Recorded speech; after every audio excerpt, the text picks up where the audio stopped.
In the aftermath of the celestial battle between righteousness and malevolence, as the master disciple of Tianqianshan, Yi faced the shattering of his corporeal form. He was startled to discover that his junior, Qing Li, had also succumbed, his soul fragmenting into the mortal realm, where he became a lost youth. Upon arriving in pursuit of Qing Li's spirit, Yi was unexpectedly bound to a luminous orb claiming to be the system for the salvation of lost youths. Chapter 1. Campus Bullying 1. Classmates, this is our new transfer student, Yi.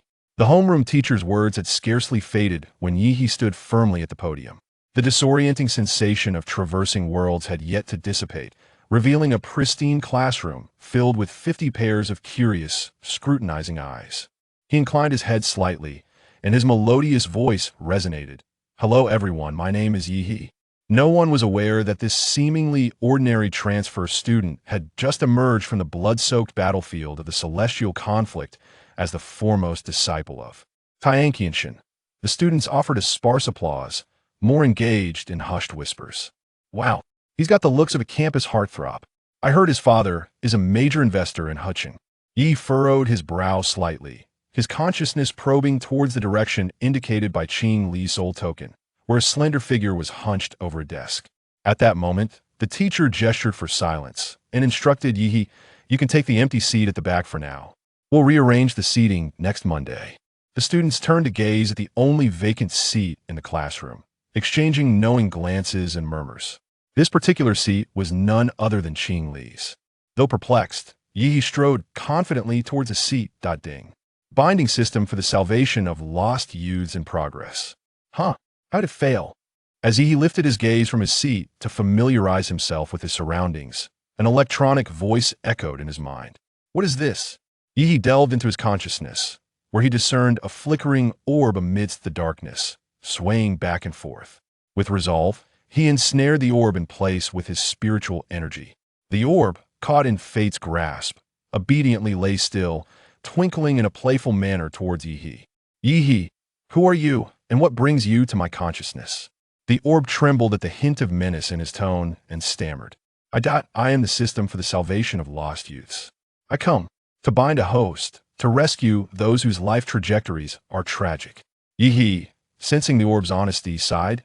"You have misidentified me. I am here solely to retrieve my junior. I simply lack the energy to save others." "Who is your junior?" "My desk mate. Why do you ask?" The system sighed in relief. "That's settled then. The target is Luo Qing, who suffers from bullying, depression, and poverty. Ultimately leaping from a building at the age of 30, he is indeed your desk mate, my dear prospective host." Yi turned his gaze, noticing the boy at the desk shrink slightly under his observation.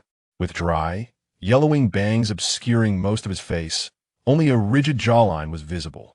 Yi could distinctly perceive the faint tremors of the soul fragments belonging to Qing Li within that frail body. "This is Qing Li?" Yi was taken aback. The youthful figure from his memories, who occasionally called him senior brother at Tianqianshan, had transformed into this. "How could my junior have become a lost youth?" Yi furrowed his brow. The system retorted matter-of-factly. "Isn't it considered a fall if he jumps from a building?" Yi was momentarily speechless but ultimately responded, "Bind him then." "Yay. Binding of the system for the salvation of lost youth successful. Host Yi, your target has been locked as Luo Qing." The system chirped joyfully. Ding. Original world line narrative loading. Target Luo Qing, isolated for 3 years and deemed filthy by the class due to his impoverished background and introverted nature. Yi's brow furrowed deeper. "Show me the original world line." Subsequently, a sequence of events filled his mind. Yi's school was the best in the small city of Qing, where all academically capable students congregated. This year, they had initiated a sprint class intended for those who hadn't qualified for the elite class but had higher scores than their peers. The sprint class boasted teachers from the elite cohort and limited enrollment to 50 students, yet it charged an annual fee of 20,000. Those with scores below 600 were required to pay 40,000 per year. Thus, this class consisted of 2 types of students. Those who were academically proficient yet could not enter the elite class due to financial constraints, and those of average performance whose families could afford the hefty fees. Luo Qing was the sole anomaly, excelling academically yet unable to join the elite class due to financial limitations. leading him to sell everything to enroll in the sprint class. This marked the beginning of his ridicule and isolation. Even well-meaning classmates questioned why he, coming from such poverty, would seek to join the sprint class. After all, the resource disparity between the regular and sprint classes was not as vast as one might think. Hailing from a rural background, Luo Qing had labored from a young age, and his family's dire financial situation had stunted his growth. In an environment where peers flaunted their possessions, he felt profoundly out of place. Consequently, his academic performance began to decline. The ridicule he faced in his youth left lasting psychological scars, culminating in his tragic leap from a building upon the death of his ailing grandmother at the age of 30. Upon absorbing this information, Yi's brow knitted in confusion. He could scarcely comprehend how someone could take their life over such matters. In the tumult of the Six Realms, they had risked everything to save others, and encountering someone who did not cherish life was indeed disheartening. In this world, the identity bestowed upon Yi was that of the second son of Yi Ming, the chairman of the Yi Corporation. With recent business expansions to the northern regions, Yi Ming had traveled to Qing for investment opportunities, bringing Yi along to study for 2 years. As Yi opened his eyes, he resolved to expedite the completion of his mission in this world and retrieve the fragments of Qing Li's soul. Just as he turned to greet Luo Qing, an almost imperceptible malice encircled him. In the front row, a chubby boy named Wu Zhao suddenly turned around, deliberately knocking Luo Qing's pencil case off the desk. "Hey, Luo Qing, the new rich kid has arrived. Aren't you going to welcome him?" The pencil case clattered to the floor, scattering cheap pens and pencils, some of which had popped open. Luo Qing jerked his head up, and only then did Yi notice the bloodshot eyes, a testament to long nights of insomnia and repression. The boy's lips trembled as he ultimately bent down to retrieve the scattered items, his fingers quivering as they touched the ground. "Let it go, Zhao," scoffed Wang Kai, a bespectacled boy beside him. "Don't dirty the eyes of the esteemed Yi. I heard Luo Qing doesn't even wash his hands after using the restroom. Who will want to touch anything he's been near?" Amidst the laughter, Luo Qing's fingertips dug painfully into his palm. Yi's gaze turned icy, and an aura of celestial authority, honed over millennia, unconsciously radiated from him, rendering the classroom silent. He bent down, picking up a pen that had rolled towards him, and extended it towards Luo Qing, his tone icy. "Here." Luo Qing cautiously accepted it, ensuring not to touch Yi's hand. "Thank you." His voice was parched, as though he had not spoken in an age. Main focus. The gentle protagonist, a celestial lord, descends to the mortal realm, while the humble, sensitive, and devoted, dog-like recipient grapples with self dashed out. As the dust settles from the great battle between good and evil across the Six Realms. Yi, the elder disciple of Tianqianshan Mountain, faces the shattering of his physical form. In that moment, he learns that his junior brother, Qing Li, has had his soul fragmented and has reincarnated as a wayward youth in the mortal world. Upon arriving to pursue his brother's soul, Yi is unexpectedly bound by a luminous orb that claims to be the system for saving wayward youths. Chapter 2. Campus Bullying 2. As the bell rang, several students darted out of the classroom like rockets. Yi turned to scrutinize Luo Qing. Standing just over 1.70 meters, Luo was remarkably thin, his bones nearly protruding. Years of labor had left his complexion a mottled shade of yellow and brown, and his hands bore several calloused patches, some of which were already damaged. Yet, it was evident that Luo Qing possessed a handsome silhouette, with well-defined features that were somewhat overshadowed by his melancholic aura and pallid skin. "Host, regarding what just transpired, should we offer him some consolation?" The system inquired, exuding urgency. There was no comfort to be given. Providing solace was not a skill that the senior brother was expected to master.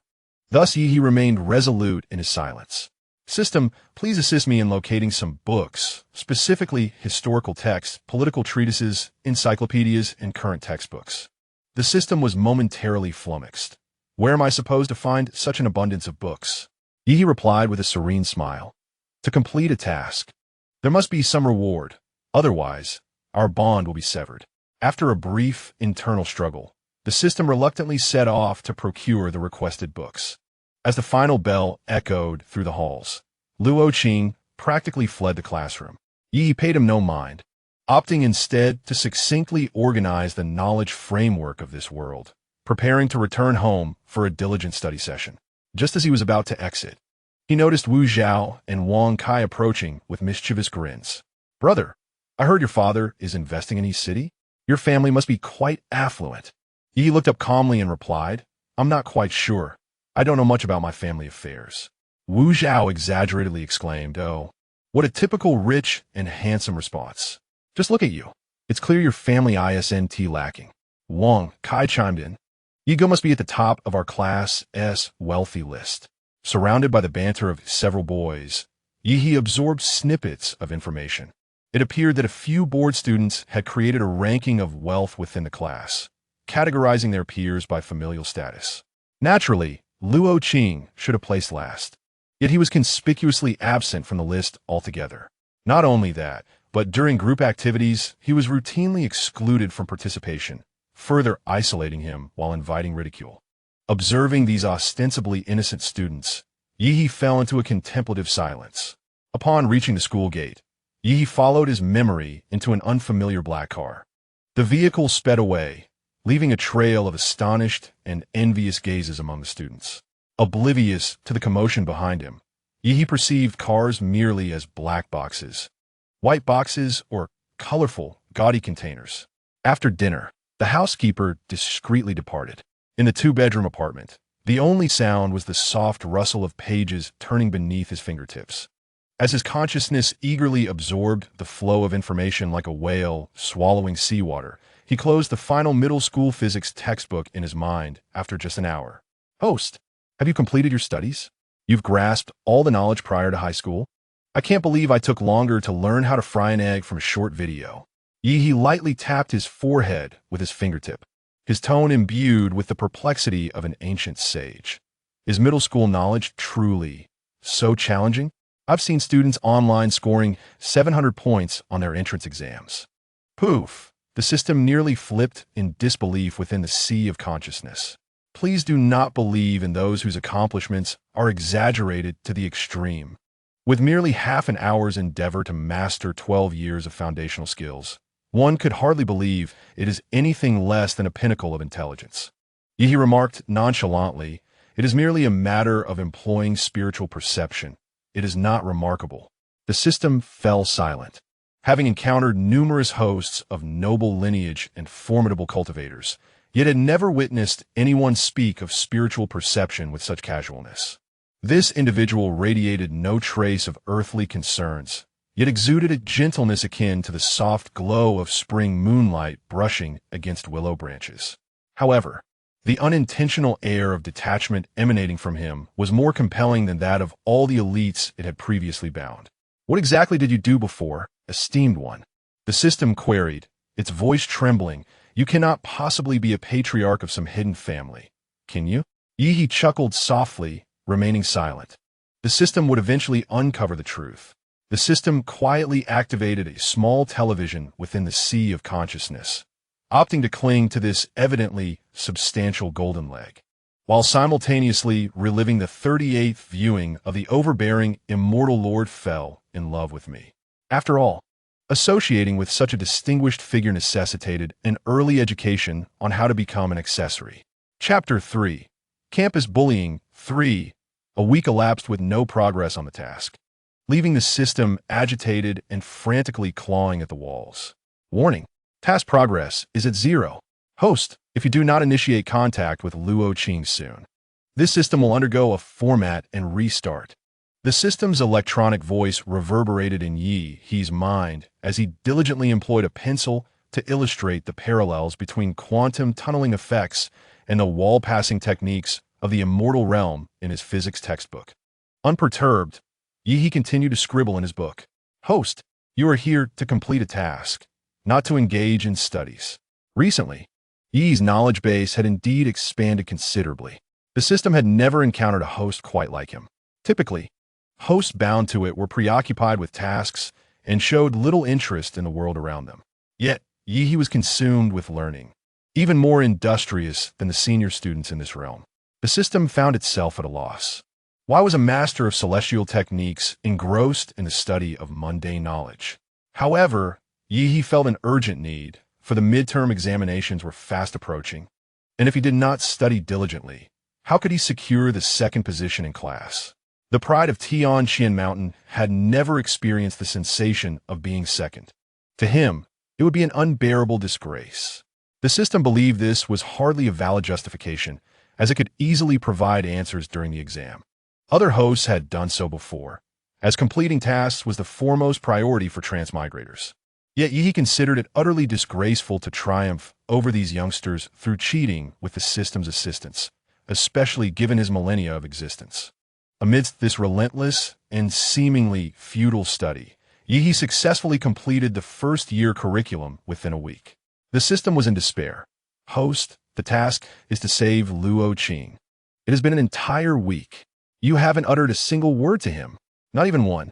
Without lifting his eyes, Yi flipped open his chemistry textbook, replying, "Why the haste? I once secluded myself on Tianqianshan Mountain for 300 years, and upon emerging, I still dominated the entire realm." As if fearing the system might doubt him, he added, "Once I thoroughly comprehend the knowledge of mortals, helping Luo Qing achieve the top rank in class will surely be a strategic blow." The system gazed at the mountain of 5-year college entrance examination. 3-year simulation piled atop Yi's desk, alongside the USB drive containing a comprehensive array of online courses, and sank into utter despair. In contrast to the host-binding systems employed by others for effortless victories, this individual insists on confronting the trials of mortal examinations with the divine awareness of an immortal. Furthermore, as previously mentioned by Yi, the notion of enhancing Luo Qing's academic performance appears to possess a semblance of validity. In the original narrative, Luo Qing, during his final year of high school, suddenly exhibited an unprecedented determination, resulting in a notable rise in his grades from the lower tier of his class to the upper echelon, ultimately achieving a modest score at a second-tier university. Notably, after his academic resurgence, the isolation he faced from his classmates did diminish somewhat. The system sighed in resignation. "Very well, you are indeed a formidable figure, I concede. But the task must ultimately be fulfilled." As the morning light of Monday streamed through the window panes, it cast a radiant glow upon the podium. The class monitor, Li Xin, swayed the attendance list, standing at the front with a charming smile. "In principle, we shall separate the boys and girls. Couples, please avoid any impropriety." Amidst the laughter, a group of young boys sought out their usual companions. The sports representative linked arms with the top student, while the literature class representative pulled her friend to occupy a prime spot in the 4th row. Luo Qing remained hunched in the back of the classroom, silent and motionless, resting his head on the desk. As the seating arrangements continued, only a handful of students remained, including Yi and Luo Qing. Surprisingly, Wu Zhao and Wang Kai were also among them. Wang Kai lingered due to his romantic interest in the class monitor, hoping to remain seated beside her, while Wu Zhao intentionally stayed behind to witness the spectacle. The remaining students exchanged glances as Li Xin tapped the desk.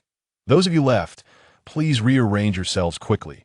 Otherwise, we shall resort to enforced allocations." Suddenly, Wu Zhao pointed towards Luo Qing and shouted, "Xin, I would rather die than share a desk with Luo Qing. Whoever wishes to sit with that filthy creature can do so. Indeed, my watch went missing last time. He must have taken it." Wang Kai joined in the ruckus, declaring that sharing a desk with him was akin to residing in a pigsty. A moment of silence enveloped the classroom before a wave of laughter erupted, drowning Luo Qing in its tide. His back tensed against the cold surface of the desk, his forehead pressed against it, and he trembled uncontrollably, his nails digging painfully into his palm. He remained in his seat, clearly observing the frayed cuffs of Luo Qing's school uniform and the gaunt protrusion of his spine at the nape of his neck. At that moment, the aloof academic representative, Qing Li, suddenly spoke. "What? None of you wish to share a desk with Luo Qing? Is it your intention to foist this repugnant wretch upon me?" Yi frowned, taken aback by the unexpected harshness of Qing Li's words. "I will share a desk with him." His cool voice resonated, plunging the class into instant silence. He lifted his gaze, scanning Wu Zhao and the others. Class monitor, let it be as it is. Wu Zhao was momentarily stunned. You may not know that Luo Qing is exceedingly dirty. Indeed, beware of him wiping his nose on you, shouted an anonymous boy amidst the chaos. A fresh wave of giggles erupted. Li Xinxin frowned, but refrained from saying anything further, merely tapping the desk again to signal for silence.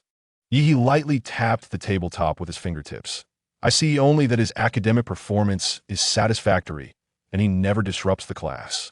Yet certain individuals— His gaze landed on Wu Zhao, whose school uniform bore a few drops of cooking oil, seemed ill-qualified to comment on others' cleanliness. In this moment, the aura of the celestial being was unmistakably manifest, leaving Wu Zhao momentarily speechless. Luo Qing stealthily turned, colliding with the tranquil gaze of Yi He.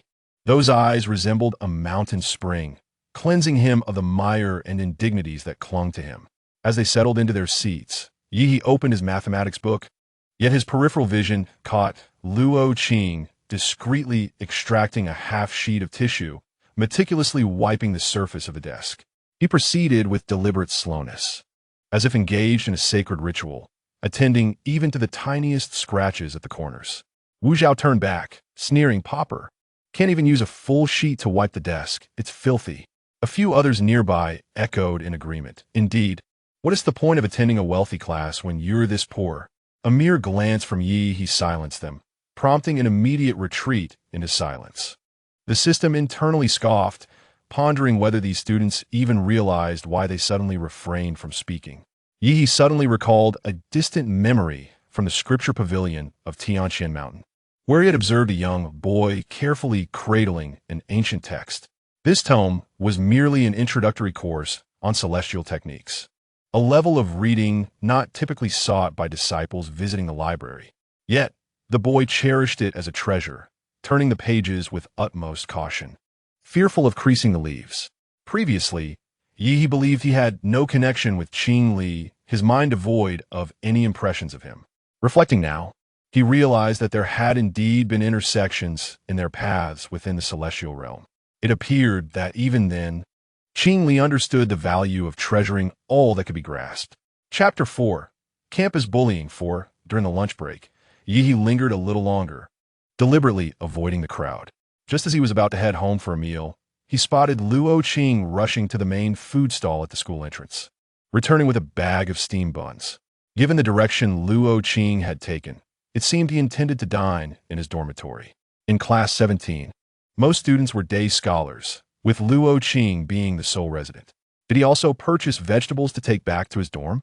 Yi felt puzzled, but chose not to pry, turning instead to return home. Luo Qing entered his dormitory, carrying the bag of buns.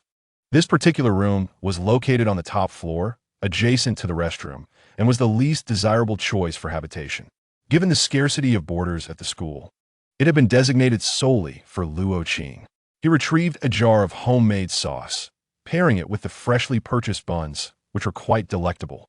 They had to be, for the snacks at the school gate were prohibitively expensive, and the cafeteria meals cost at least 10 yuan per serving.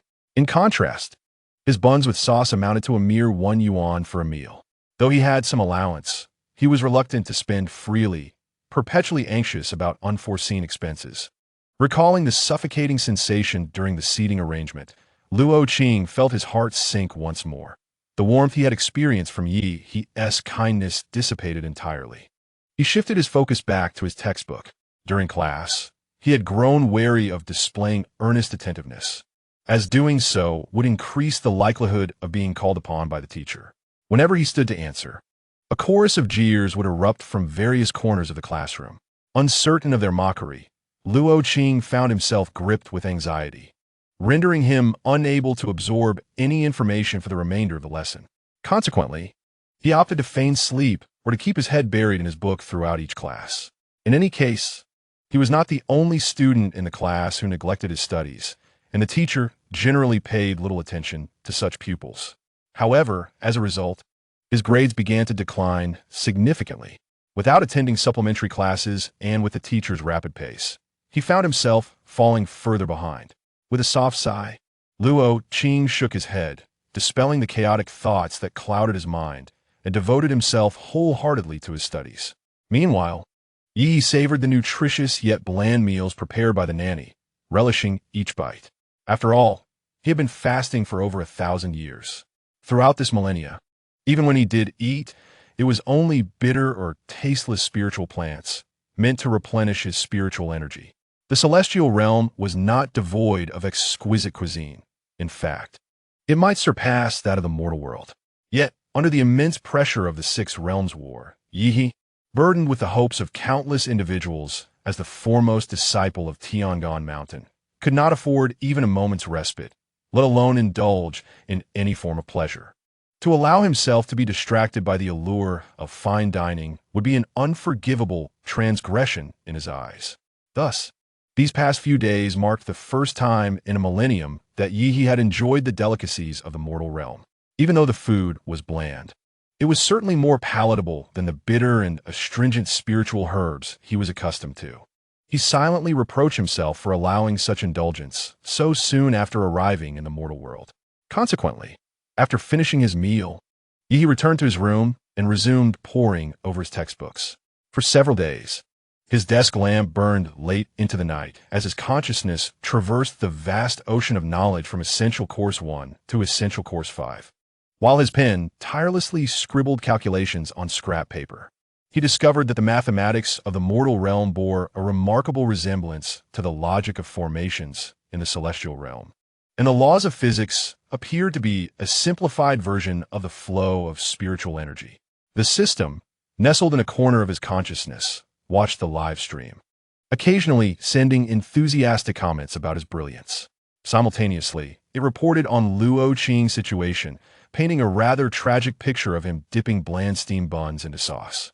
Yet, Yi remained unfazed, completely indifferent to what Luo Qing was eating or thinking. Host, there's a mathematics exam tomorrow, and Luo Qing is still struggling with the formulas from the first year of high school.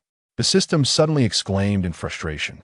Yi paused, his pen leaving an ink blot on the notebook. He was reminded of how Luo Qing would fill the margins of his pages with annotations using the pencil's tip, reminiscent of the insights inscribed by the disciples of Tianqianshan Mountain onto their jade slips. It was a method that, while effective, also highlighted his own foolishness. It gave the impression of effort without achievement. The system store has brand new first-year knowledge points. If you purchase them and transfer the information into Luo Qing's mind, he will grasp them effortlessly. The system whispered temptingly. Yi promptly blocked it out. He could not resort to cheating, nor could he facilitate such actions for Luo Qing. This upcoming exam would provide an opportunity to gauge Luo Qing's true capabilities and identify areas for improvement. As for how to enhance Luo Qing's performance after the exam, that could wait until later. Chapter 5. Campus Bullying 5. In the blink of an eye, a week had passed, and the midterm examination had finally arrived. Just before entering the examination hall, the system nervously inquired, "How have you been studying? Everything is all right, isn't it?" Yi furrowed his brow, lamenting, "I feel there is still an abundance of knowledge that I have yet to grasp. This examination may very well become a blemish on my life." The system cautiously suggested, "Shall I provide you with some answers?" Yi resolutely declined, stating, "There is no need. Cheating is unbecoming of a gentleman." With that, he promptly shielded his consciousness to avoid any suspicion of dishonesty. As a newcomer to the school, Yi found himself assigned to the last examination room, where whispers circulated among the other students. "Who is this unfamiliar person? He doesn't seem to be a regular here. If I were to copy his answers, could I possibly escape this room with a decent score?" Some remarked on his scholarly demeanor, though he appeared somewhat aloof. "You should ask him if we could borrow his answers." "No way, you go ahead. I wouldn't dare." Yi, feeling helpless, lowered his head, convinced that his own performance was far from stellar, let alone assisting others. As the examination bell rang, the atmosphere grew heavy with sleepiness. Indeed, it was the last examination room. In the latter half of the test, students began to rise, peering curiously towards Yi. The teacher, noticing their antics, merely leaned against the podium, half asleep. Amused, Yi scoffed inwardly. In this last room, how much could one possibly copy? With a disdainful huff, he thought, mortal aspirations. Seeking to copy the work of a celestial being, he then enveloped his surroundings in a barrier of consciousness, rendering the inquisitive students unable to discern the words on his paper. While everything else appeared normal, his writing became a blur to their eyes. The students sneered, thinking, "We thought he was a top student, but his handwriting is worse than ours. It would be a miracle for him to score high." After 2 days of examinations, Yi exited the room in silence. The system quietly inquired, "Host, did you not perform well this time? It's all right. You have just arrived and surely cannot adapt so quickly." Yi remained silent, contemplating that his innate abilities far surpassed those of ordinary individuals. And it was indeed his fault for not mastering the material in such a brief period. As he approached the school gate, he lifted his gaze only to encounter an even darker aura, resembling a mushroom shrouded in black mist. None other than Luo-Qing. A sense of camaraderie with the downtrodden stirred within Yi. In the celestial realm, he had once heard of his junior, Qing Li, publicly reprimanded by the elder for his slow progress in cultivation. As a prodigy himself, Yi had never been able to empathize with Qing Li, until now, as he found himself in a similar predicament.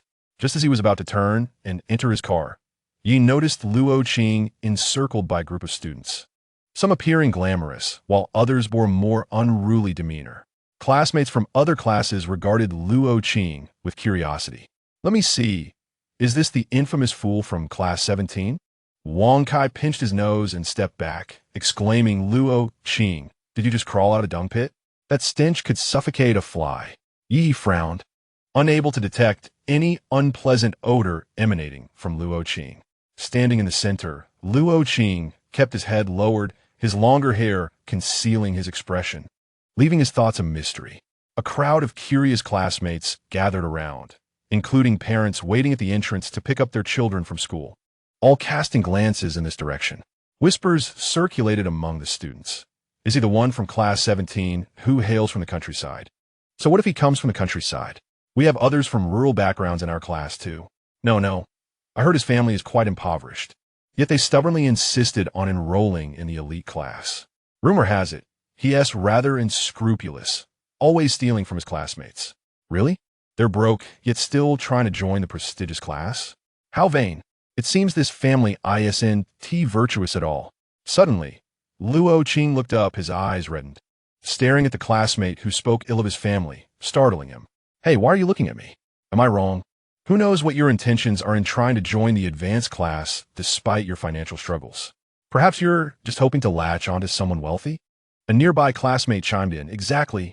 They probably want to break through the social class barrier to find a rich benefactor to cling to. Who knows? They might even want you to pursue a wealthy woman to bring glory to the family." "Huh?" Another classmate leered. "Who knows? Maybe he is looking to chase after a rich guy instead. Gender shouldn't be so rigid. Him? He wouldn't even be considered by anyone with wealth. Who would want him? Perhaps they're drawn to his lack of hygiene or his appearance resembling a coal lump. It would be impossible to spot him in the dark." Laughter erupted among the group, mocking and cruel. Yi, overhearing the indecent chatter from these immature youths, stepped forward and positioned himself protectively in front of Luo-Qing. The flames of hell for those without a filter burned fiercely. Although Yi's voice was not loud, it sent a chill through the surrounding classmates. He then grasped Luo-Qing's arm and led him away, turning back to inquire the silent boy who had been staring at the ground. "Where do you plan to go now? I will accompany you." Luo-Qing continued to look down, quietly replying, "I want to return to the dormitory. I can manage on my own." Before he could finish, Yi firmly pulled him back toward the school. Despite not being well acquainted with Qing Li, Yi could not bear to see someone from Tianqianshan Mountain being bullied in the mortal realm. Luo-Qing slightly moved his wrist, realizing he could not free himself from Yi's grasp, and thus obediently allowed himself to be led away. His dormitory was on the 7th floor. By the time they reached the 7th floor, Luo-Qing felt fine, while Yi was slightly out of breath. Yi thought he should also engage in physical exercise alongside his studies. Noticing Yi's flushed complexion, Luo-Qing became anxious. "I'm so sorry for making you climb so many stairs. Would you like to come in and rest for a bit?" Yi smiled gently at him. What are you apologizing for? It is I who wanted to come up with you. As for you, your stamina is impressive. Luo Qing looked down. I often do chores at home, so climbing stairs doesn't tire me out. He observed him fidgeting with the hem of his shirt, unsure of what made him so nervous, and simply said, then I'll step into your dormitory to rest a moment. Luo Qing quickly nodded, retrieved his keys, and opened the door, which creaked as it swung open. Luo Qing's dormitory was even more cramped than he had imagined, with a lower bunk covered in faded sheets and a rickety table and chair occupying the space. However, the dormitory was remarkably clean. If it weren't for the neatly folded quilt atop the light blue bedspread, this room would almost appear uninhabited. This dormitory was assigned to Luo Qing by the school for his solitary residence. Given his family's circumstances and the environment of this dormitory, the fee was set at a mere 300 yuan per semester, which Luo Qing deemed quite reasonable. Where else could one find such affordable rent outside the school? However, it was evident that Yi did not share this sentiment regarding the dormitory. He surveyed the walls, which were beginning to peel due to moisture, and the windows that clearly could not close properly. Although he was aware of Luo Qing's difficult living conditions, he had not anticipated such simplicity. Luo Qing, feeling somewhat embarrassed, brought over a somewhat wobbly stool and placed it behind Yi. You can sit here. I usually don't use this stool, he stammered. As if suddenly recollecting, he added, although I don't sit on it, I do clean it, so it's clean. Yi chuckled lightly. It is indeed clean, much like this room of yours. It is evident that you are a tidy young man. Luo Qing froze, abruptly looking up at Yi, his lips trembling, rendered speechless. It was the first time since high school that someone had not remarked upon his lack of cleanliness.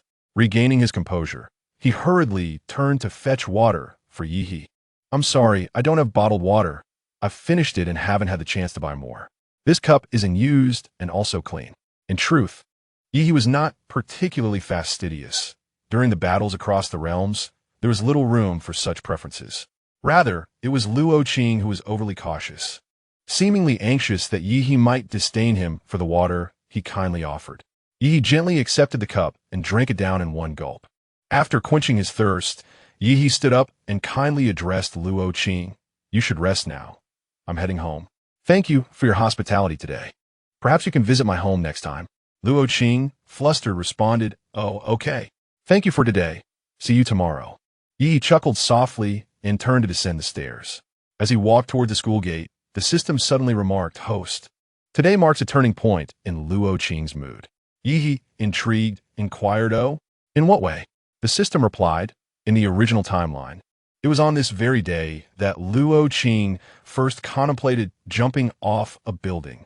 Yi recalled how, just moments ago, Luo Qing had exhibited a demeanor starkly different from his usual gloom, and he could hardly fathom that such a Luo Qing would consider ending his life. Initially, he believed Luo Qing's susceptibility to depression stemmed from a fragile mental fortitude. However, it now appeared that the sharpness of words could be as lethal as past weapons in battle.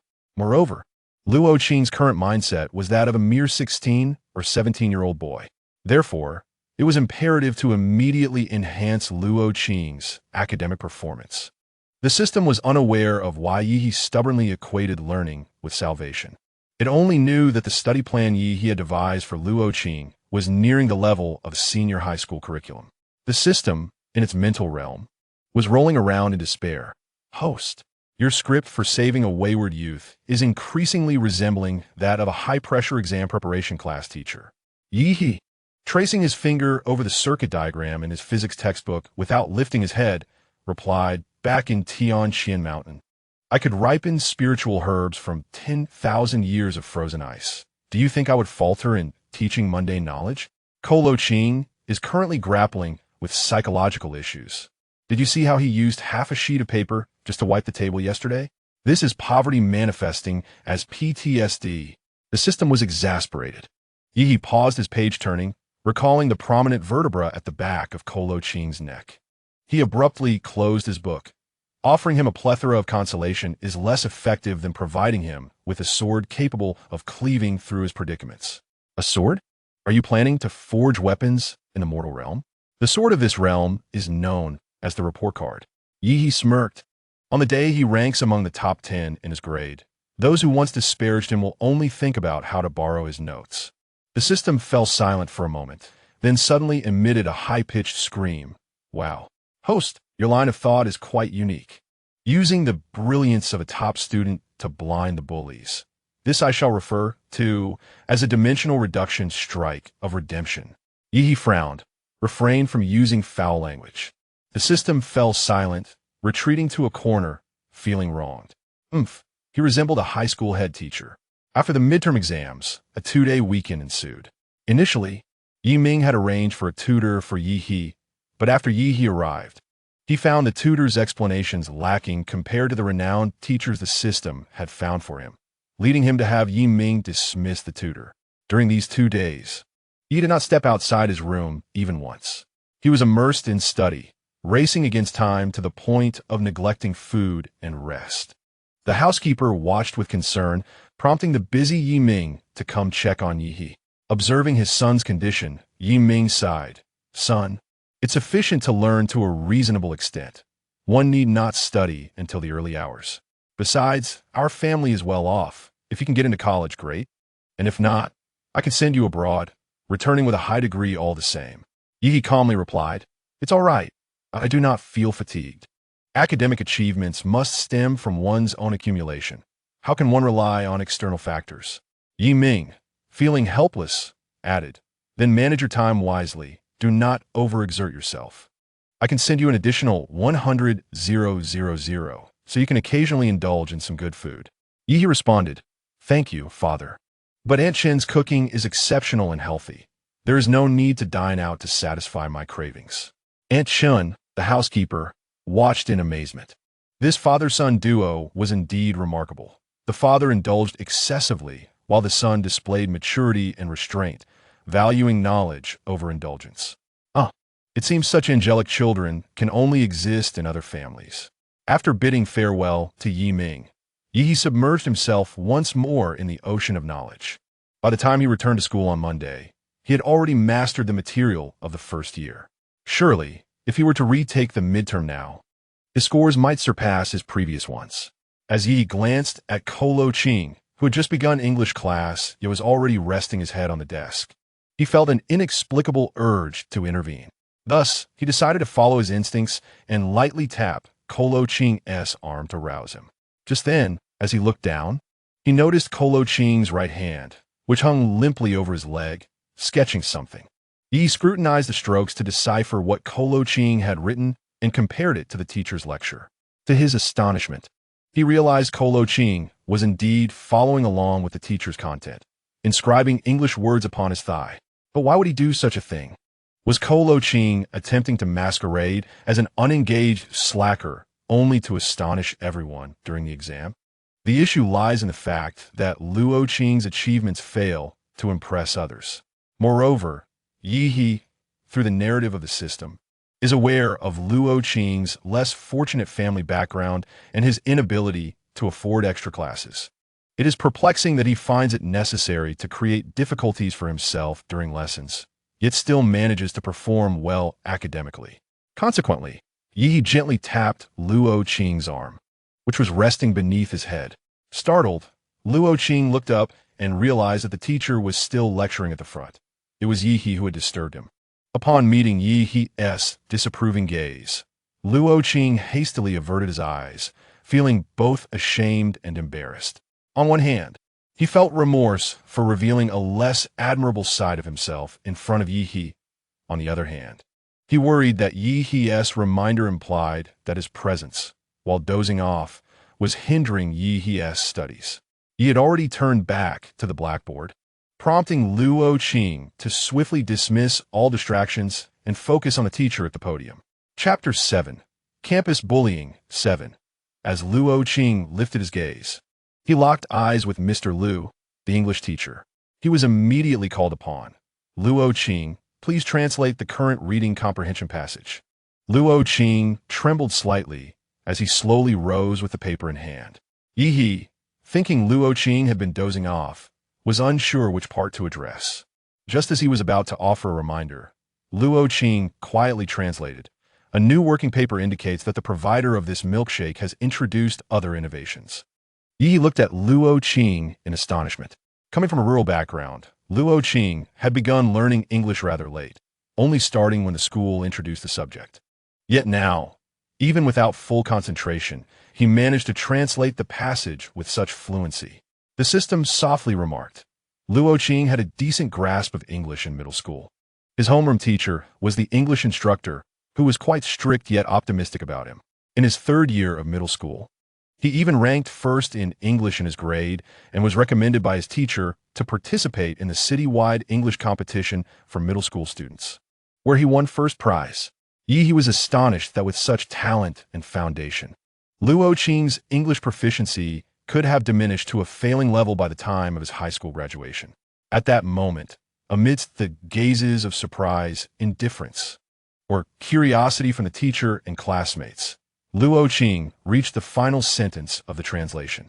In a community in America without coffee shops opening a star, Luo Qing faltered upon this phrase, and the classroom gradually filled with murmurs and suppressed laughter. Mr. Lu frowned at Luo Qing and asked, Luo Qing, do you not know how to pronounce this word? Gripping the paper tightly, Luo Qing was at a loss for words. The rustling sounds in the classroom intensified, punctuated by mocking laughter. Mr. Lu looked at Luo Qing with a smirk. You don't recognize Starbucks? Haven't you ever been? Luo Qing mumbled, I've never been. I haven't seen this word before. Mr. Lu let out a derisive laugh. You've never encountered this word? Clearly, you come from a remote area. How is it that you've never left your town? Luo Qing had no retort. He genuinely had never left the city. In fact, before attending high school, he had never even ventured beyond his county.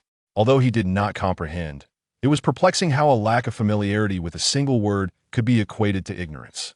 Suddenly, the classmates erupted into laughter, as if Teacher Lu had uttered some hilarious joke. Teacher Lu also chuckled and boisterously asked the other students' class, enlighten Luo Qing on the meaning of this word. In unison, the class responded, Starbucks. As a small city ranked at the 18th tier, Huqing did not boast a Starbucks. However, it was evident that every student in the class, save for Luo Qing, had traveled, with at least half having ventured abroad. Thus, this word had become a piece of common knowledge among them. Luo Qing stood there, feeling embarrassed.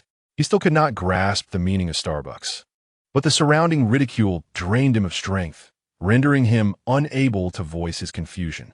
He longed to escape the classroom and flee from the suffocating atmosphere. Teacher Lu cast a sideways glance at Luo Qing, saying, sit down, don't make a spectacle of yourself. Luo Qing quickly complied. Just as Teacher Lu was about to gesture for silence and resume the lesson, a cold voice inquired, Teacher, what does Starbucks mean?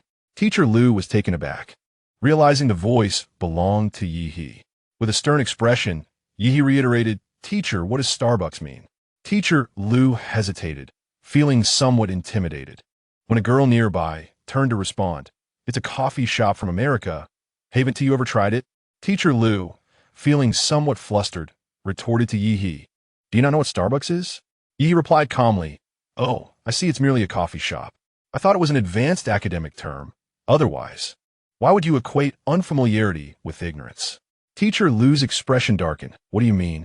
Have you never had it? Yi He maintained his tranquil demeanor. I haven't tea. I don't enjoy coffee and have never traveled abroad. Your vast knowledge puts me to shame.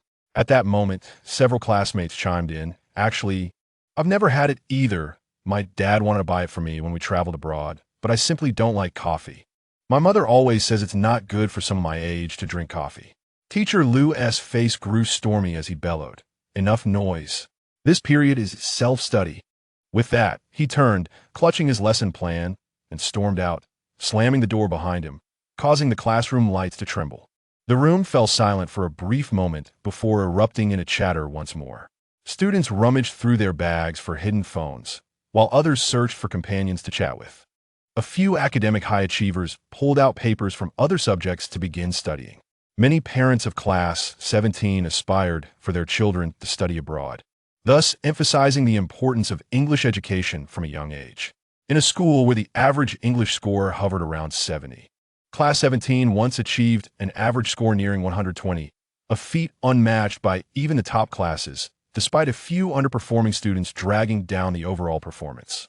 For the students of this class, the cancellation of the English lesson has proven beneficial, whether they sought to learn or simply wished to unwind. They are all secretly relieved by this unexpected turn of events. It seems that Teacher Lu will not be attending class tomorrow either. Yi, having just engaged in a gentle yet pointed exchange with Teacher Lu, has reached the limits of his composure. Though he still feels somewhat unsettled, he resolves to continue his studies. As he immersed himself in his reading, a slender hand timidly reached out from beside him, trembling as it placed a neatly folded note on his desk, only to retract swiftly as if it were a little rabbit testing the waters of danger. Upon opening the note, he found elegantly penned words that simply read, "Thank you." Turning around, he noticed Luo Qing with his head bowed, flipping through his textbook, seemingly avoiding eye contact, though the faint flush on his ears suggested a hint of shyness at the thought of meeting Yi's gaze. Yi chuckled softly, finding this younger student rather intriguing. When others berated him, he remained silent, yet he expressed gratitude when aided. How had he not noticed such an endearing junior during their time at Tianqianshan Mountain? Throughout the courses on Monday and Tuesday, Yi had scarcely paid attention, for the material was already familiar to him. During these 2 days, he organized the systematic framework of first-year knowledge in his mind and later transcribed it into his notebook, intending to present it to Luo Qing after school on Wednesday. Thus, he had effectively embarked on the first step toward rescuing the wayward youth, Luo Qing. Chapter 8. Campus Bullying. 8. As Wednesday dawned, the homeroom teacher entered the classroom to announce a momentous piece of news. The midterm exam results had been released. A chorus of dismay erupted among the classmates. How can it be so soon? Just as I was reveling in my parents' indulgence, I must now brace for their scorn. The teacher, with a hint of mischief, affixed the report card to the blackboard. Let us commence with the lesson. You may check your scores after class. The students lamented in unison. Teacher, we can't see. Please let us check the scores before class. The homeroom teacher, unfazed, cheerfully turned back to begin the lesson. The atmosphere during this class was fraught with anxiety. Aside from the class's top student, no one could focus, noting their distracted demeanor. The teacher ceased the banter and announced that the latter half of the class would be devoted to self-study before exiting the room. Once the teacher left, nearly the entire class surged forward towards the blackboard, Yi included. Before he could reach the front, the class monitor, Li Xin, shouted out, "Yi, you're first in the class." The classmates turned to gaze at Yi in astonishment. "Wow, you just arrived, and you're already at the top. We suspected you were a scholar, but we didn't foresee you being this formidable." Another student glanced at the report card and exclaimed, "Yi is not only first in the class, but he is also 9th in the entire school." This revelation caused even the former top student to turn and look at him. The elite class selects its students based on their academic performance. Thus, only those truly exceptional would enroll in this so-called elite class rather than the so-called wealthy sprint class. Since the beginning of high school, I have endured 7 or 8 examinations, yet even the top student in our class has never ranked among the top 20 in the grade. In contrast, Yi, who has just arrived, has surged into the top 10. Amidst the envious and admiring gazes of others, Yi displayed no signs of joy. Instead, he walked to the blackboard to glance at his total score. The overall score was 750, with Yi's score being 658, while the top of the grade achieved 681. The first high school examinations are notoriously difficult, and the grading is famously stringent. According to the teachers, those who surpass 680 in the mock exams can expect to score over 700 in the college entrance examination. Due to the numerous points of contention, the scores of the top candidates vary significantly. For instance, the second place in the grade is 10 points behind the first. Consequently, there exists a tacit understanding among the teachers, parents, and students at our school to focus on rankings rather than scores. Yi, under the weight of astonished gazes, silently returned to his seat. He then opened his textbook and began to withdraw into himself. At that moment, the system finally reacted, bewildered. "Host, did you not claim that you did not perform well?" Yi responded with a hint of frustration. "I did not fare well. What are you lamenting about?" Class first in grade ninth. Is that not commendable?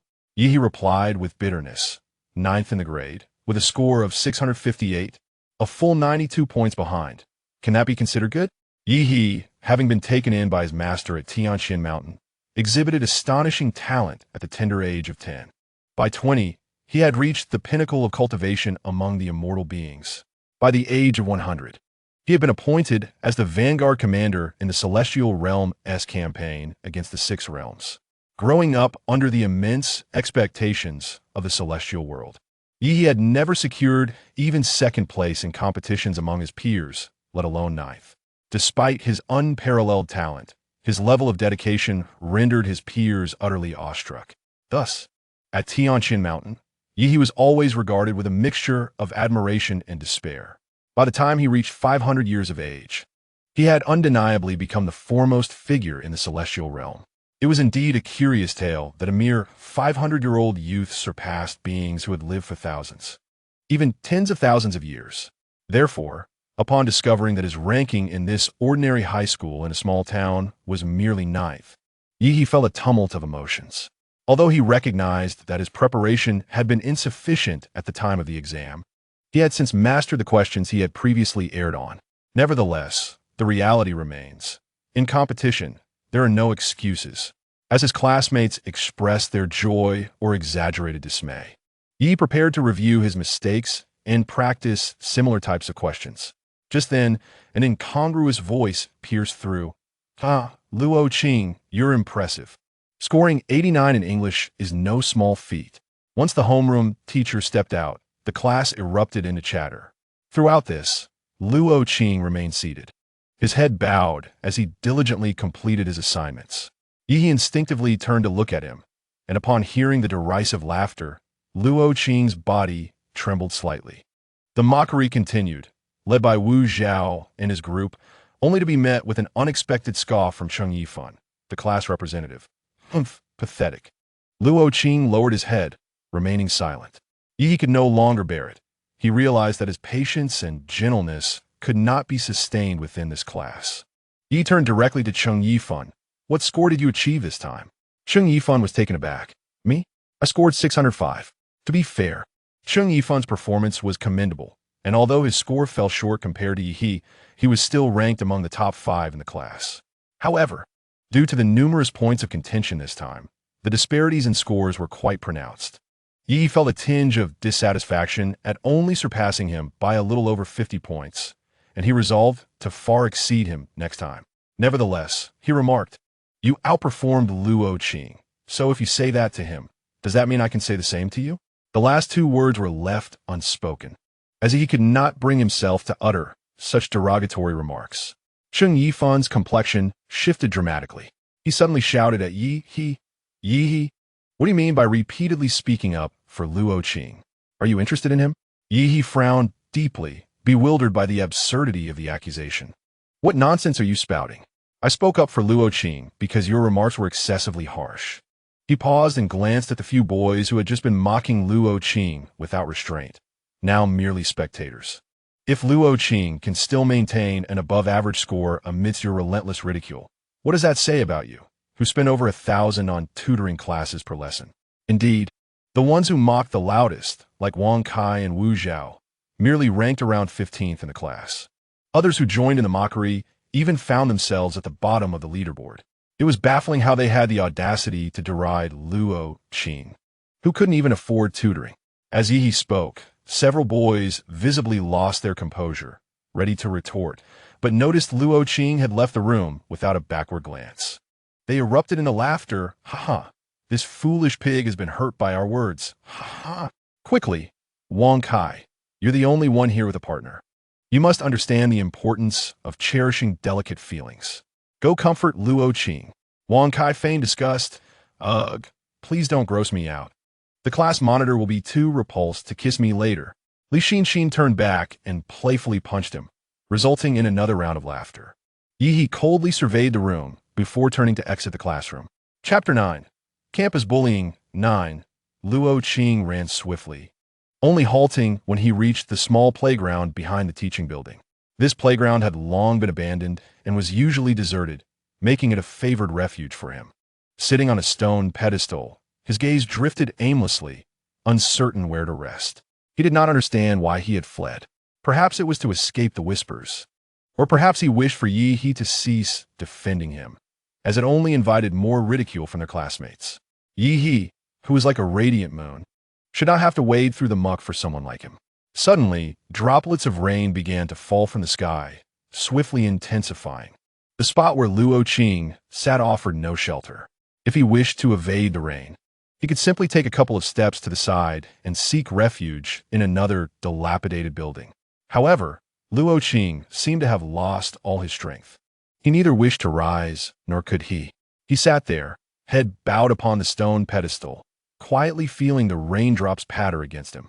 Suddenly, the rapid rainfall above his head ceased, prompting him to lift his gaze in confusion. This scene, Luo Qing mused, was likely something he would never forget for the rest of his life. Yi He, holding an antique oil paper umbrella adorned with delicate illustrations of bridges and flowing water, positioned it above Luo Qing's head, creating a small sanctuary from the rain. With his alabaster right hand, he produced a handkerchief that seemed to exude a refreshing fragrance and offered it to Luo Qing. Clad in a standard blue and white school uniform, with the zipper neatly fastened to the top, Yi He, despite the simplicity of his attire, carried himself with an upright elegance that made him appear remarkably refreshing and distinguished. Luo Qing stared at him in a daze, questioning whether he had dozed off in the rain and was now dreaming of a celestial being descending to rescue him. Noticing Luo Qing's stunned silence, Yi He chuckled softly, placing the handkerchief atop Luo Qing's head and gently advising him to wipe away the rainwater to avoid catching a chill. In a daze, Luo Qing grasped the handkerchief, feeling an inexplicable urge to treasure it. Yi He observed him intently as he delicately wiped away the droplets from his head before casually stowing the handkerchief in his pocket. Unfazed by Luo Qing's desire to keep it, Yi He simply pulled him up from the stone pedestal, remarking that sitting in the rain on an outdoor stone seat was hardly a prudent choice. In a daze, Luo Qing followed Yi He into the adjacent abandoned building, where they stored the oil paper umbrella nearby. The system inquired curiously, "Host, where did you acquire that umbrella?" Yi He replied, "From my storage space." The so-called storage space was an informal term among immortals. Essentially, once a celestial being's cultivation reached a certain level, they would automatically unlock a domain that could hold various objects. Yi He, having traversed and battled for over a millennium, had his domain filled with treasures and spiritual stones. This oil paper umbrella was, in fact, a celestial-grade weapon forged by the master craftsman, Fire Phoenix, from the celestial realm.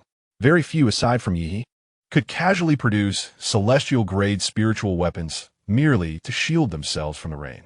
Now, standing with Luo Qing in the narrow staircase of the abandoned building, they watched as the rain intensified outside, while Luo Qing remained somewhat bewildered. He had never anticipated Yi He would find him there. The earlier sight of the oil paper umbrella further deepened his sense of unreality. Although Yi He wore a school uniform, Luo Qing envisioned him adorned in a flowing white robe, embodying an ethereal presence. When he finally lifted his head, he met Yi He's concerned gaze, which abruptly pulled him back from his reverie.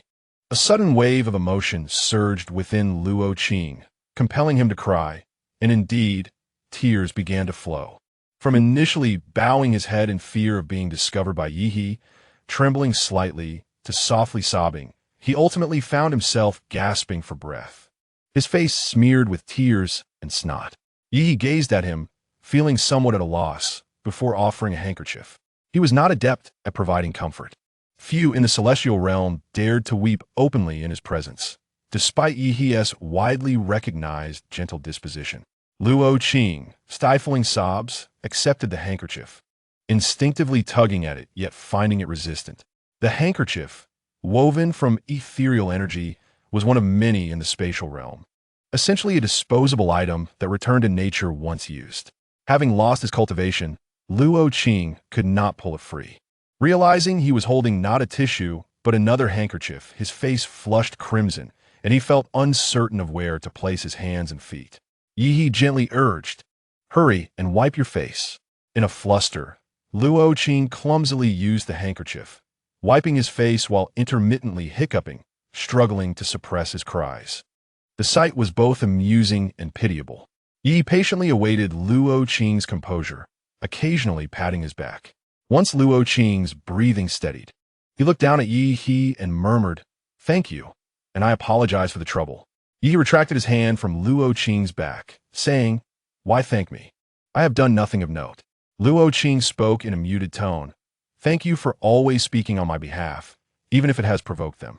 Yi interjected, "Firstly, I did not speak on your behalf. I simply disapproved of their behavior. Secondly, what of provoking them? I fear them not, regardless of the consequences." To Yi, the petty squabbles of these young ones seemed beneath his dignity to engage with. Luo Qing lifted his gaze, his eyes sparkling as they met Yi's. This time, he did not shy away from the contact, remaining silent yet expressing his admiration and gratitude through his gaze. Yi found himself momentarily amused by such a look. Yet he pressed on with a seemingly merciless inquiry. "Luo Qing, are you aware of your exam results?" Luo Qing's countenance instantly stiffened. He had not checked his grades. But the mocking remarks from his classmates had left him with a grim suspicion that his performance was far from satisfactory.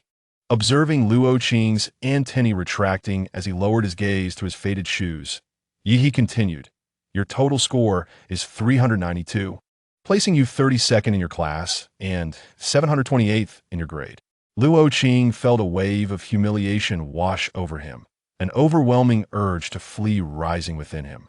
Yet his feet felt as if they had taken root, rendering him immobile. Perhaps it was the absence of malice in Yi's tone, which merely relayed the facts.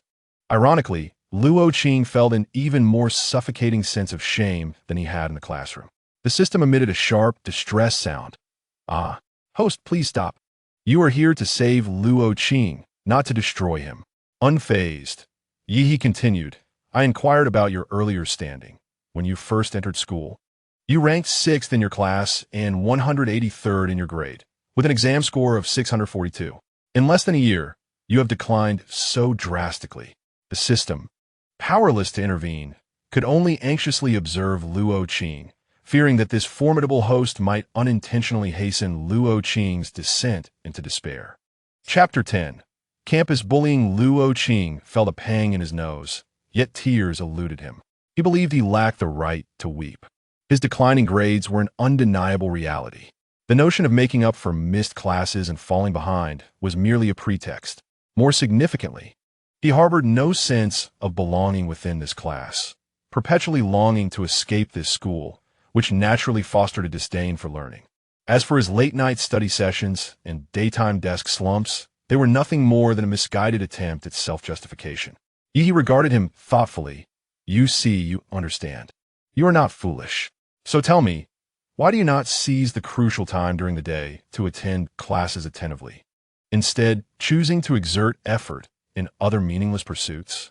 Luo Qing lowered his head, his hands and feet fidgeting restlessly. After a prolonged silence, he murmured, "Because I feel that if I appear indifferent and my grades suffer, it could be explained." The unspoken continuation of his thought was evident to Yi. If Luo Qing were to exhibit earnestness, yet still fail to achieve satisfactory results, would it not imply a lack of intelligence? The ridicule he would face then could be even more severe. Yi understood, yet could not condone. "Luo Qing, you must remember that your purpose in attending this school is to receive an education, to prepare for the college entrance examination, and to gain admission to a school that aligns with your aspirations, thereby altering your destiny." He leaned in slightly, cradling Luo Qing's face in his hands, gazing intently into his eyes. "What you are experiencing now, when viewed across the span of a lifetime, is merely a brief segment of your journey. Do not allow this fleeting moment to dictate the course of your entire life. Understood?" The life-altering matters he referred to were not solely confined to the college entrance examination. After all, there are many who, despite failing the exam, manage to rise through perseverance. However, the nascent signs of depression that Luo Qing began to exhibit were indeed affecting his brief existence in a tangible manner. His expression was a complex amalgamation of sorrow and a semblance of smile. Yi did not expect that these few words would free Luo Qing from his mental shackles. Yet he suddenly made a decision. Luo Qing, starting today, you shall study alongside me. Even as he walked towards the dormitory, Luo Qing could not grasp what it meant to study with Yi He. Initially, Yi He set a seemingly impossible task for him, to place within the top 20 of the class by the end of the term. Although the sprint class was humorously dubbed the wealthy class, it was clear that many students had the means to hire private tutors. Furthermore, a significant portion of the class had been filtered from elite programs. Consequently, being among the top 20 in the sprint class was tantamount to being within the top 300 in the entire school.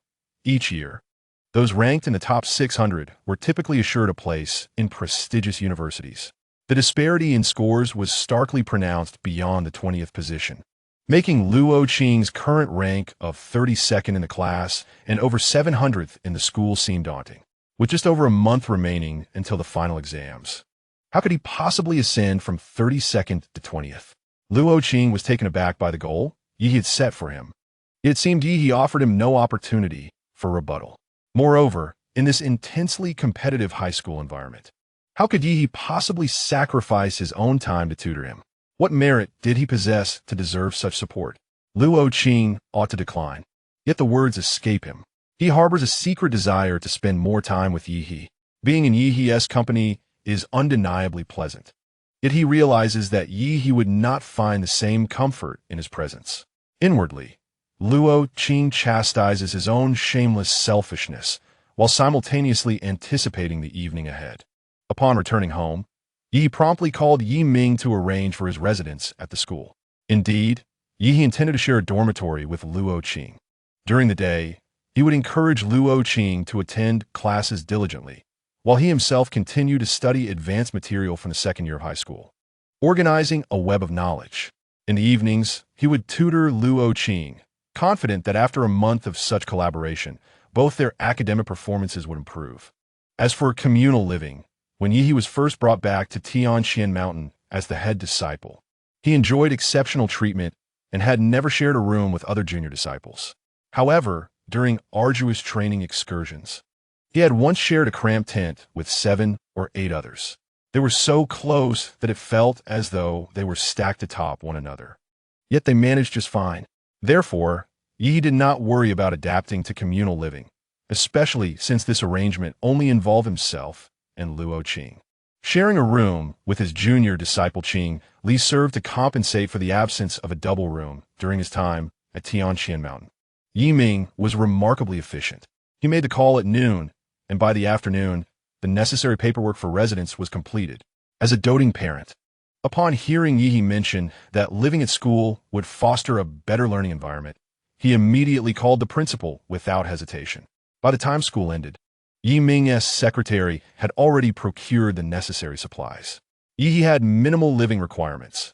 As long as he had food and clothing, he was content.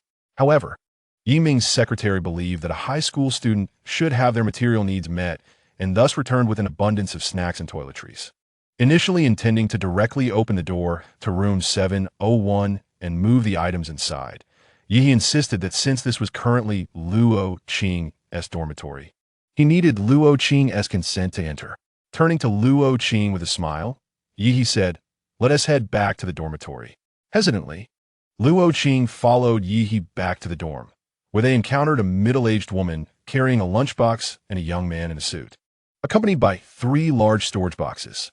"Xiao Director Yi asked me to prepare everything and place it in the boxes. Do you need help organizing?" "Xiao, I brought you a meal. I can deliver your lunch every day from now on," the woman said. Yi replied gently, "Zhangge, please lend me a hand in bringing the boxes inside. Aunt Shun, you can place the food here. I will return home for lunch, but I will need your assistance in bringing dinner. Just leave it on the windowsill." Luo Qing stood in a daze as he watched them carry the boxes inside, then observed the woman setting the meal on the windowsill.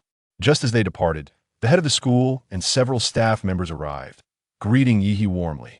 "Xiao, the conditions in this dormitory are somewhat lacking, but Director Yi insisted you stay here.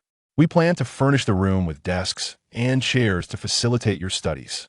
Then Luo Qing stood in stunned silence as the staff carried a large table and 2 swivel chairs into the dormitory. He even thought that had the bed not been firmly affixed to the wall, they might have attempted to replace that as well. Once everyone departed, the dormitory had transformed into something entirely different. The previously decrepit table and chairs had been removed, replaced by a pristine wooden table and ergonomic swivel chairs. The once barren room now appeared somewhat cramped after 3 boxes had been added. He glanced at the bed opposite Luo Qing, which he would occupy that night, adorned with a stack of books and a black plastic bag. Following his gaze, Luo Qing hurried over to gather the items. "I'm sorry. I haven't tidied up your bed yet." He hesitated, glancing around, and was about to place the books on the floor beside his own bed when Yi interrupted. "Put them on the table." Luo Qing stammered. "But this table is provided for you by the school. I can't use it."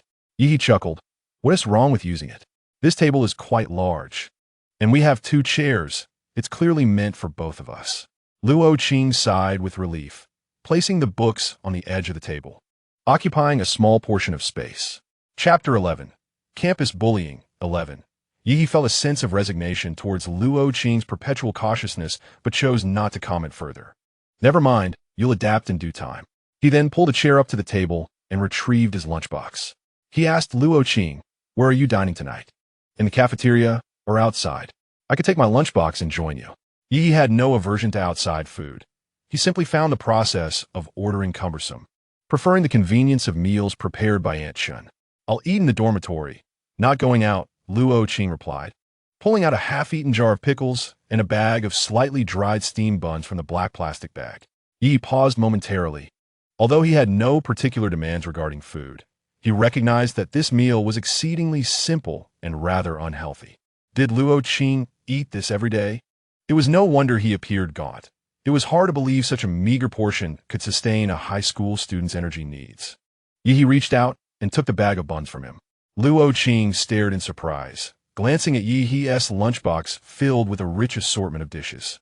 Suddenly, he realized something and quickly reached out to reclaim the buns. Yi evaded his hand, taking 1 bun for himself and pushing the lunchbox closer between them. "Aunt Shin made lamb dumplings for me, which I don't particularly like. Could you spare me a bun? We can share the other dishes." He then smiled and took a bite. "You have no choice now. I've already bitten into it. As compensation, you can enjoy the dumplings, or else it would go to waste." How could Luo Qing fail to grasp Yi's intention? Aunt Shun was Yi's caregiver. Would she not know his preferences? It was unlikely she would prepare anything he disliked. Perhaps Yi simply felt pity for him and wanted to share some of his meal. If Luo Qing were a person of profound pride, he might have felt the weight of sympathy as a thorn in his side. However, he is not. At this moment, Luo Qing is enveloped by a warm current of gratitude, casting a thankful glance at Yi. "Thank you. I adore lamb." Yi, in turn, opened a jar of pickled vegetables. "Did your aunt make this? Let me have a taste." Yi's dishes are light, with minimal oil and salt. Yet this jar of pickled vegetables bursts with tangy, sweet, salty, and spicy flavors, making it particularly delightful. Thus, the 2 of them shared a single portion of the dish while enjoying the refreshing pickles, delightfully finishing their meal. Afterward, Luo Qing took the initiative to clear the lunchbox. "Thank you for your hospitality. I'll wash the dishes." Observing Luo Qing's unusual liveliness, Yi did not refuse and began to prepare the bedding. Once both had tidied up, they were ready to commence their serious work. Yi retrieved the key points of knowledge he had organized for their first year of high school, which amounted to a book's thickness. Yet, he felt confident in his compilation. Despite its heft, mastering these concepts would render other supplementary materials unnecessary, requiring only some practice to solidify understanding. Yi pulled Luo Qing's chair beside his own and turned on the desk lamp, intending to assess Luo Qing's foundational knowledge first. Upon evaluation, Yi concluded that while Luo Qing could not be deemed exceptionally bright, he was certainly not dull. His solid grounding from middle school provided him with a robust foundation in subjects like Chinese and English, which emphasized fundamental skills.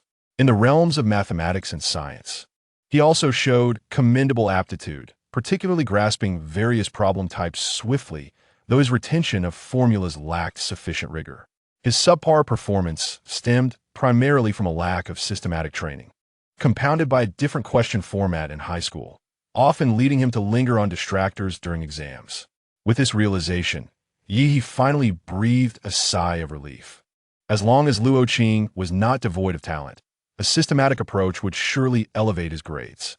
They studied until 10:30 in the evening, at which point Yi He closed his notebook. All right, it's time to wash up and sleep. Luo Qing responded, Now.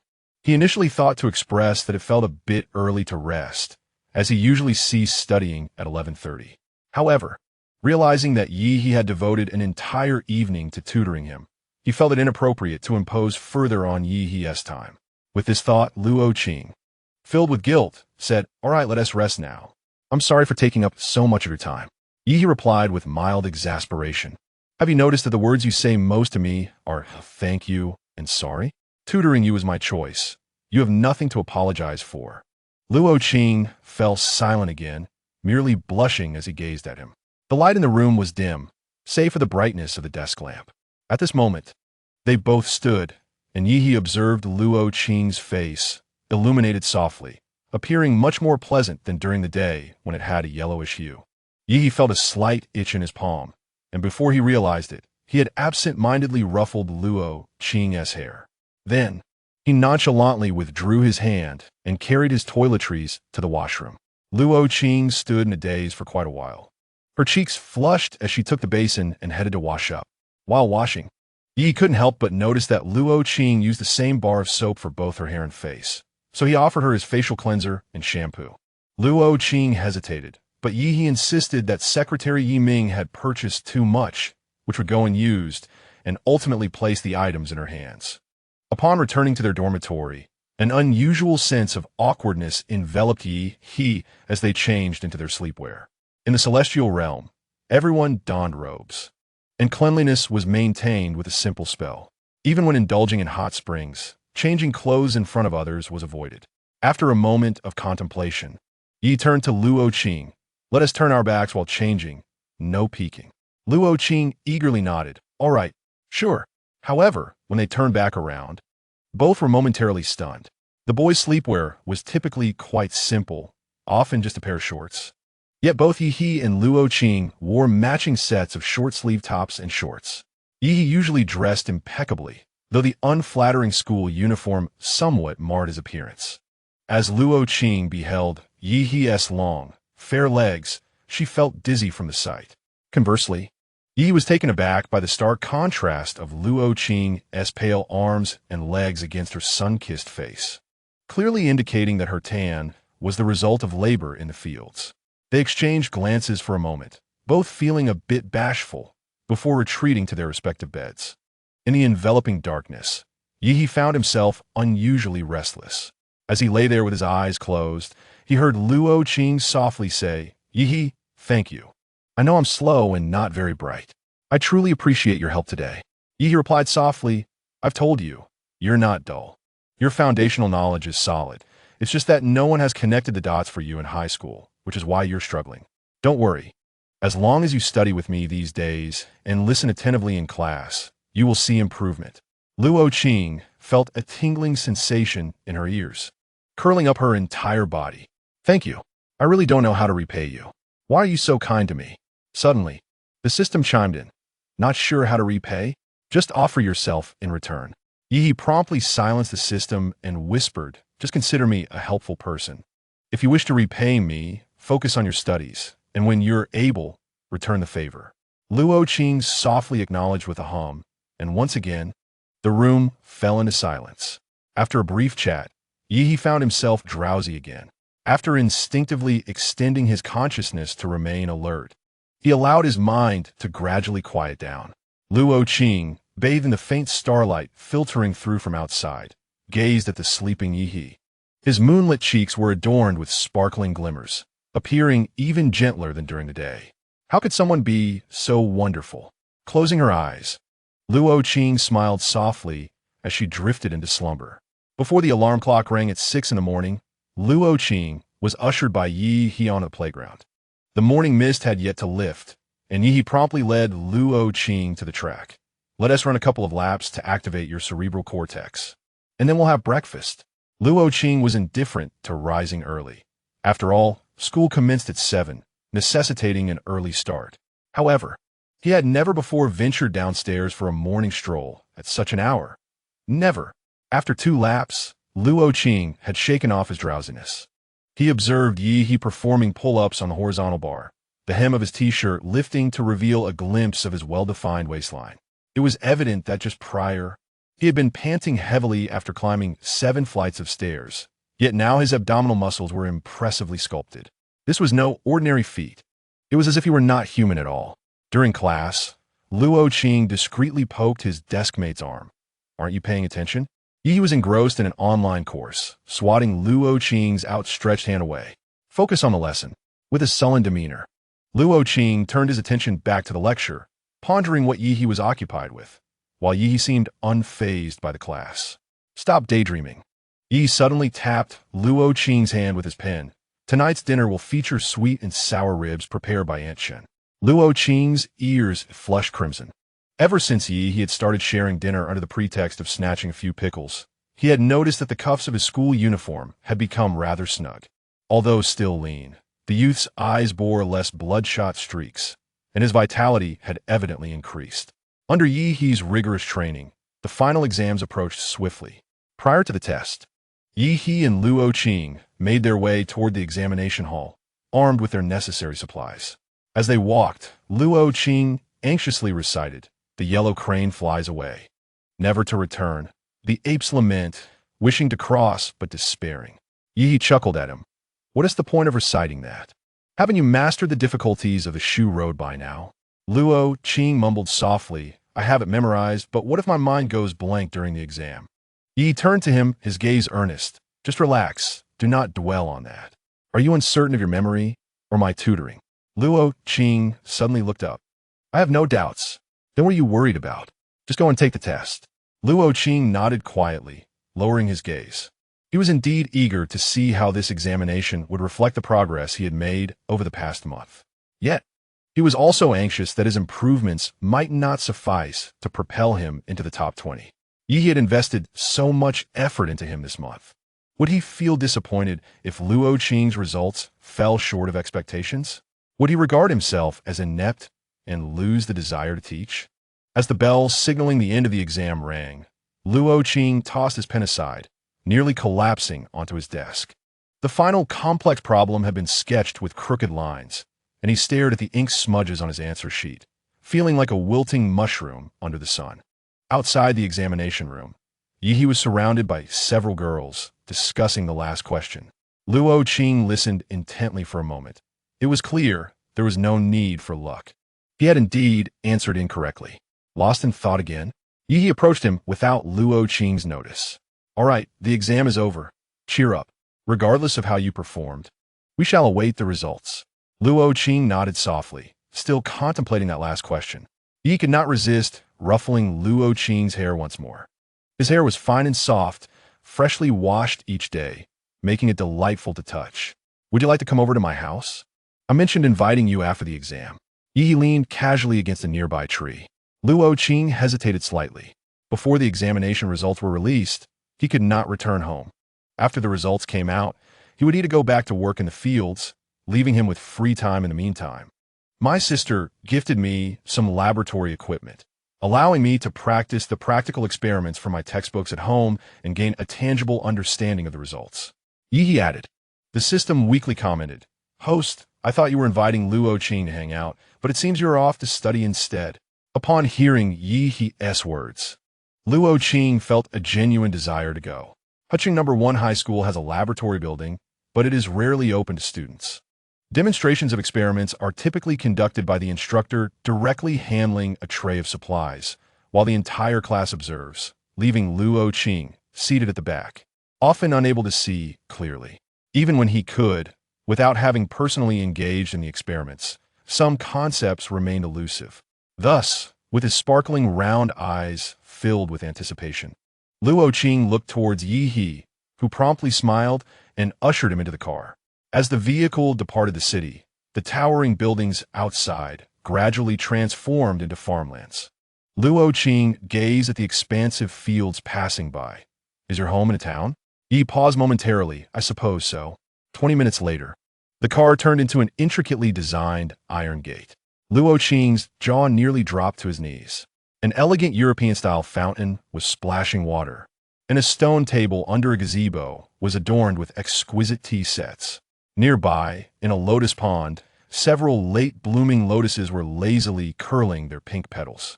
This was no mere town. It resembled a castle from a fairy tale. "What are you dawdling for?" Yi pulled him towards the villa, the sound of their shoes clicking on the cobblestone path echoing crisply.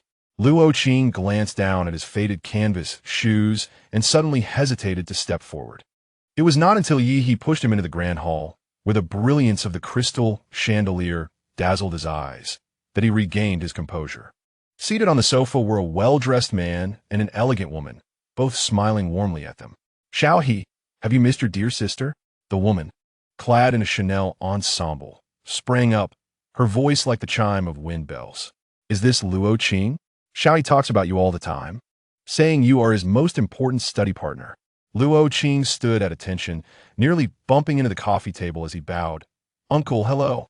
Auntie, hello." Yiming laughed heartily and offered a platter of imported fruits. "Don't be nervous. Xiao He mentioned you often struggled to see the experimental procedures in class. Xiao Rou recently converted the basement into a laboratory just for you." Yi's sister, Yi Rou, tousled her voluminous waves, lamenting time is still too short. The lab hasn't reached sterile standards, not comparable to the company's facilities. Luo Qing stared in awe at everything, feeling as though he were walking on clouds until he followed Yi into the laboratory. The sterile workstation was adorned with a gleaming spectrometer, and the stage of the microscope emanated a blue glow. When he first conducted the experiment on cell wall separation himself, watching the purple onion skin unfold on the slide, he finally grasped visually what a cell truly was. The information from the textbooks began to unfurl before his eyes. Chapter 13. School Bullying 13. Luo Qing turned.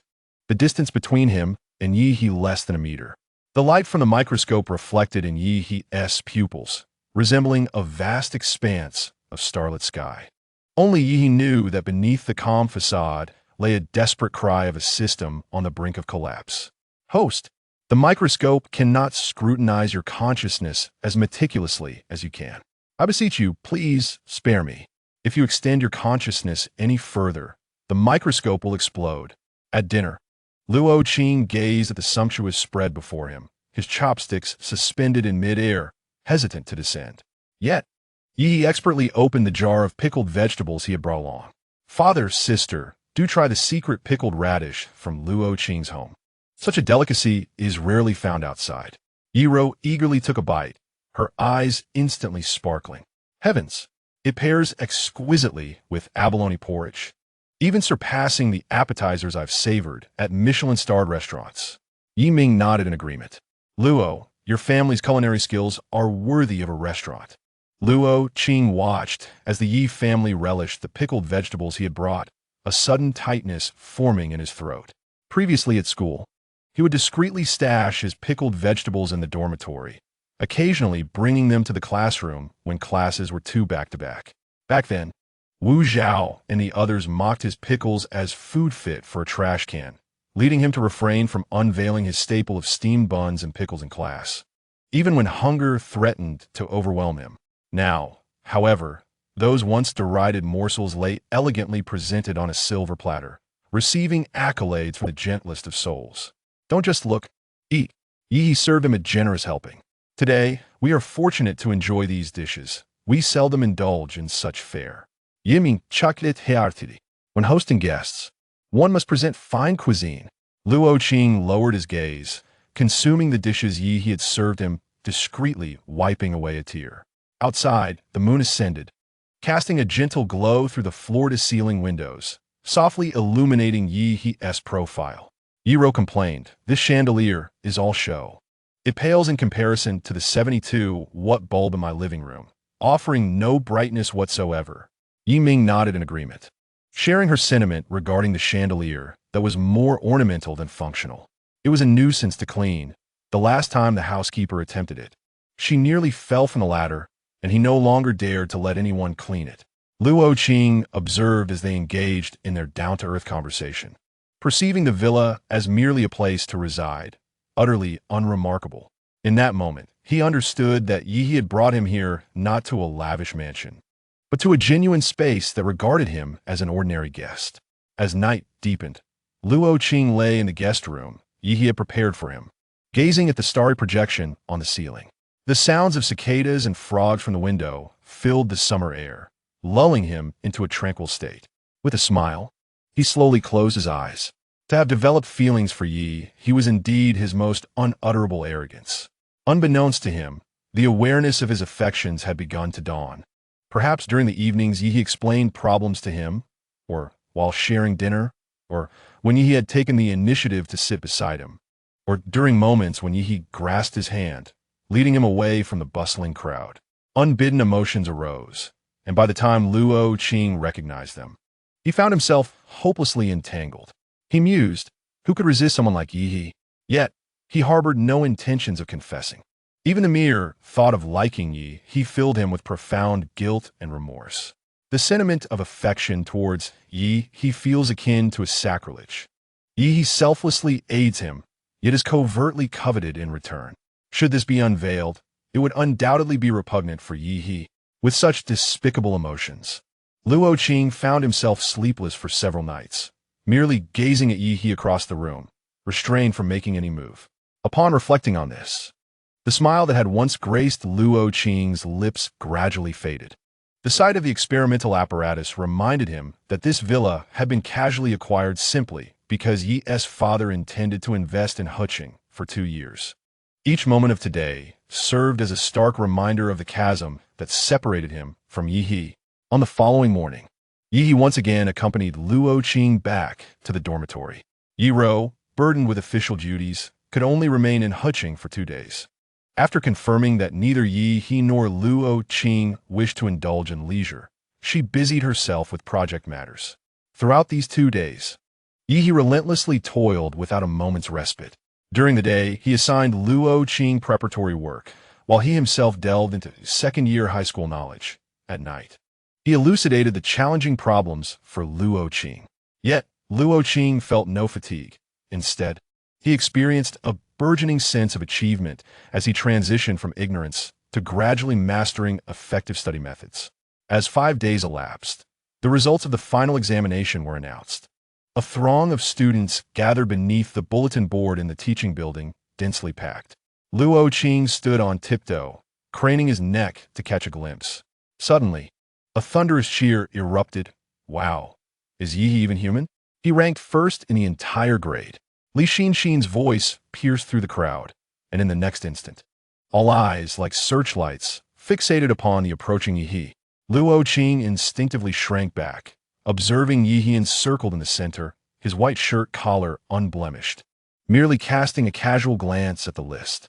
Is this really Yi? His looks are as if he stepped out of a comic, and his score is astonishingly high. 720 points? ISNT, the teacher notorious for curbing scores?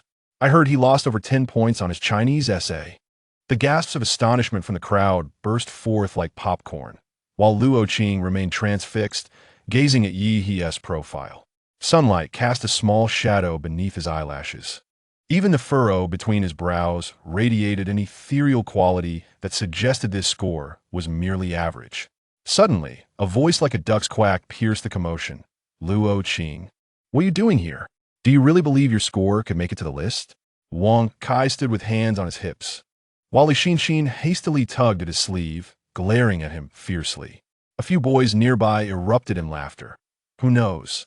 He might have stolen something. Making it to the list through cheating isn't entirely out of the question. Luo Qing's face shifted from pale to flushed, his fingers gripping the hem of his school uniform as if it might tear. Just as he was about to bow his head and slip away, his wrist was abruptly seized. Yi stood before him, his gaze as frigid as ice. Vung Ge, what qualifications do you have to mock others when you yourself had to cheat to break into the top 300? You're talking nonsense. Where's the evidence? A boy with a buzz cut interjected. Yi curled his lips in a slight smirk, his tone nonchalant. Do you possess any evidence of Luo Qing stealing or cheating? Oh, by the way, he leaned closer to Wang Kai, his voice lowered to a whisper only the two could hear. The supplier my father is collaborating with this time seems to be your company, right? Should we inquire with your father if crossing me is worth the trouble? Wang Kai's face turned as pale as a ghost, cold sweat trickling down the nape of his neck. The surrounding murmurs were abruptly silenced, and several raucous boys sheepishly closed their mouths, deflating like punctured balloons. Luo Qing gazed at Yi He's upright silhouette, feeling an overwhelming urge to roll around in bed with a blanket if one were available. Oh, how I adore Yi He! Chapter 14. Campus Bullying 14. Upon returning to the classroom, the rhythmic clacking of the homeroom teacher's high heels echoed on the floor. Quiet down, everyone. Our class's great contributor is back. The applause thundered, and Luo Qing joined in the clapping. Luo Qing has made remarkable progress this time, the homeroom teacher remarked, directing her attention toward him. Luo Qing ranked 308th in the grade, successfully breaking into the stable lower tier of 211. It was rare for Luo Qing to witness such a warm demeanor from the homeroom teacher, who had previously often regarded him with disdain or simply ignored him. The classmates also surprisingly refrained from ridiculing him. Any scattered jeers were swiftly silenced by others, and some even regarded him with admiration. Even Wu Zhao and the class representative Qing Li merely cast a cold glance his way without uttering a word. Luo Qing felt an unprecedented sense of well-being. It turned out that academic improvement could indeed shift his classmates' attitudes, even among the more unruly students. Although their silence may have been influenced by the homeroom teacher's presence and her delight in his progress, no one wished to be the one to provoke her. He had still taken a significant step forward. All thanks to Yi He, as he walked alongside Yi He out of the school gates. Luo Qing suddenly recalled something. Did you not seem very satisfied with your own results earlier? Yi He sighed, his expression serious, as if contemplating the mysteries of the universe. There were nearly 100,000 examinees in the province, and I heard that some student from other schools scored 730. Luo Qing reassured him. I've heard that the teachers at the first high school tend to grade harshly. Your scores should be comparable. My mental acuity is quite strong. Ah? Yi suddenly realized his slip of the tongue. I meant to say that my memory is good, and that's why I scored this much. I feel a bit guilty about the online courses I've taken recently. Luo Qing nearly choked on his own saliva, bewildered by the realm of academic excellence. And you call that a score? Then what does mine amount to? Just as he was about to voice his thoughts, he noticed Yi He pressing his lips together, a hint of genuine disappointment flickering in his eyes. Compelled by an inexplicable urge, he reached out and patted Yi He's back. Yi He abruptly turned his head, and the distance between them closed, allowing Luo Qing to glimpse his own reflection in Yi He's pupils, his cheeks flushing a deep crimson like a ripe tomato. He hastily withdrew his hand, feeling that his act of consolation was rather absurd. As they walked to the bus stop, Luo Qing stared up at the sign, his heart feeling as though it were stuffed with damp cotton, heavy and suffocating. A 2-hour bus ride lay ahead, and he would not see Yi He for a full month and a half. He kicked a pebble by the roadside, ignoring the ice pop Yi He offered him. What are you thinking about? Yi He unwrapped the ice pop, the sweet scent of strawberry wafting into Luo Qing's nostrils. Nothing much. Just that the summer vacation feels so long. Luo Qing mumbled, his head bowed. Suddenly, Yi pulled out his phone and swiped the screen a few times, illuminating it. Look, this is the resort my family is building. It seems to be only about 10 kilometers from your village. Luo Qing leaned closer, gazing at the screen that displayed a picturesque scene of verdant mountains and clear waters, while the poolside umbrella resembled a colossal mushroom. Next month, my father will go for an inspection, and I plan to accompany him to visit your home. Yi playfully thrust a popsicle into Luo Qing's hand, inadvertently brushing against his knuckle. Luo Qing's fingers trembled slightly as he took the popsicle, biting into it. The icy sweetness surged from his tongue to his heart. He hesitantly raised his gaze. Well, in Huqing, the spring plowing begins rather late, not until May. His family's land is scattered across uneven hills, and the plots themselves are unappealing, possibly still bearing the lingering scent of manure. Although their house is habitable, it is quite dilapidated, so much so that the government has included it in a rural housing renovation project. Each household has an independent toilet, but his family lacks the conditions to build a water closet. Currently, they still use a dry toilet. Moreover, his grandmother's health is poor, leaving the upkeep of the dry toilet awaiting his return home. It might indeed be, as his classmates said, that coming from such a situation would not be suitable for the refined Yi. His home is far from the picturesque charm of a resort. Instead, it features peeling walls, a dusty concrete floor that never seems clean, a stove with cracked bricks, and an ever-present, unpleasant odor of decomposing manure. My family will be farming during the summer vacation, so I might not have time to host you. I'm sorry, Luo said, lifting his head and speaking timidly. Yi chuckled softly and offered him a handkerchief, gesturing for him to wipe the cream from the corner of his mouth. It's all right. There is no need for concern. Just help out at home. Do not let it interfere with your studies. Luo's face flushed as he accepted the handkerchief and vigorously wiped his mouth. Can we connect for study sessions every evening during the summer vacation? Yi casually inquired. Luo was momentarily speechless, his gaze meeting Yi's earnest expression, realizing he was serious. If he could see Yi on his phone every day, perhaps the long summer wouldn't be so unbearable after all. Luo possessed a somewhat sluggish second-hand phone, purchased for 100 yuan at a second-hand market. Though it lagged, it sufficed for making calls and sending messages. Sure, Luo nodded vigorously, suddenly feeling that this lengthy summer might not be so difficult to endure. Yi watched as Luo boarded the bus home, a sense of inexplicable melancholy washing over him.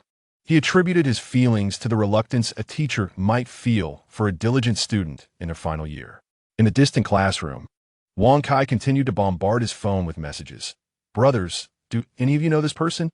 The small group comprised students from his school and some from others, all of whom came from families with a bit of money but lacked ambition.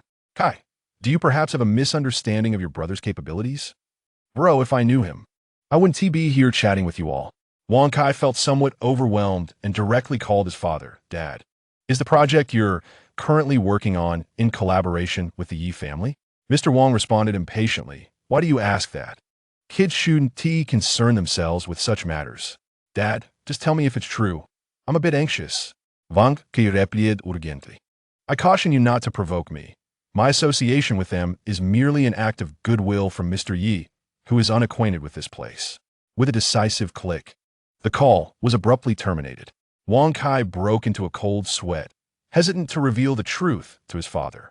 In his phone, a notification from the official website of the Qing government announced the auspicious signing ceremony of a 2 billion yuan agricultural product industrial park project with the Yi Group. Yi stood by the roadside, dialing the driver to request a ride back to the villa. With Luo absent and no classes or tutoring during the summer break, he intended to retreat to the villa for solitary study. Initially, he envisioned a productive routine, engaging in nightly online learning as if still in school, where he could also partake in lectures. However, since returning home, Luo had virtually vanished from communication. Chapter 15. Campus Bullying 15. In the village, the internet connection was exceedingly poor. Yi attempted to initiate a video call with Luo, but the connection lagged to the point of being unserviceable, and the phone calls were consistently intermittent. On the rare occasions when they managed to connect, Yi observed Luo on the other end, evasive and always shrouded in darkness.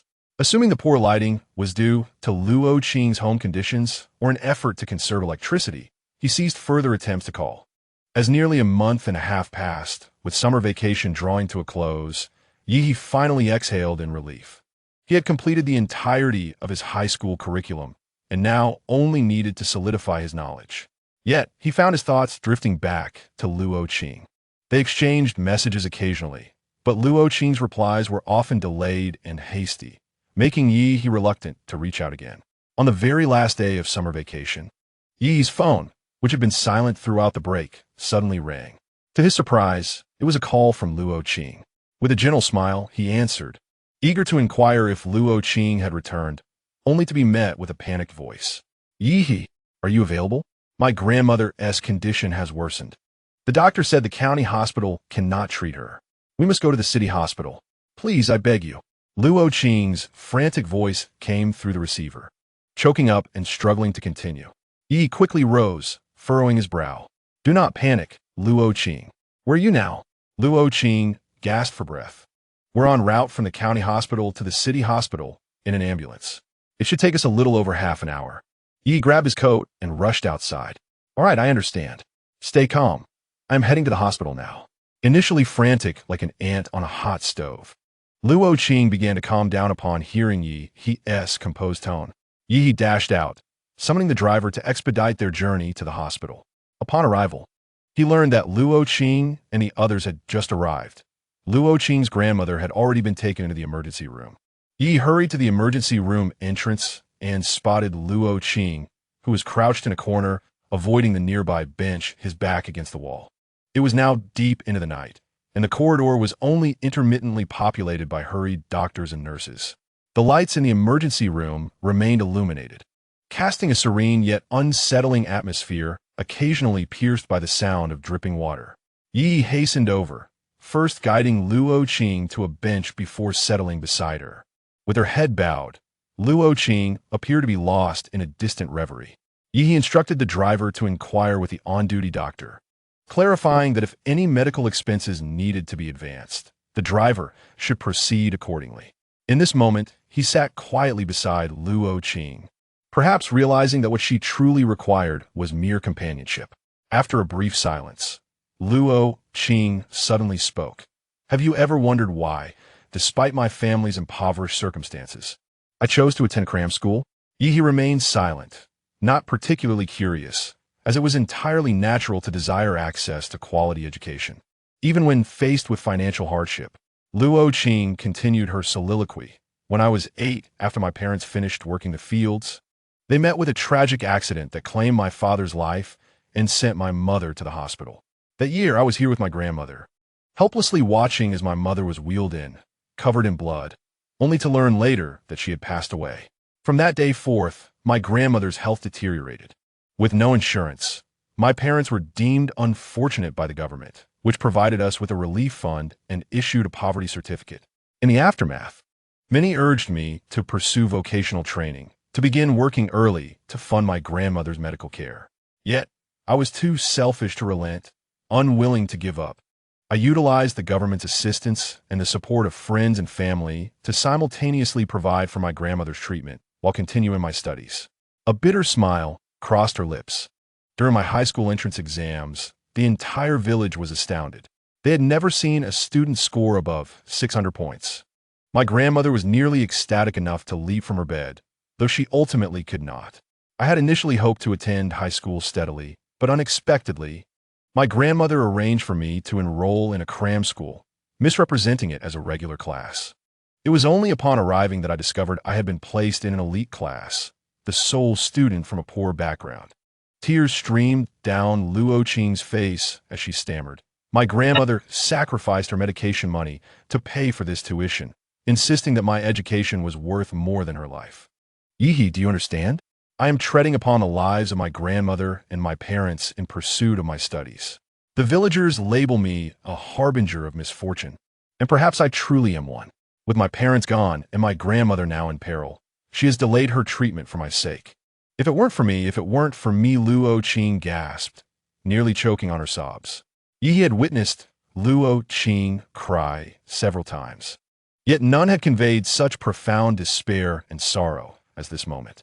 He recalled the internal conflict she experienced in the previous world, torn between a desire to learn and the reluctance to do so. He thought of her resolute leap from the 17th floor after her grandmother's passing. It seemed that her depression stemmed not solely from the bullying in class, but also from the guilt of bearing the weight of her family's tragic legacy. Without hesitation, Yi embraced her. Though he had never initiated a hug before, he felt that Luo Qing needed one now more than ever. Luo Qing's quiet sobbing transformed into a heart-wrenching wail. The scene struck an eerily familiar chord within him, evoking memories of the despair he felt while waiting outside the ICU. A wave of dread washed over him, as he feared that he was reliving the nightmares of his childhood at the tender age of 8. His grandmother, merely in her 60s, should have been thriving in these improved living conditions. He couldn't help but think that without him, she would not have deteriorated so rapidly. Luo Qing's head spun from a lack of oxygen, and he felt on the verge of fainting as he gently rubbed his back. his other arm tightening around him in a comforting embrace. "Luo Qing, do you trust me?" Yi asked. Through his sobs, Luo Qing managed a shaky, confused nod. Yi continued, "You must believe in my words. First and foremost, your grandmother will be fine. There is no need to worry about her subsequent treatment. I have already arranged for her to be seen at the first hospital of H City, and we will go there tomorrow. Rest assured, everything will be all right." Yi spoke with conviction, grounded in the knowledge of the original timeline where Luo Qing's grandmother had also fallen ill. Ultimately, she had survived, albeit with her health significantly worsened, rendering her nearly bedridden. Thus, Luo Qing sold their family home and leased the land, moving with his grandmother to a residence near his high school. He dedicated himself to his studies while caring for her, determined not to let her despair or abandon treatment. Fortunately, the local government, aware of their plight, provided him with a scholarship, critical illness insurance, and aid, allowing him to complete high school with some stability. Despite the relentless mockery and subtle bullying from his classmates, he managed to rank just over 300 in his school, securing a place at a lower, Tier 2 11 institution. In truth, he was a remarkably accomplished young man. Before Yi arrived, Luo Qing's grandmother had managed to live comfortably until his 30th year. Now, with Yi's formidable presence and the support of an enigmatic system, there seemed to be no reason for things to worsen. Yi's steady voice gradually calmed Luo Qing's racing heart. He forced himself to focus, gazing silently at the emergency room indicator lights, counting the flickers in his muddled mind. When the doctor emerged, weary and worn, Luo Qing nearly stumbled forward in a rush. Yi steadied his trembling form, asking on his behalf, "Doctor, how is she?" "She is no longer in immediate danger," the doctor replied, removing his mask. The complications from acute heart failure were addressed in a timely manner. However, the patient has long suffered from malnutrition and delayed treatment, leaving her in a precarious state. Comprehensive rehabilitation is necessary, and it would be best to transfer her to a hospital in the provincial capital for thorough examination and recovery. The tension in Luo Qing's body suddenly dissipated, and he felt his legs weaken, nearly collapsing, but Yi was quick to catch him. Tears streamed down Luo Qing's face, and Yi retrieved a handkerchief, gently wiping his tears as Luo Qing lacked even the strength to take it himself. "It's all right now. Don't be afraid," Yi offered, his words lacking the warmth of familiarity. Concepts such as life, aging, illness, and death were foreign to Yi. Though the six realms did experience such phenomena, beings, aside from the most vile, would generally reincarnate, and the celestial realm was entirely devoid of such mortal concerns. Thus, today's events seemed to him nothing more than a distant spectacle, devoid of any tangible emotion. However, for Luo Qing, who had lost his memory, this was his only remaining kin in this world. He found himself unable to empathize with him. Consequently, he merely patted Luo Qing's back in silence until the latter's emotions began to stabilize. At that juncture, the grandmother was wheeled out of the emergency room and transferred to the inpatient department. Luo Qing eagerly rushed over, only to suddenly recall something and began to turn away. Yi gently reassured him, saying that he had already arranged for someone to handle the hospitalization procedures, and that he need not worry about the deposit or any related matters. Luo Qing was rendered speechless, unable to even utter a simple thank you. That night, Yi's kindness had transcended the bounds of mere friendship. Expressing gratitude would have felt insubstantial, and he was indeed devoid of funds. In that moment, a whirlwind of emotions, embarrassment, guilt, anxiety, gratitude, and panic intertwined within his heart, leading him to navigate through a disoriented night. Yi initially intended to transfer the elderly woman to a provincial hospital the following day, but given her current condition, such a transfer seemed inadvisable.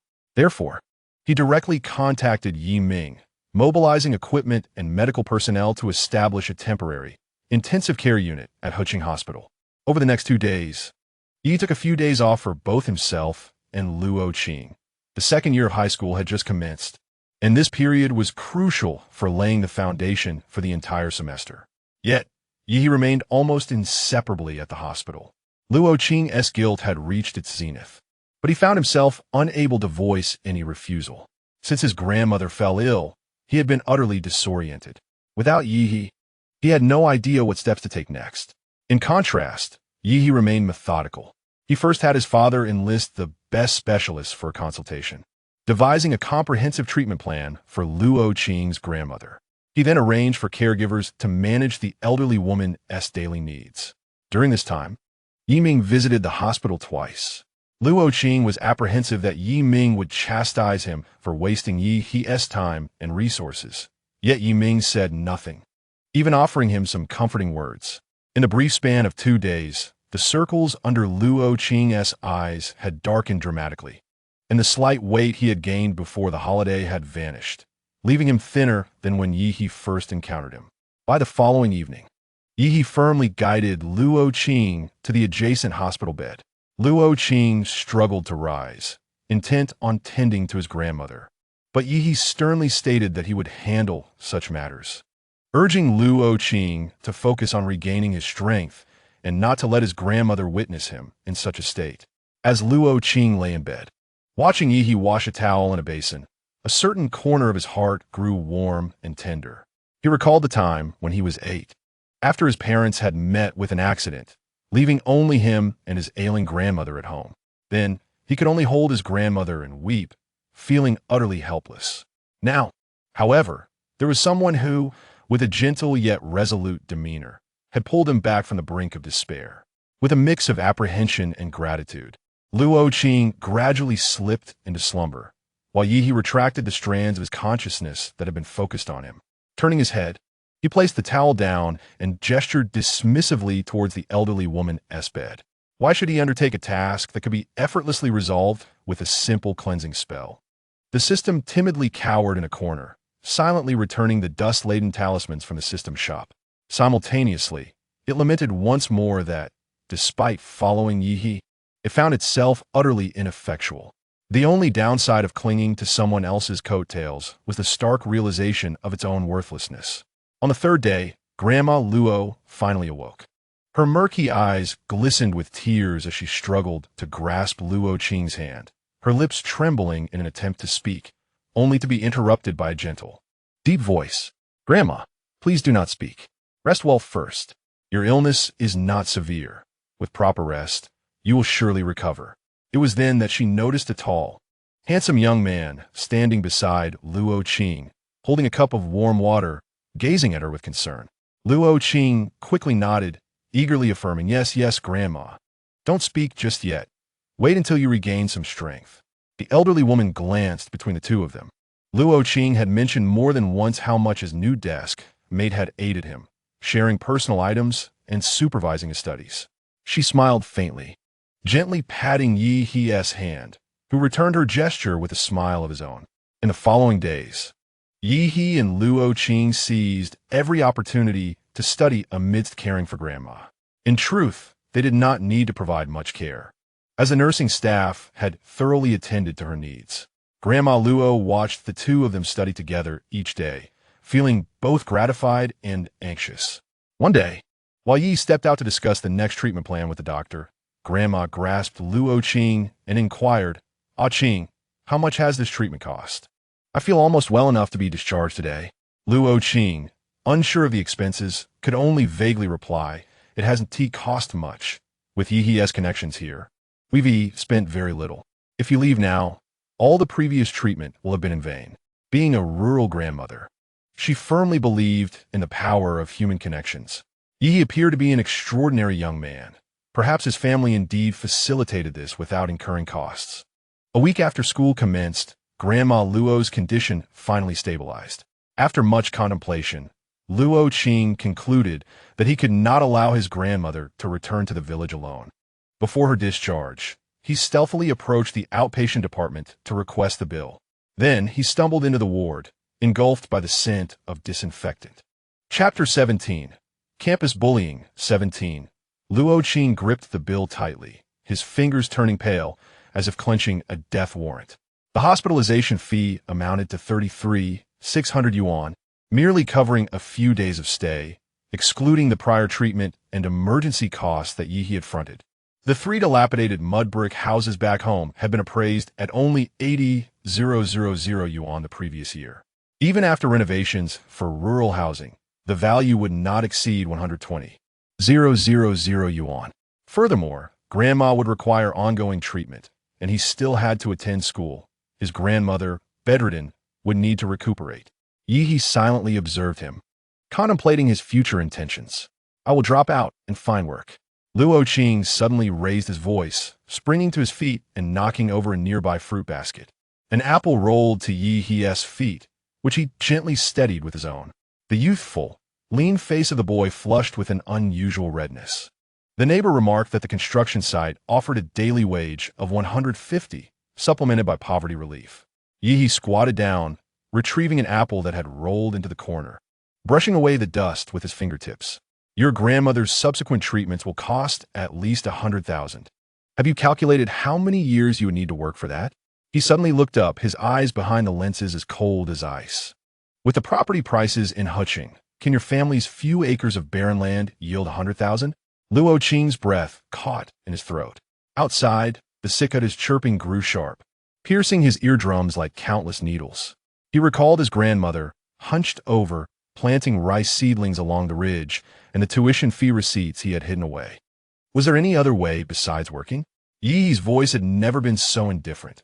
He must be angry at Luo Qing's lack of ambition. But what else could he do? Let's make a pact. Yi suddenly pulled out a notebook from his backpack and tore out a sheet of paper. I will sponsor your high school education, including helping you find a doctor for your grandmother, on the condition that you achieve admission to a 985 university and work for the Yi Group for 10 years after graduation. Luo Qing stared blankly at Yi. Like a dazed Psyduck, Yi chuckled lightly, handing him a handkerchief.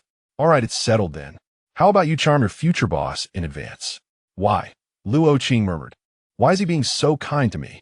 What he truly wished to ask was why someone as ordinary and even somewhat pitiful as himself could encounter a benefactor like Yi. Yi laughed softly. Perhaps we were destined to meet in a past life? Luo Qing's heart raced at that moment. Looking up, he saw Yi's expression, a blend of tenderness and teasing, and realized he was merely jesting. With tears welling in his eyes, Luo Qing nodded earnestly and bowed deeply. Thank you for your support. I will definitely get into a good university, and then I will work for you. I will strive to create value. Yi quickly held him back, speaking gently. There is no need for concern. My assistance is an investment in a potential asset, and besides, we are friends now, aren't we? Upon returning to school, everything seemed to revert to its original state. Luo Qing was just inserting earplugs to shield himself from the noise behind him when Wang Kai struck the back of his head with a piece of chalk. Oh, do you really think wearing those cheap earplugs makes you a scholar? Having heard such remarks countless times, Luo Qing could only feign indifference, desperately trying to suppress the fear and sorrow within, studying with fervor.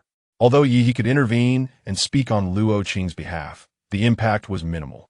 Moreover, harm may not always be inflicted through direct words. For instance, when homework was distributed, classmates would normally hand out their assignments without issue. Yet, when it came to Luo Qing, they would pinch the corner of his homework notebook with their fingers, disdainfully tossing it onto his desk, as if his notebook would soil their hands. In class, when others failed to answer questions, it went unnoticed. But when Luo Qing could not respond, the surrounding voices would erupt with taunts like trash, fool, or stupid pig. Luo Qing did not show that he cared much, but gradually, he transformed back into the previously silent and sullen boy. After enduring for 3 days, Yi could no longer bear it and directly approached the principal's office. The principal, beaming with delight, looked at Yi, who had generously donated 20 million for educational equipment to the school and was the top student in his grade. To the principal, Yi was akin to family. Without preamble, Yi expressed his desire to transfer Luo Qing to the key class. The principal, somewhat taken aback, inquired why he wished to move to the key class when the teaching quality in the sprint class was equivalent. Yi candidly replied that the learning environment of the sprint class was unsuitable for Luo Qing. The principal, puzzled, asked who Luo Qing was. Yi proceeded to explain Luo Qing's situation, which left the principal feeling a bit uncomfortable. The management of campus bullying is exceedingly challenging, particularly when it involves verbal harassment that lacks evidence. Nevertheless, since such bullying occurred within his own institution, the principal experienced a sense of awkwardness. Clearing his throat, the principal stated that since he believed Luo Qing was not suited for that class, transferring him was a possibility. However, the key class was typically assigned based on academic performance, and it shouldn't come at the expense of other students' positions. It would be akin to granting him an auditing spot. Yi looked directly at the principal, emphasizing that Luo Qing's departure from Class 17 was for a reason. The principal finally nodded in agreement. All right, I can offer him a chance, but if there are objections from other parents, or if he struggles to keep up, he will have to be moved out of the key class. Yi acknowledged this, agreeing that the principal's point was valid. Upon returning to the classroom, Yi promptly relayed the news to Luo Qing, instructing him to gather his belongings in preparation for the transfer to the neighboring key class. Luo Qing's eyes lit up momentarily, but soon shifted to concern. Oh, transferring is wonderful, but the key class. I might not be able to keep up. As Yi packed his things, he reassured him, what is there to worry about? You'll primarily be learning from me, not the teachers. The material I taught you during your hospital stay is already sufficient for this month's syllabus. It's likely that the teachers will struggle to keep pace with your progress. Luo Qing often found himself taken aback by Yi's seemingly gentle yet occasionally arrogant remarks, and inexplicably, his worries began to dissipate. In the month following their class transfer, Yi and Luo Qing entered a fervent study mode, dedicating nearly all their time to learning, save for meals and sleep. Every evening, Aunt Chen's thermos would appear punctually at the dormitory door. Upon lifting the lid, the enticing aromas of dishes such as boiled fish, sweet and sour ribs, and stir-fried vegetables wafted through the air. Before dining with Luo Qing, Aunt Chen had never prepared such richly flavored meals. However, since Luo Qing enjoyed them, and Yi was not picky, under Yi's encouragement, at least one spicy dish became a staple in their daily meals. Luo Qing secretly observed Yi, who, while enjoying home-cooked meals, exuded the elegance of a gentleman in a French restaurant. Each gesture was pleasing to behold. Ironically, when Yi took him to a French restaurant, he seemed somewhat out of his element. Luo Qing believed that Yi's insistence on using chopsticks at the French establishment was indicative of his appreciation for traditional culture. Yi merely wished to convey that. After spending over a millennium in the celestial realm, using a knife and fork was indeed quite challenging. On the day the monthly exam results were announced, Luo Qing's hand trembled as he clutched his report card. The report card for the elite class was not posted on the blackboard but distributed individually. In a class of 63 students, it was no surprise that Luo Qing ranked last. He could hardly contain his tremors. It was directed by Yi to look at his grade ranking. Luo Qing's ranking of 239 in his grade was an unprecedented achievement since his enrollment. This score, in the previous intensive class, would have placed him comfortably within the top 10. Luo Qing looked up in astonishment at Yi, who simply smiled and gently patted his head, saying, "See, I told you that you could do it." Luo Qing's performance posed no significant threat to the students of the elite class, yet his determination fueled an increasingly competitive atmosphere among them. Particularly, several classmates who had just transitioned from the ordinary class to the elite class were studying diligently, fearful of being relegated back to the ordinary class during the next division. Under such pressure, Luo Qing felt an unparalleled sense of fulfillment. This environment resembled the high school life he had envisioned as a child, free from discrimination and disdain, filled solely with a thirst for knowledge and a hopeful outlook toward the future. Perhaps, in time, he too could shed the label of a bumpkin and stand on the same stage as his peers, vying for the fruits of success. This was the essence of what a school should embody. In the elite class, lessons were taught with minimal questioning. The teachers would succinctly convey their thoughts, and the students would seamlessly follow along. No longer would Luo Qing find himself standing alone, unable to answer questions while being ridiculed by his classmates. Consequently, his demeanor gradually transformed from overly cautious to calm and steady. Especially after spending considerable time with Yi, he became influenced by Yi's unwavering focus and resolute determination. When Yi guided him, despite the significant intellectual disparity, he never displayed impatience or disdain. Although he did not offer encouragement, he would firmly reassure Luo Qing, in his steady voice, that it was perfectly natural not to understand certain problems and that seeking clarification was equally normal. In this class, Luo Qing was neither coddled nor targeted. In this subtly nurturing environment, he gradually reached a state of immersive learning. Before long, the second year of high school was nearing its conclusion. Throughout this year, Yi consistently maintained the top score, unwavering between 720 and 730 points, regardless of the difficulty of the questions posed by the teachers. In contrast, Luo Qing, once at the bottom of the class, gradually ascended to the 45th position, perilously close to breaking into the top 100. This achievement garnered the attention of both teachers and classmates.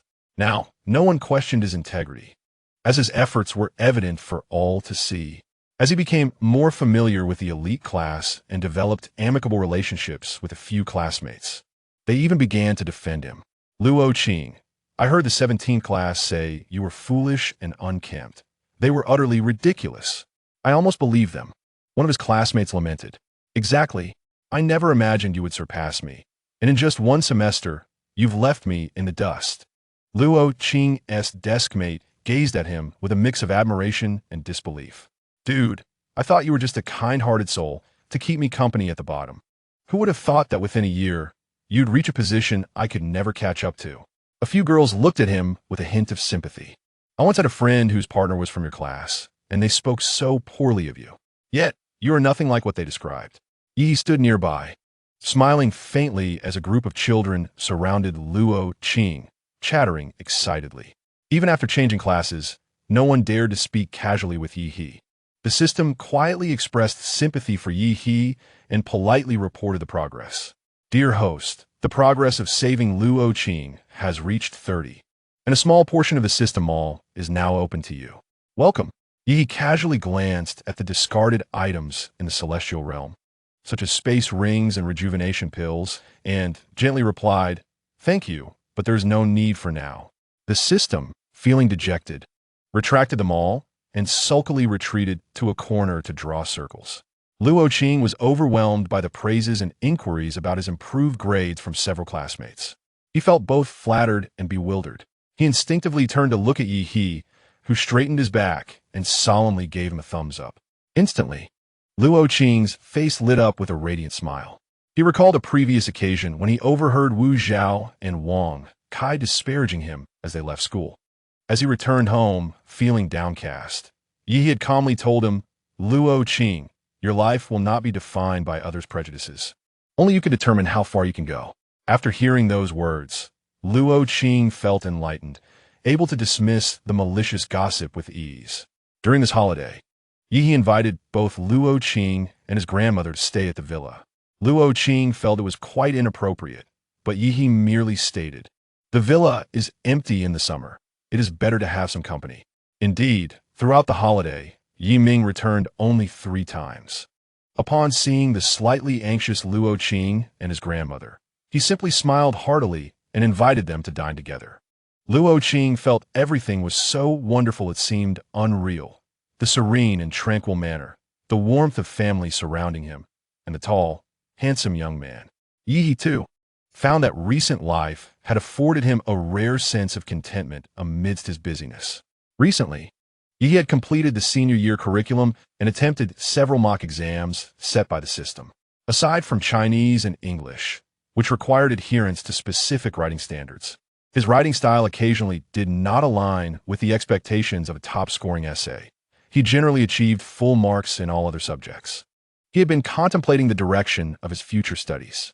Initially, his intention upon arriving in this world was merely to retrieve the shattered soul of his junior, Qing Li. However, his habit of striving for excellence in academics made it impossible for him to regard studying as anything less than his paramount task. In the celestial realm, his acquisition of techniques and theoretical knowledge had been the swiftest, and now, with his vast consciousness compared to that of his contemporaries, it felt like an unfair advantage. Thus, Yi decided against the traditional path of studying methodically for the college entrance examination. Such an outsider's dominance over locals seemed meaningless, as it would unjustly deprive deserving students of their rightful accolades. Nevertheless, his earlier comment to Luo Qing about inheriting the family business and making him work was merely a casual remark. Not to mention that he had no intention of employing Luo Qing. The crux of the matter lay in his belief that, as an outsider, he lacked the right to inherit Yi Ming's legacy. Initially, Yi Ming was to have only one child, Yi Rou. The financial support he received during his formative years was already a tremendous privilege. He could not usurp the entirety of Yi Rou's rightful inheritance. Thus, Yi felt compelled to contemplate his future direction. As the senior disciple of the celestial realm, he had fortuitously arrived in the mortal world and sensed a duty and responsibility to instigate some form of change within this realm. What then should be changed? Chapter 19. Campus Bullying 19. After several days of deliberation with the system, Yi ultimately resolved to approach the matter through technological advancement. The celestial realm lacked substantial hard technology. All matters were resolved through celestial power. However, Yi had previously visited other small worlds in Zhongzhou, some of which were inhabited solely by mortals. In contrast to those galaxies that had already mastered mechas, spatial travel, and nanoshields, this galaxy, which had merely taken its first tentative steps into space exploration, exhibited a woeful deficiency in technological prowess. Yi intended to pursue a path of guaranteed emission, striving to illuminate this world's technological tree, thereby justifying his journey here. Consequently, while Luo Qing was diligently studying for the upcoming senior year entrance examination, Yi had already begun to delve into the realm of aerospace knowledge. At this juncture, the utility of a system became evident. Many fields within aerospace were classified. However, the system possessed knowledge of aerospace systems from other worlds. Though some of this information diverged from the existing framework of this world, much of it was universally applicable. Recently, Luo Qing had noticed that while Yi was tutoring him in the evenings during the day, the various formulas and symbols he inscribed in his notebook were entirely indecipherable to him. The prospect of catching up to Yi seemed bleak, compelling him to intensify his studies in hopes of drawing closer to him. Before the bell for the senior year commenced, Yi received an invitation to the provincial physics competition. This event gathered the finest talents from across the province, and the victors would secure direct admission. Yi had consistently ranked first in examinations for the year. Although Huqing had experienced a decline, Huqing one high school remained among the lower tier of the nation's top institutions. The top-ranking student from Huqing No. 1 was often regarded as a favorite for the championship. Prior to his departure, Luo Qing stood at the entrance of the villa to bid him farewell, recalling the intricate formulas he had encountered during the summer. He opened his mouth to inquire about something, but hesitated, fearing he might disrupt Yi's thoughts. "Study well. I'll return soon," Yi said, ruffling Luo Qing's hair gently. He casually opened the car door, adding, "The entrance exam for the advanced class 1T be difficult. With your abilities, you should comfortably secure a place in the top 30. Luo Qing nodded, forcing a smile. "Yi, good luck." With a faint smile, Yi settled into the back seat and waved goodbye as the vehicle drove off. Luo Qing gazed at the retreating car for a long time. Upon entering the villa, his grandmother sat on an intricately carved rattan chair, affectionately watching him. "Qing, Xiao has gone to take his exam. You must study diligently as well, aiming for a prestigious university." His grandmother, unaware of what constituted a good university, equated such institutions with a promising future. Luo Qing nodded gently and returned indoors to gaze at the review materials on the table. The Newtonian laws on the paper overlapped with the interstellar navigation formulas in Yi's notebook, and he suddenly felt that Yi was drifting further away from him. Although they were already quite distant, now it seemed so far that even the silhouette was no longer visible. Yi, so intelligent and extraordinary, would surely be admitted without examination if he were to skip the third year of high school and be directly enrolled. Would he not see Yi for an entire year? Perhaps would he never see him again in this lifetime? Would the promise of support and the arrangement to work for him still stand? The competition was held at the Industrial Technology University in the provincial capital. For Yi, who had recently immersed himself in spacecraft powered by curvature engines, these problems were almost trivial.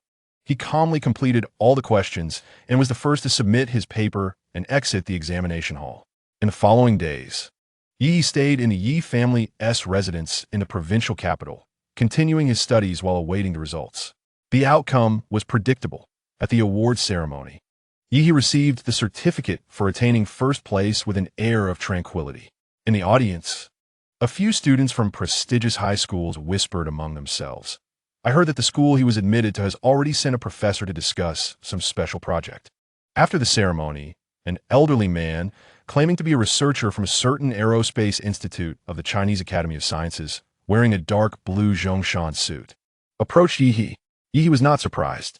He had intentionally included content in the supplementary questions that clearly exceeded the high school and even undergraduate level, pertaining to aerospace knowledge, to attract the attention of national personnel.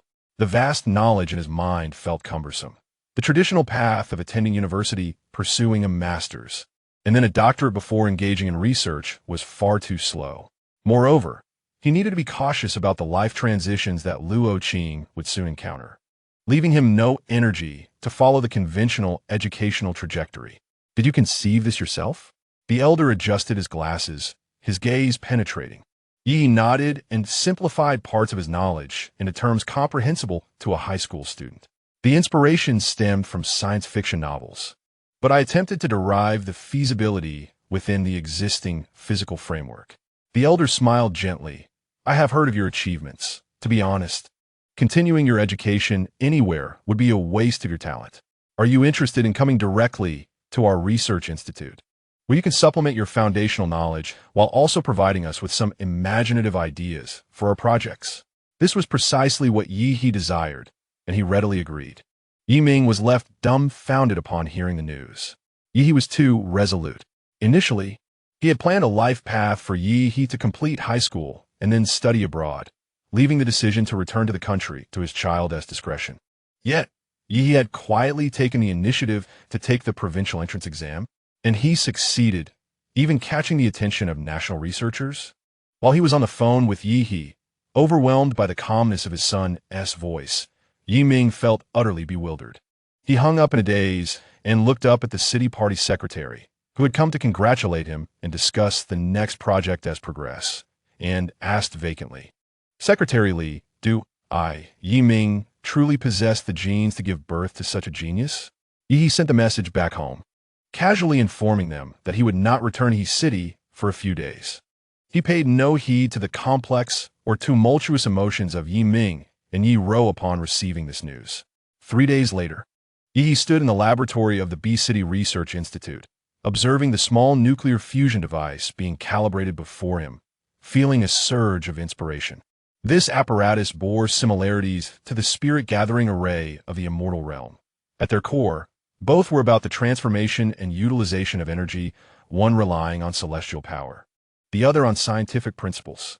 Upon returning to the Immortal realm, should his corporeal form remain intact, he could indeed explore methods to enhance the spirit-gathering array. The director handed him a document. The special recruitment approval had come through, allowing him to participate in the project while studying. Yi accepted it and said, Director, I have a favor to ask. The director, smiling warmly, inquired, What is it, young Yi? Speak freely. I will do my utmost to accommodate your request, as long as it does not violate principles. Yi replied, confident yet respectful, we have a sponsored student in East City who has been subjected to bullying at school. I cannot focus on my research without bringing him here. Therefore, I would like to ask if you could assist in arranging for him to attend a high school in this city as a guest student. Chapter 20. Campus bullying. The director paused for a moment, about to respond. When Yi continued, my father or sister could handle this. But one is in his city and the other in a city, both rather busy and unable to travel easily. The director chuckled. Indeed, it would be quite a hassle for a businessman like Director Yi to make a trip just for a guest student. Yi looked at the director in confusion. Ha ha. The director laughed. Before deciding to let you come, we conducted a thorough investigation of your family background. Director Yi is indeed a conscientious entrepreneur, developing industrial projects in his city and even supporting a government infrastructure project. The director patted Yi's shoulder reassuringly. Rest assured, I will make the necessary arrangements. Your classmate, Luo Qing, correct? With diligent and benevolent individuals like you entrusted to the nation, we are at ease. Yi mused that indeed, a national-level research institute conducted its personnel background checks quite rigorously. It was likely that Luo Qing, who had been close to him, had also been thoroughly investigated. In September, the lingering warmth of summer still permeated the city. Luo Qing, bewildered, followed the reception personnel to the entrance of his new school. Just days before, he had thought he might never see Yi again. Yet, Yi had not only been admitted, but had also arranged for someone to bring him to the city for his studies. Luo Qing gazed at the pristine and imposing educational building before him, his fingers unconsciously tightening around the straps of his backpack. This was the school Yi had contacted for him, a top-tier high school in the nation, where even a single student as competition experience could fill an entire resume. Luo Qing? A familiar voice called from behind. Yi, clad in a light windbreaker, had his coat flared by the autumn breeze. You're here. First, put your backpack in a car. You'll be boarding with me. Let us head into the school to complete the paperwork. You won't have classes today. Luo Qing observed Yi, whose demeanor was entirely nonchalant. It seemed as though nothing had changed, as if he had suddenly taken residence in his dormitory once more. And this time he was abruptly ushered into an entirely new life. I have arranged for a professional caregiver for Grandma, Yi remarked, producing a card from his pocket. This is my researcher ID. If any issues arise, feel free to contact someone at the institute. Luo Qing solemnly accepted the card with both hands. I may be quite busy during this period and return home late in the evenings, so I might not be able to tutor you. If you encounter difficulties in your studies, please consult your homeroom teacher. She has guided 5 cohorts from Tsinghua and Peking University and possesses a wealth of experience. After completing the school formalities and becoming acquainted with the principal and teachers, Yi led Luo Qing outside the school premises. As Luo Qing felt the icy metal card in his hand, memories of himself 3 months prior, vigilantly watching over at Huqing Hospital, came flooding back. The turn of fate was so sudden that it left him somewhat disoriented. Yi, thank you, he almost bowed again. Yet Yi simply grasped the nape of his collar and hoisted him up, then placed a firm hand on his shoulder. Do not thank me. I was uneasy about your absence. I brought you here without seeking your consent, so please do not blame me. Luo Qing hurriedly waved his hands, exclaiming, How could I? I am grateful to you beyond measure. Yi chuckled lightly, guiding Luo Qing toward the car. Do not worry about falling behind. Your foundation and talent are on par with anyone else's. It is merely that students in B City may have been exposed to a wider array of subjects. If you wish to avoid certain topics, you may do so until university. Luo Qing indeed harbored concerns about keeping pace. Yet he did not want to consistently appear timid and insecure in front of Yi, thereby disappointing his expectations. It seemed as though Yi could read his mind, effortlessly detecting his fears and uncertainties.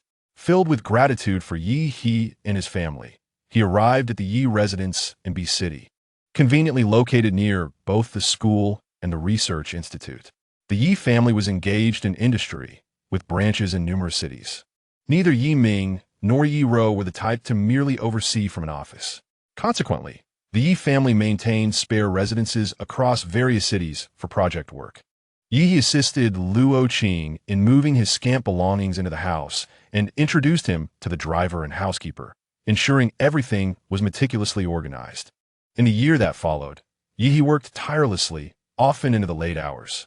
Initially, the institute did not allow him to engage with advanced technologies, focusing instead on basic theoretical instruction. However, as Yi's talents became increasingly evident, and upon signing a confidentiality agreement and a 20-year restriction on overseas travel, the weight of responsibilities upon him grew. Yet Yi reveled in this, for since arriving in this world, he finally had the opportunity to create value and contribute, aligning with a lifestyle he had maintained for millennia on Tianqianshan. Without Yi's guidance, the initial days proved challenging for Luo Qing. However, with the assistance of his homeroom teacher, he gradually regained his ability for autonomous learning. Frequent transitions between classes, or even schools, during high school can be detrimental to education. Yet for Luo Qing, each change represented Yi's care, marking a new beginning. Thus, he absorbed new knowledge like a sponge, diligently striving to learn. The new classmates are quite amiable, and under the gentle guidance of Yi, Luo Qing no longer resembles the frail, rustic figure he once was. He intentionally seeks to learn from Yi's poised demeanor and gentle temperament. The classmates are aware that he is a transfer student from another region, yet they remain oblivious to his past reputation, which grants him a sense of ease. Over the course of the year, Luo Qing has broadened his horizons. The teachers not only impart knowledge of lofty ideals, but also engage in practical lessons on agricultural production and metalworking.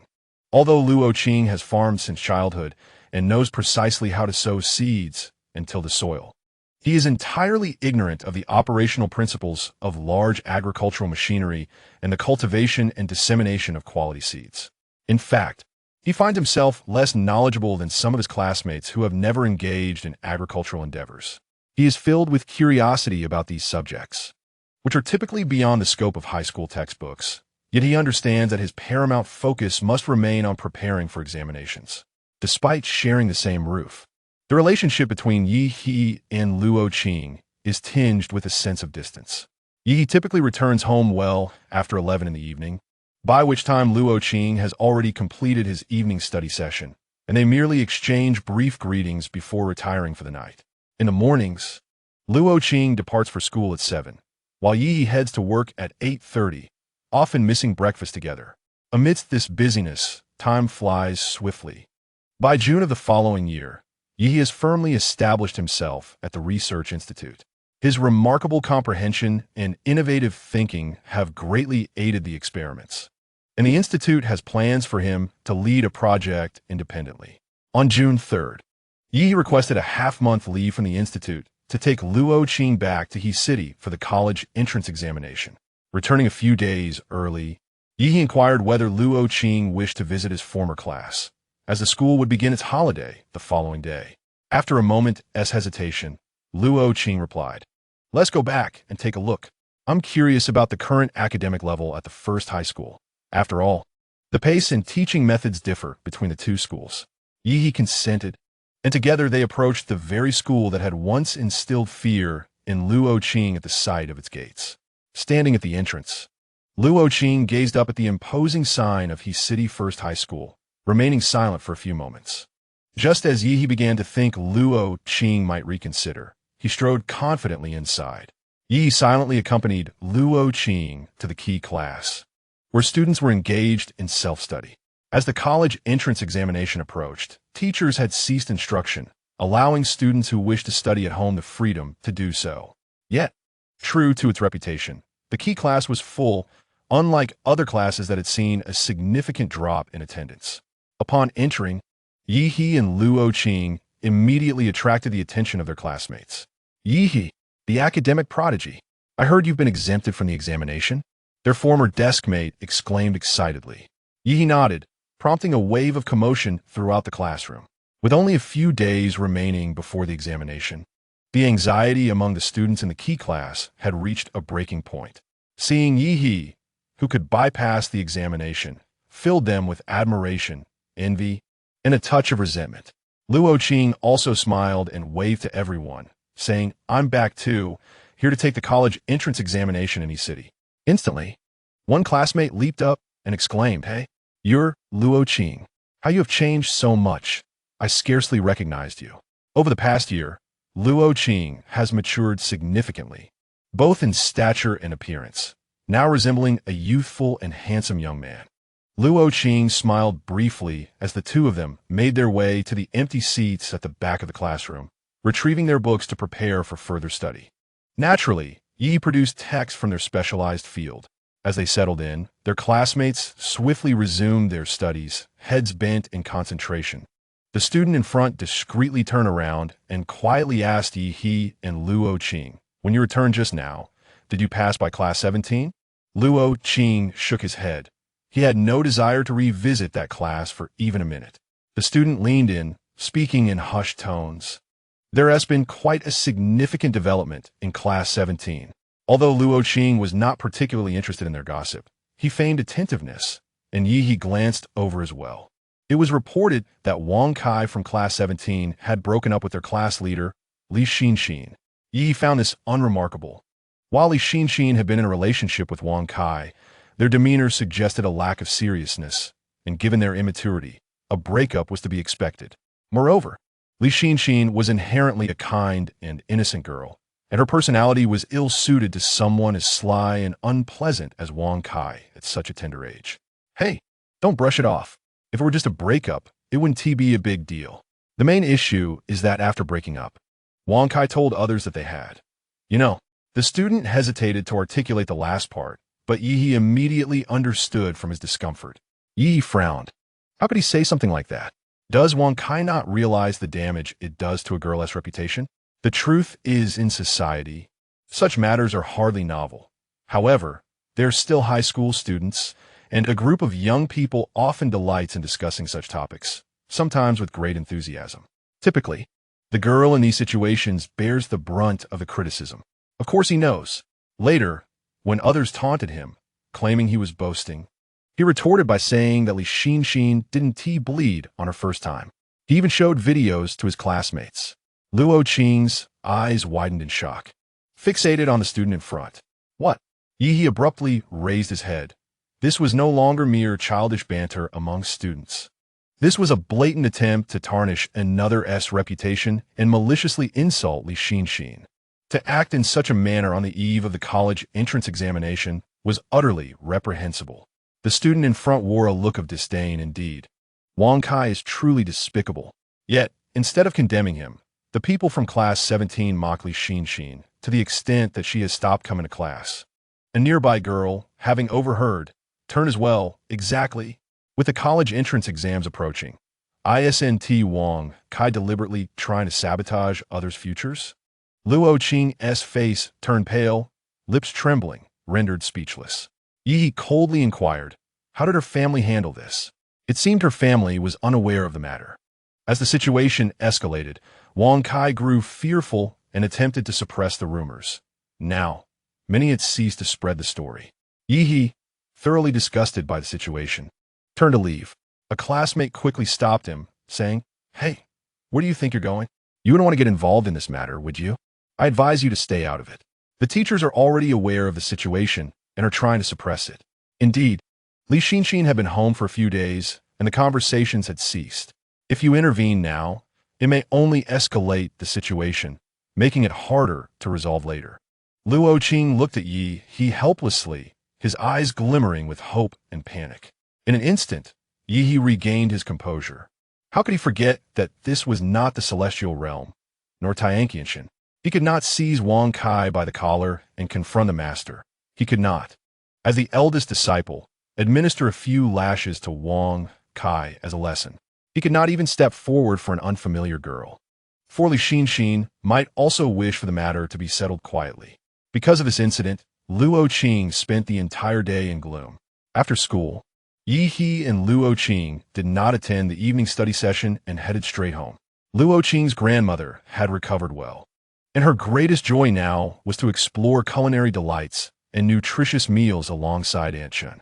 With Yi and Luo Qing back these past few days, their motivation for culinary research had only increased. Yi displayed indifference towards food, treating everything with equal disregard, whereas Luo Qing's preferences were more pronounced. She had a penchant for salty and spicy flavors, particularly relishing dishes like spicy hot pot and malatang. Thus, today, Grandma Luo and Aunt Shun had specifically prepared boiled fish. Yet Luo Qing found herself unable to eat a single bite at the table. Aunt Shun was puzzled. Usually, Luo Qing, who had once experienced prolonged hunger, was always enthusiastic about meals and had never been one to waste food. Yi picked up a large piece of fish for Luo Qing, saying, "Eat well. I will handle the matter with Li Xinxin." Luo Qing's eyes instantly brightened. "Really? How will you resolve it?" "I have my methods. You need not worry," Yi replied calmly. Luo Qing assumed Yi intended to use the influence of his family or research institute to have the school intervene, which eased her mind, and she happily began to enjoy the boiled fish. The high school cafeteria in B City emphasized nutritional balance, and the bland flavors were driving him to crave the spicy kick he longed for. After finishing the meal, Yi encouraged Luo Qing to focus on her studies before turning to leave. He was about to address the situation with Li Xinxin. The system had been seething with indignation ever since it learned of the incident, and now that Yi was finally taking action, it eagerly volunteered, "Host, if you need anything, just let me know. That rascal infuriates me." Yi replied coldly, "System, please delete all inappropriate videos related to Li Xinxin from the electronic devices." Understood. Chapter 22.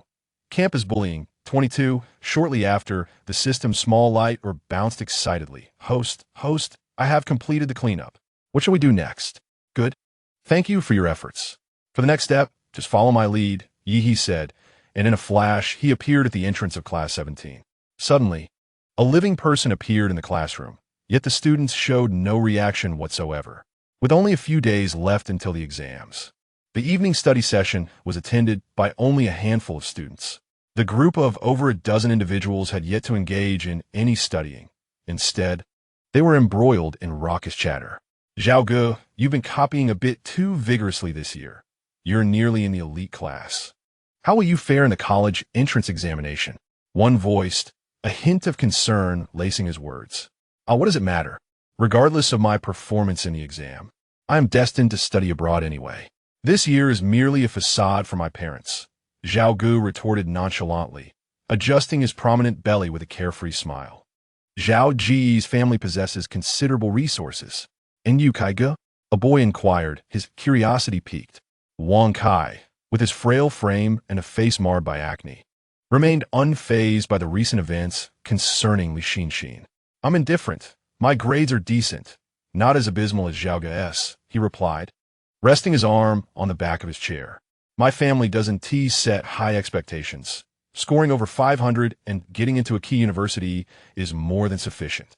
At that moment, another boy interjected, "Hey, does anyone know how Xinxin is doing lately?" As the topic arose, a few boys erupted into lewd laughter, even whistling inappropriately. The few earnest female students in the class could no longer tolerate the atmosphere. They swiftly grabbed their bags and exited the classroom. The remaining boys, who were already close-knit, grew even more audacious. "Kai Ge, tell us what it's like with Xinxin. The class monitor must be something extraordinary." They teased, their smirks betraying their intentions. "From now on, let us not call her Li Xinxin. We should refer to her as Li CC. For her C-cup." They cackled. The system, on the verge of explosion, erupted within Yi's mind. "Host, why are you not taking action? If you don't act soon, I will. I'm beyond furious." Yi coldly regarded them. The evidence was insufficient earlier. It is now ample. "Huh? What evidence?" The system pondered, only to suddenly witness golden light erupting from the ground, tinged with a hint of crimson. In an instant, an ancient and dignified deity of the underworld emerged from the earth.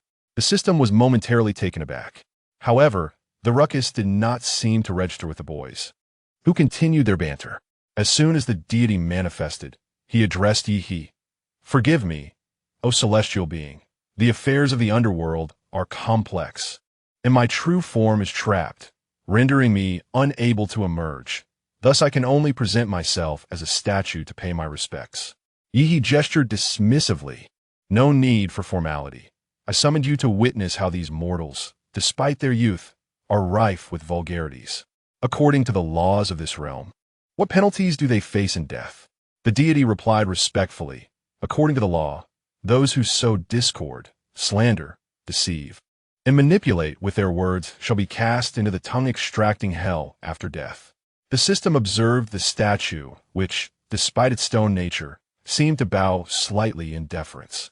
"I have recorded these young men. They will be sent to the underworld by the literary judge for safekeeping.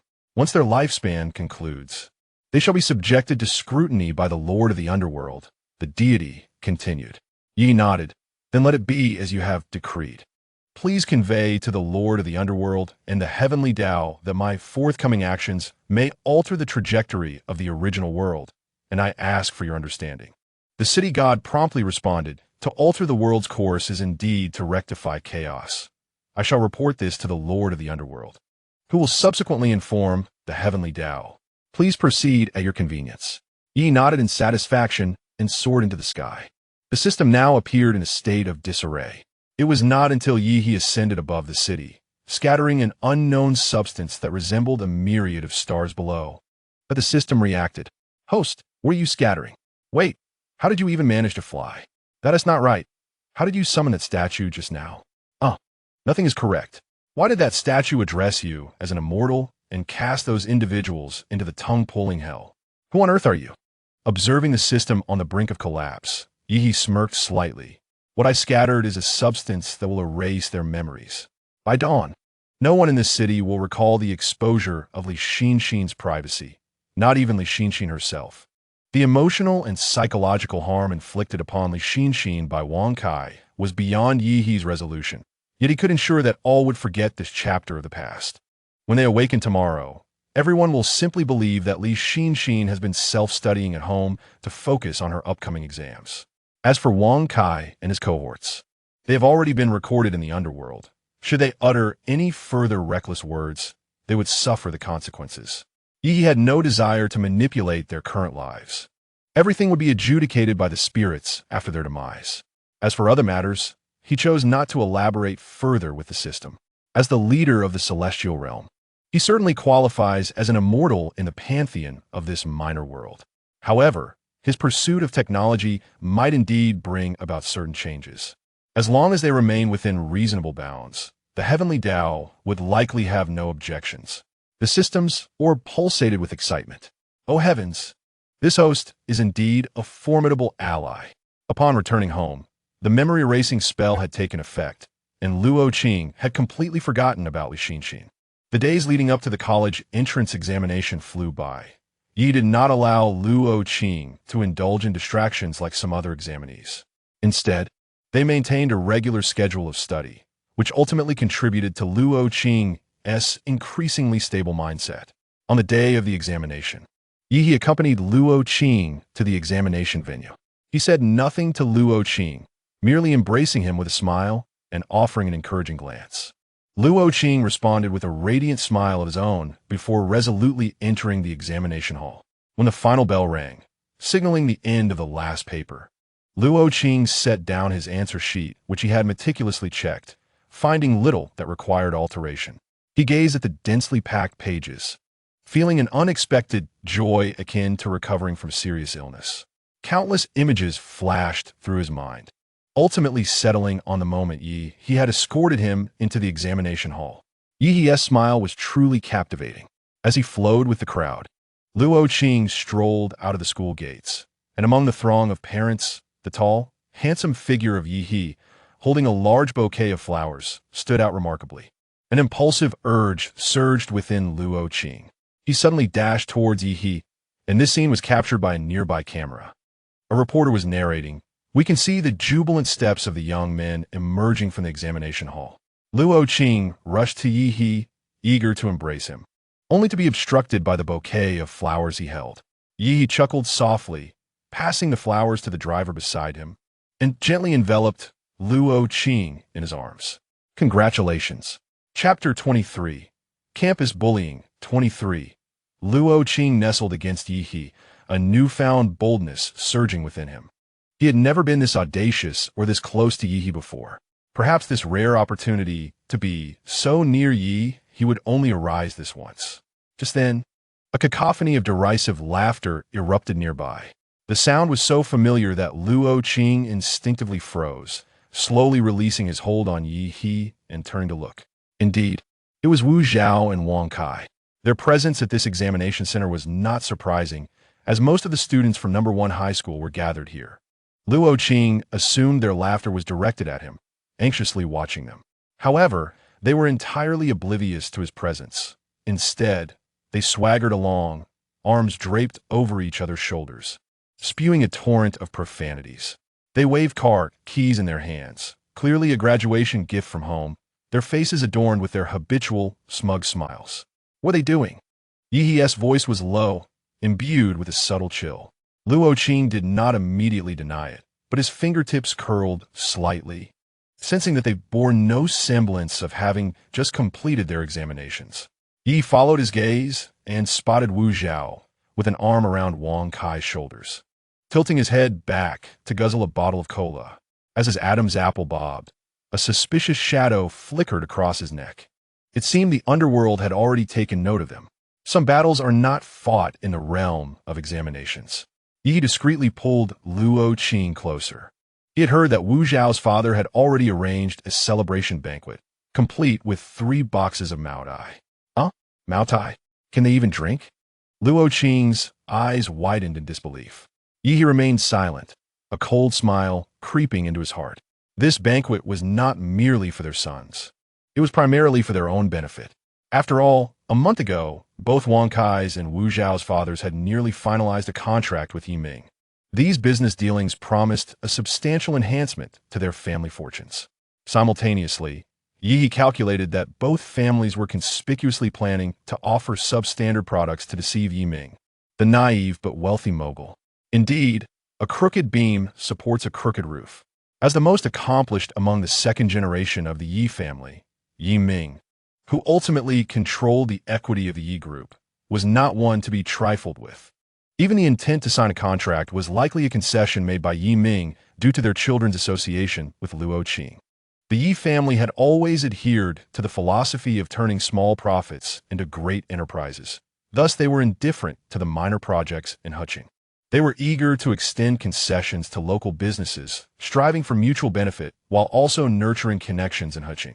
However, if the Wu and Wang families intended to deceive, they must be prepared for retribution. In any case, they had already become mere passers-by in Luo Qing's life. Yi was unaware of the profound shadows these individuals had cast upon Luo Qing, but in comparison to the trajectory of the original world, it must have alleviated considerably. During the half-month wait for results, Yi contemplated but ultimately chose not to return to B City, instead opting to stay in He City with Luo Qing. Naturally, he did not indulge in rest. Yi was almost oblivious to the concept of relaxation. In He City, he immersed himself in extensive research, perusing relevant papers and materials, while simultaneously maintaining daily video communications with a research institute to analyze the progress of experiments. Luo Qing was not idle either. He recently sought a part-time job, initially considering tutoring others. However, as a freshly graduated high school student, he found it nearly impossible to secure such a position. He then contemplated working at a construction site. But upon hearing this, Yi quickly intervened. Given that Luo Qing had a predisposition to tanning easily, the thought of him laboring outdoors during the sweltering summer for 2 months was simply unacceptable. Concerned that Luo Qing might grow bored at home, Yi promptly arranged for him to pursue a driving license, select a major, and enroll in various interest classes. Neither of them could remain idle, and thus, the days following the college entrance examination, which were meant for relaxation, turned into a period of remarkable productivity for them both. In the early hours of June 23rd, at the moment the results checking system became available, Yi and Luo Qing fortuitously found themselves together, eagerly stationed before the computer, their eyes fixed on the interface. Yet, it would load. The website was nearly crashing under the traffic, and after refreshing several times, it still failed to open. Yi directly inquired of the system. System, please check Luo Qing's score for me. The system replied, puzzled. Host, aren't you able to calculate that yourself? Yi responded with a stern expression. Concern breeds confusion. I cannot discern that which pertains to me. The system, taken aback, noted how Yi had evidently begun to regard Luo Qing as one of his own. Host, I have results. 683 points. This is an exceptionally high score in He City. He might even rank in the top 10. Yi smiled with satisfaction. A commendable score, at last. He has not let himself down. At that moment, a call from Yiming came through. Yi answered and put the call on speaker. Xiao He, are you with Luo Qing? I found someone to check. Luo Qing scored 683. Luo Qing's eyes widened in astonishment. He had estimated his score to be around 650, yet it exceeded his expectations by such a margin. You see, I told you the teachers at Yizhong were overly harsh with their grading. Yi chuckled as he affectionately ruffled Luo Qing's hair. Get some rest. Tomorrow we shall celebrate. Luo Qing replied with an enthusiastic This modest celebration was attended by Yiming, Luo Qing's grandmother, Yi and Luo Qing himself. Yiming gazed at the young boy, whom he nominally sponsored but whose expenses were, in reality, covered entirely by Yi, and smiled with pride. Congratulations, Xiao Luo. With this score, you can choose any school in the country. Grandmother beamed with delight. Qing, our ancestral graves must be smoking with joy. We are truly grateful to Boss Yi and Xiao He for your immense kindness. We must also thank Yizhong. She added, oh, when I paid for you to attend the intensive class, you were so reluctant. Look at how well you did. No one in our village has a higher score than you. Yi He and Luo Qing exchanged glances regarding school matters. Luo Qing had always chosen to share only the good news with his family. Luo grandmother remained blissfully unaware that her well-meaning actions may have inadvertently caused harm. Unbeknownst to him, he had inadvertently used his life savings to enroll Luo Qing in an elite class, which might impose even greater pressure on the young man. However, the past is immutable, and further discussion holds no significance. Fortunately, the days shrouded in gloom have dissipated, and a promising future lies ahead for Luo Qing. Hence, Yi merely smiled and remained silent. Luo Qing, with utmost sincerity, expressed, Uncle Yi, I am profoundly grateful for your support. Without your assistance, I fear I would not have been able to complete my high school education. He seemed poised to bow again in gratitude. Anticipating his movement, Yi gently restrained his hand, preventing him from rising. Though Luo Qing struggled slightly, he yielded and refrained from attempting to stand. He continued, Uncle Yi, when you extended your support, the condition was that I would work for the Yi family for 10 years. Given my current academic performance, I have a wide array of options for schools and majors. You see, I will choose a field that aligns with the needs of Yi Corporation. Shyly lowering his gaze, he added, I understand that Yi Corporation is a vast enterprise, with many striving to gain entry yet failing. But rest assured, I will dedicate myself to mastering the skills required to contribute to Yi Corporation. He looked at Yi Ming with hopeful eyes, akin to a son gazing at his father. Chapter 24. Campus Bullying, 24. Yi Ming regarded Luo Qing with warmth, stating, with your potential as an exemplary student, Yi Corporation would certainly welcome you. However, what are your own aspirations? The breadth of Yi Corporation's industries requires talent across various fields. I suggest you first identify a direction that piques your interest. Luo Qing found himself in a quandary. He had never contemplated his own preferences, having solely focused on what the Yi family required.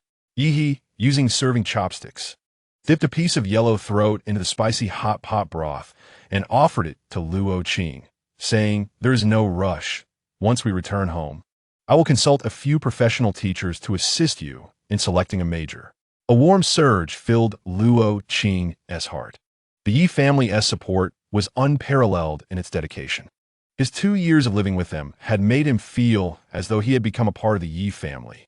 After a joyful dinner, Yi escorted Luo Qing home to pack, preparing to return to B City in the next couple of days. The Research Institute in B City had been grappling with several experimental data errors, and some details were obscured in the video, complicating confidentiality. During recent video conferences, their group leader had looked at Yi with eyes gleaming with urgency, constantly imploring him to return. With the college entrance examinations completed and scores released, Yi had no justification to prolong his stay in Huqing. After dinner, Yi Ming and Grandma Luo returned to the company and the villa, respectively. Yi walked alongside Luo Qing on the street, noticing that the latter lagged half a step behind, which caused an inexplicable discomfort within him. He turned around, urging Luo Qing to catch up. Luo Qing complied, but still slightly veered to the side. Yi, taking the initiative, pulled Luo Qing closer. And amidst the shadows cast by the streetlights, they walked hand in hand. He had never held hands with anyone while walking before. In the celestial realm, where each individual tends to their own affairs, it is a rare sight to behold couples soaring together upon a single sword. Envy and jealousy often swirl around them. Yet Yi remains unaffected. As he holds hands with Luo Qing, a peculiar sensation stirs within him, his thoughts in disarray. While Luo Qing's hand may not possess the delicacy one might expect, its roughness a testament to years of labor.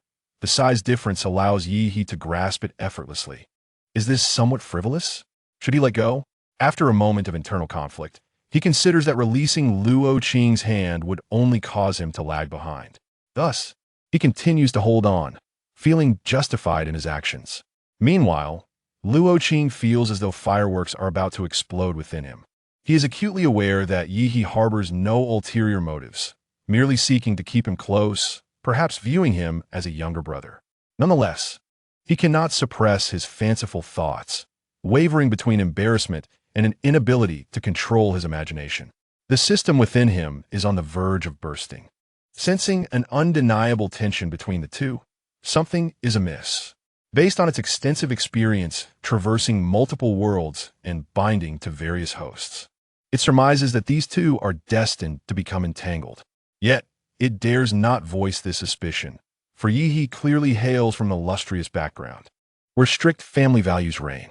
Should their relationship blossom into romance, it could be manageable, but if the system were to meddle, it would surely incur the wrath of Yi's powerful connections. Cautiously, it decides to remain a silent observer. The two walk in silence until they arrive at the entrance of a residence near the school. Yi casts a cold smile at the unexpected guest before him. They have finally arrived. In the narrow corridor, several uninvited visitors stand waiting. As soon as Luo Qing recognizes them, he immediately becomes wary, his aura shifting to one of apprehension. The intruders are none other than Wu Zhao, Wang Kai, and their respective fathers. So this must be the esteemed young Master Yi. Truly a fine figure. Wu Zhao's father greets him with an exuberant smile. Yi instinctively pulls Luo Qing back, retorting, "Mr. Wu, if you have business, please state it directly." Initially frightened, Luo Qing feels a chill run down his spine at Wu's father's words. Is this some sort of melodrama? He had previously pondered how to address members of a wealthy family, wondering if the titles were as grand as those portrayed in dramas, calling them Lord or Lady, or Young Master or Miss. However, upon meeting the Yi family, whether it be secretaries or housekeepers, they refer to Yi as either Young Yi or Little He. While respectful, it lacks the obsequiousness he anticipated. Wu's father's address of young master Yi leaves him feeling mortified. Yet, Wu Zhao's father remains unfazed, his smile unwavering as he continues to engage Yi. "Young Master Yi, I must inform you that my family, along with the Wang family, had reached a cooperative agreement with your esteemed father, and a contract was imminent. However, today your father informed me that the manufacturer has chosen another partner. Might there be a misunderstanding? Please direct any matters of business to my father. I am not involved in the family affairs." Yi responds coldly. "Oh, you mustn't say that. As the sole heir of the Yi family, surely you have the final say in all matters." Wang's father interjects, attempting to ingratiate himself. "I am the sole heir? Did your investigations not reveal that I have an elder sister?" Yi replies, his tone icy. Mr. Wu nonchalantly remarked, "A mere young lady. In the end, the family business will undoubtedly be inherited by you." Yi, with a furrowed brow, replied, "Please leave. I cannot take charge of matters at home." Observing Yi's resolute demeanor, Mr. Wu felt a twinge of uncertainty. Turning to Wu Zhao, he hastily rapped him on the head, urging him to approach. "You scoundrel, come here and converse earnestly with your classmate." Then, with a facade of ingratiating cheerfulness, he continued, "Young Master Yi, this underachieving lad is your classmate, is he not? Alas, this child has proven to be disappointing. His usual scores are commendable, yet he faltered in the college entrance exam, barely surpassing 400 points, falling short of the first-tier threshold."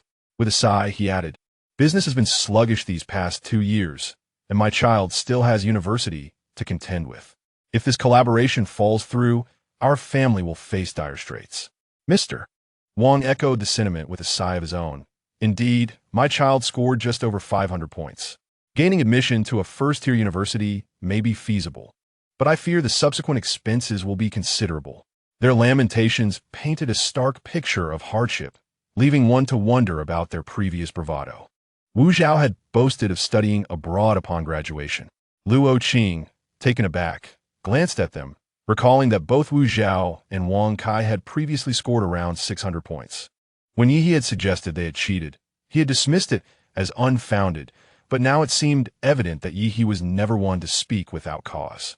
Indeed, their true colors had been revealed in the face of the examinations. Yi shot them a glance, stating, "To my knowledge, my father intends to withdraw from the partnership due to the substandard quality of your factory as products, along with your attempts to pass off inferior goods as satisfactory.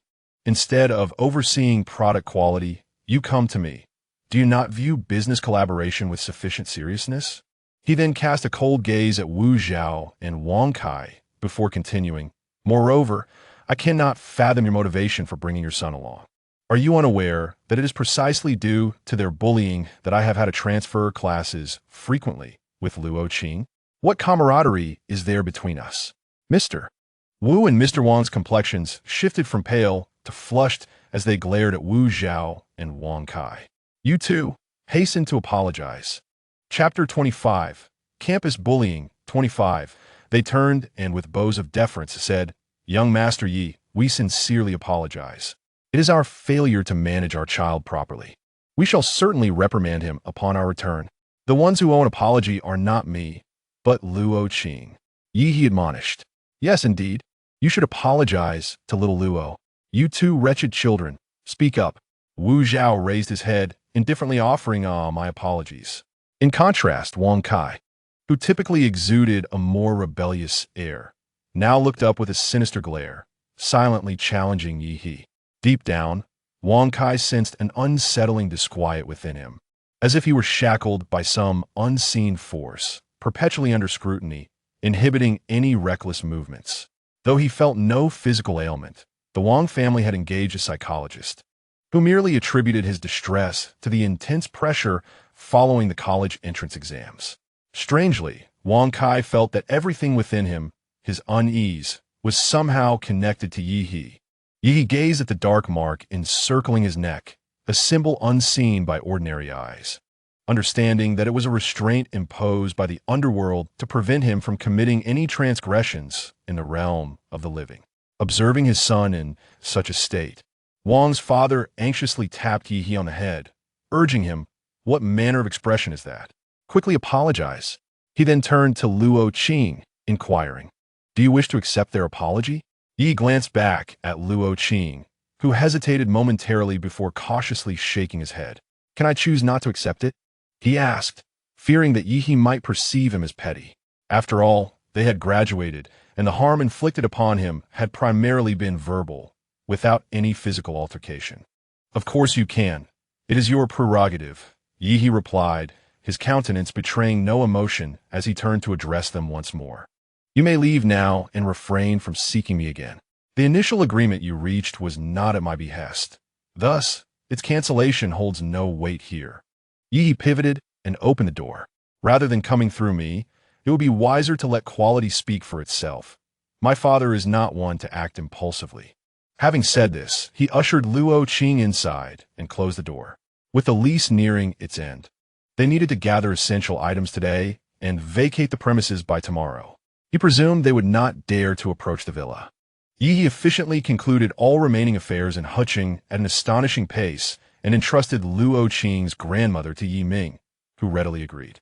Unless unforeseen circumstances arose, it was likely that opportunities to return to Huqing would be scarce in the future. On the day of their flight back to B City, Luo Qing peered down at the diminishing Huqing. As the clouds and sunlight drew nearer, he felt an intangible shackle loosening its grip upon him. The winding path behind them had been traversed. Ahead lay a smooth journey. Within the laboratory of the B City Research Institute, low-temperature plasma radiated a ghostly blue light within a vacuum chamber. Yi leaned in to scrutinize the data from the spectrometer. The elderly professor who had initially brought Yi He to the institute nodded enthusiastically. "Xiao Yi, your preliminary model of the curvature engine is nothing short of a revolutionary breakthrough. I shall recommend to the director that you lead the project independently next time." Yi He regarded the old professor with a knowing smile. "You must have long anticipated this day." "Well, it's simply because you have proven yourself capable," the professor replied with a chuckle. "My granddaughter just finished her high school entrance exams, and I had promised her a trip. After all these years dedicated to research, I have yet to take my family out for leisure." Yi held great respect for the old professor, who had devoted his life to scientific advancement, making remarkable contributions to the nation. Witnessing Yi He's success brought him solace, allowing him to take brief respite with confidence in the younger generation. Before officially leading the project, Yi had a significant matter to address, helping Luo Qing with his college applications. He arranged for several specialized teachers to assist him, but upon hearing Luo Qing's scores in the examination region, they all suggested he pursue whatever he preferred. However, Luo Qing was uncertain about his own interests and continually inquired about the various sectors of the Yi family's enterprises. Initially, he contemplated studying finance or management, intending to directly assist in managing the family business post-graduation. Yet, he feared that the Yi family might misconstrue his intentions, suspecting him of harboring ulterior motives to entangle himself with their affairs. In recent days, Yi had spoken to Luo Qing several times about the jest of having Luo Qing work for 10 years, fearing he might decline the sponsorship. However, Luo Qing had etched this notion firmly in his mind, even contemplating foregoing a salary to work for free for a decade. After much internal conflict, today, upon returning home, Luo Qing finally presented his application form. Yi glanced at it, momentarily taken aback. His first choice was none other than the agricultural university. Given Luo Qing's academic prowess, he could have easily opted for a prestigious comprehensive university or even one related to Yi's field of research. Yi had previously sensed Luo Qing's vague dependence on him and had hoped that Luo Qing might choose his specialty, ultimately becoming his junior. Why select an agricultural school? Yi pondered. Luo Qing lifted his head, and in his large, round eyes sparkled a light that starkly contrasted his usual timid demeanor. I've been farming since childhood, and I understand the value of land. In our country, there are still many areas that lack agricultural technology, relying instead on traditional methods of cultivation, which are far too inefficient. He paused, slightly embarrassed, then added, moreover, you study space while I study the earth. ISNT that quite complimentary? He quickly raised his head again, and I saw online that the Yi family has enterprises in agricultural processing. After I graduate, I will certainly prioritize research for the Yi family. Yi silently observed him, lost in thought. He recalled the trajectory of the original world, remembering how, at a tender age, Luo Qing had to crawl and explore every inch of his family's land. He witnessed the nation's vigorous promotion of smart agriculture, realizing that Luo Qing's family plots were either in low-lying areas or hilly regions, rendering them incapable of utilizing agricultural machinery. Those years had been exceedingly arduous. Luo Qing's desire to study agriculture likely stemmed from a wish to alleviate the suffering he had endured so that others might not have to experience the same hardships. Luo Qing, merely a fragment of the soul of his elder brother Qing Li, had managed to choose a path grounded in reality after enduring poverty, hunger, and verbal abuse. He remained true to the original intent of the disciples of Tianqianshan, to benefit the masses. Seeing Yi's silence, Luo Qing felt a twinge of anxiety. I'm sorry, should I change it?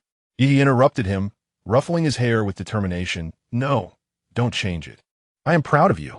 After completing the application, Yi, somewhat intentionally, brought up the matter frequently at the research institute. Most colleagues expressed approval of Luo Qing's choice, while a few lamented that such a promising talent should have pursued aerospace instead.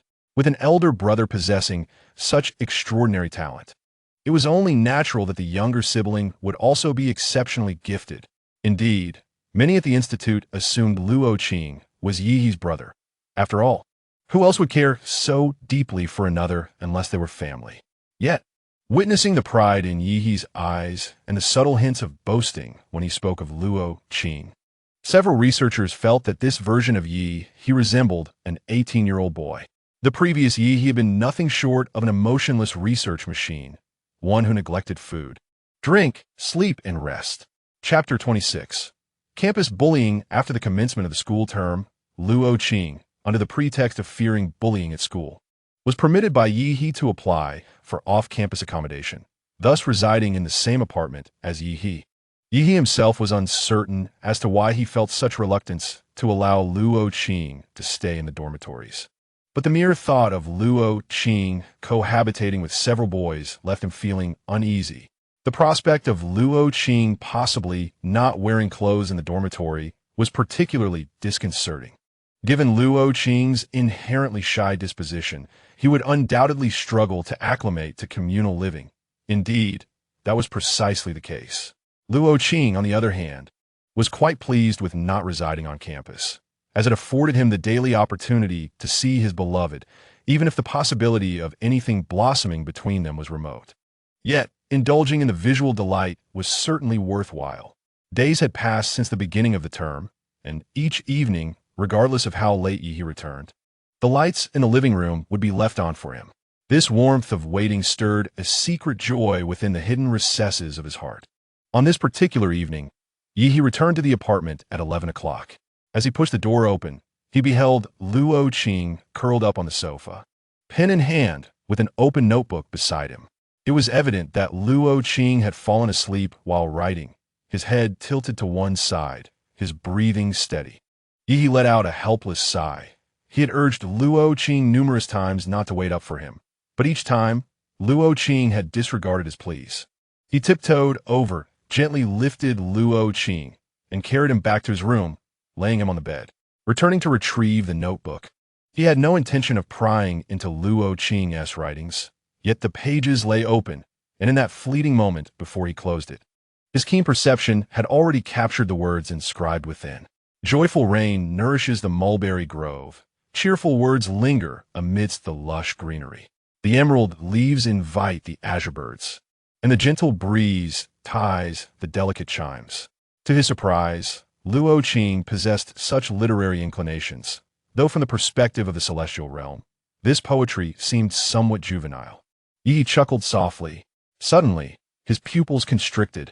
No, this was not merely poetry written in horizontal lines. Upon closer inspection, it was evidently an acrostic poem. Fond of Yi.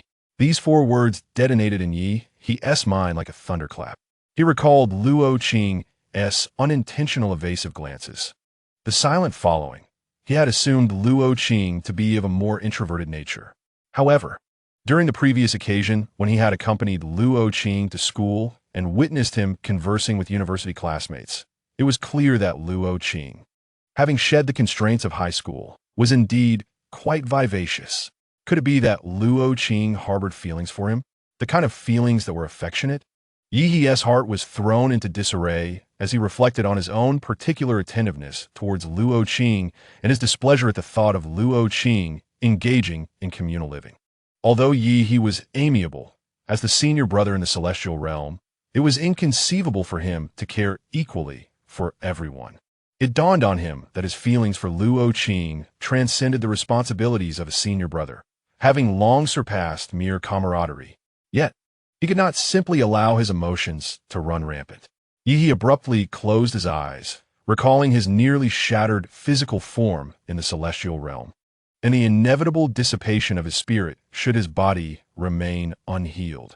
He chastised himself for his impatience. In the early days of cultivation in the celestial realm, practitioners typically focused separately on their physical and spiritual forms. Yet, in his fervent desire to swiftly attain strength and shoulder responsibilities, he had insisted on merging the two. His cultivation progressed at an astonishing rate, and his abilities far exceeded those of his peers at the same stage. However, it has also resulted in his inability to casually abandon his corporeal form like others, opting instead to reconstruct a body through his soul. If he indulges his emotions in the small world, sinking into oblivion with his junior disciple, how will he face his demise upon returning to the immortal realm? The system's luminous orb detected a profound fluctuation from Yi's soul, marking the first time it sensed such intense emotional turmoil. Host, what's wrong? I was just watching an animated series, and didn't T catch what happened? It inquired. Yi took a deep breath, confronting this unfamiliar emotional state. And couldn't he help but confide in the system? It seems I have developed feelings for Luo Qing. The system emitted a sharp, explosive sound, nearly bursting with excitement. Wow, I knew it.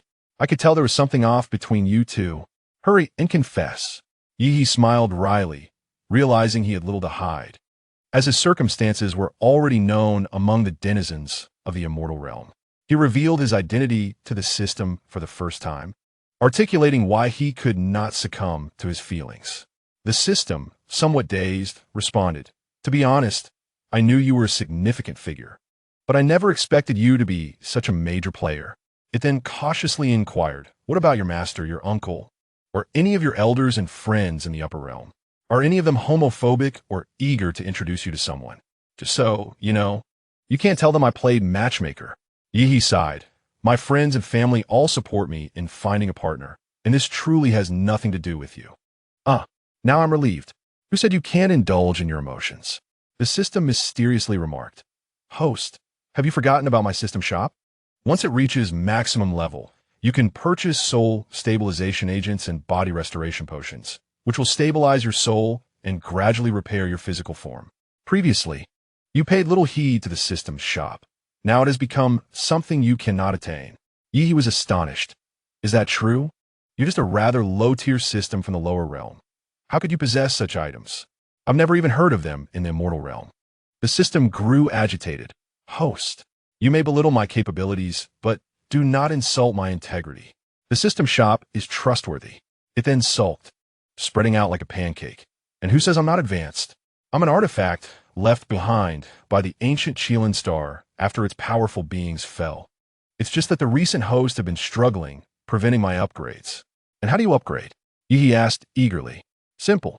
Just save the wayward youths in each world, and you will gain experience to upgrade the shop and purchase items. Yi glanced at the recently closed door of Luo Qing's room, feeling the wall of apprehension within him collapse. Indeed, as the eldest disciple, how could he retreat in the face of a minor challenge? Since there was a way forward, it was certainly better to try than to leave both of them with regrets. He couldn't comprehend how he and Luo Qing had developed feelings for one another so swiftly, but he knew his heart raced with anticipation, eager to contemplate how he would confess his feelings the following day. He yearned to traverse this lifetime alongside Luo Qing, aspiring to witness Luo Qing shine brightly in the realm of agriculture, and to personally return his soul fragments to Tianqianshan Mountain. Eager to behold the visage of his junior brother, Qing Li. System, thank you, I accept this mission. Yi's gaze regained its steadfastness. On the following morning, Luo Qing awoke to the gentle caress of sunlight. Groggily, he sat up, realizing he was nestled in his bed, warmly covered by a blanket. As he stumbled out, he noticed the notebook he had written in the previous night still sprawled across the coffee table in the living room. Wait, sprawled across the coffee table? He must have fallen asleep on the sofa last night, meaning Yi must have carried him back to the bedroom. But did Yi see this notebook? If he did he discern the hidden meanings within the poetry? Pallor washed over Luo Qing's face, his limbs turned icy, and fear seized him in an instant. Would Yi find him repulsive? Would he perceive him as ungrateful, harboring such sordid thoughts towards his benefactor? Just then, Yi emerged from the study. On an otherwise ordinary weekend morning at home, Yi, unusually, was dressed in formal attire and seemed to have even tidied his hair. Luo Qing, oblivious to these peculiarities, only noticed Yi's gaze drifting towards the notebook, as if he wished to say something but found himself momentarily at a loss for words. Luo Qing felt as though he were frozen in place, his entire being immobilized with a buzzing in his ears. Resolutely, he decided that since he had already been discovered, he might as well confess first. Even if he were cast away, at least he would have shown courage once. He strode towards Yi, stopping abruptly a few paces away, bowing deeply. Yi, I'm sorry, I'm so sorry. I shouldn't have harbored such thoughts. I truly didn't realize when I began to like you. You have been so kind to me. Yet Yi hurried a few steps forward to support him, but was interrupted by Luo Qing. I apologize for being repulsive to you. I will leave now and won't trouble you again. I promise to repay the money I owe you threefold over the coming years. I am truly despicable, and I am so sorry. With eyes tightly shut, Luo Qing babbled incoherently. Then, he felt himself enveloped in warmth. Yi gently embraced him, interrupting his apologies and self-deprecation. Luo Qing, Qing, look up at me. With tear-filled eyes, Luo Qing timidly raised his gaze, meeting Yi's profound eyes. There was no disdain, no mockery, only tenderness and compassion. I saw the poem you wrote, Yi said, retrieving a handkerchief to gently wipe away the tear stains on Luo Qing's face. I wrote one too. Would you like to hear it? Luo Qing stared blankly at Yi He, rendered speechless. Yi He continued, Heart's abode floats like silver rivers. Joy as stars descend upon jade strings. Luo River tilts the Big Dipper. The azure river drapes the sky as silks. Heart's abode. Joy Luo Qing suddenly grasped the meaning, raising his eyes to meet Yi He's. I am fond of you, Luo Qing. Yi He solemnly leaned slightly forward, locking eyes with Luo Qing. Feelings arise from unknown origins, yet they know their direction.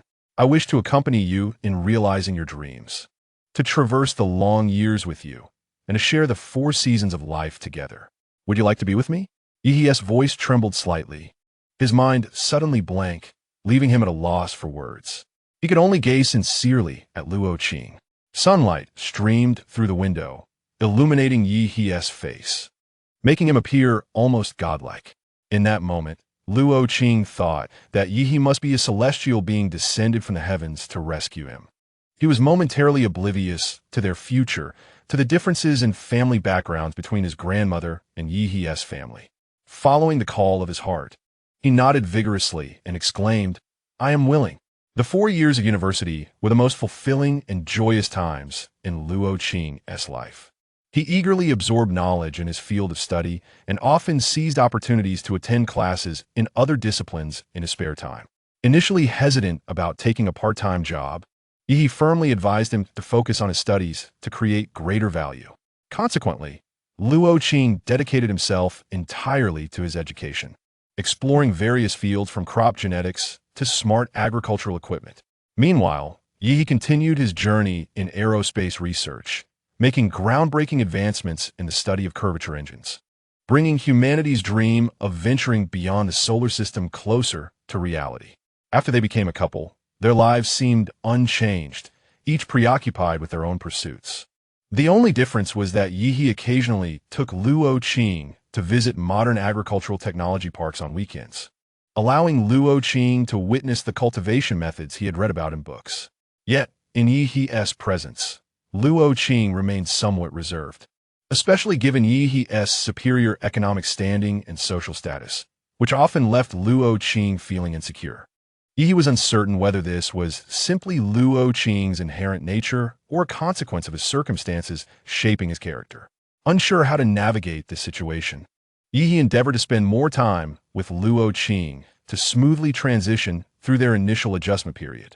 With Yi He's gentle coaxing, Luo Qing eventually agreed to take him to visit his experimental field. The field was assigned by a professor who had long recognized Luo Qing's potential and had been encouraging him to pursue a master's and doctoral degree under his guidance. However, Yi He was somewhat naive. Whether in the celestial realms or the earthly planting bases he had seen, all had tidy pathways.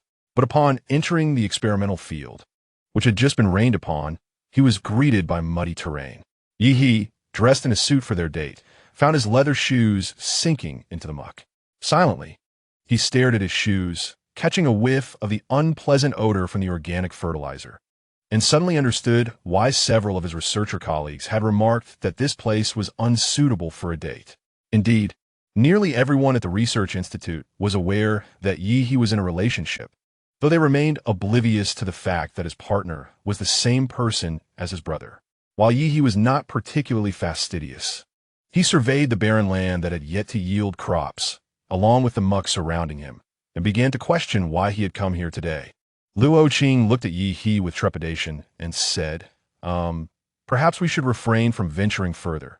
The crops have yet to sprout, and there is nothing of interest to behold. Let us return to the car. Yi He nodded in silence, realizing that the online guides he had perused held no substantial value.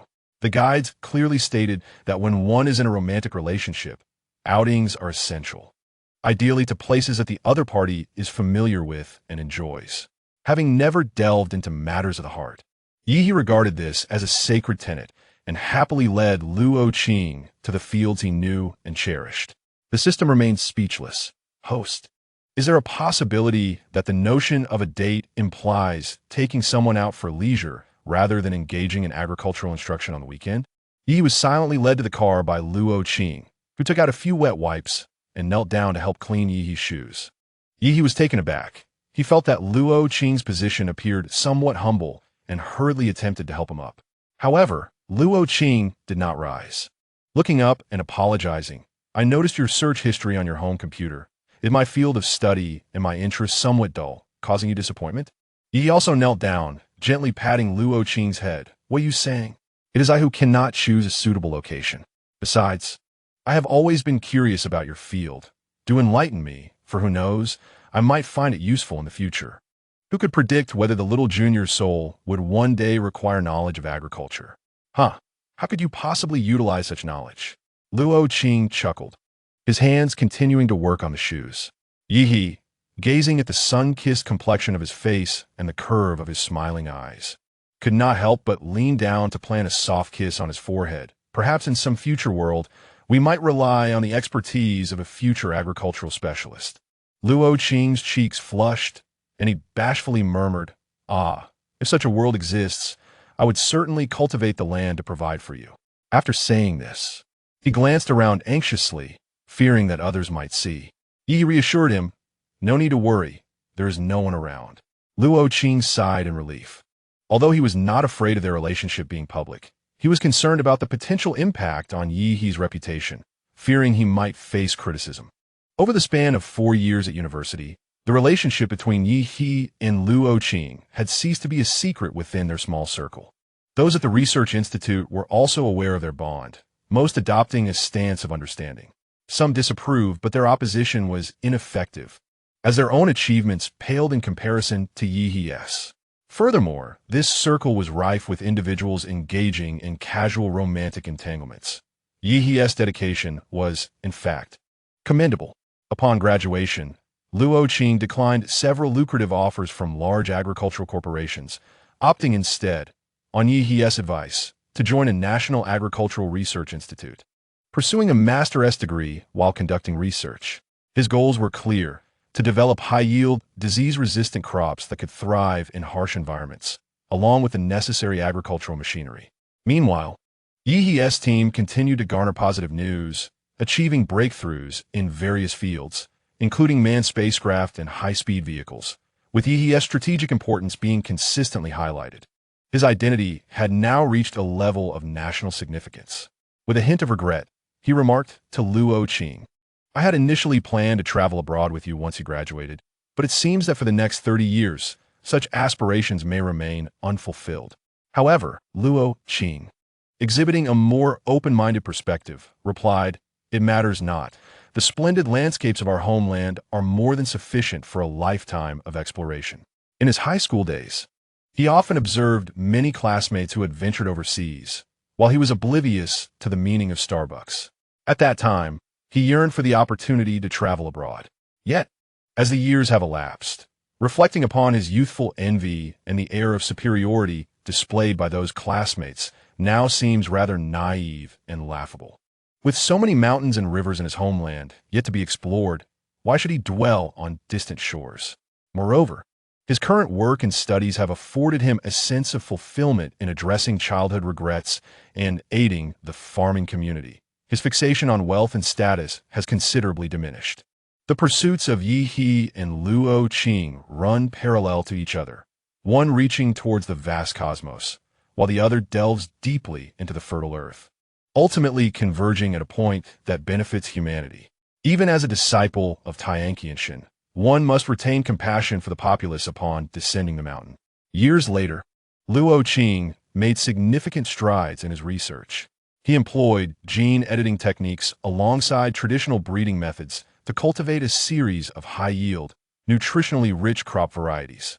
Among these, a type of rice suitable for saline-alkali soil achieved a yield 3 times that of traditional varieties, with plump grains and delightful taste.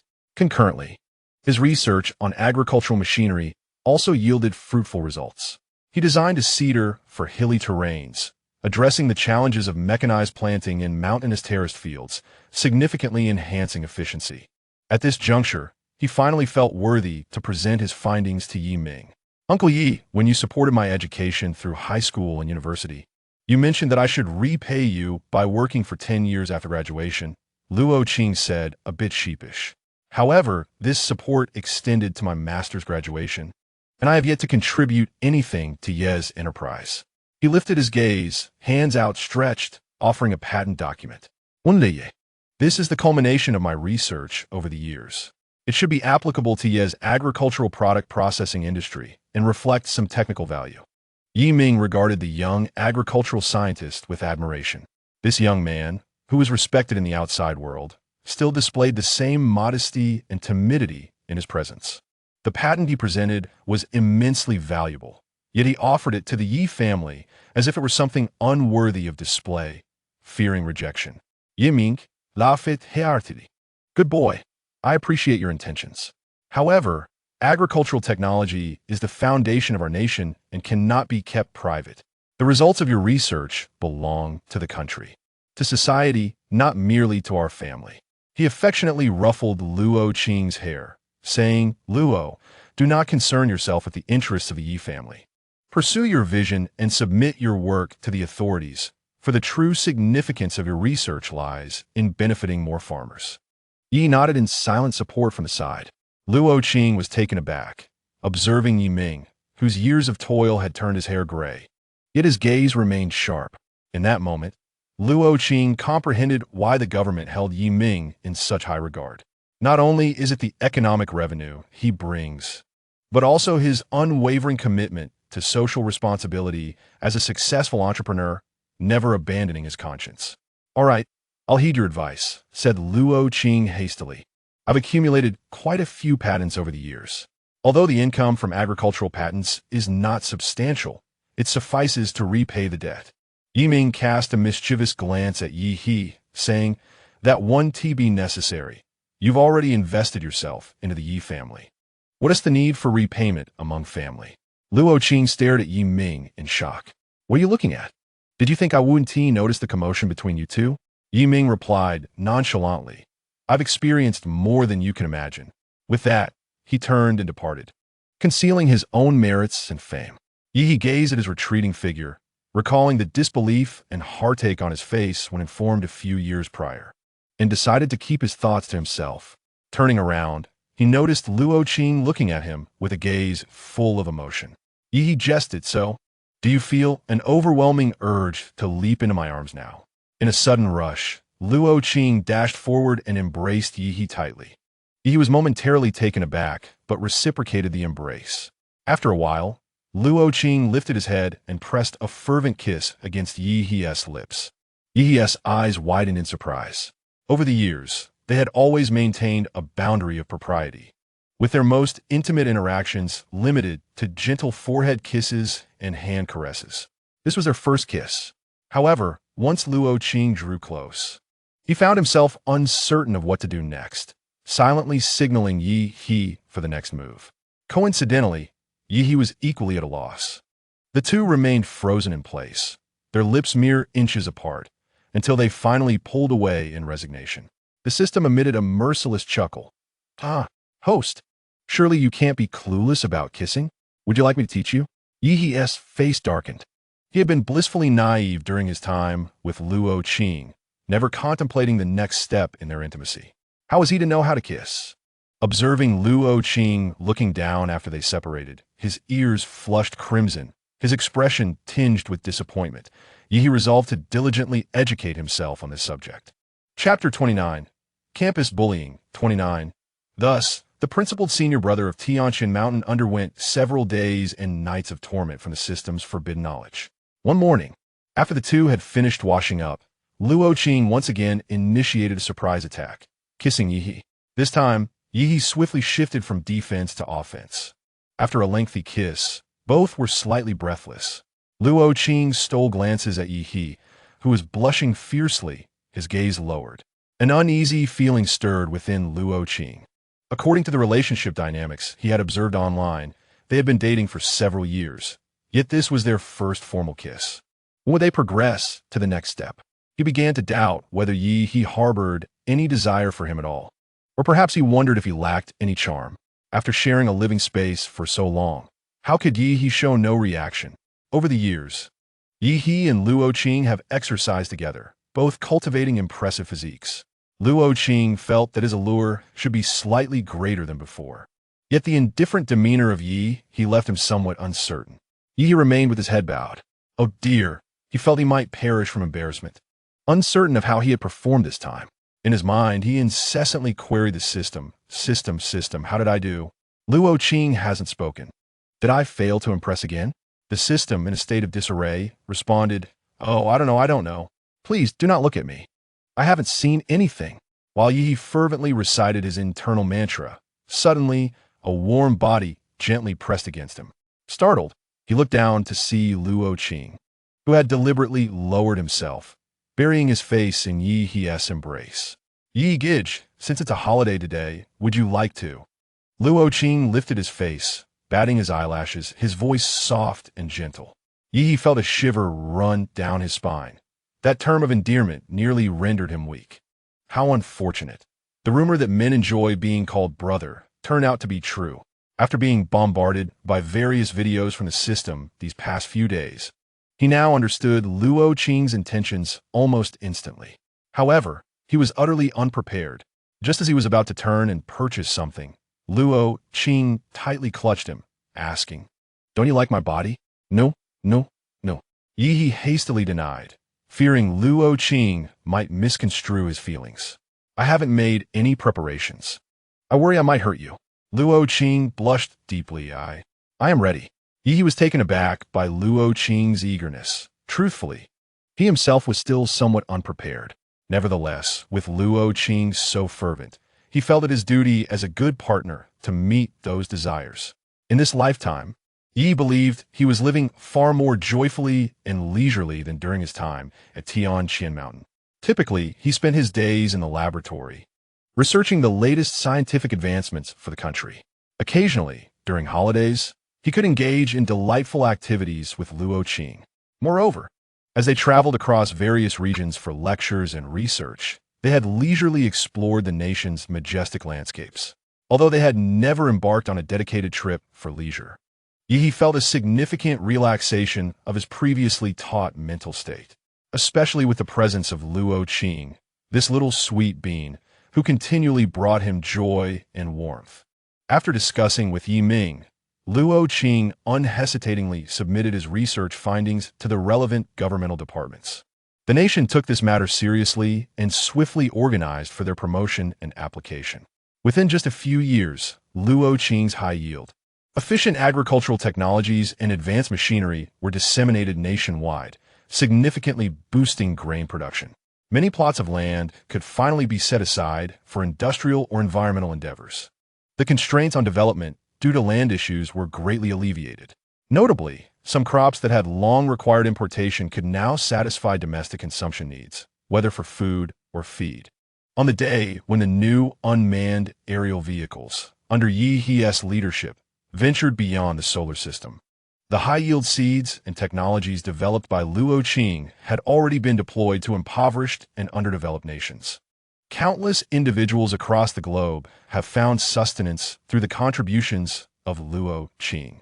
And the myriad industries and technologies radiating from the space program have propelled the nation to the pinnacle of global advancement. The phrase achieving prosperity for all not only finds validation in the lives of Yi and Luo Qing, but is also reflected at the national level.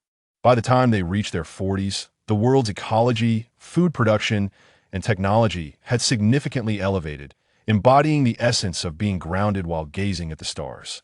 Both Yi and Luo Qing preferred to remain low-key, and for reasons of national security, their identities were kept strictly confidential. To those around them, they appeared to be two dedicated researchers, contributing silently to their fields.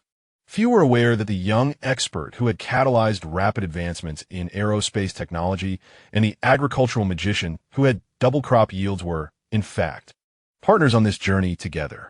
In the year they turned 42, Grandma Luo passed away, 12 years later than in the original timeline.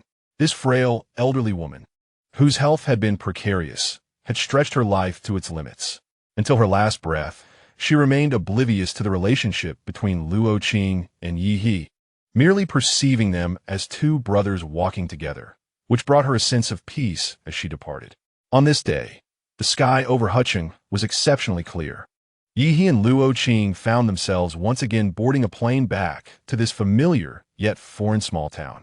It felt familiar because Luo Qing had spent his entire youth here, yet foreign due to the rapid economic advancement and towering skyscrapers that had sprouted in recent years. Particularly, the proliferation of agricultural technology had transformed once ordinary farmlands into thriving industrial zones, rejuvenating the economy. However, due to its remote location, the town continued to experience a significant outflow of young people, leaving behind an undeniable air of decay. Their purpose for this visit was to fulfill Grandma Luo's final wish to return her ashes to her roots. He had already communicated with the afterlife. Grandma Luo was a virtuous woman and was destined to attain a fortunate reincarnation. Through Yi He's efforts, she should now be prepared for her rebirth. As they walked along the streets of Huqing, they unconsciously found themselves once more at the entrance of the first high school. The school gate remained as grand as ever. However, it was no longer permitted to display honor rolls, and the number of students had dwindled. The once bustling snack street and shops at the entrance had largely closed down. A group of boys in school uniforms ambled out, laughing and joking as they linked arms. Luo Qing clenched his fists, striving to suppress the urge to retreat. After all these years, he still felt a pang of fear upon seeing the school gate, and encountering a group of uniformed students made it hard for him to breathe. Even though he was now a revered scientist, with a commanding presence that would likely inspire awe in the students, he couldn't shake the apprehension he felt towards these seemingly harmless youths.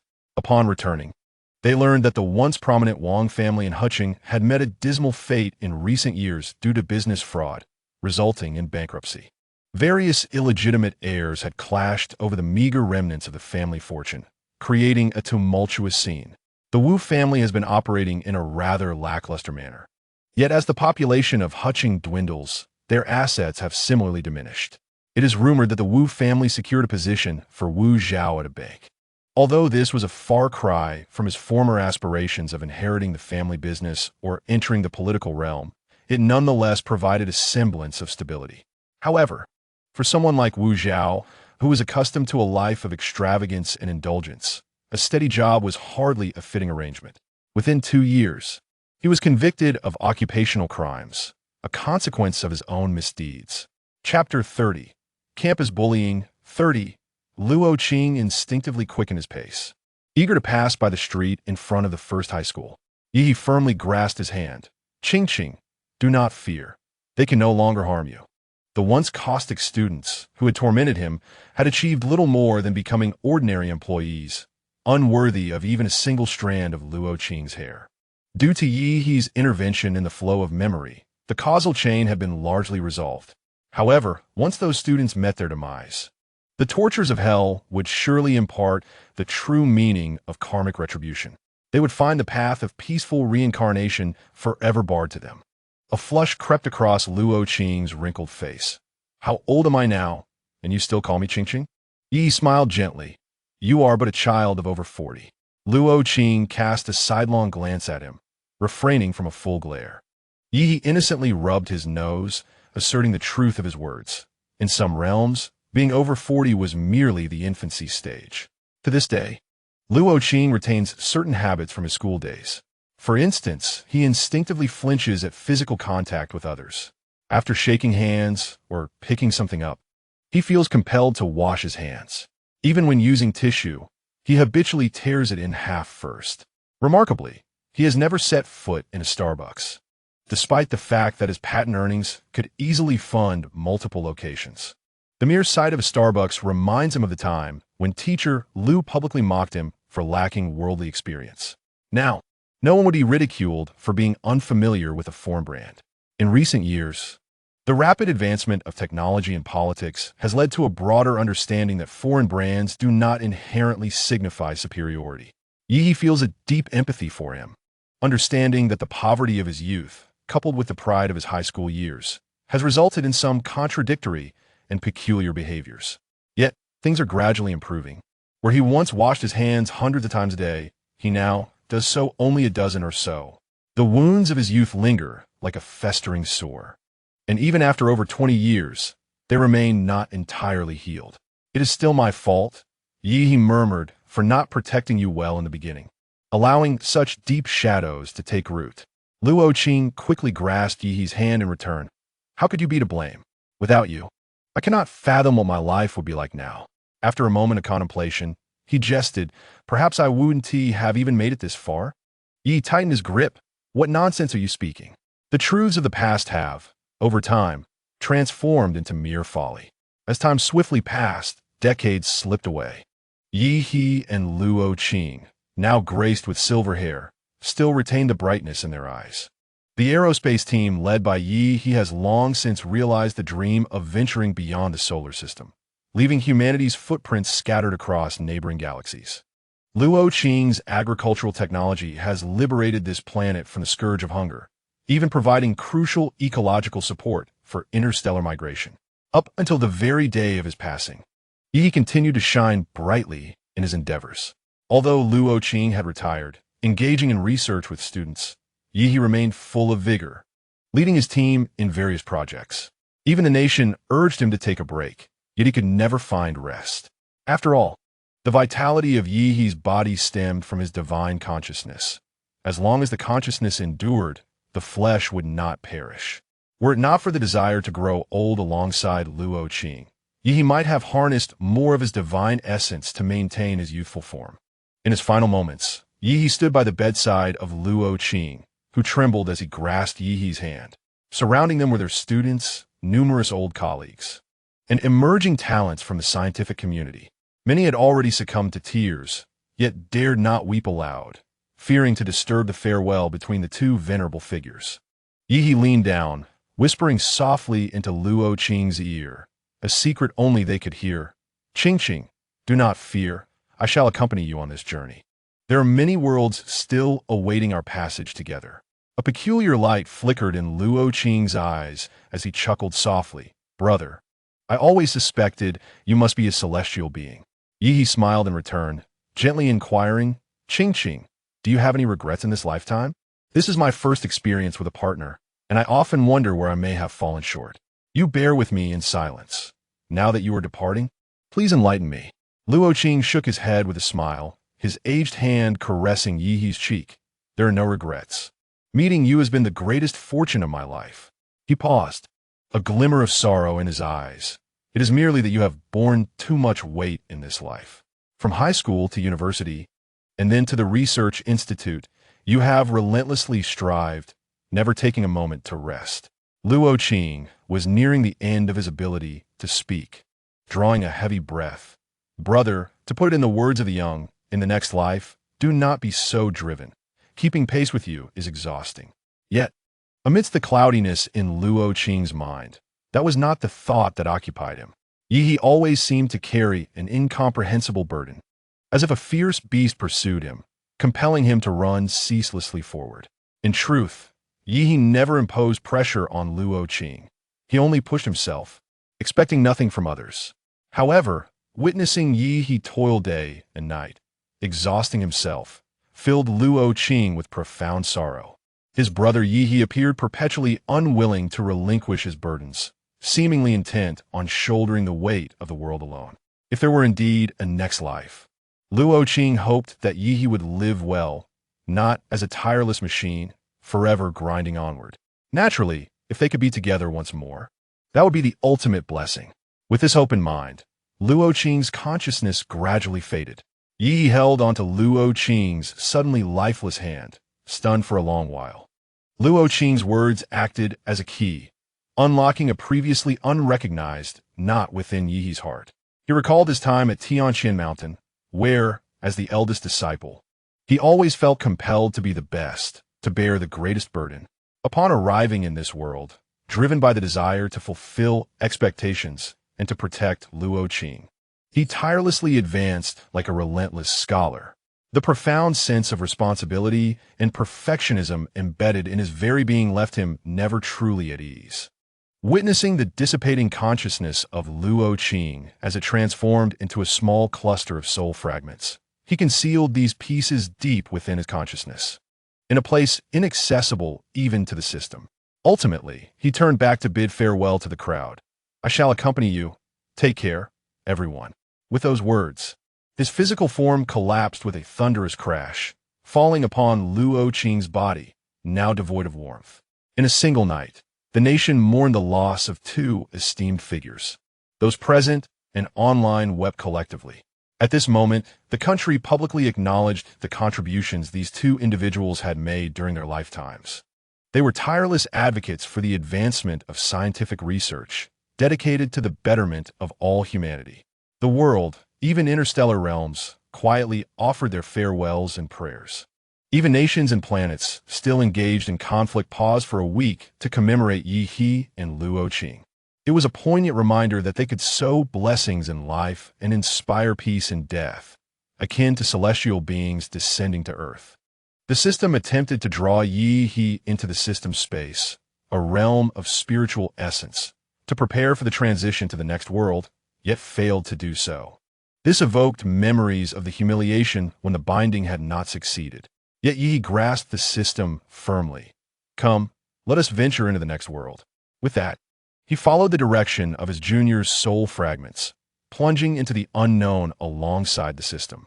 The system was left speechless among all the hosts it had bound. This was the first one who led it on such a journey. Very well, your prowess is undeniable. I shall heed your call. Chapter 31. Campus Bullying, Extra Chapter.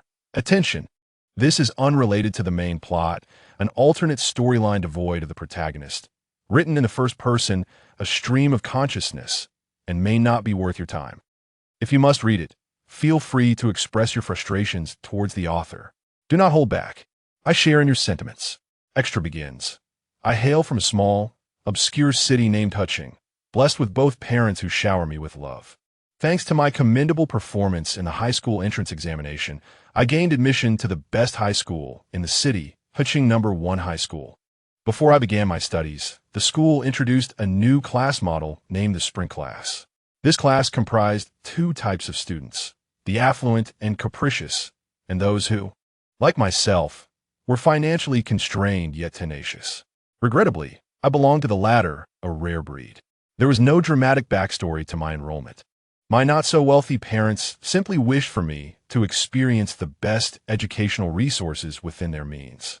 During middle school, I was well-liked, known as the class's jester. And at that time, I had not yet succumbed to the burdens of life. My teachers held great fondness for my diligent and obedient nature.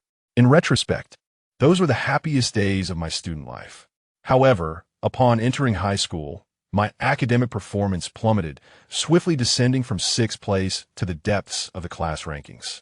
Yet, I remained optimistic, believing my aptitude for learning was adequate enough for improvement in due course. I cherished my classmates and endeavored to cultivate friendships, often employing my knack for humor to forge connections. Yet, I soon noticed an unsettling shift. It seemed my classmates had begun to distance themselves from me. I am uncertain whether it is my sensitive disposition that has led to this illusion, yet I have remained consistently warm towards them. It was not until the conclusion of this semester that I truly felt their aversion towards me. The girls, though somewhat kind, managed to feign smiles when I spoke to them. The boys, however, were far more overt. When I greeted them, they laughed in a peculiar manner, as if I were nothing more than a talking piece of refuse. Indeed, they regarded me as such. During a physics class, the teacher called upon me to answer a question. My foundational knowledge had somewhat deteriorated, and I was unable to respond. Yet, this question was quite challenging. Perhaps no more than 3 students could answer it correctly. However, since I was the one who faltered, a boy seated 2 rows away shouted, "Trash." I confess, in that moment, my mind was utterly bewildered. The teacher did not reprimand him, but did cast a disapproving glance, which provided me with a modicum of comfort, at least knowing the teacher was on my side. However, during the subsequent English class, I came to understand that not all teachers would side with their students. I failed to translate the word Starbucks. To me, this seemed trivial, for I had no mobile phone at that time, and my family forbade television. The books I cherished were steeped in the ancient history of our nation, where such an odd term as Starbucks would not be found. Nevertheless, this did not prevent the English teacher from declaring me ignorant, adding the remark about poor mountains and evil waters.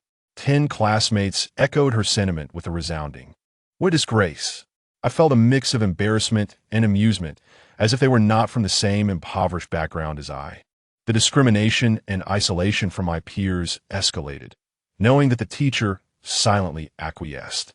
I once faced ridicule from classmates for instinctively tearing a tissue in half while wiping my nose, using one half to conceal the other. As the rumor circulated, it evolved into a claim that I had used a previously used tissue to wipe my nose. Thus, I became somewhat infamous throughout the school as a slovenly and destitute individual. I chose not to share this with my family, as I was concerned about my pride. In middle school, my social standing had been admirable. I did not wish for my parents to think I struggled with interpersonal relationships. I found myself at a loss regarding how to endure this pain and embarrassment, ultimately resorting to self-imposed isolation.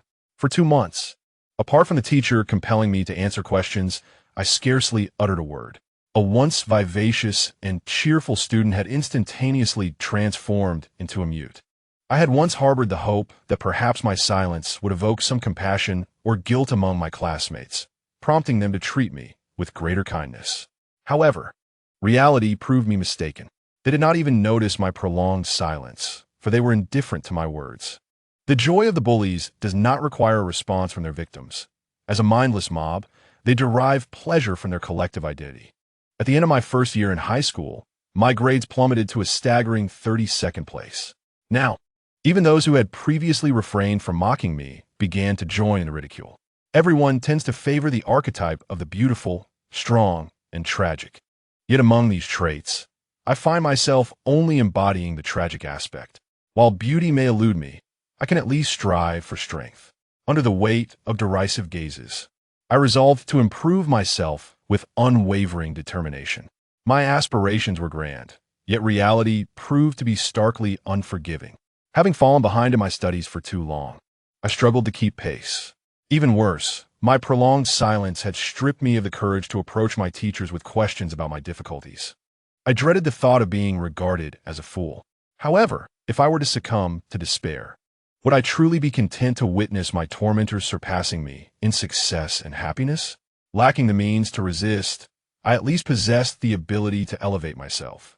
I aspired to shine brightly at future reunions, akin to a hero emerging victorious. Thus, I began to delve into the first-year high school curriculum independently, striving to grasp concepts not elucidated by teachers. I did not possess exceptional intelligence, nor did I engage in the intense study I had envisioned. Yet, I was fueled by a fierce determination, one that had to surpass that of my bullies. I succeeded, although my scores at graduation were not particularly impressive. They exceeded those of my tormentors.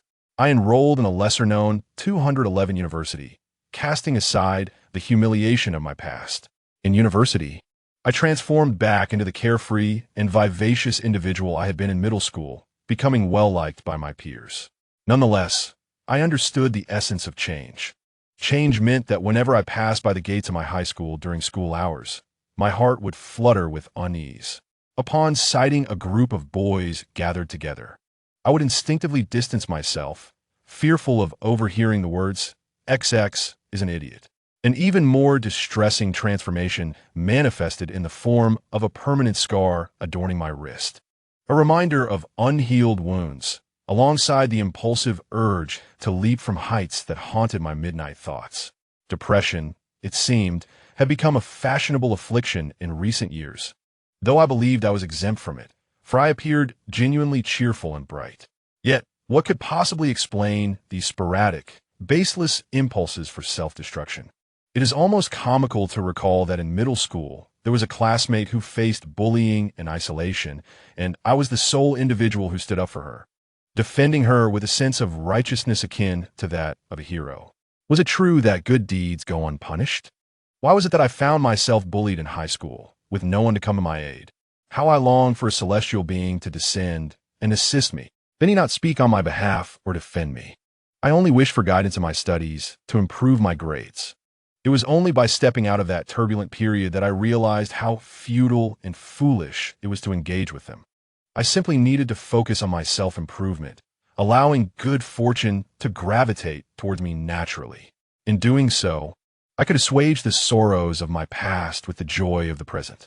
Recently, I learned that those bullies had not fared well, some still living off their parents, others working as bank clerks, and some aimlessly squandering their parents' wealth without achieving anything of substance. While my work may appear quite ordinary, it allows me to realize my own value. Broadly speaking, one might argue that I'm living a better life than others. This conclusion brings a smile to my face even as I lie in bed. As I toss and turn, I cannot help but ponder, in a parallel universe, could there truly be a celestial being who would rescue me from that nightmare forever? Volume 2. The Talented Disciple Who Enters the Mountains to Save the Blood-Sucking Senior Brother, Chapter 31. Better to be shattered than to compromise. 1. As the chime, signaling the grand competition of the Lingshu sect, shattered the morning mist, Yi found himself crowded among a throng of people.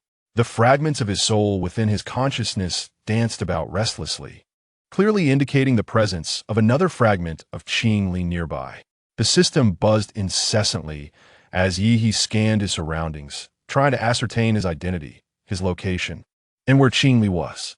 Suddenly, a cacophony erupted within his consciousness. "Host, you are remarkable. I initially thought that the task would be postponed. Yet it turns out you have entered yet another task world." Yi contemplated this revelation.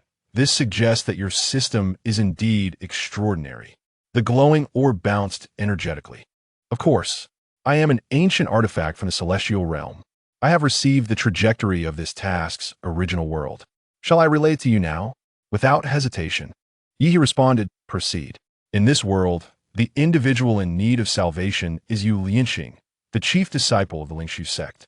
Born into an ordinary farming family, Yu Lianqing's master, Lingshu Zi, lost all his powers due to treachery while he was training in Immortal realm.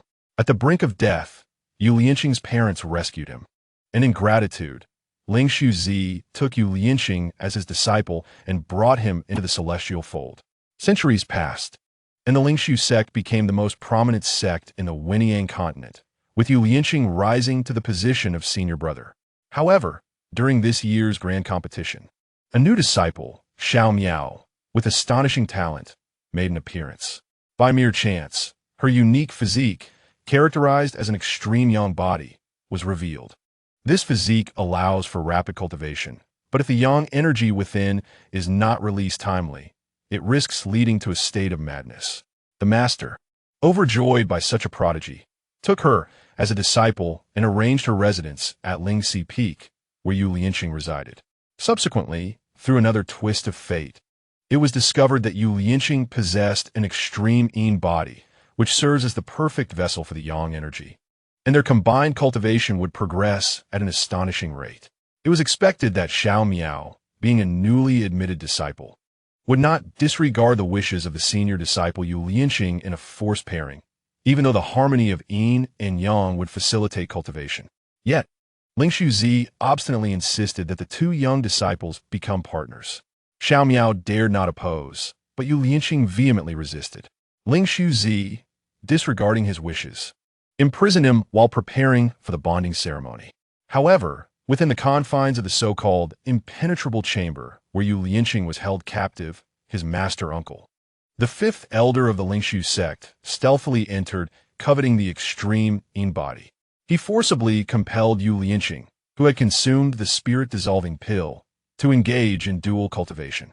From this point, the trajectory of the original world began to unravel like a wild, unbridled beast. Initially, Yu Lianqing was driven to the brink of despair after being coerced, followed by Xiao Miao's arrival, whereupon he discovered that Yu Lianqing was no longer untainted. Refusing to form a bond, Yu Lianqing resisted. Uncle 5 shamelessly approached Ling Shuzi, seeking to take Yu Lianqing as a companion. However, Ling Shuzi declined, insisting that Yu Lianqing should bond with Xiao Miao. In a fit of rage, Uncle 5 stripped Yu Lianqing of his powers and cast him into the brothels of the mortal realm. Subsequently, Ling Shuzi lost his most cherished disciple and confronted Uncle 5 in a desperate struggle, resulting in their mutual demise. Meanwhile, Xiao Miao, burdened with guilt, scoured the world in search of Yu Lianqing, who endured countless humiliations in the brothel and was subsequently sold to demonic and monstrous realms. Trapped in a fate where survival was impossible and death eluded him. Upon encountering Xiao Miao, he perceived a semblance of kinship and, in a moment of capitulation, consented to a union. Xiao Miao, too, realized his feelings for Yu Lianqing during his quest, and they vowed to bond upon their return. However, upon their return to the sect, Yu Lianqing seized an opportunity to summon the Phoenix Breath Spirit Fire with his extreme Yin body.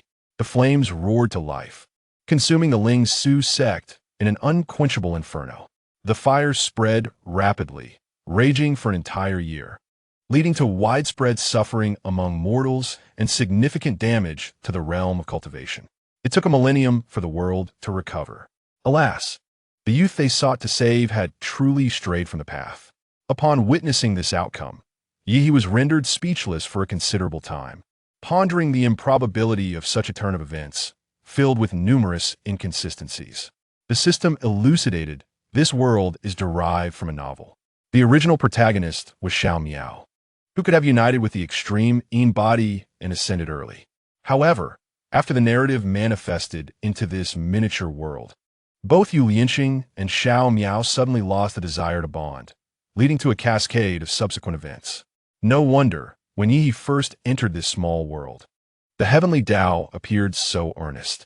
Yet, it seemed the heavenly Tao had limited control over this realm. Otherwise, it would not have assigned him such a trivial identity, one that posed obstacles even at the entrance of the mountain gate. Wow, is this the essence of an immortal? A figure emanating an undeniable presence approached, draped in flowing robes, as he gazed up at the ethereal mountain gate. Suddenly, amidst the swirling mists, a figure clad in moonlight descended upon a sword. With sleeves billowing, Yu Lianqing appeared like a celestial being, his countenance imbued with an air of aloofness. With a gentle touch of his jade flute, the spirit stone hovering in midair erupted in brilliant radiance, igniting a fervor among the crowd. Thus commenced the grand competition for entering the mountain, utilizing the exquisite jade flute. It was undeniably Yu Lianqing, the foremost disciple of the Ling Su sect. Yi fixated intently on the figure suspended in the air, his heart racing. Could this not be yet another fragment of Qing Li's soul?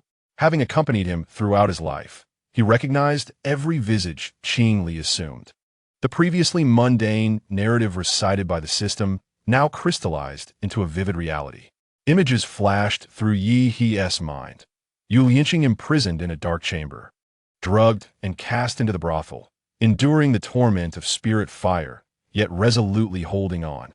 Each scene pierced his heart like poison needles, leaving him in profound agony. At this moment, the system prompted, "Host, you have successfully completed your previous life's mission. Along with the merits you have earned for the world, you have accumulated a total of 1 million task points. The second level of the system mall is now unlocked, and you are ever closer to the grand prize of 10 million points." Yet, Yi had no desire to engage in banter with it, as he was nearly driven to despair by the subsequent developments of the plot. The grand competition had commenced, with thousands of disciples present. Yet only the 10 individuals with the highest spiritual energy or the most exceptional talent will be granted entry to the mountain. Now, he not only had to gain entry, but also strive for the top position. In order to overshadow Xiao Miao's prominence and ensure that his extreme yang constitution would remain undiscovered, Yi examined his own body, utterly speechless. The current batch of entrants was composed entirely of disciples at the Qi refinement stage, all under the age of 20. To secure a place among the top 10, one needed to possess at least the 5th level of Qi refinement, while Xiao Miao, being the most accomplished among them, had reached the 7th level. This garnered the attention of the elders of the sect, and under the deliberate pressure from those of higher cultivation, his extreme yang constitution was exposed. Therefore, Yi had to cultivate to a level surpassing Xiao Miao's to prevent the elders from paying undue attention to him. However, the physical body that this world had bestowed upon him was merely that of an ordinary mortal, just embarking on the path of immortality. Currently only at the 3rd level of Qi refinement, his constitution was unremarkable, lacking any astounding traits, which would certainly not suffice to pass the grand competition. Disciple after disciple had already stepped forward to channel their spiritual energy into the spirit testing stone. Yi retreated to a corner and addressed the system. "System, assist me in cloaking my presence. I recall you possess this functionality. All right, but host, isn't your divine sense already capable of cloaking? Wait, Yi, what are you doing? At the moment the system shielded him from external scrutiny, Yi thrust his divine sense into his meridians like a sharpened blade. Excruciating pain enveloped his entire being. Blood seeped from his 7 orifices, and veins bulged beneath his skin. Good heavens! If you wish to perish, do not drag me down with you. I cannot contend with your master or uncle. Yi paid no heed, concentrating instead on solidifying his divine sense into a fine whip, forcibly expanding his meridians. Simultaneously, he conjured a large number of spirit stones and casually arranged a spirit-gathering array, positioning himself at its center to begin absorbing spiritual energy. The system was nearly terrified, yet regardless of its frantic calls, Yi remained unresponsive, tirelessly channeling his spiritual energy. In no time, he had transformed into a figure drenched in blood. His meridians forcibly flushed open, then repaired, only to be flushed open again. Amidst the agonizing torment, Yi felt as though he had returned to the moment he first entered the immortal realm, enduring the pain of merging his physical body with his divine sense. It felt as if thousands of needles were pricking his nerves, yet his consciousness grew ever clearer amidst the suffering. His divine sense and spiritual energy clashed and fused within his meridians, and finally, a brilliant radiance erupted from within him. As the heavenly Tao cleverly concealed the fluctuations in the surrounding spiritual energy brought about by his rising cultivation. Qi refinement at the 9th level. In the span of merely half an hour, he had ascended from the 3rd to the 9th level of Qi refinement. What extraordinary talent! What unyielding will! The system observed as blood continued to drip from Yi's clothing, witnessing how his cultivation growth necessitated a rigorous refinement of his physical form. One must sometimes concede that Yi's reverence throughout the entire celestial realm is undoubtedly well-deserved. Calmly, Yi employed a purification talisman, eradicating the bloodlust from his body and surroundings. As the system deactivated its shielding, Xiao Miao concluded his demonstration impressively at the age of 17, possessing a cultivation level of the 7th layer of Qi refinement, which left the elders in awe. Yu Yinqing exhibited no reaction, merely stating expressionlessly, "Next, number 1618. Upon glancing down, Yi realized that it was indeed himself. The spirit testing stone exists even in the celestial realm, and Yi was adept at channeling his spiritual energy into it. With a composed gaze, he condensed the spiritual energy within him into fine threads, gradually infusing them into the stone. 3 breaths elapsed in utter silence. Several elders rose simultaneously, their eyes brimming with astonishment. Among them, the Grand Elder swiftly produced a bone age mirror, directing it towards Yi. At 18 years of age, he was found to be at the 9th layer of Qi refinement, and remarkably, on the cusp of foundation establishment. The Grand Elder was the first to speak. "Young one, would you be willing to enter my tutelage? Step aside. This is a talent I have my eye on." The second Elder interjected, brandishing his arms. The other elders quickly vied for him as well, leaving Xiao Miao unnoticed. Yi, probing with his spiritual sense, discerned that Xiao Miao bore no resentment over the overshadowing, even displaying a hint of bewilderment. Confounded, Yi turned to the elders and bowed, expressing his gratitude for their profound regard. Yet he wished to apprentice under the sect leader. His audacious declaration incited a stir among the crowd, just as several elders prepared to retort. A hearty laugh resonated from behind the mountain gate. "Ha ha! What is this?" No sooner had the final word been uttered than an elderly man with white hair materialized before the assembly. The elder exuded robust vitality and an imposing presence, causing everyone present to flinch slightly. Yi, slightly taken aback, raised his gaze and inquired, "Might you be the esteemed sect leader?" "Ha! I cannot claim such a title. But if you refer to the leader of Lingshu's sect, that would be me, known as Lingshu Zi." Yi immediately bowed, expressing his admiration for the sect leader's profound teachings and guidance, which he had long aspired to. "Lingshu Zi Lao Zid Hertili. Excellent. From this day forth, you shall be my direct disciple." Among the crowd, Yu Lianqing's gaze collided with Yi He's. A flicker of complexity passed through his cool eyes, quickly masked. Yi He observed the retreating figure with a deep gaze before turning to discuss matters of apprenticeship and lodging with Ling Shuzi. The system remarked in astonishment. Is this what absolute strength looks like?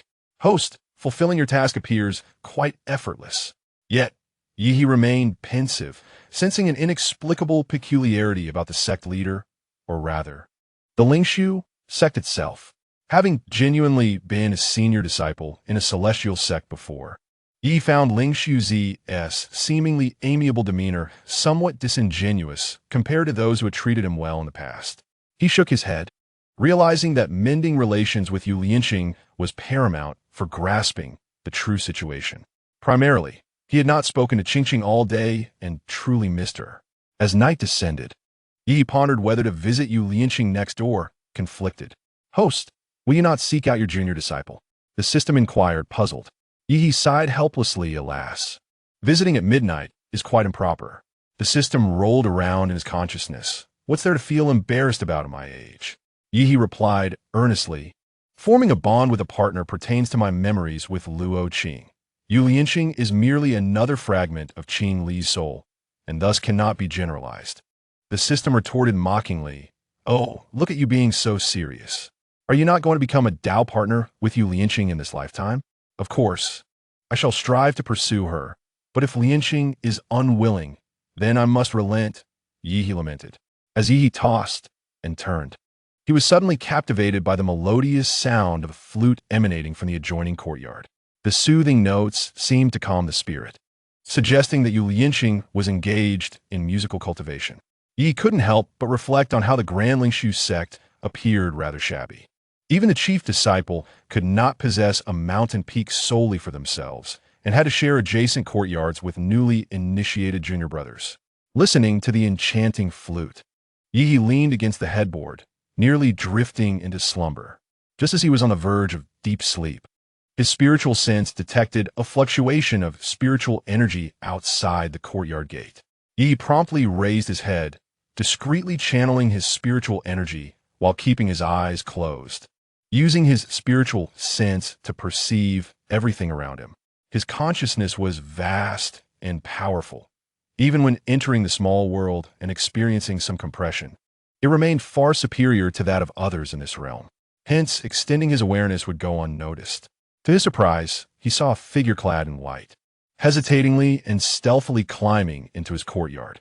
Who else could it be but Yu Lianqing? Confused, Yi pondered why Yu Lianqing sought him out before he even approached her. Remaining with his eyes shut, he elongated his breaths, curious to see her intentions. He observed as Yu Lianqing gracefully vaulted over the wall and landed softly, only to turn her gaze towards the slightly ajar courtyard gate. She seemed momentarily startled, lightly tapping her head in frustration. Then, she entered the room quietly, seemingly oblivious to her own spiritual energy, forgetting that as long as she utilized her spiritual power, Yi, whom she had hypnotized with her jade flute, should not hear a thing. Yu Lianqing tiptoed to the bedside, reaching out to check Yi's pulse. Frowning, she retrieved a small vial from her bosom and prepared to place a pill into his mouth. The system exclaimed, Host, what does he mean by this? What kind of medicine is this? Yi too was curious about the nature of the pill Yu Lianqing intended to administer. Even if Qing Li had lost his memories, surely he would not poison him. Thus, he remained still as Yu Lianqing forcefully placed the pill in his mouth. Startled, Yi experienced a sudden taste of the ancient red fruit. This was likely an exquisite healing elixir. Such potions were not particularly valuable in the celestial realm. Yet in this world, where spiritual practices lagged far behind, they were likely priceless. Yi felt warmth in his heart, realizing that Yu Lianqing had discerned the traces of his forced breakthrough. Although he had concealed it with his spiritual sense during the day, it seemed that when he approached the spirit-testing stone, the residual blood energy had been detected by Yu Lianqing. Yi pretended to remain in slumber when he noticed Yu Lianqing placing another calming talisman on the bedside. His fingers inadvertently brushed against Yi's hair, followed by a soft sigh. Unable to maintain the facade any longer, Yi abruptly opened his eyes, startling Yu Lianqing, who instinctively turned to flee. Yi seized his wrist. "Brother Qing, I am grateful for the medicinal elixir you bestowed upon me. Will you not stay for a cup of tea?" It was quite amusing that in this world, the junior disciple was addressing the senior as brother. Yu Lianqing turned back, his eyes wide with alarm, resembling a rabbit caught by the nape of its neck. Entirely devoid of the ethereal composure he had displayed earlier, Yi nearly erupted in laughter, only to suddenly realize something was amiss. "Wait, your spiritual energy seems to be faltering?" Grasping Yu Lianqing's wrist, Yi meticulously probed his pulse. Upon doing so, he discovered a more troubling situation. Despite Yu Lianqing's reputed cultivation level being at least in the late golden core stage, he had now been subdued by a mere qi refinement disciple. Not only could Yi easily probe his pulse, but Yu Lianqing was also unable to break free. When Yu Lianqing had scaled the wall, Yi had thought it was due to his formidable spiritual sense. Now, it was clear that Yu Lianqing's spiritual energy was nearly depleted. After using his energy to hypnotize Yi, he could not muster the focus to conceal his aura. Furrowing his brow, Yi circulated his spiritual energy again, confirming that Yu Lianqing's meridians were intact, yet they were utterly devoid of energy. Furthermore, his inner core appeared dim and lifeless, as if he had just undergone a significant ordeal, leaving his energy completely exhausted. Yi looked up, puzzled by Yu Lianqing. This was unexpected. He had not recently undergone a breakthrough, and no activity should have led to such complete depletion.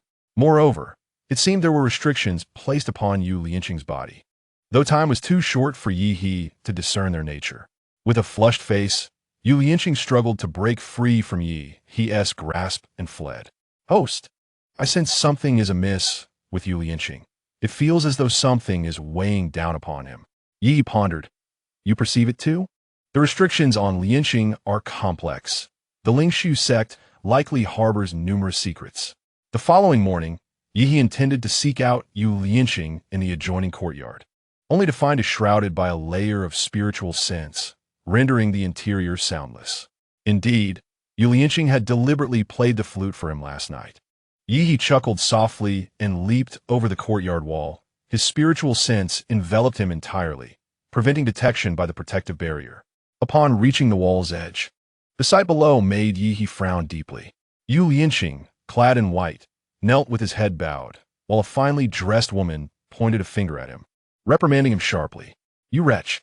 Xiao Miao is the one I have chosen. How dare you form a bond with him?" Yu Lianqing, still with his head down, spoke softly. "Junior sister, please convey to master that I do not wish to bond with Xiao Miao, nor do I intend to compete with you." The young woman, growing angrier, retorted with a shrill voice, "Wretch, who permitted you to call me junior sister?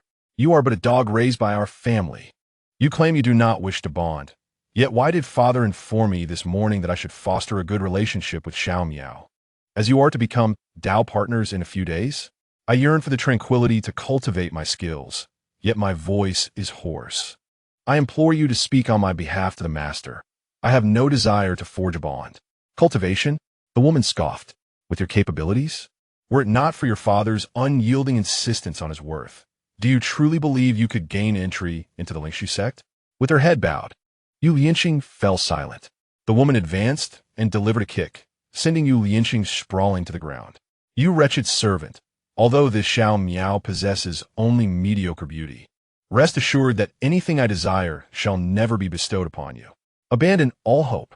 It seems this woman is Wan Yu, the daughter of Link Suzi and Yu Lianqing's junior." In this moment, Yu Lianqing, as the elder brother, found himself abjectly humbled before his sister. He curled up on the ground, trembling. Having lost his spiritual power, how could he withstand Wan Yu's assault? As she prepared to deliver another blow, Yi intervened, probing Wan Yu's consciousness with his own, causing her to collapse instantly. After this exertion, Yi experienced a sharp pain in his spirit. Utilizing such overwhelming force in a confined space was excruciating. Yet, protecting Yu Lianqing from harm was worth the cost. Yu Lianqing looked up in astonishment, his gaze landing on Yi as he gracefully descended from the wall. "It is Yi." Panic flooded Yu Lianqing's eyes as he feigned composure. "Junior brother Yi, what brings you here? How much had he witnessed? Did he see me groveling before my junior sister? Does he perceive me as despicable foolish and laughable? Embarrassment washed over Yu Lianqing, and he closed his eyes, bracing for Yi He's scornful inquiries. Instead, he felt a gentle caress upon his face. Opening his eyes, he saw Yi He tenderly using a handkerchief to wipe away his tears and the blood from his lips. As one Yu prepared to strike again, Yi He swiftly intervened, determined that no harm would befall Yu Lianqing.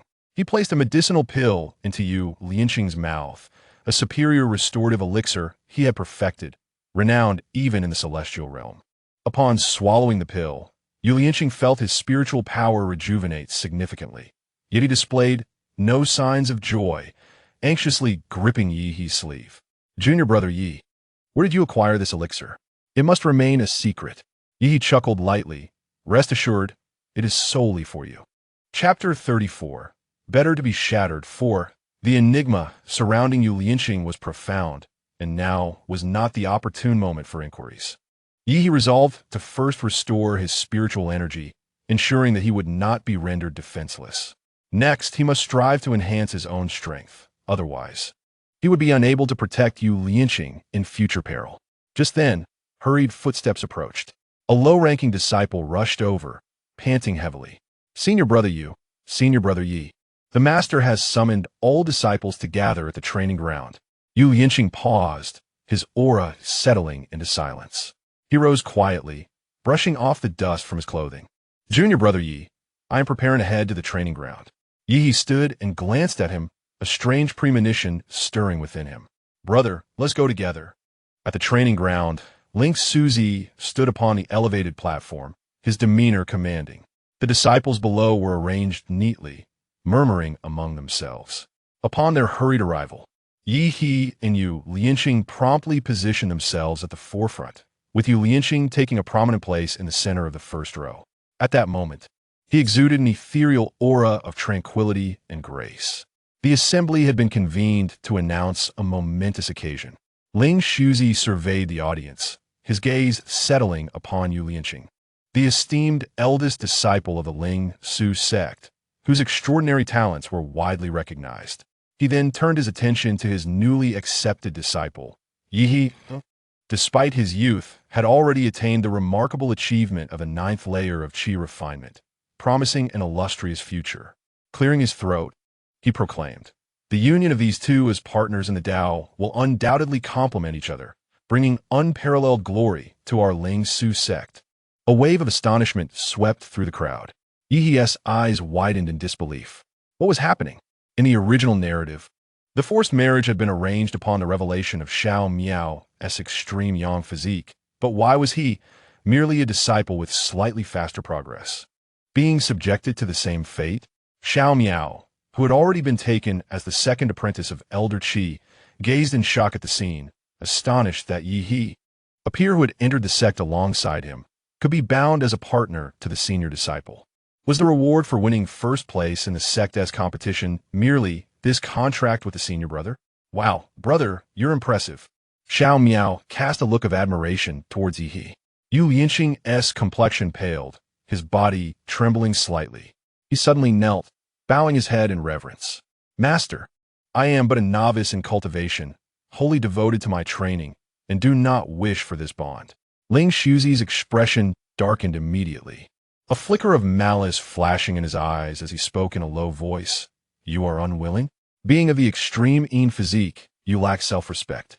Having squandered your yang essence early on, it would not be a waste for you to serve as a furnace for Yi He, given your constitution. Gasps of shock erupted from all disciples present, igniting a tumult of whispers. The system exclaimed, what on earth is he saying? Does he even comprehend his own words? Yi He abruptly lifted his head, his gaze fixed intensely on Ling Shuzi. Ultimately, he had failed to protect Yu Lianqing. Though he could not fathom why Ling Shuzi had chosen to publicly humiliate Yu Lianqing or unveil his physique, the malice embedded in his words was unmistakable. Ling Shuzi was truly venomous. The uproar in the training hall surged, accompanied by the lewd laughter of a few, washing over like a tide, rendering Yu Lianqing, kneeling on the ground, even more diminutive in the eyes of onlookers. Yi He, witnessing the tremors of Yu Lianqing's shoulders, felt a profound ache in his heart. Ling Shuzi had brazenly treated Yu Lianqing as a mere vessel for sacrifice before the entire sect. He was the senior brother of Ling Su sect. After today, any mention of Yu Lianqing would surely become fodder for ridicule within the realm of cultivation. Moreover, the implication that Yu Lianqing had squandered his yang essence effectively sentenced him to a lifetime of diminished potential. The sect's resources for cultivation would no longer be allocated to him. Master, Yi stepped forward, positioning himself protectively in front of Yu Lianqing. I have no prior connection with Brother Yu. To hastily bind us in this manner is utterly unreasonable. His voice rang clear, yet concealed a sharp edge as he fixed a piercing gaze upon Ling Shuzi on the platform. No matter the circumstances, this bond could not be formed today. If it were, how could he and Yu Lianqing reconcile their fates? This coerced union would render Yu Lianqing into a position of utter subservience. Ling Shuzi gazed at him with a face full of tenderness, saying, Yi, as my little disciple, I have yet to bestow upon you a gift of introduction. Although Yu Lianqing is no longer flawless, his constitution still holds some utility.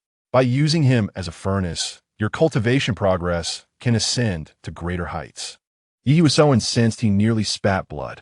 Master, my senior brother, with his noble character and exceptional cultivation, would surely find the notion of a furnace to be somewhat derogatory. Ling Shuzi's expression darkened, and he coldly retorted, Your master has sought a furnace for you, yet you show no gratitude. Does this reflect your path as a disciple? The concept of a furnace was associated with sinister practices. Yi fixed a piercing gaze upon Ling Shuzi, asserting, The method of supplementing yin with yang is looked down upon by many. Can Ling Shu's sect still be deemed a righteous path? At this, the disciples began to murmur amongst themselves, some dismissing his claim, others nodding in agreement, while a few appeared deep in thought.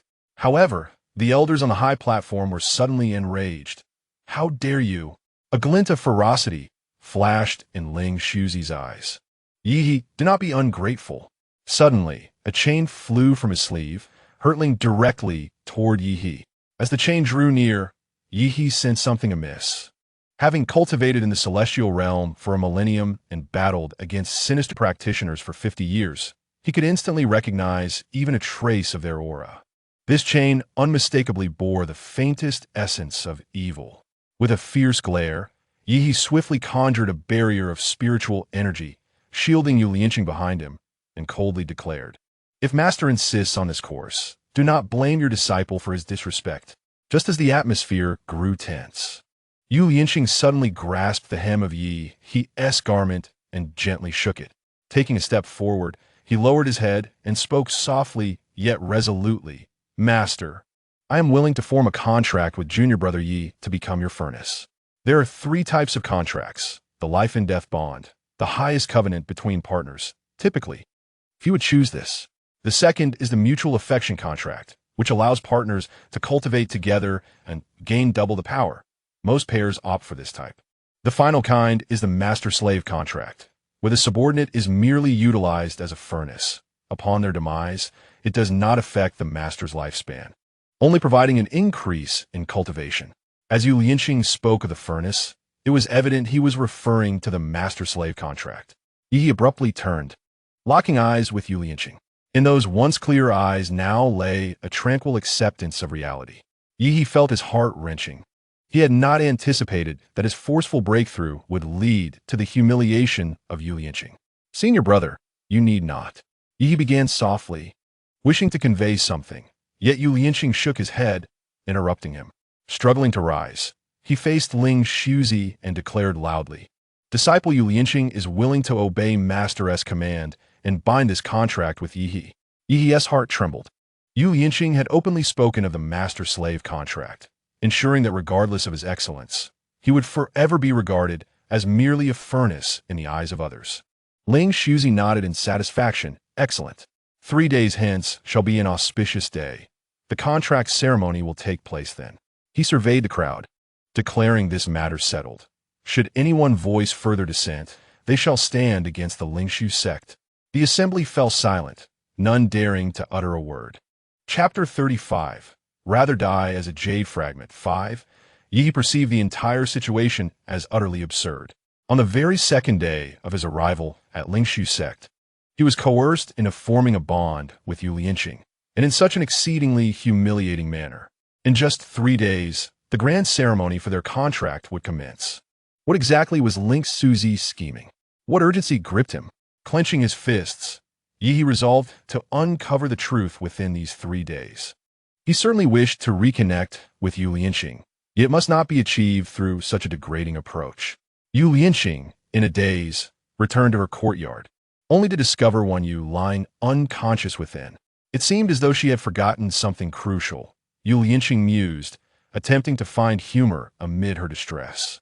Yi returned to his own quarters, his expression dark and troubled. He felt unworthy to meet Yu Lianqing, even though he too was a victim of coercion. Nonetheless, he could not escape the fact that he was an indirect perpetrator in this ludicrous contract. Host, should we not first investigate Link Suzi's true intentions? The system timidly suggested. After pondering for a moment, Yi arranged the enhanced spirit gathering and concealment arrays he had developed and consumed a breakthrough pill from the celestial realm. Instantly, a golden light enveloped him, and he promptly assumed a meditative posture, enduring the excruciating pain as the overwhelming spiritual energy surged through his meridians. He employed his consciousness to stimulate his nerves constantly, preventing himself from losing lucidity amidst the influx of energy. The system exclaimed in alarm, Host, what are you doing? Your physical body cannot withstand such strain. If this continues, it will shatter. Yi was well aware of the risks, yet felt he had no alternative. With his current cultivation at the 9th level of Qi refinement, confronting Link Suzi, who was at the late stage of divine transformation, would be akin to a mantis trying to stop a chariot. He had to prepare for the worst. If he could not uncover the truth before the ceremony, he must at least ensure that he and Yu Lianqing could escape Lingshu sect. After 5 hours, his breath finally stabilized, leaving a pool of blood upon the ground. His body marred with cracks. Unfazed, Yi swallowed a healing pill, witnessing his wounds visibly mend. The system trembled nearby, aghast at the sheer ferocity of his actions. Throughout those 5 hours, Yi repeatedly endured the reopening of his meridians by the spiritual energy, which sliced through him like blades, only to heal again. It was a sight that induced a phantom pain within the system, yet Yi persisted in stimulating his nerves, enduring a symphony of agony both inside and out with remarkable composure. Unaware of the system's silent grievances, Yi hastily organized his surroundings, gathering the materials for the array. Having entered the later stage of foundation establishment, many of his magical tools were now at his disposal. Fortunately, the formations and pills were ones he had modified. Otherwise, the accumulation of medicinal toxins in his body would have surely claimed his life by now. Upon exiting, he gracefully ascended the courtyard wall of Yu Lianqing, concealing his presence. Peering down, he felt as though he had either lost his memory or traveled through time. There she was, still kneeling on the ground, with Wan Yu standing imperiously before her. You wretched creature, tell me, did you employ some dark sorcery to render me unconscious? Wan Yu accused, pointing an accusatory finger at Yu Lianqing. Yu Lianqing remained silent, aware that it was Yi responsible for his plight. Although he was unsure of the means employed, he could not betray Yi. Wan Yu, noticing his reticence, grew increasingly irate. Humph. Are you now unwilling to respond? Wasn't our earlier conversation about today rather pleasant? She continued, seething, You wretch, you rendered me unconscious, preventing me from witnessing your foolishness earlier. Would you care to demonstrate now how you agreed to be Yi's furnace? Yu Lianqing lowered his head, remaining mute. Ha ha ha, a scoundrel like you is only fit to be a furnace.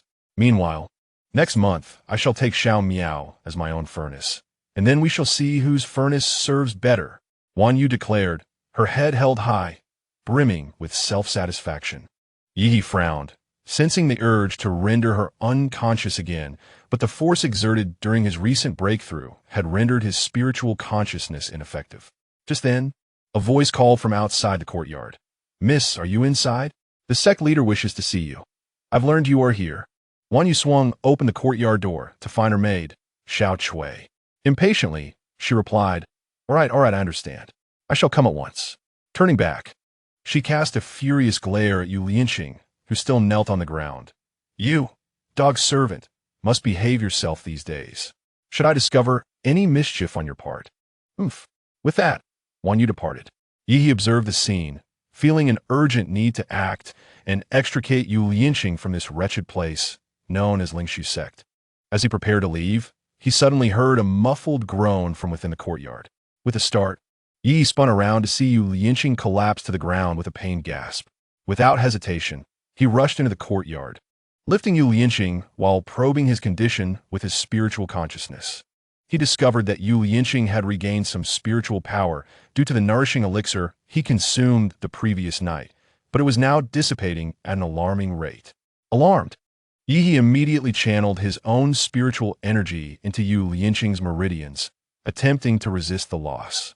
However, the energy he provided was insufficient to counter the speed at which Yu Lianqing's power was being drained, and he felt his own body ensnared by an invisible force. Yu Lianqing's complexion grew increasingly pale until, at last, his spiritual energy ran dry once more, reminiscent of the previous night. Liangqing, Yi cried out. Witnessing Yu Lianqing's face turn ashen, blood trickling from his lips, his gaze hollow and despairing. Something was amiss. How could his spiritual energy be so abruptly siphoned away? Yi suddenly recalled a sinister technique he had encountered years ago in the celestial realm while vanquishing evil. It involved a vile method of cultivating a parasite within another's body, where the maternal parasite resided within the cultivator, allowing it to draw upon the spiritual energy generated by the host's cultivation. Such a technique was not only shameless, but also detrimental to the lifespan of the host. While a normal person could extend their life by 1,000 years through cultivation, the host of the maternal parasite would only gain 500 years. Who was responsible? Who would dare to cultivate a parasite within Liangqing? Who stood to benefit from this? Yi felt that he was finally beginning to unravel the truth. Yi carefully carried Yu Lianqing back to the room, gently laying him upon the bed. Observing the pallor of Yu Lianqing's face, a sharp pain pierced his heart.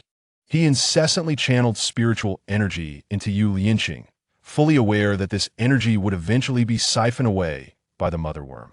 Yet, witnessing Yu Lianqing's suffering was unbearable for him. Time seemed to stretch indefinitely until Yu Lianqing's long eyelashes fluttered slightly, and he slowly opened his eyes. Upon realizing he was not alone, a fierce intensity radiated from his gaze, filled with an aura of lethal determination. As he raised his eyes coldly, he recognized it was Yi who had come. Chapter 36. Better to be shattered than to be whole. 6. Yu Lianqing was momentarily taken aback, then abruptly sat up, retreating in alarm, an unusual flush gracing his pale cheeks, his eyes filled with embarrassment. Yi, junior brother Yi, his voice trembled, unable to meet Yi's gaze. I have embarrassed you with today's events. Seated beside the bed, Yi gazed at him with a pained expression. I am sorry, senior brother, for failing to protect you, and for forcing you into this situation. Yi could not continue. When he first arrived in this world, he envisioned a gradual companionship with Yu Lianqing. Sensing Yu Lianqing's cold demeanor, he had hoped to gradually win him over, ultimately forming a bond as partners. This would also serve to amend the regret of their past life, where they had no formal recognition of their relationship. However, he never anticipated that while he had altered the original narrative, he had not changed its ultimate trajectory. You cannot blame yourself for this, Yu Lianqing replied despondently, and then, as if recalling something, he hastily added, during the martial arts demonstration today, Master spoke nonsense. I have not broken my yuan yang. My constitution remains viable. Yi spoke solemnly. Senior brother, there is no need to explain such absurdities to me. Regardless of whether you possess yuan yang or not, I shall never regard you as a mere vessel. The very term furnace felt like a desecration to Yu Lianqing's dignity. He understood why Ling Shuzi publicly defamed Yu Lianqing. It was merely an attempt to prevent anyone from forcibly breaking Yu Lianqing's purity. For the dual cultivation effect of an extremine body is strongest during its first encounter. He was indeed more astute than in the original narrative. One wondered if this would incite the fifth elder's covetousness. I am aware of my lowly status, unworthy of you, I should not drag you into these troubles. Yu Lianqing said, curling himself into a small ball, his voice filled with self-deprecation as if fearing Yi He would disdain him for it. Yi He, feeling a pang of sorrow, reached out to grasp Yu Lianqing's hand, only to have him shy away. It struck Yi He as absurd. After all, Yu Lianqing was the esteemed senior brother of Ling Su sect, already possessing golden core cultivation. How could he feel unworthy of his own status? In the eyes of the world, it was certainly Yi He who held the lesser standing. A sharp ache surged within Yi He as he softly remarked, "Senior brother, your status is not lowly. Your spirit is of the highest nobility. How could you ever be unworthy?" Upon hearing these words, Yu Lianqing's body quivered slightly. His head bowed as he clutched the hem of his garment tightly. He had never fathomed that someone he felt so trampled upon, treated like a mere dog, could receive such commendation from Yi He. Nobility? He possessed profound cultivation, yet remained a prisoner of his own circumstances, willing to debase himself. Why did he have to seek comfort from Yi He? As Yi He and Yu Lianqing regained some strength, a solemn expression crossed their faces as they inquired, "Senior brother, what truly ails your spiritual energy? I have witnessed twice that your essence seems to be utterly depleted." Yu Lianqing replied softly, "That is not the case. Your cultivation is still beneath mine. How could you ascertain the state of my inner energy?" Yi He, sensing Yu Lianqing's reluctance to delve into the matter, responded earnestly, "Senior brother, I do not wish to pry into your private affairs, yet this is of utmost importance. I implore you to be forthright. Is the sudden withdrawal of your spiritual energy connected to the child worm within you? Who is the host of the mother worm?" Upon hearing these words, Yu Lianqing's complexion grew even more pallid, and his body began to tremble uncontrollably. He looked up in shock, seemingly wanting to question how Yi He had acquired such knowledge. Yet, Yi He regarded him with an expression of understanding, as if he were already aware of everything. Yu Lianqing hastily shook his head, his voice laced with dread and resistance. "Yi Shidi, please do not inquire further. Knowing too much will not serve you well. I cannot let you bear the burden." "Lin Qing," Yi exclaimed urgently, "in 3 days, we are to forge a bond. If you continue to conceal the truth, how shall we confront the dangers that lie ahead?" Yu Lianqing's face paled once more. "No, this is not your fault," Yi quickly clarified. "It is my clumsiness in speech. What I mean is, we must face this together, and I will surely uncover the truth and restore your honor." Yu Lianqing gazed into Yi He's earnest and concerned eyes, torn by internal conflict. He understood that Yi He genuinely cared for his well-being, yet the years of oppression and intimidation from Ling Shuzi had long since stripped him of the courage to resist. Nevertheless, under Yi He's intense gaze, he hesitated and finally confessed, "It is master, it is Ling Shuzi." Yu Lianqing revealed a tale that starkly contradicted the widely held beliefs. The world knew that Ling Shuzi, in gratitude for a debt of rescue, had taken Yu Lianqing as his foremost disciple and had treated him with care and favor. Thus, for many years, Ling Shuzi's image had been that of a benevolent mentor, teaching with wisdom and gratitude. In truth, however, the moment Ling Shuzi laid eyes upon Yu Lianqing, he recognized his exceptionally keen constitution and sought to take him as his disciple. In Yu Lianqing's youth, Ling Shuzi even entertained the notion of dual cultivation with him to enhance his own powers. When the spiritual energy failed to harmonize, Ling Shuzi discovered that his own constitution was incompatible with the extreme Yin body, yet he was loath to relinquish his ambitions. Consequently, Ling Shuzi resorted to using sinister and malevolent techniques, implanting the mother worm within himself and the child worm within Yu Lianqing. Initially, as he frequently siphoned spiritual energy for his own cultivation, Yu Lianqing's progress lagged significantly compared to other disciples. However, as Ling Shuzi's powers grew, he found Yu Lianqing's supply of energy insufficient and began to force him to consume various elixirs, disregarding the accumulation of toxicity within Yu Lianqing's body. Periodically, Ling Shuzi would drain the spiritual energy that Yu Lianqing had painstakingly amassed, only to continue administering elixirs and extracting more energy. This is why, despite centuries of cultivation and seclusion, Yu Lianqing had never ventured down the mountain for real-world experience. Under such relentless pressure, Yu Lianqing astonishingly managed to ascend to the golden core stage, a testament to his exceptional talent. The parasitic curse resides within Yu Lianqing, rendering any escape futile, a notion he never even contemplated. "I was raised by my master since childhood," Yu Lianqing remarked, lowering his gaze. "My master referred to me as a dog of his household, destined to offer everything in service to him." He clenched his fists, his nails nearly digging into his palms, as a fierce blaze of anger ignited within him. He had not anticipated that Ling Shuzi could be so depraved, having utilized Yu Lianqing as a mere tool for cultivation, subjecting him to relentless torment.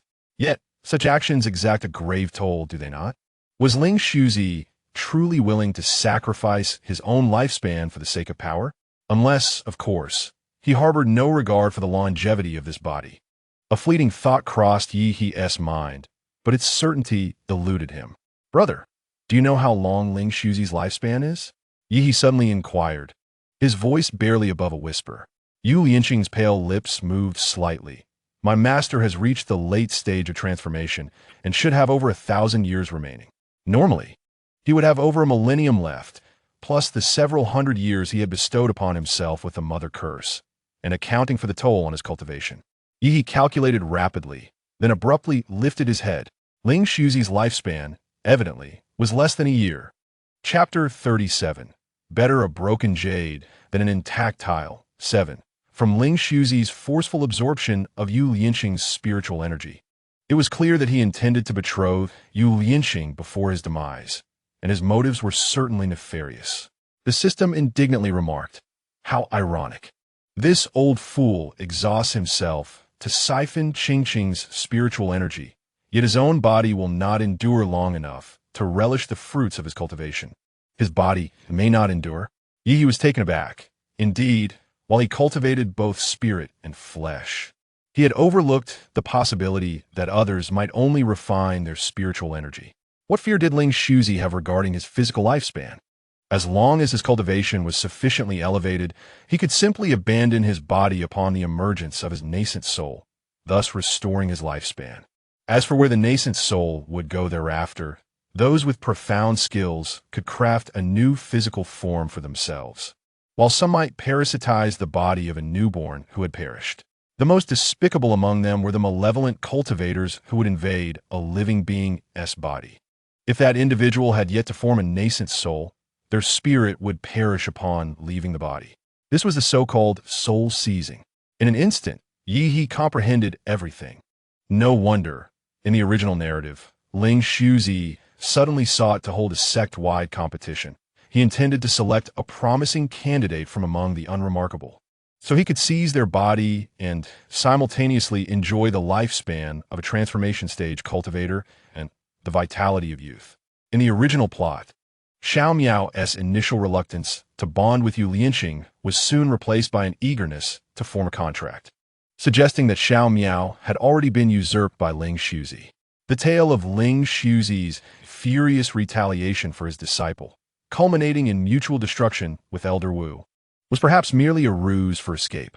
In his cunning scheme, he envisioned that Yu Lianqing would bond with Xiao Miao, subsequently ascending to the position of sect leader. And after years of draining and tormenting Yu Lianqing, he surely would not survive long. At that point, would he not reclaim the title of sect leader? With this realization, Yi scoffed. Ling Shuzi had indeed played a clever game, yet he had underestimated Yu Lianqing's indomitable spirit. After enduring a series of tribulations, Yu Lianqing must have sensed something amiss, leading him to summon the Phoenix Breath Spirit Fire to incinerate the wretched Ling Su sect once and for all. In this life, Xiao Miao's extreme yang physique remained undisclosed, prompting Ling Shuzi to fixate on Yi. However, Yi did not possess the extreme yang body, and coercing him into a pact was evidently baseless. Thus, Ling Shuzi resorted to revealing Yu Lianqing's constitution, slandering him for the loss of his primordial yang, all under the guise of a welcoming gift for his young disciple. Any dissenting voices could be deflected with the justification of acting in the best interest of the disciple. At that moment, as Yi formed a master-servant contract with Yu Lianqing, Ling Shuzi would find an opportunity to feign death with righteous indignation. seizing Yi He's body for himself, thereby reclaiming his reputation. Yi possessed remarkable talent, and his youthful, robust physique made the acquisition of his body a worthy endeavor. Subsequently, Yu Yinqing's extreming body would become akin to meat on a chopping block. After all, it was a master-servant contract signed by Yi He. Whatever fate befell Yu Yinqing would not tarnish his own standing. Such insidious tactics bore a striking resemblance to the deeds of malevolent cultivators. Yet, not only did he engage in such nefarious activities, but he would also emerge as a venerated figure of justice, beloved by his disciples. How vile this old man was, utterly devoid of humanity. Upon hearing Yi He's analysis, Yu Yinqing felt a whirlwind of despair and agony nearly engulfing him. He spoke softly, "Junior brother Yi, I have implicated you. You must leave, abandon Ling Su's sect. I cannot allow you to fall into danger." Yi He grasped Yu Yinqing's hand firmly, declaring, "Yinqing, I have vowed that we shall face this together. Now that we know the truth, there is no need for haste in our departure." Yu Yinqing's brow furrowed in confusion. Yi He elucidated, "The insect curse within you cannot be lifted until we depart from this place. I suspect that once the contract ceremony concludes, or even before, it will be prepared to seize your body. Therefore, we must prevent the ceremony from being finalized. We must gather evidence of his malevolent practices beforehand and confront him during the ceremony." Yi calmly articulated what might seem blasphemous to Yu Yinqing. Yet, Yu Yinqing made no attempt to impede him, resolutely nodding, "Very well, I shall stand with you to unveil his conspiracy."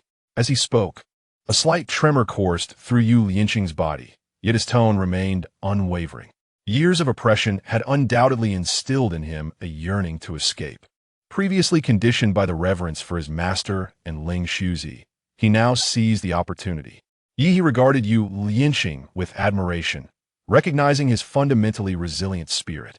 Even after prolonged indoctrination, he would not succumb to degradation. Outside the Xianbing Hall, swirling cold mist enveloped the air, a biting chill greeting Yi He.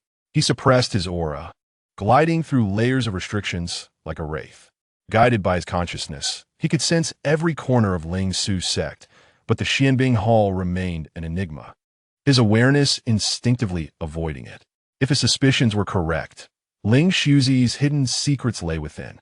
As Yi He stepped into the hall, a potent stench of blood mingled with decay assailed him, causing him to frown involuntarily. Within, a massive circular altar dominated the central space, inscribed with bizarre runes that glowed with a dark crimson light, reminiscent of flowing blood. Around the altar, dozens of transparent crystal coffins were meticulously arranged. Upon closer inspection, Yi He was horrified to discover that within these coffins lay infants still swathed in swaddling.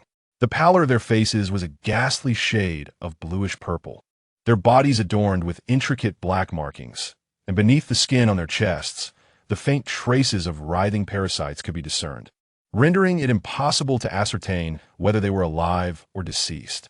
This abomination, Yi He gritted his teeth, suppressing his revulsion as he retrieved a celestial recording orb from his spatial storage, aiming it at the altar to activate the artifact.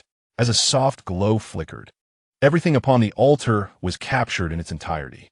At that moment, the runes on the altar suddenly erupted with a blinding radiance, and an ethereal figure slowly emerged from the altar. Yi He's pupils constricted. The apparition was none other than Ling Shuzi. However, it was merely a remnant of a soul, weak yet brimming with malice. "Who dares?" The spectral figure let out a piercing shriek, incensed that its true form was being observed.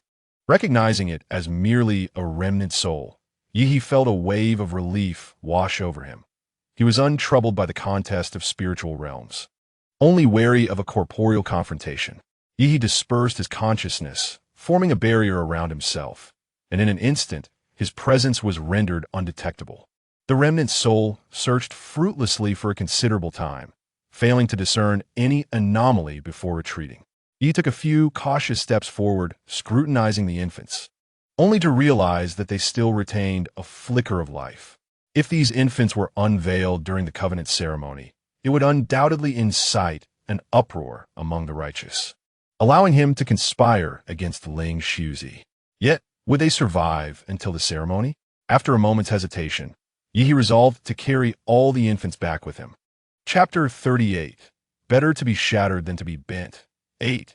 Yi channeled his spiritual energy, conjuring a golden shield before him, and charged directly into the bloodlines connecting the crystal coffins. As the parasites erupted in a cacophony, they transformed into a foul pool of blood. The remnant soul emitted a cry of agony and charged wildly at Yi. However, the means by which Yi concealed his presence were far beyond the capabilities of a mere remnant soul to breach. The soul rampaged for an extended duration, yet it never managed to make contact with Yi, who systematically severed all the bloodlines. Suddenly, the talismans on the altar began to spin at an alarming rate, as if on the verge of detonating. He dare not linger.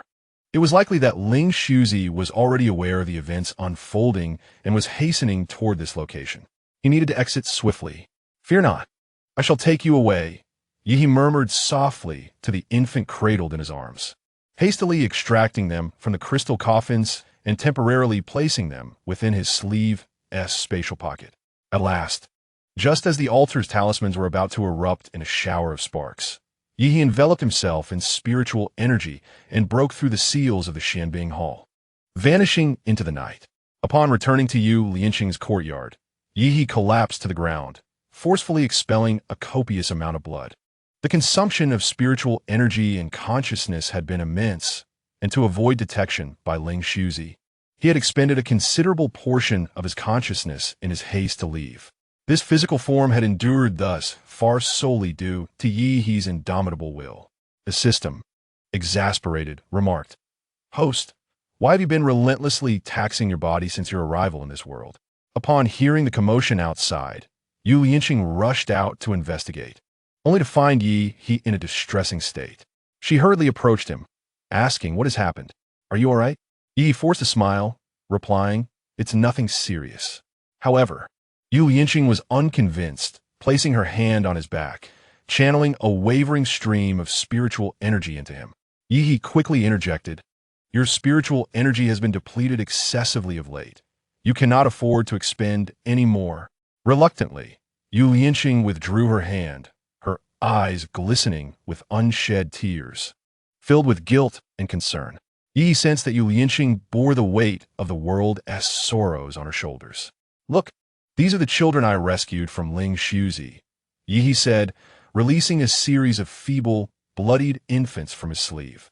Yu Lianqing, witnessing the pitiable sight, was rendered speechless, her eyes welling with tears as she trembled and gently caressed one of the infants' tiny faces.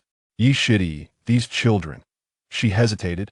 "They are the result of Ling Shuzi's malevolence," Yi replied, his expression darkening as he handed her the recording orb. "Take a look." As Yu Lianqing peered into the orb, her consciousness delved into the captured scene within the Xianbing Hall. A violent shiver coursed through her as her nails dug deep into her palm. "This monster! I have been utterly deceived," she exclaimed. "Fortunately, these children still possess life." His altar demanded living sacrifices. Yi sought to console her, though he withheld the grim detail that scattered human bones lay strewn across the floor, some skulls scarcely larger than a fist. Ling Shuzi has practiced his nefarious arts for centuries, wreaking havoc upon countless innocents. Suddenly, Yu Lianqing covered her face in anguish. "The spiritual energy my master, Ling Shuzi, has cultivated over the years has all stemmed from my own transmissions. I believed I was repaying a debt of gratitude. Yet I have unwittingly become an accomplice to his atrocities. The righteous path ought to vanquish evil and protect the realm.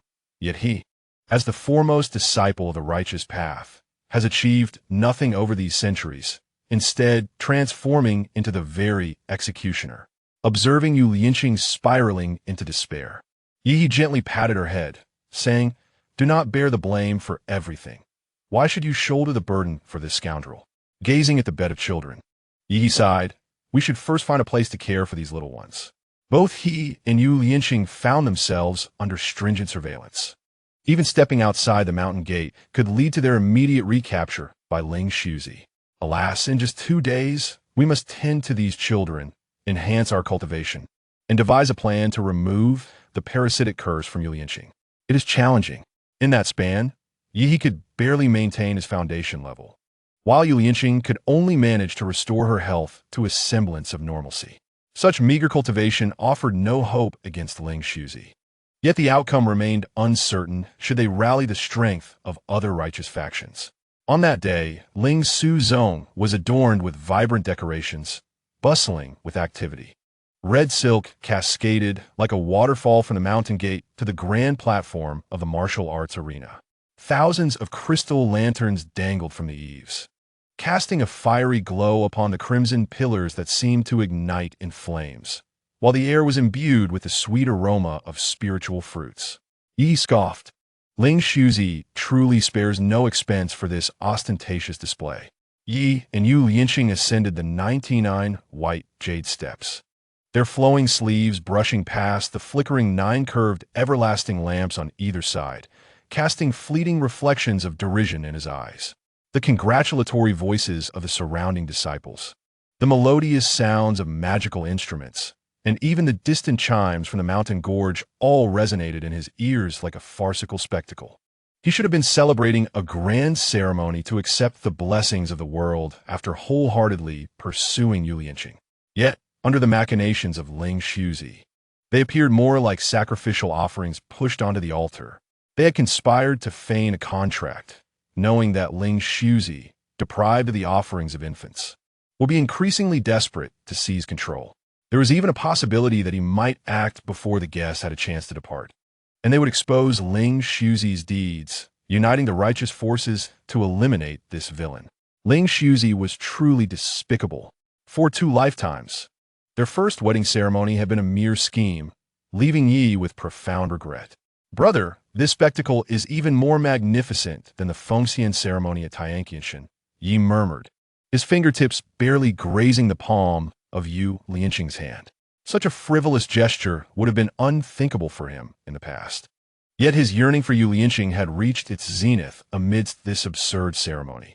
He longed for this event to genuinely celebrate their union, to become celestial partners witnessed by heaven and earth. Alas, he could not take advantage of their plight. Yu Lianqing stood rigidly, his back straight, his body trembling slightly beneath the moon-white robe. He gazed at the marriage stone enshrined on the high platform, which radiated a soft pink glow, lending a hint of color to his pale cheeks.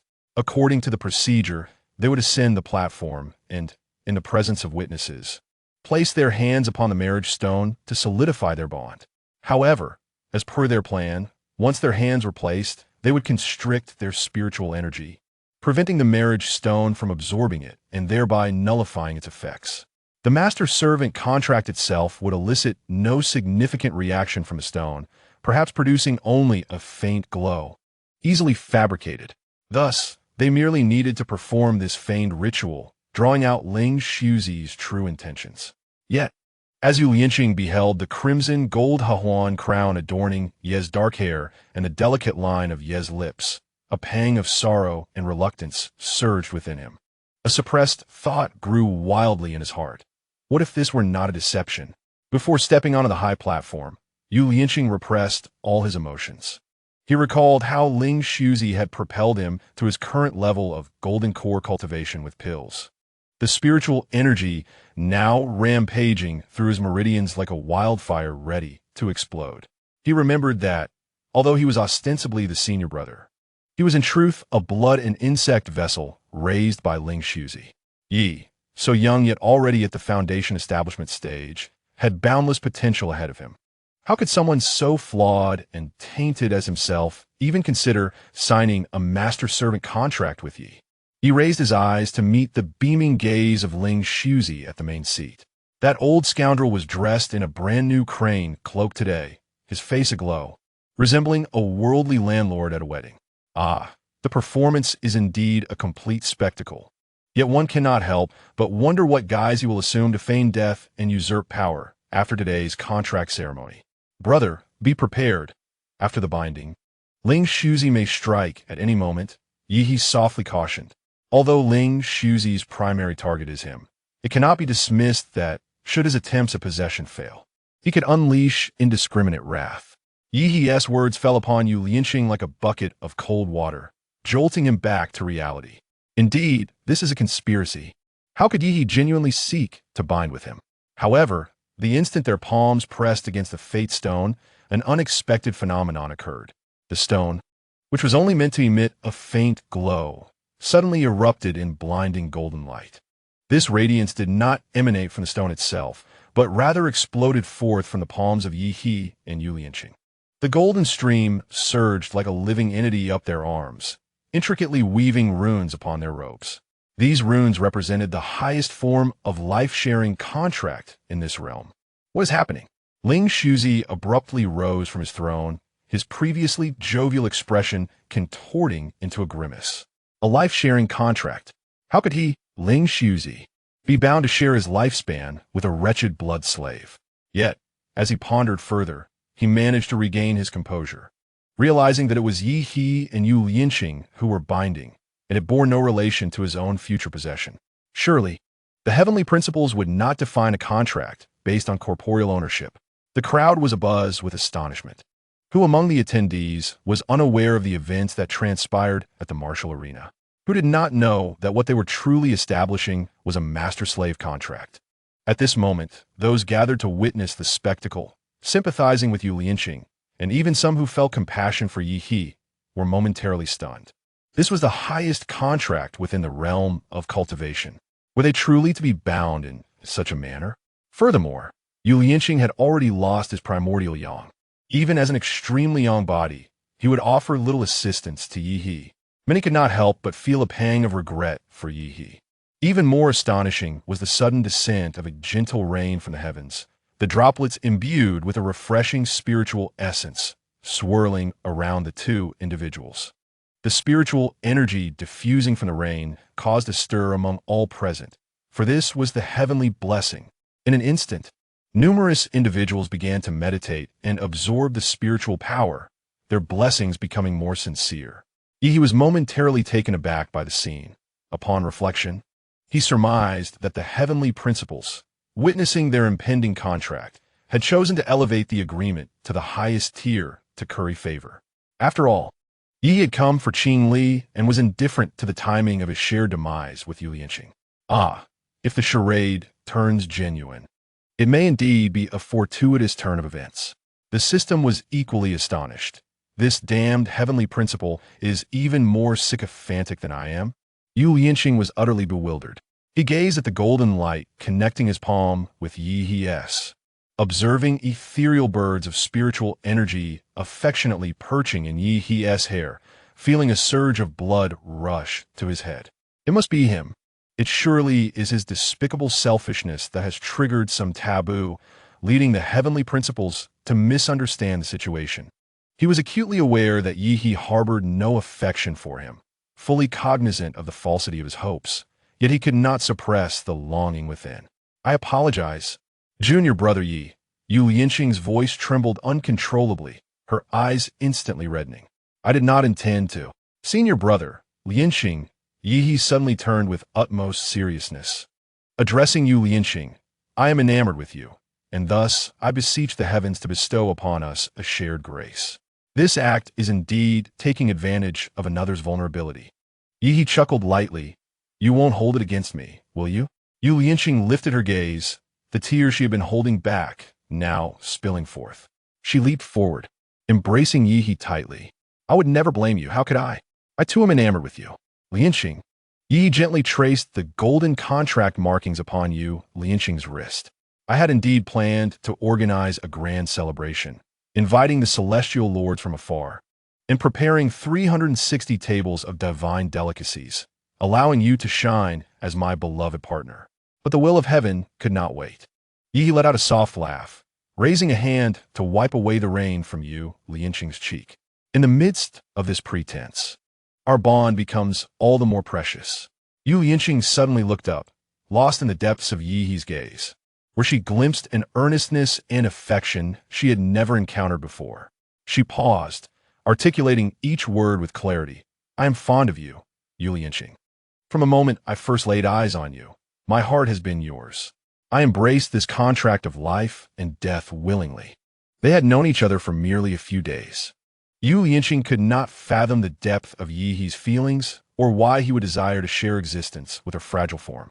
She could only be grateful to the heavens for endowing her with the resilience of a Yin body, sparing Yi He from undue suffering. The gentle rain continued to fall, the golden light intertwining their figures into one. Yu Lianqing gazed at Yi He, watching her own reflection in his eyes, and suddenly felt that this absurd ceremony of binding had transformed into the most genuine dream of her life. She reached out, gently clasping Yi He's hand, and the golden light seemed to come alive, joyfully leaping as it entwined their fates. Ling Shuzi, below the high platform, trembled with rage upon witnessing their heartfelt exchange. Initially, he had thought that merely avoiding animosity between them would suffice. Yet, within just 2 days, they had truly connected. This would complicate his plans, as he now had to tread carefully around Yu Lianqing. However, given that he had recently drained her spiritual energy twice, she would likely be preoccupied with her own troubles. Thinking of this, Ling Shuzi managed a strained smile and called out to the crowd below, "Esteemed guests, the ceremony is complete. Our Ling Shu sect has produced a pair of brothers bound by a contract of life and death. A truly remarkable tale." The audience quickly echoed their agreement, exclaiming, "Indeed, the bond between sect brothers speaks to the unity of our Ling Shu sect, a testament to its excellence." Some even praised. The esteemed Ling Shuzi not only possesses exceptional cultivation, but also serves as a paragon in guiding his disciples. Ling Shuzi smiled and bowed to the crowd, then turned to Yi He and Yu Lianqing, declaring, "You two are my most cherished disciples. My hope in binding you was that you would support and assist one another. In the present moment, a supreme covenant has been forged, signifying your comprehension of Master's earnest intentions." Chapter 40. Rather shatter than yield. 10. Yi He chuckled coldly, recognizing that Ling Shuzi was indeed a master of disguise. Amidst such turmoil, he shamelessly sought to embellish his own image, though his demeanor remained unperturbed. He bowed deeply to Ling Shuzi, holding Yu Lianqing's hand. "Master has considered much for his disciple, for which I am eternally grateful." Upon completing the formalities, Yi He was permitted to return to his quarters with Yu Lianqing. As they entered Yi He's courtyard, still catching their breath, a thunderous roar suddenly erupted from the mountain gate, causing the very heavens and earth to tremble. The courtyard was quite distant from the mountain gate, fortified with soundproofing arrays, rendering such noise seemingly inaudible. Yet, knowing Ling Shuzi's nefarious plot, how could Yi He not take precautions? Thus, during the covenant ceremony, he had discreetly placed a pinhole camera at the scene. Having traversed a world of modern society, Yi He possessed a considerable array of electronic devices in his spatial realm. Regrettably, cultivators are often acutely aware of such devices. Had everyone not been preoccupied with the covenant ceremony, the pinhole camera would have likely been discovered by now. Startled by the sudden eruption of sound, Yu Lianqing instinctively turned to Yi He. In his hand, Yi He held a small black tablet, the image still flickering. He promptly set the tablet on the table. "Lianqing, come quickly. This is a recording stone." Curious, Yu Lianqing peered at the recording stone and witnessed chaos unfolding at the mountain gate of Ling Su sect. Dust billowing and debris scattering, enveloping the entire sect in a tumultuous aura. "What is happening?" Yu Lianqing's expression shifted, instinctively shielding Yi He. It seemed he feared that the images on the tablet might harm Yi He. Amused by this protective gesture, Yi He drew Yu Lianqing closer to observe together. "Evil cultivators have come knocking," Yi He remarked coldly, laced with a hint of derision. "It appears Ling Shuzi's scheme has commenced." Yu Lianqing was taken aback. A scheme? Indeed. Yi He's eyes glimmered with a chilling light. Ling Shuzi had long been colluding with the malevolent sect. It was implausible for them to suddenly assault Ling Su sect. Surely, this was a meticulously orchestrated ruse. Yu Lianqing furrowed his brow in contemplation before grasping the situation. He looked up at Yi He in astonishment. "Are you suggesting that Master Ling Shuzi intends to feign death during the battle, allowing his nascent soul to escape and possess another?" Yi nodded affirmatively. "That seems to be the case. This way, he can rid himself of a withering corporeal form, while simultaneously garnering the reputation of a righteous hero. Ling Shuzi undoubtedly valued the sect he had painstakingly established. The elaborate circumvention to seize a young, talented body was twofold: to preserve Ling Su's sect and to retain his role as its leader. Yu Lianqing, having pondered these implications, spoke solemnly. "We cannot allow him to succeed. My current cultivation is compromised. I fear I am no match for him. We should inform the righteous cultivators of his machinations." Yi nodded in appreciation. "I share your sentiment, yet exposing him before the plot unfolds would lack credibility. Let us wait until he has abandoned his corporeal vessel, leaving only his nascent soul, then we shall act. This way, he will be devoid of an escape route." Yu Lianqing declared resolutely. Cleverly, Yi and Xiao Xiao grasped Yu Lianqing's hand and beckoned. "Follow me." Upon reaching the courtyard gate, they discovered that the small courtyard had already been intricately arranged with dense formations, preventing anyone from entering or exiting. Himedi, Yisinidet Koldi. Although Ling Shuzi is swift in his actions, showcasing his formations before me is akin to a mere novice attempting to display their skills before master. Yi led Yu Lianqing around to the back courtyard, where they found a concealed rear entrance. With a surge of spiritual power, Yi shattered a stone, sending fragments flying that precisely landed in various formation nodes. What seemed to be a meticulous array was thus dismantled by Yi with just a few stones. He had already used his divine sense to ascertain a clear path, allowing the two to evade the chaos of the crowd and make their way directly to a hidden corner behind the battlefield of the mountain gate. At that moment, the battle at the mountain gate had commenced. The demonic cultivators surged forth with overwhelming ferocity, and among them were numerous formidable adversaries, marking this as one of the largest gatherings of evil practitioners in a century. Although the disciples of Ling Su's sect fought valiantly, the sudden and powerful assault instilled fear in many, causing some to falter. Nevertheless, a greater number of disciples remained resolute in their determination to defend their sect to the death, brandishing their magical artifacts as they fought fiercely against the invaders. At this juncture, Ling Shuzi, clad in resplendent robes and wielding his life-bound artifact, charged forward, proclaiming, "You vile miscreants dare to invade Ling Su's sect. Today, I shall capture you all." His gallant demeanor earned the admiration of other sect leaders and invigorated the unaware disciples, who rallied with renewed vigor to join the fray. Ling Shuzi exchanged blows with a leading demonic cultivator, both sustaining minor injuries. Just then, another demonic practitioner lunged forward, intent on launching a surprise attack on Ling Shuzi. In a swift motion, Elder Wu leaped into action, positioning himself before Ling Shuzi with an unwavering stance, declaring, "Sect leader, let us face the enemy together." Other sect leaders promptly summoned their respective life-bound weapons, soaring into the air to confront the demonic scourge. Ling Shuzi's sword resonated with a powerful hum, unleashing a barrage of sword energy that transformed into myriad cold stars, striking towards the leader of the evil practitioners. Meanwhile, Elder Wu executed intricate hand seals, conjuring a profound ice barrier that ensnared dozens of demonic cultivators within its confines. The disciples of Ling Su's sect formed the Heavenly Gang Sword Array, interweaving sword light to seal off the retreat of the demonic forces. Other sect leaders also unleashed their ultimate techniques. Flames soared into the sky like pillars, and the ethereal wings of the Qing Li avatar cast shadows over the battlefield. The demonic practitioners cackled ominously, their leader's black robe billowing as he conjured a pitch-black demon pearl in his palm. At the moment the demon pearl exploded, a tide of black mist surged forth, leaving desolation in its wake. As the fierce battle raged on, there was a palpable sense of decline among the righteous forces. Suddenly, a shrill whistle pierced the air from the demonic ranks, prompting a rapid retreat akin to a receding tide, vanishing into the depths of the dense forest in the blink of an eye. The leaders of the various sects exchanged bewildered glances, surveying the deserted battlefield.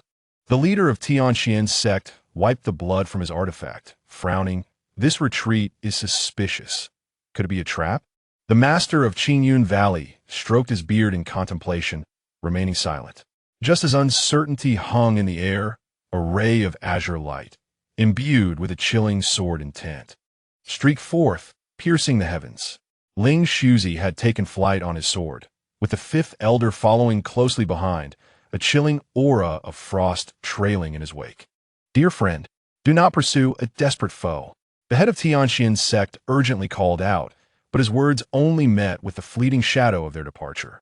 The other sect leaders sighed and shook their heads, resigning themselves to instruct their disciples to tend to the wounded, employing healing spells to mend the aftermath of this harrowing battle. Indeed, Ling Shuzi's aversion to evil was commendable, earning him their respect as they busied themselves with the aftermath. Chapter 41. Rather shatter than yield. 11. Yi furrowed his brow in realization. He suddenly understood that the fifth elder was colluding with Ling Shuzi. His pursuit seemed far too deliberate, clearly premeditated. Thus, the fifth elder's previous intrusion into the secret chamber to defile Yulianqing was likely sanctioned by Ling Shuzi. No, considering Ling Shuzi's profound concern for the extreme yin body of Yuanyang, it was possible that it was indeed Ling Shuzi who had entered, perhaps altering his appearance or using some means to deceive Yulianqing. These two must not be allowed to escape. Yulianqing turned to Yi, her eyes silently questioning what course of action to take. Yi gently squeezed her hand, signaling her to remain composed. Indeed, within mere moments, the fifth elder returned in a flurry, his face etched with panic and sorrow. The sight of him alone sparked a foreboding sense among the gathered crowd. The sect leader. The sect leader has perished in an effort to thwart the malevolent cultivators from desecrating the spiritual veins. The fifth elder lamented, grief-stricken. He sacrificed himself for the greater good of the cultivation world. Gasps of disbelief rippled through the crowd. The leader of the foremost righteous sect had fallen?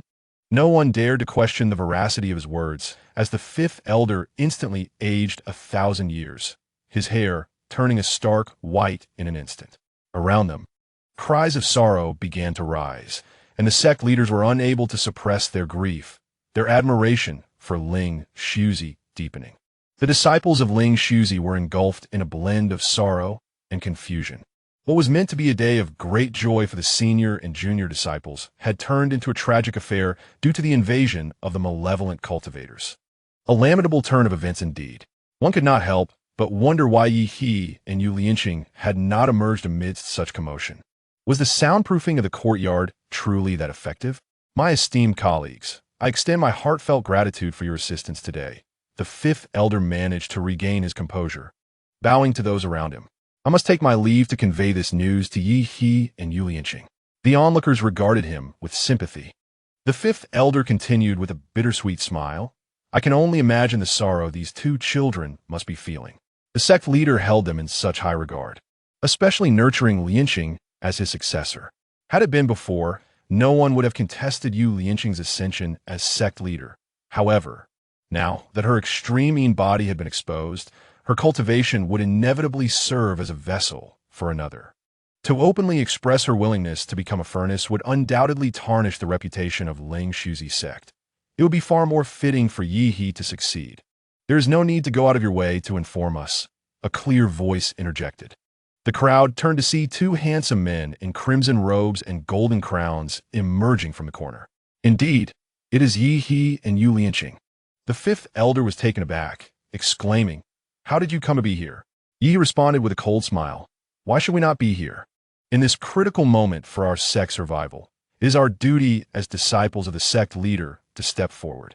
The fifth elder composed himself and lamented, "My dear nephews, regrettably, your master has just sacrificed himself to protect the righteous path." Upon hearing this, a wave of sorrow washed over the gathered crowd. "Oh, sacrificed, you say?" Yi remarked with a sardonic smile. "If he has indeed sacrificed himself, then who is he?" With that, he pointed toward an empty spot, and the onlookers gazed in confusion, only to see a barren expanse devoid of life. The crowd was momentarily stunned, their faces etched with astonishment. Yi continued, "Master, you must have been searching for me for quite some time. Why do you not reveal yourself?" "Yi, my nephew, no one wishes for such events to unfold. You should return and find solace," sighed the sect leader of Tianqianshan, clearly believing Yi was lost in sorrow and hallucination. Yet, The fifth elder suddenly fixed his hawk-like gaze upon Yi He, demanding, Yi He, what nonsense are you spouting? Your master sacrificed himself for the sect. How can you speak so? Yi He, dismissive of the elder's words, noticed all eyes were upon him and promptly summoned an unusual artifact. The assembly gazed at the bizarrely shaped vessel, perplexed as to its purpose. The system exclaimed, Host, when did you bring out the laboratory flask? He offered no reply, but raised his hand, channeling a formidable consciousness that enveloped the vessel and directed it toward the empty space. In a moment, amidst the astonished expressions of the crowd, the ethereal figure of Ling Shuzi's primordial spirit was compelled to manifest. What on earth is this? He calmly returned the flask to his spatial realm, though his cultivation was inferior to that of Ling Shuzi, and he was unable to directly reveal the primordial spirit due to Ling Shuzi's concealed aura. The spirit was inherently linked to Ling Shuzi's being, thus inevitably stained with blood. Consequently, the flask contained a solution of phosphoric acid, aniline, and acetic acid, and upon being released, the still fresh blood essence of Ling Shuzi's primordial spirit became apparent. The crowd stared in astonishment at the diminutive spirit, though they remained confounded, their instincts nonetheless locking onto it with their own consciousness. Just moments ago, upon the fifth elder's return, Yi had detected that Ling Shuzi's primordial spirit had already accompanied him. The spirit had stealthily entered the courtyard, surveying the surroundings but finding no one, leading to an amalgamation of fear and fury. Ling Shuzi had initially devised a meticulous plan, intending to use the infant altar to ensnare Yi's mind and draw him into a hidden chamber. However, the altar had been mysteriously destroyed 2 days prior, with all the infants vanishing without a trace, leaving him no time to prepare another such altar. He could not even boldly seek out the infants. Thus, he was compelled to take a perilous gamble, seizing the opportunity on Yi's wedding day to invade the courtyard and attempt to seize his body. Upon realizing the courtyard was empty, Ling Shuzi, in a flurry, rushed to the front yard, scanning the area with his consciousness in search of Yi. It was only when Yi suddenly appeared that he sensed the impending doom, yet still clung to a sliver of hope, refraining from fleeing until Yi uncovered his true form. What is happening? Whose primordial spirit is this? The sect leaders? Did he not perish? The crowd buzzed with disbelief, their faces a tableau of incredulity. Ling Shuzi attempted to flee, but was promptly intercepted by the assembled crowd, who shared an unspoken understanding. Regardless of the truth, this was a rare spectacle within the realm of cultivation, and they were determined to witness it to the very end. Yi disregarded the astonishment of those around him and produced a pre-prepared recording orb. Infusing it with spiritual energy, a radiant light emerged, revealing the very scene Yi had witnessed in the secret chamber. Ling Shuzi employing a nefarious technique to cultivate an infant, surrounded by sinister arrangements on the altar. Since earlier, Ling Shuzi and the fifth elder had been intent on destroying the recording orb, but were consistently thwarted by others. With the truth now unveiled, the crowd gaped at the image of the diminutive Yuanying within the orb. Such malevolent practices appeared within the territory of the righteous leader. The head of the Tianqianshan sect exclaimed in astonishment. Such insidious and ruthless methods. Was this not the mark of a heretic? Someone cried out indignantly. The fifth elder's face turned ashen as he gazed at the recording orb. Chapter 42. Rather be shattered than yield. 12. The fifth elder stepped forward in fury. Yi, do not slander recklessly. You intend to cast dirt upon your master with this dubious recording orb? The fourth elder scoffed. Yi, we have been acquainted with the sect leader for a millennium and know his character well. It is you who has only recently entered the sect. Perhaps you are the hidden heretic here to tarnish the sect leader's reputation.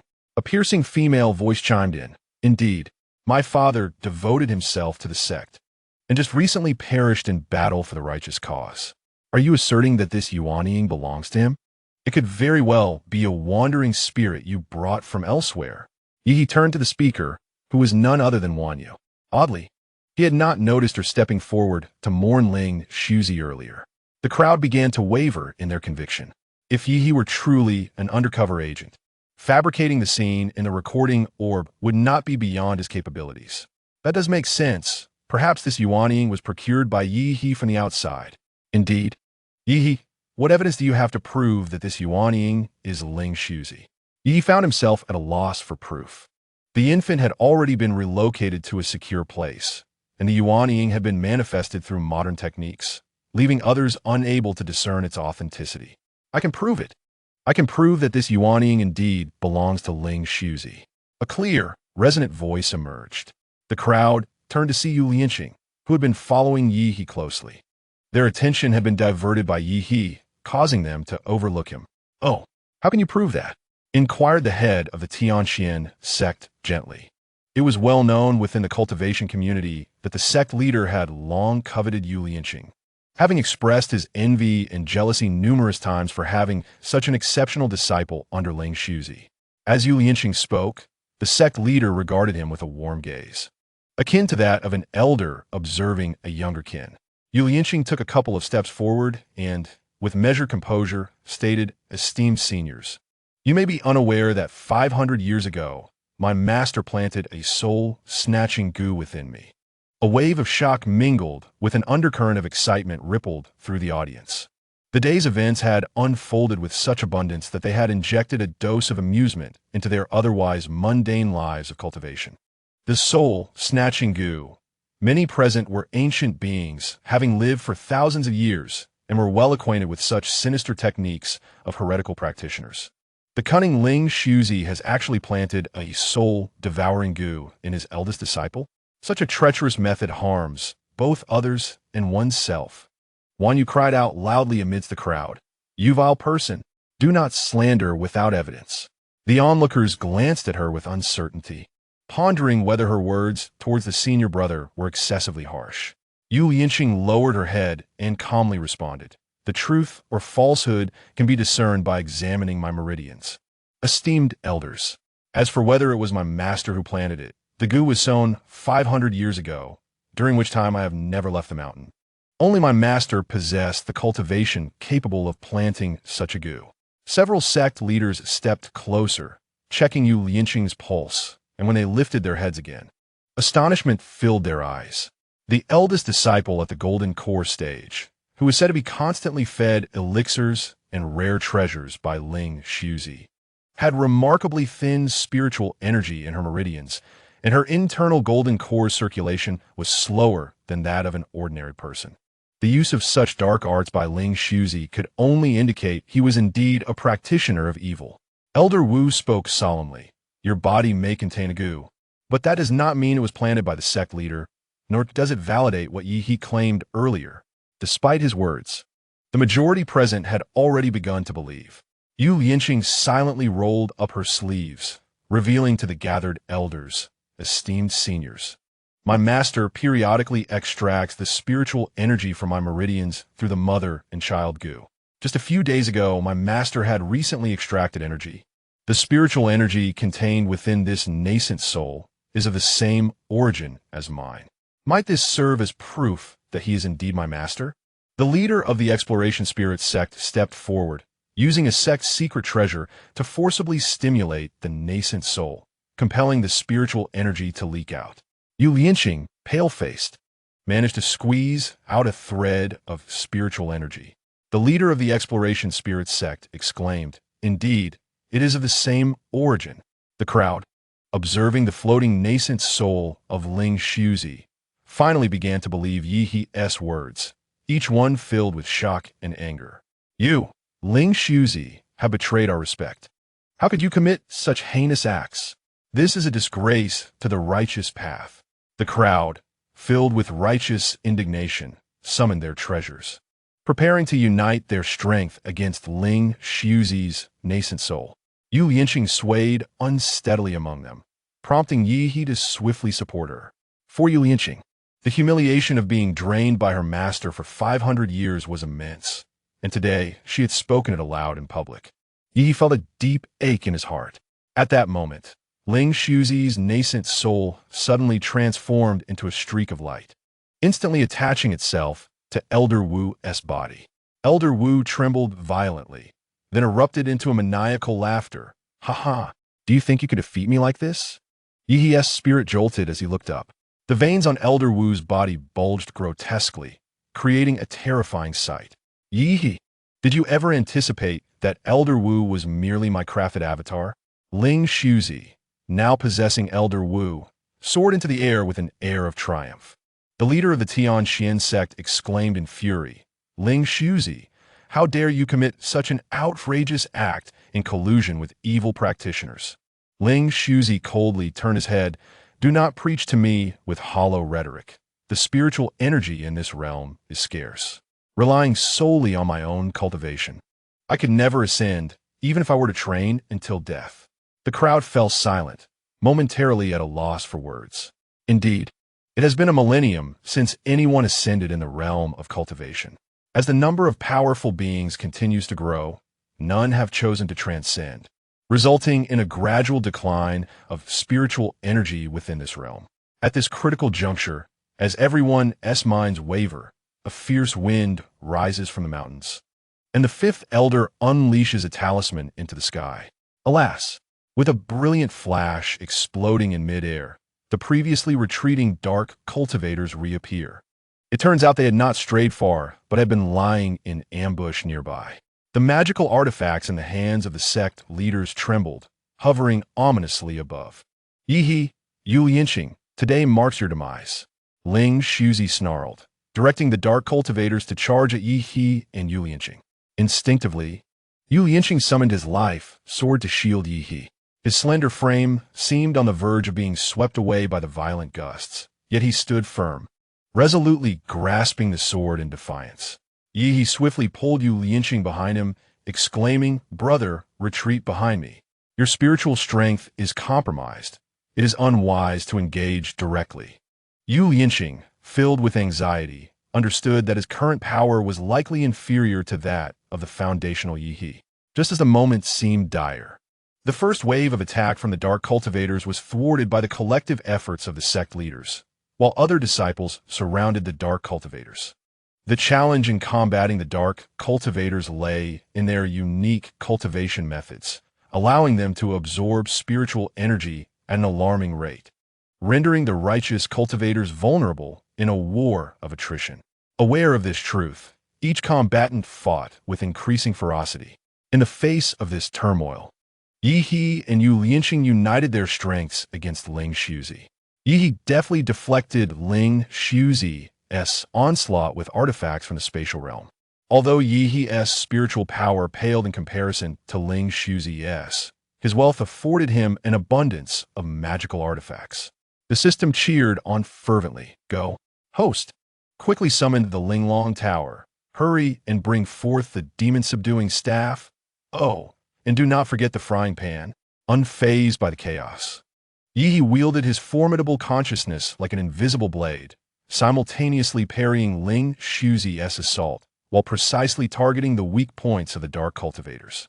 Each of his strikes resonated with the powers of the celestial realm, exhibiting boundless might. As the battle progressed, the righteous cultivators grew more tenacious. Yet the dark cultivators replenished their spiritual energy too swiftly, leaving the righteous side at a slight disadvantage. Suddenly, a melodious flute note resonated through the air. Holding the jade flute, Yu Yinqing played a tune that began softly like a flickering candle in the wind, but upon reaching Yi, it surged in strength. The clear heart incantation echoed, flowing like a clear spring, transforming into countless white lotuses that erupted amidst the dark cultivators. Some disciples, weary and mentally drained, were rejuvenated by the enchanting melody. Yi looked up, exchanging a knowing smile with Yu Yinqing, before launching a fierce counterattack against the dark cultivators. Ling Shuzi, now infused with overwhelming power, charged at Yi, seemingly enraged by the incessant onslaught of artifacts, his attacks losing coherence. This was the moment they had awaited. Yi summoned his life sword to the forefront, and under the cover of its radiant light, his consciousness surged forth, coalescing into a piercing strike aimed at Ling Shuzi's nascent soul core. In an instant, the body of the fifth elder disintegrated into countless droplets of blood, his nascent soul obliterated. With their leader fallen, The remaining dark cultivators, filled with trepidation, chose to flee without hesitation. The crowd collectively exhaled, with several individuals plummeting from the sky. Upon closer inspection, it became evident that within the golden core of the fifth elder, there mingled dozens of distinct auras.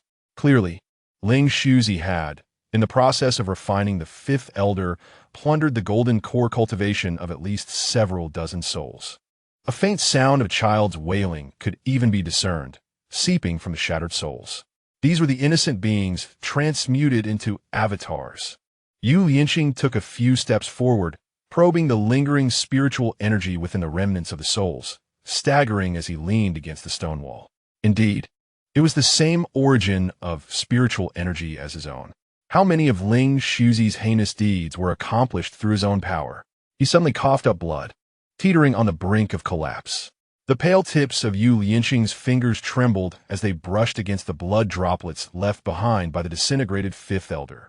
The malevolent aura, intertwined with his spiritual essence, coiled around his consciousness like a venomous serpent. Yi promptly appeared at his side, placing his warm palm over Yu Lianqing's cold hand, gradually infusing him with his own spiritual energy. Lianqing, you are never at fault. Yet, Yu Lianqing's voice trembled with anguish.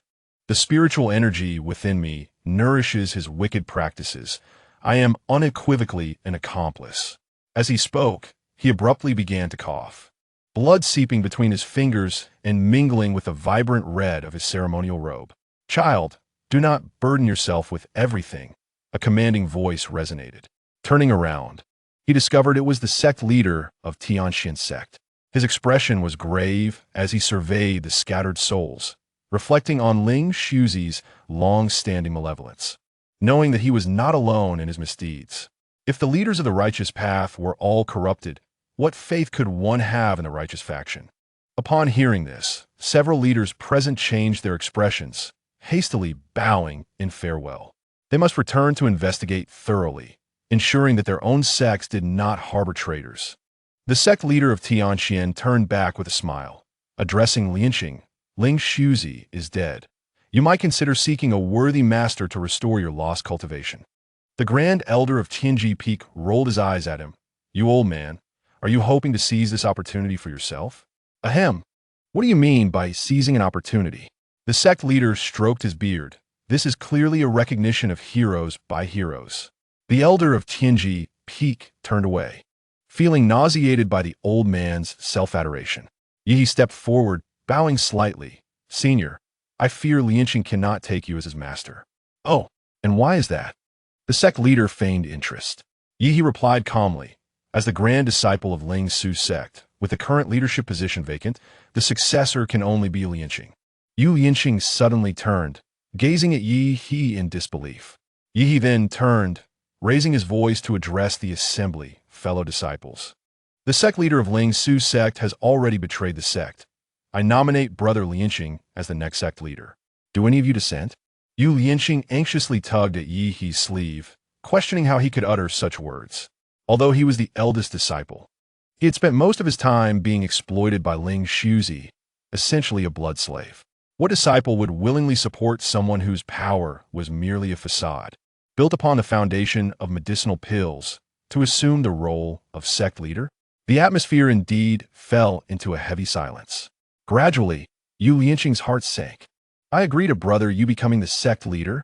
Suddenly, a spirited voice rang out. The crowd turned to see it was Xiao Miao.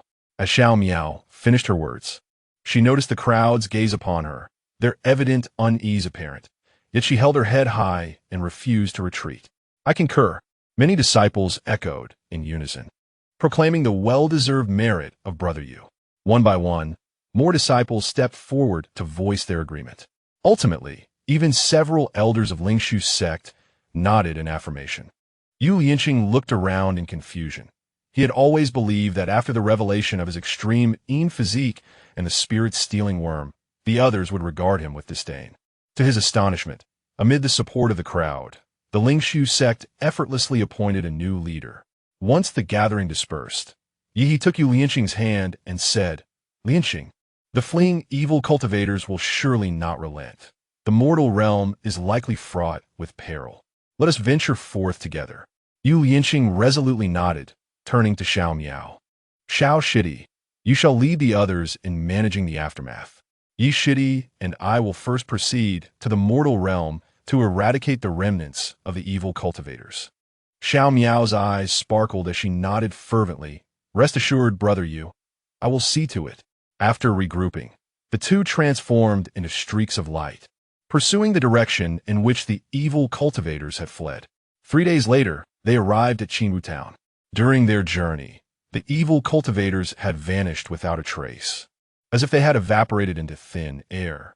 Consequently, they decided to pause in a nearby town. At that moment, the bustling market of Qing Li town was alive with activity. The wonton stall exuded steam, while the nearby pastry shop wafted delightful aromas for miles. This marked the first time in 5 centuries that Yu Lianqing had ventured out, and he was filled with curiosity, unable to resist looking around. Hey, watch out, young master! An elderly man exclaimed in alarm. Yu Lianqing turned just in time to avoid brushing against the sugar-coated hawthorn skewers, startled enough to retreat a step. This elicited kind laughter from the surrounding vendors. Whose young master is this? Quite the handsome lad. Laughter rippled through the neighborhood. Observing Yu Lianqing's flushed ear tips peeking through his hair, Yi playfully nudged his shoulder. Look over there. Following Yi's pointing finger, Yu Lianqing beheld an elderly man selling sugar paintings, his wrist trembling as amber syrup twisted into a lifelike phoenix on the stone slab, prompting children to cheer and tiptoe in delight. Instantly captivated, Yu Lianqing's gaze lingered for a moment before he hurriedly averted his eyes, his fingers unconsciously twisting the fabric of his sleeve. What troubles you? Yi inquired. Ah, it's nothing, Yu Lianqing replied casually, determined not to reveal his naivety to Yi. Were you afraid of? Yi suddenly grasped his wrist and pulled him forward, causing Yu Lianqing to stumble and collide with a vibrant display of lanterns. The silks from the brocade shop billowed in the wind like colorful waves, while the scent of spices mingled with sandalwood and jasmine wafted through the air. The storyteller's wooden clapper echoed sharply, startling the white doves perched on the eaves into flight. Amid the throngs of lively townsfolk, Yu Lianqing felt a bit disoriented. Yet, with Yi's firm grip, he found a semblance of security. Roasted chestnuts. Sweet and fragrant roasted chestnuts. The iron pot sizzled with glossy chestnuts, the aroma of caramel mingling with the vendor's enthusiastic calls, filling the air with an irresistible allure. Yu Lianqing gazed curiously, having abstained from food for many years. Even during his initial days in the Immortal realm, he had always consumed medicinal herbs and celestial grasses alongside Lingsuzi. What kind of fruit is this? The scent is simply exquisite. Yeha, observing his twitching nostrils, approached with a smile and purchased a bag of candied chestnuts with a small piece of spirit stone, instructing the vendor to return all the remaining change. He placed a warm, peeled chestnut into Yu Lianqing's palm. Would you like to try? The moment the sweet syrup melted on his tongue, Yu Lianqing's eyes widened in astonishment, as he had never tasted such delectable food before. Seeing his reaction, Yeha felt a mix of amusement and tenderness and decided to stroll past various snack stalls. Osmanthus cake, pear soup, sugar paintings. Before long, Yu Lianqing found himself cradling a generous assortment of treats. He cherished each morsel, and fortunately for him, cultivators were not prone to feeling bloated, so Yeha allowed him to indulge bit by bit. Compared to the cloying pastries, Yu Lianqing preferred the savory and spicy flavors of marinated delicacies and skewers, a taste he shared with Luo Qing. It seemed that Qing Li had a similar palate. As night fell, Yu Lianqing had lost count of how many snacks he had sampled, enjoying every single one. However, Yeha, fearing he might tire of them, would often take over after Yu Lianqing had a few bites. This left Yu Lianqing's ears flushed with embarrassment. It felt peculiar to consume what he had already tasted. Yeha executed all of this naturally, not granting Yu Lianqing a chance to react. Then, he led him into an inn. The first floor's lobby served meals, while the second and third floors offered accommodations. The innkeeper, upon noticing the two elegantly dressed and distinguished gentlemen, hurriedly bowed and said, "Esteemed guests, I sincerely apologize. Today is a grand market day, and we have many patrons. We only have one room left. Would you be willing to make do?" Fearing they might leave, the innkeeper added, "If you two go to another inn, there will surely be no vacancies." This room just became available. Yeha instinctively turned to Yul Yanqing, who had flushed red, lowering his head in contemplation. "Lianqing, would it be acceptable for us to share a room?" Yeha inquired gently. Yul Yanqing's heart raced like thunder. Despite his naivety regarding worldly matters, he had overheard amusing anecdotes from his fellow disciples. He understood the implications of sharing a room. Now that he and Yeha were bound by a pact, it was only reasonable for them to reside together. Yet, the tension of recent days weighed on him, and he had not adequately studied the fire control diagram. If he performed poorly now, it might disappoint Yeha.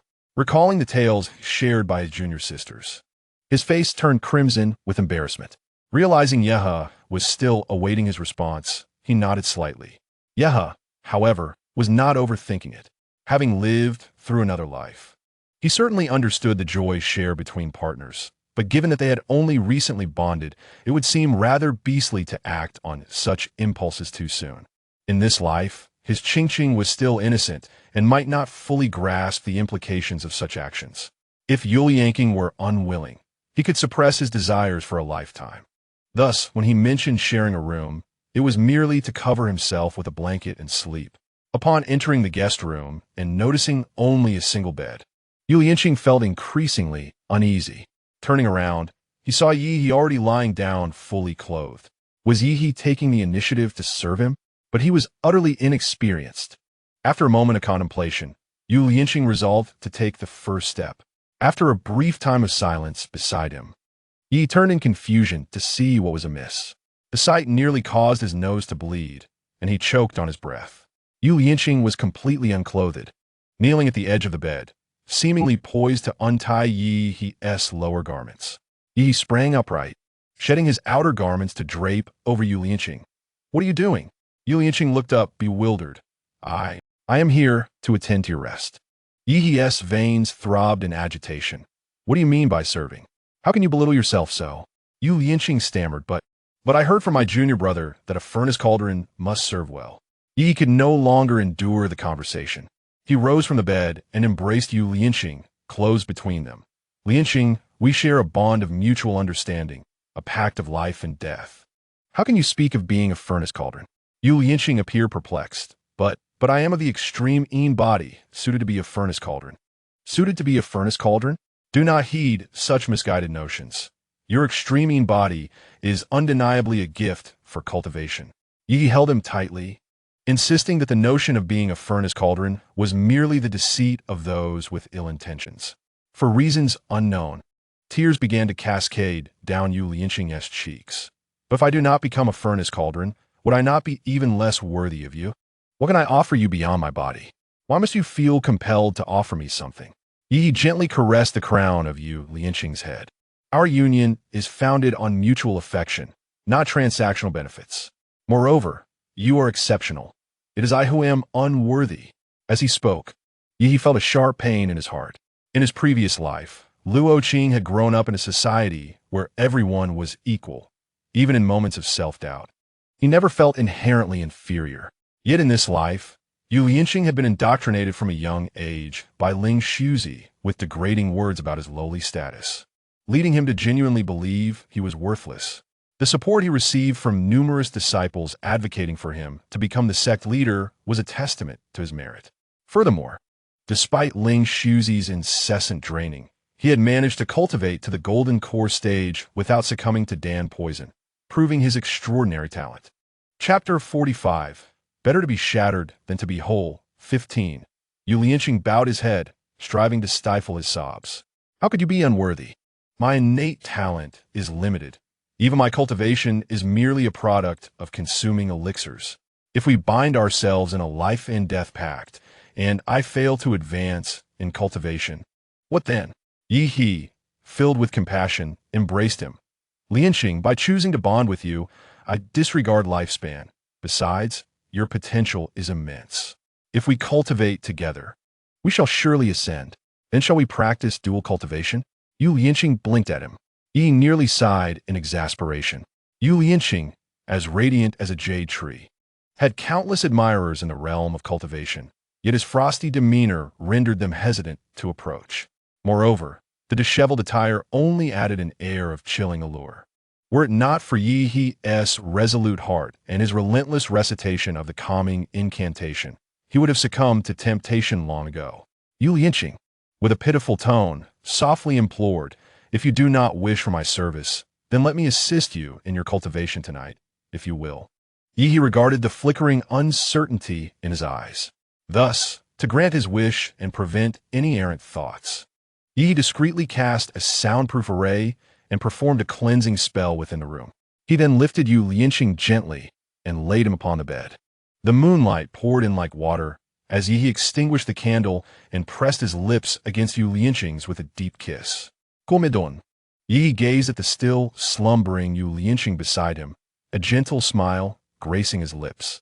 Spiritual practitioners have minimal needs for sustenance and sleep, and Yu Lianqing's deep slumber suggested he was utterly exhausted. Despite Yi's careful and tender demeanor, Yu Lianqing insisted on employing the seductive techniques he had heard of from the mortal realm, testing them upon him. In his previous life, even in the intimacy of bed, Yi and Luo Qing had always maintained decorum. Such methods were entirely foreign to him.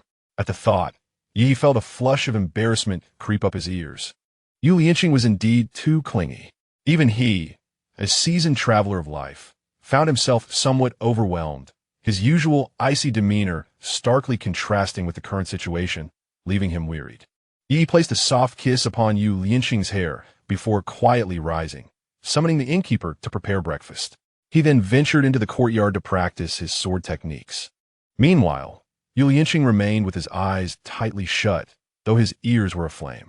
As a spiritual practitioner, he was keenly aware, the moment he opened his eyes, he was already awake. However, he was at a loss as to how to face Yi, feeling a deep sense of shame at the memories of last night. Most importantly, despite their intimate encounter, neither had made any progress in their cultivation. Yi was not only refraining from practicing their dual cultivation techniques, but had also temporarily sealed both their spiritual meridians. Thus, Yu Lianqing was left only with physical sensations while his spiritual energy remained stagnant. Furthermore, Yi had informed him that this would be their routine henceforth, denying him any opportunity to act as a furnace for cultivation. Qing, rise and have some breakfast. Yi returned with a bowl of wontons. Yu Lianqing sprang upright from the bed, only to realize his disheveled state, prompting him to retreat beneath the covers once more. Yi effortlessly set up a small table in midair above the bed and placed the wontons upon it. Yu Lianqing, curled up in the blankets, felt his ears burn crimson. Yi methodically arranged chopsticks in a small bowl, the subtle clinking sounds reverberating in the air.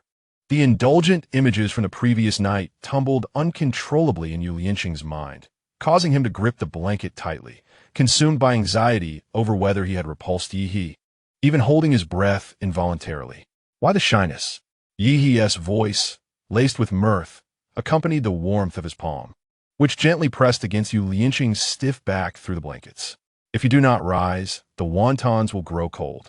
This tender reassurance sent a shiver through Yu Lianqing, prompting him to cautiously peek with one eye, only to meet the sight of Yi's smiling, crescent-eyed expression. The morning light flowed through the window, casting a gentle golden hue on the leaves and the tips of hair, filling the room with warmth. Yu Lianqing bit his lower lip and sluggishly emerged from under the blanket, casting his gaze downward, unable to meet Yi's eyes, hastily adjusting his disheveled clothing. Why not cultivate together? Yu Lianqing murmured, a hint of melancholy in his tone. Yi, noticing his demeanor, felt a flicker of sadness in his eyes. He gently lifted Yu Lianqing's chin, his fingers brushing against the reddened corner of his eyes, his voice laced with tenderness. Foolish one, why treat yourself so poorly? I have promised not to regard you as a mere vessel, and I shall not go back on my word. Yu Lianqing looked up. I am older than you. All right, foolish senior brother. Yi acquiesced. Let us eat. After breakfast, Yi resumed his solitary cultivation in the room. The malevolent cultivators remained elusive, and Yi decided to adhere to his plan, drawing them out of hiding. After several days of diligent practice, Yi's cultivation had subtly approached the threshold of foundation establishment. This rapid progress was largely due to his formidable spiritual consciousness, coupled with the relatively low spiritual energy standards of this realm. After all, the threshold for ascension in this world was at the Mahayana stage, and the spiritual energy at that level merely equated to the foundational entry in the celestial realm. Since he was here for a time, Yi resolved to eradicate the malevolent cultivators before aiding this world in paving a path for ascension and enhancing its spiritual energy levels. Yu Lianqing also sat within the spiritual formation arranged by Yi, seizing every moment to absorb the spiritual energy. For him, cultivation was simpler now. His body as childworm no longer supplied nutrients to the mother worm, and given his originally high level of cultivation, he merely needed to stabilize his foundation. Time and cultivation knows no day or night, and the two of them practiced in the inn for over 7 days. Meanwhile, Yi's spiritual consciousness continuously roamed the vicinity, and he had requested the system to assist in monitoring, yet the malevolent cultivators remained inactive. But how could they have been heading in this direction only to vanish without a trace? At that moment, a sudden commotion erupted in the streets. Yi and Yu Lianqing opened their eyes in unison, rushing to the window to look down. They beheld several stalls being swept into the air, dark whirlpools rampaging about. Yi's expression changed dramatically as he leapt out of the window, his palm surging with spiritual energy, forming a golden sword light that he thrust towards the center of the whirlpool. Amidst the whirlpool came the cries of an infant and a series of piercing screams. Retreating towards the outskirts of the town. "Senior brother, let us go," Yi called as he soared in pursuit. Yu Lianqing had already jumped out of the window and summoned his sword, flying after him. Yi paused momentarily, realizing that in this world, one could indeed fly on a sword. Why had he been pursuing on foot? He summoned an ice-blue sword from his spatial realm, soaring away at great speed. "Yi, that sword of yours is truly beautiful," the system exclaimed, starry-eyed. Yi, while maneuvering the sword, locked onto their direction with his consciousness. "If you find it appealing, I could seek out a similar one to gift you." The system bounced with excitement. "Wow, that's wonderful. I now have a sword too. But why can't this one be used? Is it because it's precious?" The atmosphere grew somber as Yi spoke. "This sword is truly precious. It is called the Asking Principle Sword. The other in the set is the Celestial Blue Sword, but alas, I failed to protect it, and it shattered during a confrontation with the evil cultivators." Chapter 46. Rather be a jade fragment. 16. The system fell silent, sensing the weight of Yi's words, which indicated the significance of this sword to him. "Yi, follow me in this direction," Yu Lianqing urged, prompting Yi to snap back to reality and quicken his pace.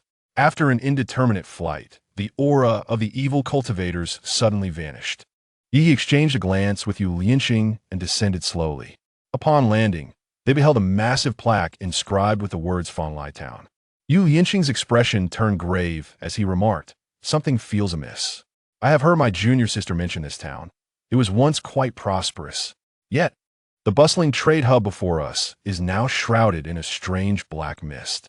The streets were eerily desolate, with shops tightly shuttered, and a pungent stench of decay hung in the air."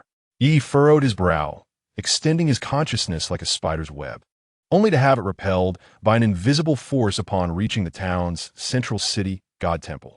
His usually unfaltering awareness was obstructed by an ordinary temple. "Brother, let's investigate the city god temple." Upon entering the town, their appearance starkly contrasted with the dilapidation surrounding them, yet no one cast a look of surprise their way. Among the passers-by were either frail elders or the disabled. Not a single able-bodied youth or child was in sight. Yi stopped an old man and inquired, "Elder, my companion and I are newcomers here.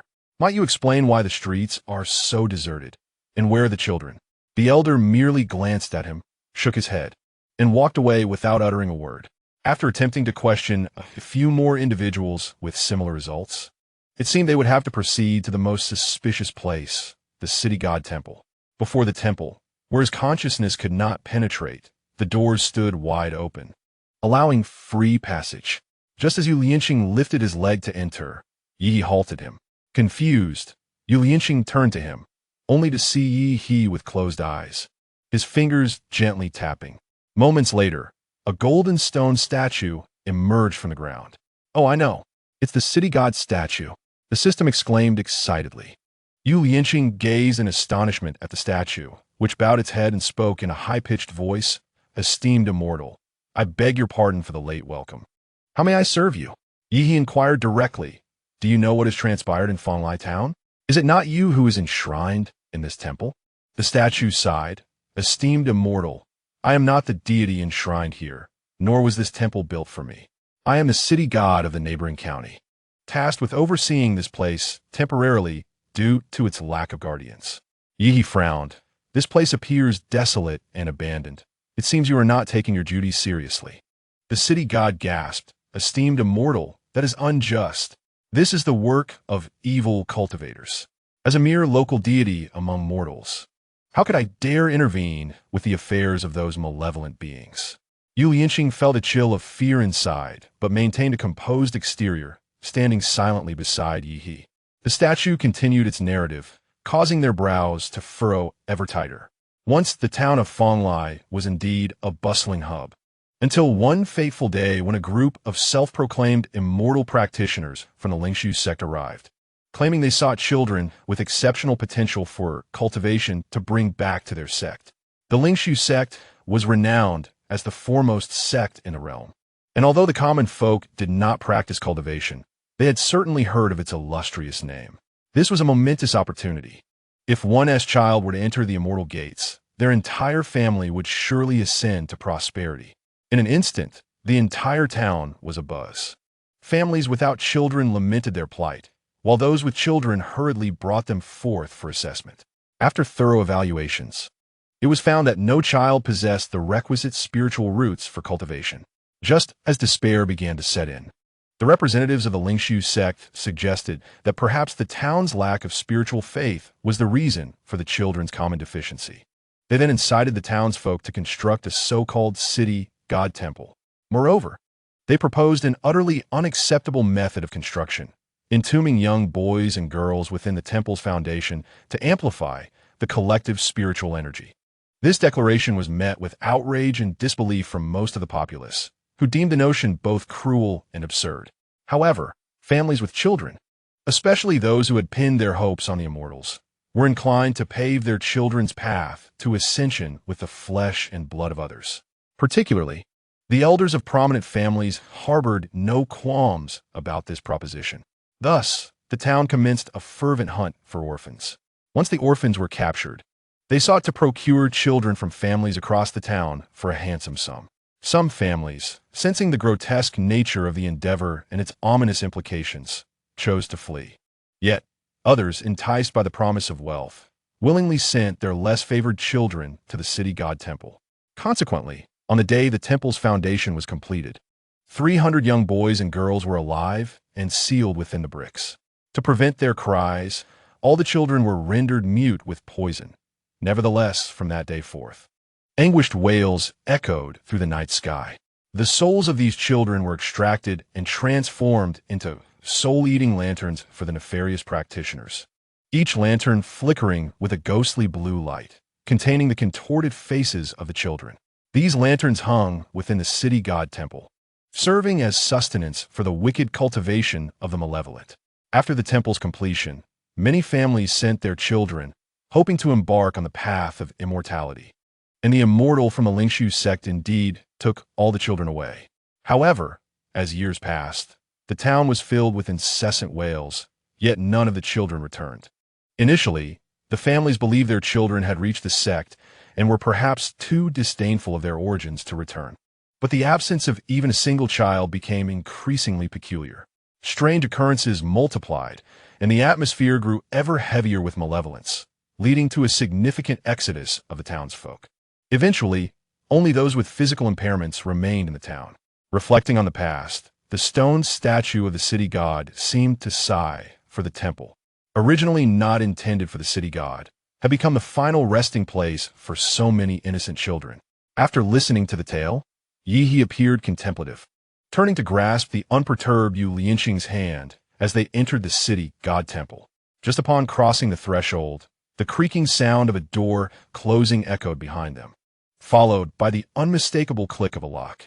Yanqing suddenly turned around and beheld the stone statue of the city god rapidly enlarging before them, then hurling itself towards the two. Just as Yi was about to defend, he witnessed Yanqing deftly wielding her spirit sword, swiftly forming a lethal formation that pressed against the statue.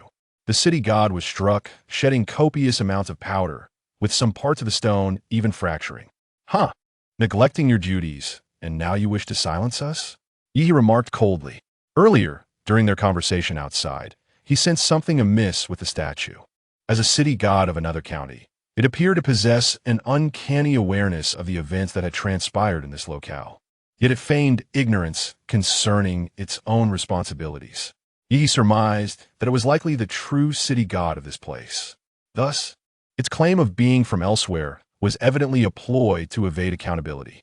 Chapter 47. Preferred Death to Dishonor. 17.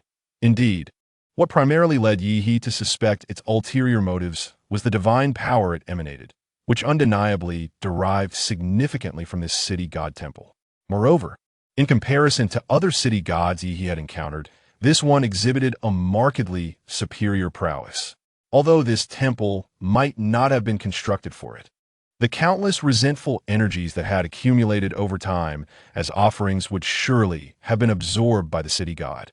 While such actions may not equate to colluding with malevolent practitioners, they certainly constituted complicity in their misdeeds. As Yi contemplated how to hold it accountable for its crimes, the city god audaciously attacked to silence them. Seeing its initial assault thwarted, the city god, both startled and enraged, immediately summoned all its magical power, causing the temple's interior to transform dramatically. From the ground emerged several grotesque pillars, each draped in dark purple banners, which in midair coalesced into swirling vortices of spiritual energy. Upon closer inspection, the horrifying reality unfolded. These pillars were composed of skinned children, with countless soul banners hanging from them, each adorned with a distorted spirit of a child. Suddenly, anguished wails and cries echoed from all directions, accompanied by the sinister laughter of malevolent practitioners. Scanning the surroundings, they discovered that the malevolent practitioners had encircled them, and the city god had inexplicably retreated. It seemed intent on allowing the practitioners to eliminate them. "Yanqing, guard your heart pulse," Yi bellowed, unleashing the power of the celestial realm that surged through him. Golden chains ensnared the temple's entrance like a dragon, and with a powerful thrust, the entire structure collapsed. As the dust settled, the once quaint town transformed into a terrifying, desolate expanse. The soul banners buzzed ominously, enveloping the surrounding spiritual energy and coalescing into a massive sphere of light that suddenly surged toward them. The system wailed in alarm. "Aw, why do you always encounter such terrifying things? What is there to fear? Is this not merely a larger version of your own?" Yi replied nonchalantly, channeling all his spiritual energy to strike the luminous sphere. Yanqing drew forth her jade flute, its melody morphing into countless musical blades aimed directly at the soul banners. Seeking to liberate the souls of the infants bound upon them, Yi summoned his life sword, its runes shimmering brightly as he dispatched the malevolent practitioners attempting to obstruct their path. Just as they were on the verge of annihilating all the soul banners, a shadow surged forth from the depths of the earth, seizing the central banner with a vice-like grip. Attempting to rescue someone? It would prove far more challenging than anticipated. The shadow emitted a piercing, sinister laugh, revealing itself to be none other than the previously escaped leader of the malevolent cultivators. Remarkably, he was still alive. Yi distinctly recalled how the head of the Tianqianshan sect had utterly shattered his soul. Suddenly, the main banner in the malevolent cultivator's grasp swelled dramatically, unleashing a formidable suction force that relentlessly drained Yanqing's spiritual energy. Yanqing's expression contorted in agony. This sensation was all too familiar to him, reminiscent of the time when Ling Shuzi had siphoned away his spiritual power, leaving him in a state of excruciating helplessness. Yi, filled with rage, rushed forward and enveloped Yu Lianqing in his arms, swiftly sealing his spiritual energy. Upon sealing it, Yi immediately sensed something amiss. What could be happening? Ling Shuzi's physical form had perished, rendering the maternal worm ineffective. Logically, the offspring worm within Yu Lianqing should have lost its potency as well. Yet, upon investigation, it became evident that it was indeed that very offspring worm that was draining his spiritual energy. As the sealing took effect, Yu Lianqing's complexion turned pallid. Noticing that only Yi remained on the battlefield, the malevolent cultivator charged from all directions, enveloped in a thick shroud of dark energy. Gradually, Yi too began to feel the depletion of his spiritual energy. Although his consciousness was formidable, it proved of little utility against the malevolent cultivators, many of whom did not cultivate through consciousness and possessed vacuous minds, rendering them incapable of using consciousness as a weapon. He had deeply realized this during his exorcism in the celestial realm. However, in his current physical state, his spiritual power barely reached the peak of the foundational realm, affording him no time to cultivate into the golden core stage, making it exceedingly arduous to operate his energy in the midst of the dark aura. As Yu Lianqing observed the impenetrable wall of sword energy surrounding them and the blood seeping from Yi's lips, his heart twisted in anguish. This maternal and offspring worm had ravaged 5 centuries of his life, and now it compelled him to become a burden on the battlefield. Gritting his teeth, Yu Lianqing broke through the restriction on his spiritual energy, feeling it cascade from his body like a breached dam, his complexion growing increasingly ashen. With determination, he channeled the last vestige of his spiritual energy into a jade flute, producing a haunting melody that would dispel the darkness. The sound of the flute intertwined with Yi's sword energy, forming a resplendent brilliance that pierced directly toward the malevolent cultivator's face. The leader let out a wretched scream as the main banner shattered in response, prompting the surrounding malevolent cultivators to flee in terror. Yi decisively threw several magical artifacts and formation flags into the air, and in an instant, the heavens and earth transformed dramatically, heralded by a thunderous roar. It was the will of heaven, casting down several rolling bolts of lightning upon the land.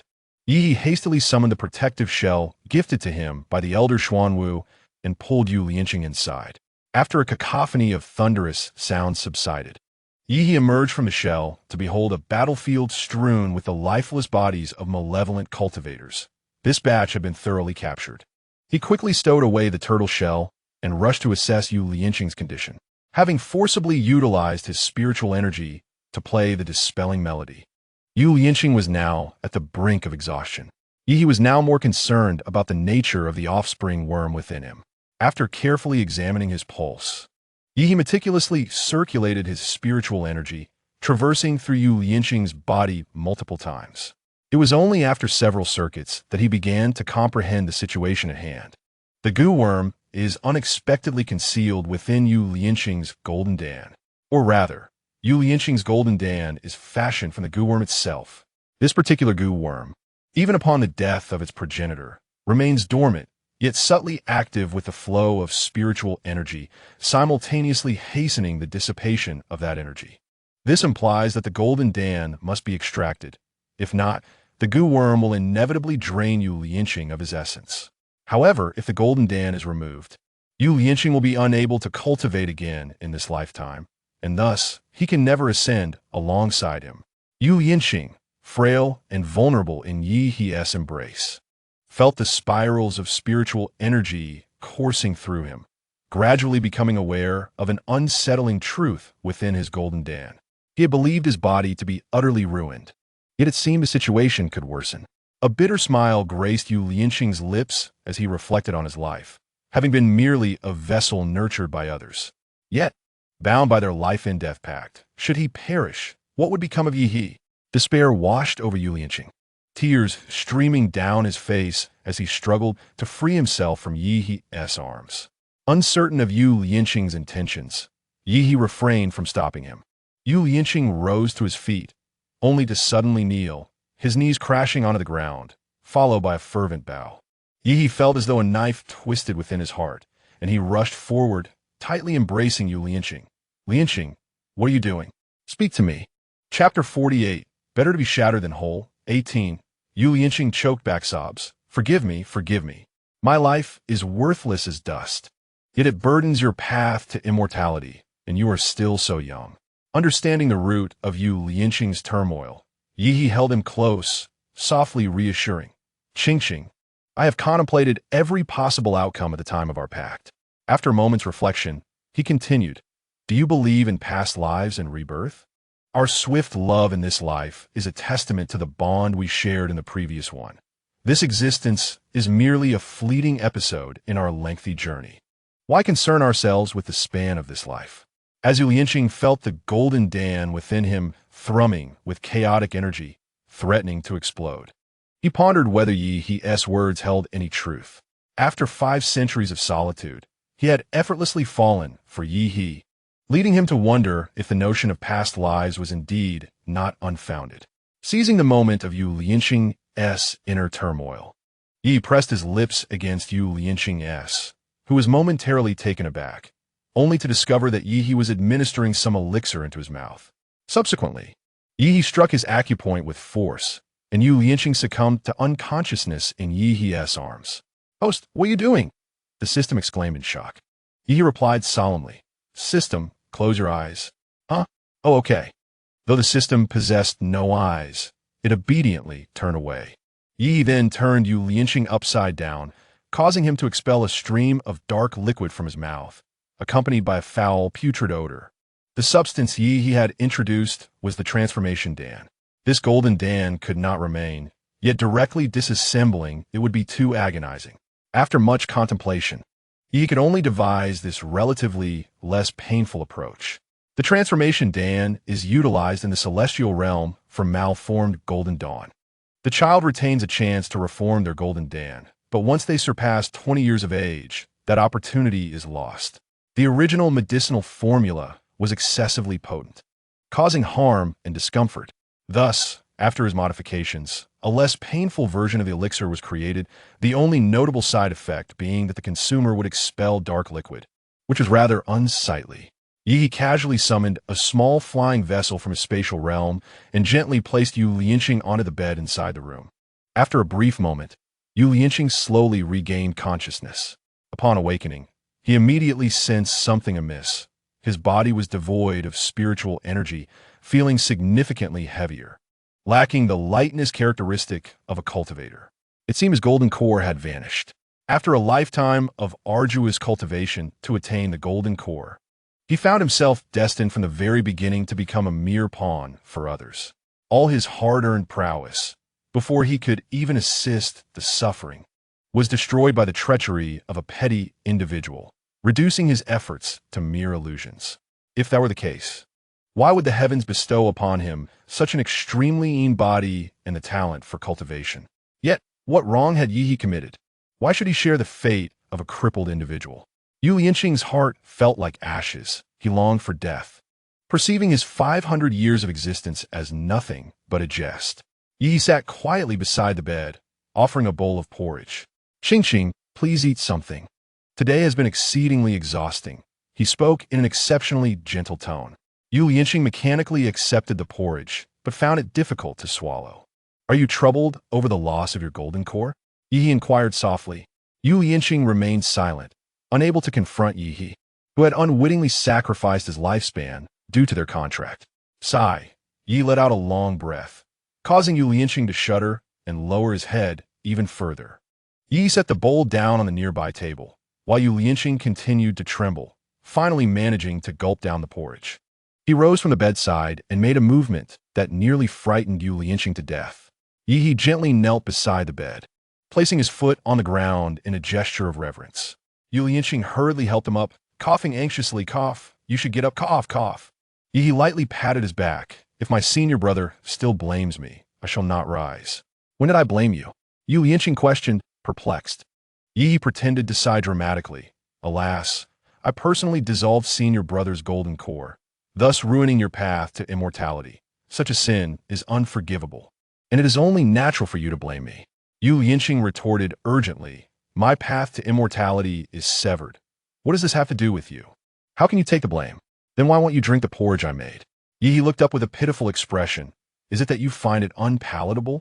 Yu Yinqing was momentarily at a loss for words. From the moment he met Yi, he had always perceived him as possessing an unusual maturity beyond his years, exuding an air of confidence. Yu Yinqing had never witnessed this somewhat aggrieved, boyish demeanor before. You made this porridge? I found it quite delicious. It was just a bit constricting in my chest earlier that made it hard to swallow. But it's fine now, I wish to drink it all. Yu Yinqing instinctively adopted a coaxing tone. Yi grinned mischievously, stood up, took the bowl of porridge, and returned it to Yu Yinqing's hands. Oh dear host, you have changed. You now possess a level of charm that frightens me. The system remarked disdainfully. Yi shrugged it off. If it can please Qing, what is there to fret about? Yu Yinqing slowly sipped the bowl of porridge, which, in truth, was rather mediocre in flavor. Yi was attempting to cook for the first time, yet it was evident that his innate brilliance did not extend to culinary arts. For he was a being who could survive solely on celestial herbs.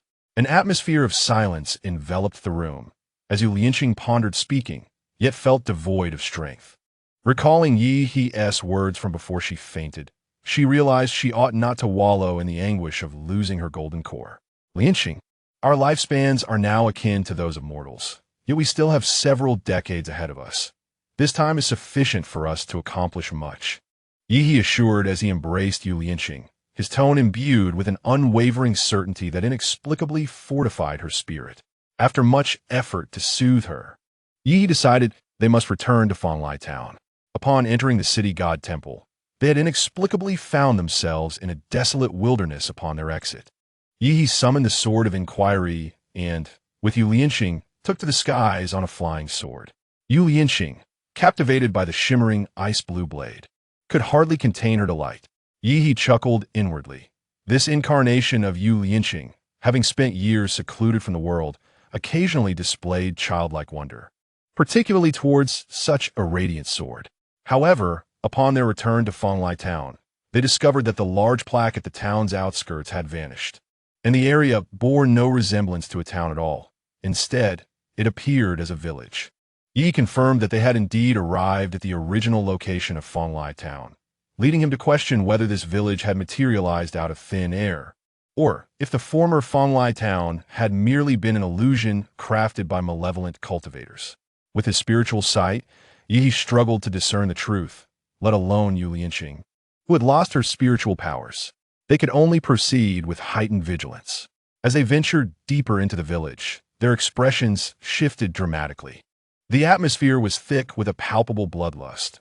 While Fanglai town had its share of the elderly and infirm wandering its streets, this village was utterly deserted. A putrid stench pervaded the air, and thick, congealed blood flowed upon the ground, accompanied by faint cries of despair emanating from an unknown source. The two exchanged grave looks, pressing onward into the heart of the village. As they walked, Yu Yinqing felt a strangely familiar aura trailing behind her. Yet, as a mortal now, how could she perceive such a presence? Subtly, she tugged at Yi's sleeve, signaling him to be wary of what lay behind. Although Yi possessed formidable spiritual awareness, the remnants of lost souls in this place initially distracted him. With her prompt, he directed a portion of his attention to the rear. Moving stealthily forward, Yi suddenly whirled around, unleashing a vast network of spiritual energy. Chirp, chirp. Help, help. A clear, youthful voice rang out. Yi hesitated, instinctively halting his assault, merely hovering above the source of the aura. Who are you? What is your intention in following us? Yu Yinqing inquired sternly. Reveal yourself at once, lest we be forced to act unfavorably. Please don't hit me. I'm not human. I'm a fire spirit. The voice pleaded, and beneath the spiritual net, a small fireball gradually took form. System, is this your relative? Yi teased. The system immediately reacted. Who considers her a relative? I am, after all, the spirit of an ancient celestial artifact. Who would dare to compare me to a mere fire spirit of the same origin? Yu Yinqing crouched down, gazing intently at the fireball, feeling an increasing sense of familiarity. Why do you follow me? She gently inquired. The fire spirit replied with a hint of grievance. I do not wish to follow either. But the malevolent energy surrounding us is terrifying. You seem to radiate warmth. Yu Lianqing, perplexed, asked, as a fire spirit, what brings you to this place? To her knowledge, fire spirits typically roamed the southernmost regions, while this area, being further north, was cold, generally uninviting to fire-affiliated beings. I am, in fact, the Phoenix resting spirit fire. Previously, an evil cultivator killed my master, and in my fear, I fled northward, which led me here. The Phoenix resting spirit fire? Was this not the fire spirit that had once scorched the earth in the original world, now reduced to such a diminutive form? It was only natural for her to feel drawn to Yu Lianqing, as the latter possessed an extreme Yin constitution. The Phoenix resting spirit fire and Yu Lianqing could harmonize their Yin and Yang, making her an ideal host for the spirit fire. Perhaps in the original timeline, it was indeed the Phoenix resting spirit fire that sensed Yu Lianqing's essence and gravitated towards her. How could Yu Lianqing, under the deliberate suppression of her sect, possibly know how to summon spirit fire? The fire spirit continued to reveal the cruel truth to them. Once, this world was overrun with monstrous beasts and abundant spiritual plants. However, following a cataclysmic upheaval, most ancient demons perished in the ensuing chaos. It was at this juncture that human cultivators began to grasp the essence of cultivation, embarking on a path of defiance that spanned millennia. The only phoenix in existence resided in the far southern regions, safeguarding human peace while simultaneously opening the ascension pathway to the celestial realm. A millennium ago, the Six Realms War was still in its preparatory stages, with evil cultivators causing havoc across various planets. Due to their widespread activities, the central continent lacked the capacity to address each incident. Consequently, the malevolent practitioners grew increasingly audacious, even setting their sights on the Phoenix. On a moonless night, a large contingent of evil cultivators launched a sudden assault on the Phoenix's habitat, employing demonic artifacts to bind her, ruthlessly gouging out her eyes and claws, and extracting the essence of this divine beast. The Phoenix had been dispatched to this continent to facilitate the connection to the Ascension Channel and thus lacked sufficient spiritual power to counter the evil cultivators.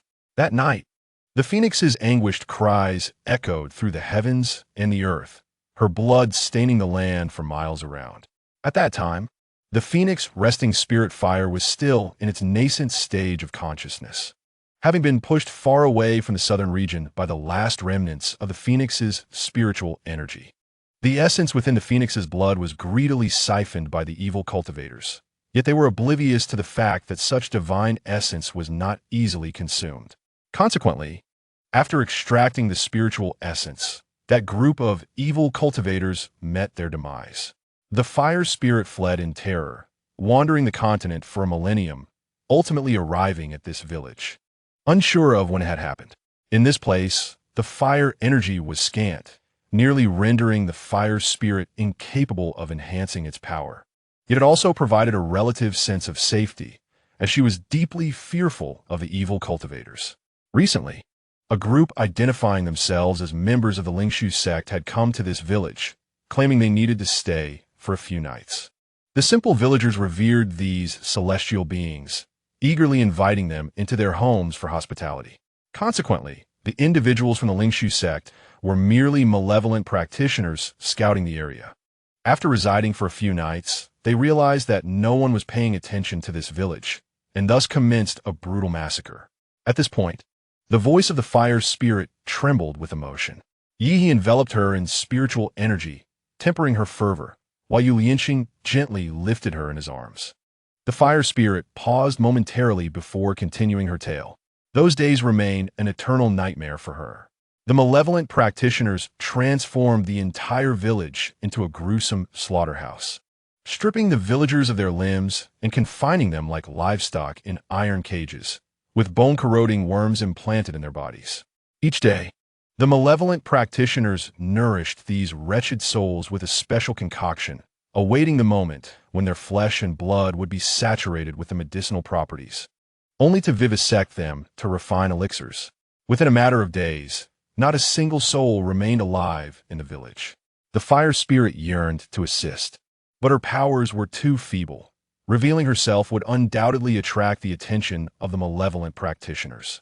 She dared not flee the village, as there were sentinels guarding the entrance. Thus, she concealed her presence, helplessly witnessing the tragic events unfold around her. Upon hearing this, Yulianqing could no longer bear it, while Yi furrowed his brow, compelled to listen further. Such atrocities were all too familiar to him during his time in the celestial realm combating evil, which explains why malevolent practitioners, despite lacking organization and cohesion, could incite the six realms to unite against them. Their unscrupulous methods and numerous nefarious techniques allowed them to advance in cultivation far more rapidly than righteous practitioners, who toiled for centuries in seclusion. Consequently, many succumbed to despair and turned to malevolence. This cycle of decline and ascent led to increasingly brutal tactics and a growing number of practitioners. Fortunately, the leader of the malevolent practitioners had been slain, leaving only scattered remnants across various star systems, devoid of substantial threat. Upon concluding her harrowing tale, the fire spirit wept uncontrollably, her tears igniting the surroundings into charred earth. Yi, in a state of helplessness, observed as Yulianqing comforted the fire spirit, while simultaneously using his spiritual energy to extinguish the flames, preventing a forest fire. The audacity of the malevolent practitioners had reached alarming heights, necessitating action from him, a general of the celestial realm's forces against evil. After 2 hours of deliberation, Yi and Yulianqing resolved to venture to the extreme south, where the malevolent practitioners had made their most significant disturbance. They believed that by setting up formations there, they could ensnare the practitioners altogether. The fire spirit, initially resistant to returning to the extreme south, ultimately acquiesced, unwilling to part from Yulianqing. 5 days later, the biting winds of the extreme south sliced through the expansive ice fields as Yi and Yulianqing soared on their swords, observing that the snow below had accumulated to several feet. This region remained perpetually cloaked in ancient ice, enveloped in a bone-chilling cold that would freeze the meridians of ordinary practitioners within 3 days of entry. Fire spirit, did you not claim that the extreme south is usually sweltering? Yulianqing remarked, finding the warmth of Yi's spiritual barrier comforting. However, the stark contrast between the frozen expanse and the fiery imagery described by the fire spirit was jarring. Here, where phoenixes have perished and malevolent practitioners wreak havoc, the atmosphere is suffocated by dark, sinister energy, Yi stated solemnly. Wait a moment. There are unusual movements beneath the ice layer. Yulianqing suddenly halted, the fire spirit in his palm emanating a brilliant golden-red glow. Since the fire spirit began accompanying him, he had noticeably become more robust, occasionally harnessing its power to execute minor techniques. Just moments ago, he sensed the fire spirit trembling slightly in response to the energy beneath the ice. Yi focused intently, extending his consciousness like a web across a 10-mile radius. Indeed, beneath the icy expanse lay a stronghold of malevolent cultivators, rooted in profound ice and drawing upon sinister energies. These dark practitioners utilized the natural barriers of the extreme south to refine phoenix bones, continuing to extract essence from the phoenix that had perished a millennium ago. Skilled in manipulating ice and malevolent spirits, they had set up a myriad of soul-locking ice formations within their lair. With a flick of his fingers, Yi channeled a beam of golden light into Yulianqing's forehead, imparting the method to draw the dispelling talisman. Utilized the power of the fire spirit to inscribe the necessary symbols for the formation's focal point. Yes, Yulianqing replied earnestly, his eyes gleaming with determination. He sat down, retrieving the vermilion powder and talisman paper prepared by Yi. The cold wind whipped the snowflakes against his thin attire, yet he remained focused, channeling his spiritual energy with deft movements, crafting symbols that danced elegantly across the surface of the talisman, their golden light subtly resonating with the heart method of Tianqianshan Mountain. Meanwhile, Yi set up a concealment formation around them, completely shrouding their presence amidst the chaos of the ice field. This icy expanse had become the lair of the malevolent cultivators, Given their combined strength, a direct assault seemed implausible. Thus, from this moment forth, they resolved to lure the serpent from its den, employing formations and the fire spirit to ensnare all the dark practitioners. After a period of despair following the loss of his spiritual power, Yuliangqing had regained his spirits, having dealt with various matters along their journey with the aid of the fire spirit. During these days of waiting, Yihi sat upon the ground, absorbing spiritual energy from the vast ice field, ultimately refining his golden core. Yuliangqing practiced urging the fire spirit daily, though devoid of spiritual power. He nonetheless achieved a remarkable unity of intention and flame. Days later, Yihi summoned the spirit fire of the phoenix, allowing it to exude the essence of the phoenix. This aura resonated with the bones of the phoenix hidden beneath the ice, emanating a pure yang energy that exerted a strong allure for the dark practitioners. Yuliangqing lay in ambush behind an ice mountain, tightly clutching a stack of prepared dispelling talismans. "They're coming," Yihi remarked coldly, sensing several sinister presences rapidly approaching from beneath the ice. The foremost dark practitioner appeared emaciated, cloaked in tendrils of black mist, followed by 7 others. Yihi stared at the leading figure, momentarily taken aback. It was none other than Han Qing, the dark practitioner who had fled the battlefield during the Great War. Once a minor leader of negligible strength, he had now ascended to the role of a dark sect leader in this realm. "How amusing," Yihi scoffed. Upon recognizing Yihi, Han Qing was gripped by terror, turning to flee without even a word to his subordinates. Yihi acted decisively, splitting his spiritual power into 9 streams that shot outwards, instantly activating the surrounding dragon binding formation. The ice surged upward, forming a colossal icy prison that ensnared Han Qing and his cohorts within. The countenance of Han Qing transformed dramatically as he formed seals with his hands, invoking the soul-locking ice formation. In an instant, a chilling gale erupted within the ice prison, and countless vengeful spirits surged forth from the icy layers, transforming into ice spikes aimed at Yihi. With a flourish of his sleeve, Yihi unleashed a radiant golden shield that shattered the ice projectiles entirely. Simultaneously, Yuliangqing seized the opportune moment, summoning the fire spirit to channel its power and drive a dispelling talisman into the formation's vulnerable point. "Break!" Yuliangqing exclaimed, as the talisman morphed into a torrent of golden light, instantly tearing apart the core of the soul-locking ice formation. Han Qing was alarmed to discover that his connection with the formation had been forcibly severed, causing the vengeful spirits to thrash violently. "Not good," he roared, his surrounding dark energy surging and transforming into a colossal ice serpent that lunged at Yihi.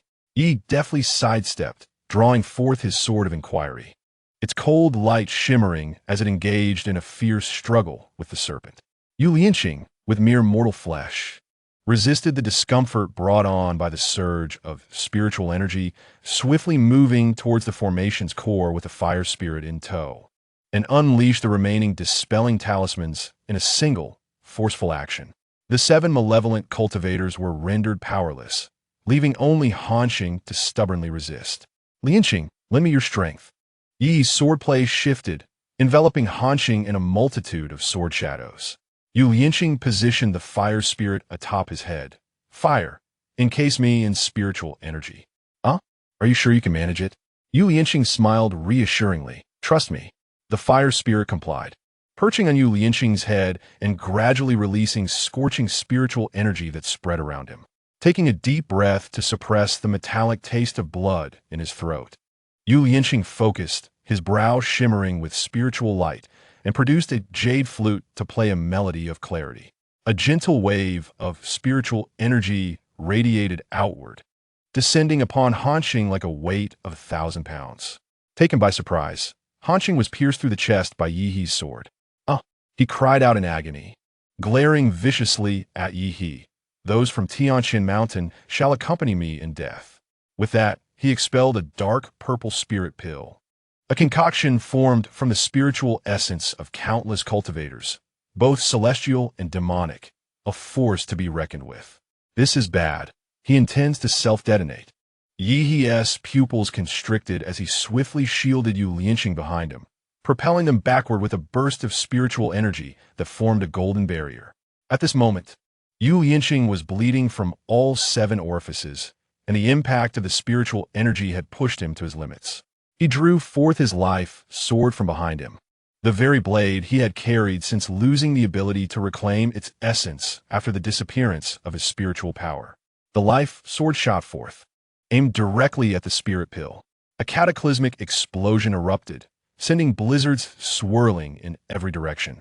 When the dust settled, Hanqing had been obliterated, and the remaining malevolent cultivators were annihilated by the dual onslaught of the formation and the spirit pill's detonation. A crack echoed, a familiar sound that rendered he momentarily dazed.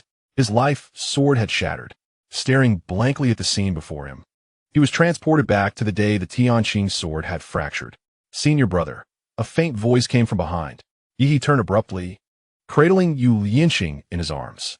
With the life sword broken and suffering from the spiritual backlash, Yu Lianqing had become a bloodied figure. Qing, hold on. I will heal you at once.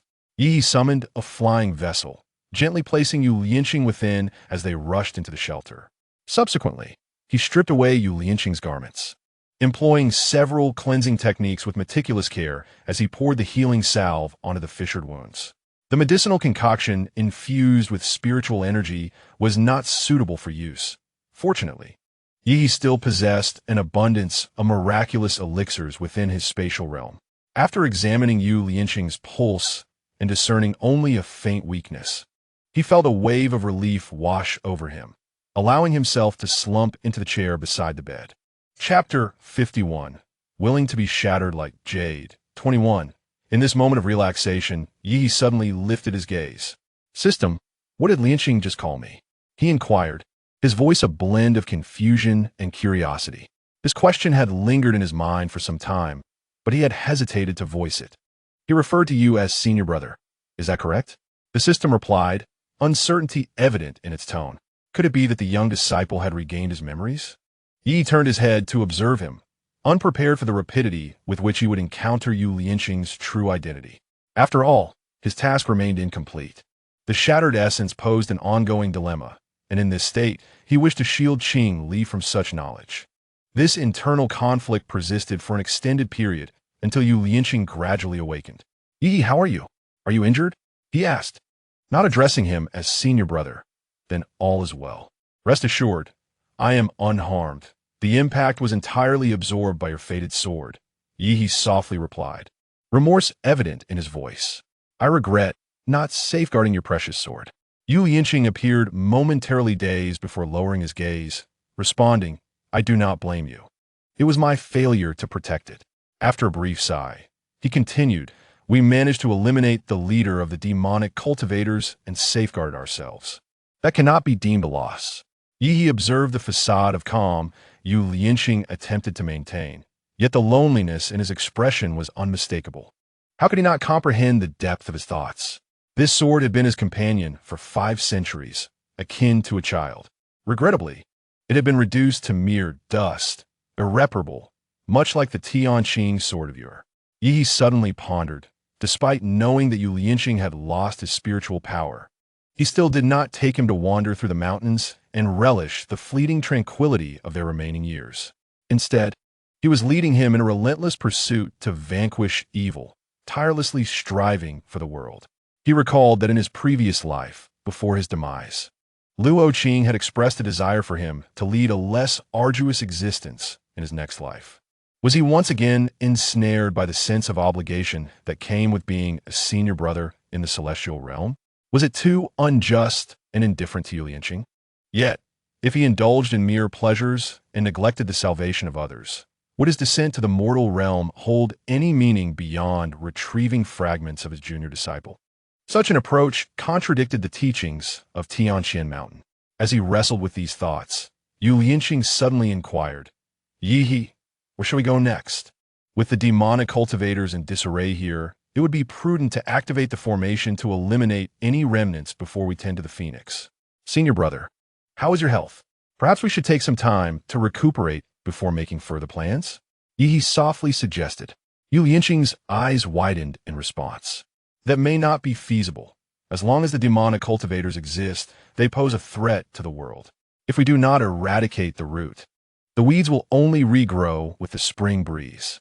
At this point, he suddenly recalled something and looked at Yi He with a hint of apprehension. You do not think my presence is a burden, do you? I assure you, I will not hinder you. I now possess spiritual fire in my body. Yi He enveloped him in a warm embrace, a smile gracing his lips.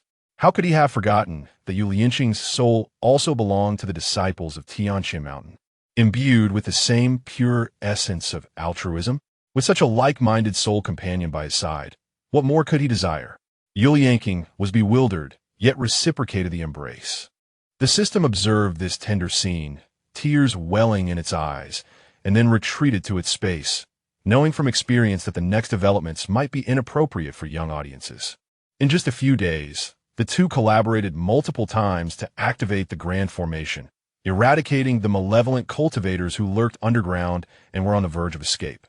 The manifestation of this effort was evident as the ice and snow of the frozen plains gradually melted away, revealing the scorched earth left in the wake of the Phoenix's demise. After the extermination of the dark sex layer in the extreme southern ice abyss, Yi in his fingertips conjured a beam of golden light that pierced the heavens. The gray sky suddenly split open, and golden runes poured forth like a flowing stream. The heavenly Tao materialized, transforming into a strand of golden light that circled around Yi and Yu Lianqing. With the malevolent cultivators who suppressed this realm finally retreating, the heavenly Tao could finally wield its powers. I shall establish a passage between this realm and the celestial realm. Should any signs of malevolent cultivators reemerge, you must report to us at once, Yi stated solemnly to the heavenly Tao. The heavenly Tao danced in response, seemingly in agreement. He settled onto the ground. As an endless stream of spiritual energy flowed into his body, instantly elevating his cultivation from Qi refinement to foundation establishment, then to nascent soul, and finally to great ascension. Subsequently, he manipulated the runes suspended in midair, weaving them into a rotating light gate that served as the ascension passage to Tianqianshan. After enduring a millennium of ascension lockdown, it was uncertain who would attain great ascension. Thus it was best to directly ferry them to Tianqianshan, where his junior disciples could assess them before allowing entry into the celestial realm. The celestial realm had just undergone a fierce battle, and it was imperative to prevent lowly beings from tarnishing its environment. At that moment, celestial music and the sound of bells faintly echoed from within the passage, as several beams of light emerged from the gate, heralding the arrival of celestial emissaries sent by Tianqianshan. Brother Yi, the leading emissary, upon seeing Yi, promptly clasped his hands in a gesture of respect, though his gaze swept across the thinly infused spiritual energy of this realm with surprise. Is this truly a small world of the mortal realm? We have received your instructions, brother, and have come to assess the stability of the passage. Yin nodded, gesturing to the remnants of the formation on the ground. The passage is based on this array, supplemented by the Tianqianshan's realm-locking talismans, ensuring the spiritual energies of both realms do not intermingle. If mortal cultivators wish to ascend, they must undergo 3 trials of temperament, and the emissaries may establish examination sites here. He paused, his gaze drifting across the scorched earth. This realm has suffered from the malevolent cultivator scourge and now stands on the brink of revival. If there are adept practitioners within our sect who specialize in livelihood techniques, they should descend to assist in establishing spiritual fields and guiding the spiritual veins. The celestial emissaries exchanged glances, all recognizing the gravity reflected in Ye's eyes. Their senior brother cared deeply for a mere mortal realm. He truly was our esteemed elder brother. After their agreement, they transformed into beams of light, returning to the celestial realm to report. Yu Lianqing watched this fantastical scene unfold, feeling an inexplicable sense of normalcy. The disciples had clearly glanced at him moments before, yet they had forcibly turned away, as if unable to engage with him. Thus, Ye's earlier mention of reincarnation must be nearly accurate. Yu Lianqing felt a sense of relief. He need no longer worry that the bond of shared life and death would endanger Ye's lifespan. 3 years after the completion of the passage, under the guidance of Yi, Yu Lianqing began to restore the order of the mortal realm's cultivation world, starting with the Lingshu sect. Simultaneously, the two traversed the land, hastening to eradicate any traces of evil cultivators they heard of. The practitioners, feeling immense gratitude for Yi's remarkable feat of opening ascension channels for them, held Yu Lianqing in even greater esteem, who could be considered ordinary in the presence of such celestial beings. Over the decades, the celestial realm had become tranquil and upright, and under the pressures of the 3 tests of character and the risk of being sent back if one's heart was not steadfast after ascension, all cultivators grasped a profound truth. Cultivation must begin with self-cultivation, and self-cultivation must commence with the cultivation of the heart. Although Yi and Yu Lianqing had achieved great success, they did not withdraw from the world, continuing to teach disciples at the Lingshu sect and seeking a successor for the sect leader. Chapter 52. Better to be shattered than to be whole. 22. In the realm of cultivation, years are but fleeting moments. For decades, the Lingshu sect had not undergone significant changes, aside from a near-complete turnover of its elders, with the position of the 5th elder now held by Xiao Miao. They had resolved to pass the leadership to him upon their departure, for he was indeed the protagonist of the original narrative, exhibiting rapid growth and a remarkably steadfast disposition. The mortal body is ultimately vulnerable to the ravages of time. As Yu Lianqing stood before the mirror, watching the new strands of white in his hair, his fingers unconsciously tightened around the hem of his garment. Beside him, Yi appeared unchanged from their first encounter, his inky hair cascading like a waterfall, his gaze warm and gentle, as if time had paused in his presence. Yu Lianqing's voice was slightly hoarse. I fear my body cannot endure for much longer. Yi was polishing a jade vial containing the phoenix breath spirit fire, which had grown fond of this vial crafted by fire phoenixes, remaining within its confines day in and day out. Hearing Yu Lianqing's words, he stepped closer, his fingers lightly brushing against the white strands at Yu Lianqing's temples. A mortal century is but a predetermined fate of the heavens. Suddenly smiling, he released a multitude of spiritual energies, sending them soaring from the Lingshu sect to every corner of the land. In countless secluded spaces, spiritual energy surged abundantly, and spiritual plants and beasts flourished rapidly. In an instant, Yi's hair began to turn white from the roots, inch by inch. Yu Lianqing rushed forward in alarm. Yi, it's nothing. Do not worry. I have merely dispersed my cultivation. Yi embraced him, calmly uttering these astonishing words. Yu Lianqing was filled with regret. How could you act so impulsively? Had I known, I wouldn't have been so melodramatic in front of you just now. Yi chuckled lightly. It is not melodrama. As a being descended from the celestial realm, my duty to save the world has been fulfilled. The responsibility that lies ahead is to spend the remaining years together with you. Yu Lianqing looked up at him in astonishment. His face, lined with fine wrinkles, still bore the aura of cold jade and the clarity of green bamboo from years past. Leaning closer to his ear, Yi spoke with a smile. You have stumbled twice in this life for me. How could I allow you to grow old alone? Yu Lianqing felt a warmth spread across his cheeks. This man, the older he grew, the more irreverent he became. The notion of stumbling was far too casual for this profound bond. Yet, within his heart, the burdens of his worries began to melt away like snow. He understood that Yi was revealing to him that aging was no barrier, for companionship was the essence of eternity. If Yi knew of Yu Lianqing's thoughts, he would surely feel wronged. The notion of stumbling was merely the fault of the system leading him astray. 3 years hence, Yi and Yu Lianqing formally prepared to embrace the conclusion of mortal existence. Yi cradled the jade vial in his palm, gazing towards the ascension portal. Moments passed, and a disciple of the guiding sect emerged. Senior brother, what is your command? Yi extended the jade vial to the disciple. This realm no longer harbors the phoenix bloodline.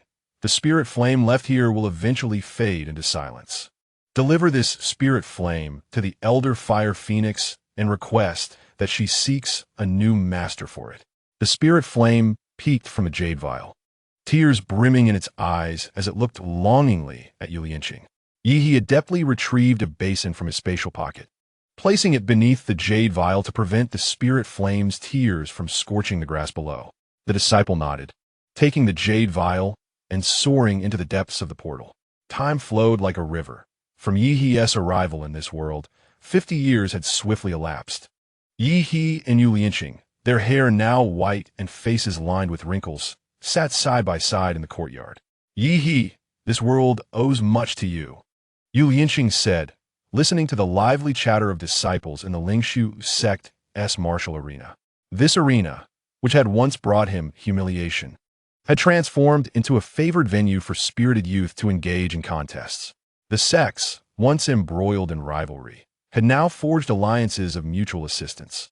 Mortals improved their lives through the cultivation of spiritual fields and foundational techniques, while cultivators descended from their heights to resolve the dilemmas of the common folk. Never had the two realms coexisted in such harmony. Yi grasped his hand, the warmth of his palm still radiating. Lianqing, this world has found a pivotal opportunity for transformation through you and me, but even more so through the relentless striving of the people and the cultivators' yearning for the great Tao. Yu Lianqing leaned back with a smile. Old man Yi, you still delight in expounding upon profound principles. Lianqing, in this life, do you find it exhausting? Yi asked with a hint of uncertainty. In truth, it must have been quite taxing, having endured persecution from their master, oppression from his junior sister, and the humiliation of being viewed merely as a furnace, not to mention the helplessness of having his golden core forcibly taken away. For an ordinary person to maintain an optimistic disposition after such experiences is no small feat yet. Yu Lianqing, with the frailty of a mortal body, had fought for decades in the celestial realm, steadfastly standing alongside Yi, unwilling to retreat. Yi recalled in his previous life, Luo Qing had expressed weariness before her passing, and he felt a deep sorrow, thinking that in this life, it seemed to have burdened Qing even more. At this moment, the system whispered, in your past life, your dear Qing clearly said it was you who was weary. She wanted you to stop bearing such burdens. Not that she herself felt tired. Yu Lianqing merely smiled and said, to fight alongside you in saving sentient beings is a blessing for a mere mortal. I relish it. Yi felt a sudden clarity, realizing that Qing likely did not wish for him to shoulder so many responsibilities, and did not genuinely believe the endeavors to be burdensome. He traced his fingertip across Yu Lianqing's brow, and their souls simultaneously departed from their bodies, which dissolved into motes of light scattered by the wind. Yi collected the shards of Yu Lianqing's soul and stored them alongside those of Luo Qing, the two fragments merging seamlessly. After Yi and Yu Lianqing departed, the realms of mortals and cultivators continued their course undeterred. The celestial envoys from Tianqianshan Mountain adhered to Yi's directives, rigorously assessing the character of ascendants while imparting techniques for the betterment of life. Mortals, who once gazed up in awe at cultivators, could now engage with spiritual energy through labor in spiritual fields and the crafting of talismans. Indeed, some even ascended step by step along the path to transcendence, fueled by their virtue and perseverance. From that moment on, the evaluation of cultivators was no longer based on lineage, but rather on character and diligence. Various sects established mutual assistance halls for mortals, with cultivators descending periodically to address calamities such as floods and plagues, thereby earning the faith and devotion of the common people.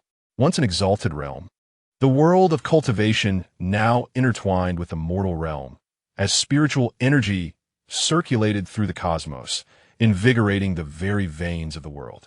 The ascension pathway became a symbol of hope. Whenever someone successfully ascended, they left behind a tale in the mortal realm, inspiring future aspirants. Meanwhile, the celestial realm, having endured a great war, lay in ruins, eagerly awaiting revitalization.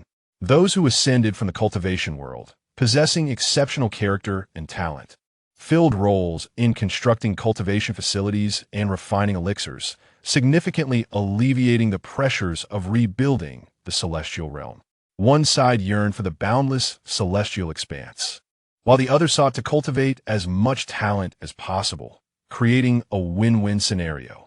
Venturing into the endless cosmos, Yi retrieved the Qing Li soul token and surveyed his surroundings. System, we are ready to proceed to the next world. The system replied, host. The total score from the two worlds has reached 2 million. Can the world we are about to enter still be a task world? Yi was uncertain.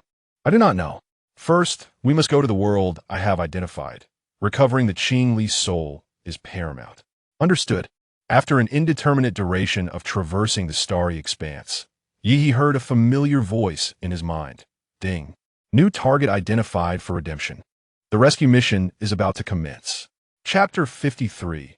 Better to be shattered than to be incomplete. Epilogue. From birth, Xiao Miao felt himself to be extraordinary. Naturally, every child tends to believe they are invincible and exceptional during their formative years. In the modern world, this phenomenon is often referred to as Chinibyu. However, Xiao Miao was different. His Chinibyu persisted until his ascension. He believed he was the protagonist of the world for good reason.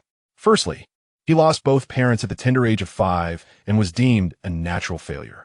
The betrothal arranged in his childhood was broken off when he turned 6.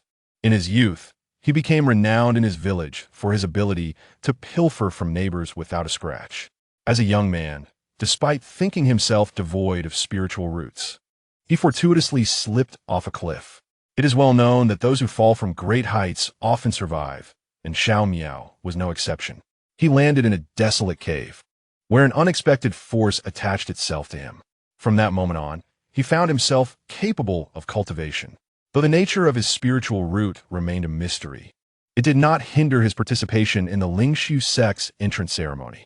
At that time, he was merely a youth, bewildered by cultivation, spiritual roots, and sect competitions. When tested with the spiritual stone, to his astonishment, he was assessed at the 7th level of Qi refinement. He believed this to be the pinnacle moment of his life. At 17, achieving the 7th level of Qi refinement, how could the elders not be envious?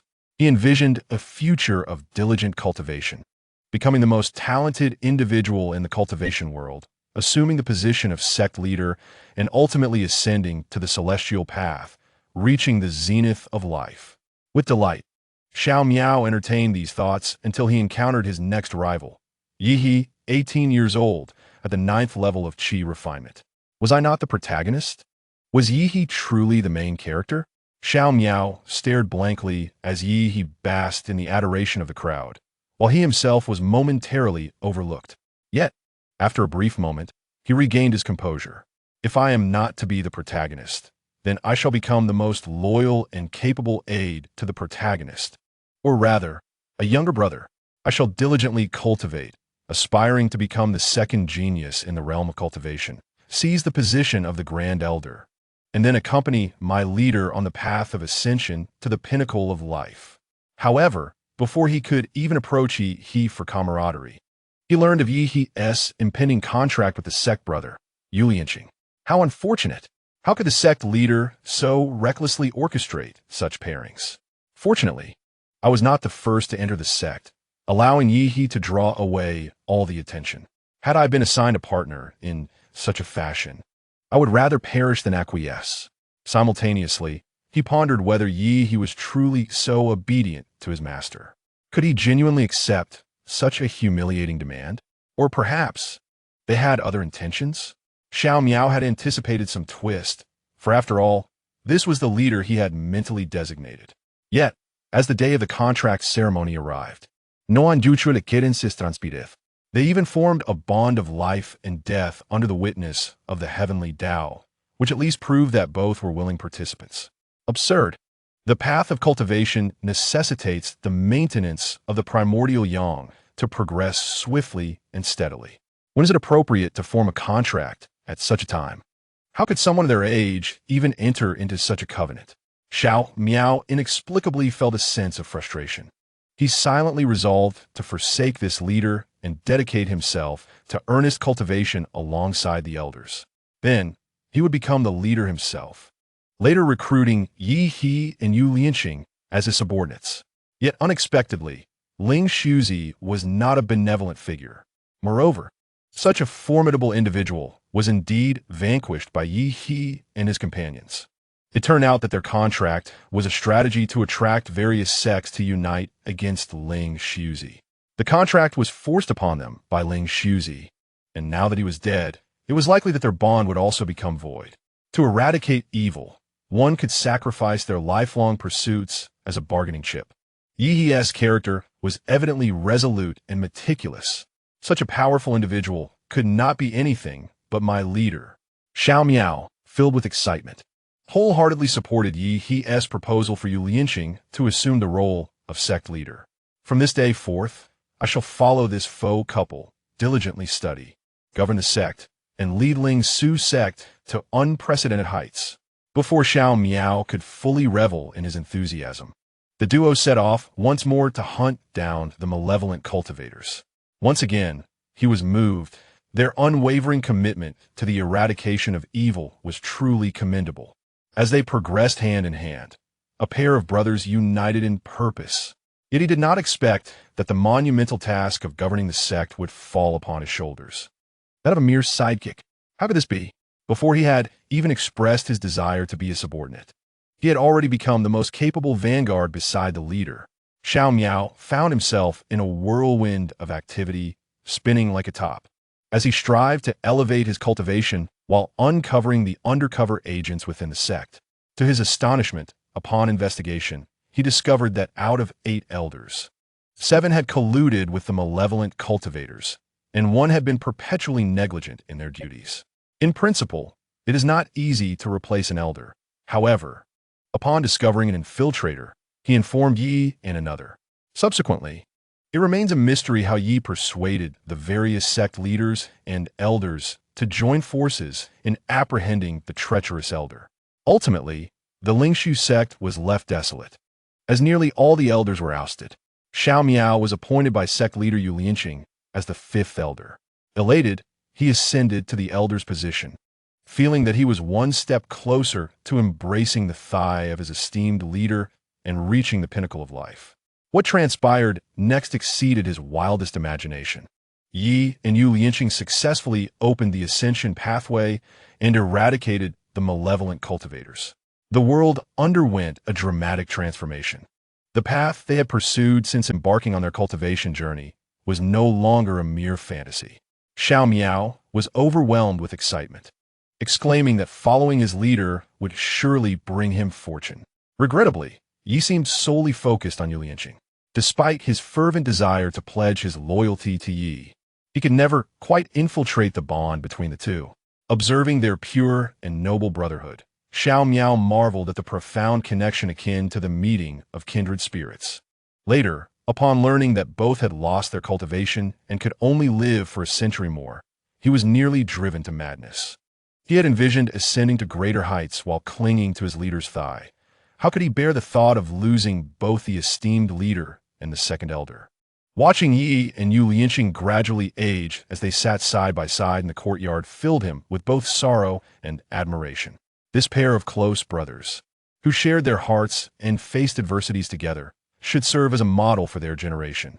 They had never sought to marry or bear children, demonstrating that their pursuit of the Tao had long surpassed mundane desires, which is precisely why Xiao Miao held them in such high regard. With tears in his eyes and a heart full of passion, he gazed at them from afar, vowing to inherit their legacy with a selfless heart as he embarked on his own journey. In the next moment, he witnessed them share a kiss. They kissed. Could it be that even good brothers share such intimacy? Oh my goodness, my esteemed leader and the second elder are together. Someone come quickly. Xiao Miao, in a daze, rushed to the training grounds and randomly grabbed a few individuals, inquiring whether they were aware that Brother Yi and Brother Yu were now together. The puzzled expressions of those few revealed their confusion. Had they not formed a pact many years ago? Xiao Miao was rendered speechless. Could he admit that he had believed for years that their bond was merely a facade? Thus, they were not just brothers, but true companions on the path of the Tao. This was utterly outrageous. On the quest for enlightenment, one should remain undistracted. How could they become ensnared in romantic entanglements? Shouldn't they cast aside personal feelings and devote themselves to relentless cultivation? I am Xiao Miao, and I never imagined that I would ultimately become the sect leader. I am on the verge of ascension, stepping into the life I once dreamed of. What a ridiculous world this is. Just when I thought my leader was focused on his career, he was entangled in matters of the heart. Is it possible that I am the only one striving for glory in the realm of cultivation, while everyone else indulges in romantic pursuits? Volume 3. The Gentle Monarch Rescues the Insectoid Matriarch General Chapter 53. The Insectoid Matriarch General 1. This world is an insectoid realm, set in the year 3843 of the Galactic Era. May I inquire if the host accepts the narrative? The system's electronic voice intoned emotionlessly. Accepted.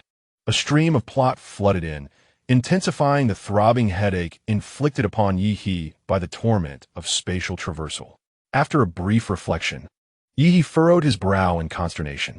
This is a technologically advanced society characterized by clear hierarchy among the insectoids.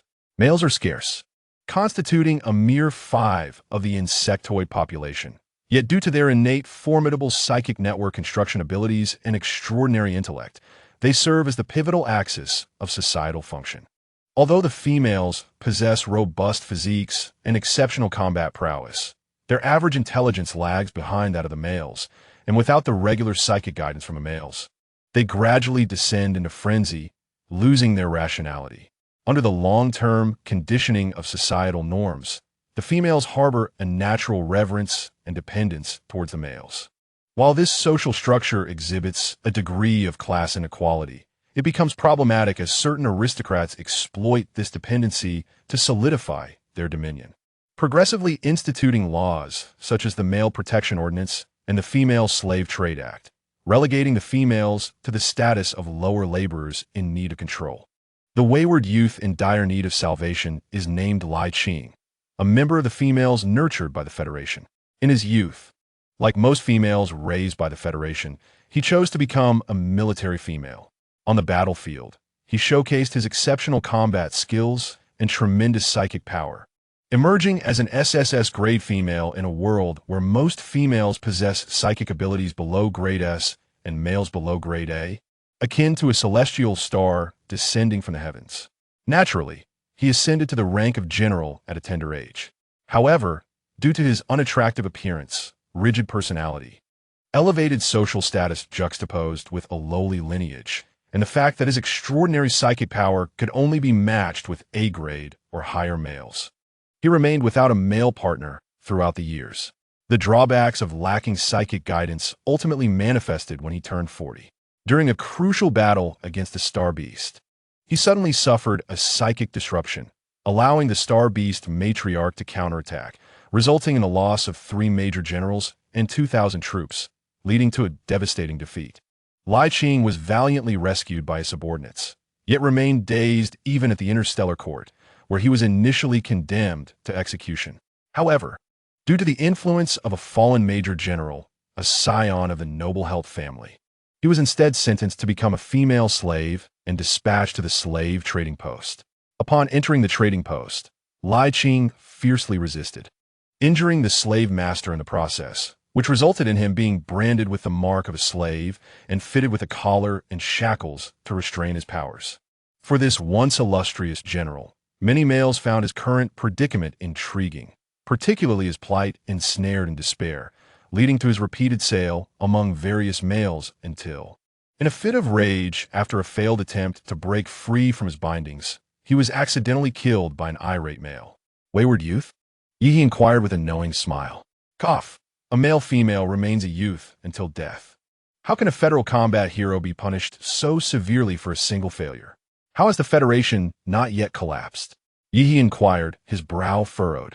The system replied, I am unsure. Perhaps it is due to the Federation's robust foundation. Observing the sparse furnishings around him, Yi reflected on the identity bestowed upon him by the heavenly path, a D-class male insect, orphaned and largely isolated from social interactions. It seemed that as the technological advancements of the miniature world escalated, the authority granted by the heavenly path diminished correspondingly. In the first world, he had encountered the concept of the insect race. As an observer, it had seemed trivial. Yet, upon immersing himself in such a world, the discord became palpable. If societal hierarchy truly dictated an extreme male dominance with female subservience, how could a commoner like Li Qing ascend to the rank of general? There must be deeper implications at play. Yet, why was the position of marshal also held by a female insect?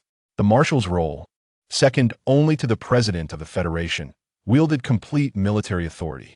It appeared that some equilibrium between the sexes existed within this society. Contemplating these matters was premature. It was imperative to ascertain Li Qing's whereabouts first. System, where is Li Qing now, and what stage has the narrative reached? The system checked and responded, at present, Li Qing has arrived at the slave market. Moreover, she has already been fitted with a collar and restraints due to her insubordination. Alarmed, Yihe's pupils constricted. A sense of foreboding washing over him. System, indicate the direction. We must depart at once. Yihe seized his coat, intending to fly directly, but found himself devoid of any spiritual energy. Host, this world operates on mental energy, not spiritual energy, and male insects cannot fly. Yihe hastily exited, boarding a shared flying vehicle, racing towards the slave trading post. Upon stepping into the 7th trading area of the slave market, the metallic automatic doors emitted a hum as hydraulic mechanisms engaged. The energy conduits hanging from the dome cast an ethereal blue glow. With his dark hair tied high and a strikingly handsome visage, Yihe exuded an air of regal elegance. The female administrator of the trading post momentarily lost her composure. Hastily approaching with obsequiousness, esteemed sir, please come in. We have just received a batch of exquisite female slaves this morning, all docile and obedient. In the corners, the female slaves, some resembling marionettes with their heads bowed, others relatively clean and evidently fresh arrivals, gazed at him in awe, completely captivated. In their brief existence as insects, they had never beheld such a striking male insect, as if a deity had descended among them. Yihe ambled down the metallic corridor, his gaze sweeping across the cowering slaves in the foyer. Li Qing was not among them. Are there other female slaves? He inquired. Indeed, but to be candid, those further inside are not as desirable as those outside. The female administrator replied with a sycophantic smile. Lead the way. As they ventured deeper, an inescapable stench of blood permeated the air. Finally, they entered the last section.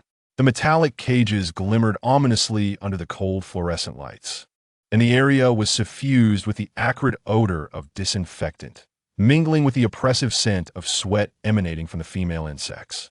Yihe gazed at the female slaves within the cage, some bound and kneeling, while others cowered in the corners. The commonality among them was the cold blue glow emanating from the collars around their necks, a signal that the slave chips were reading their master's brainwave frequencies.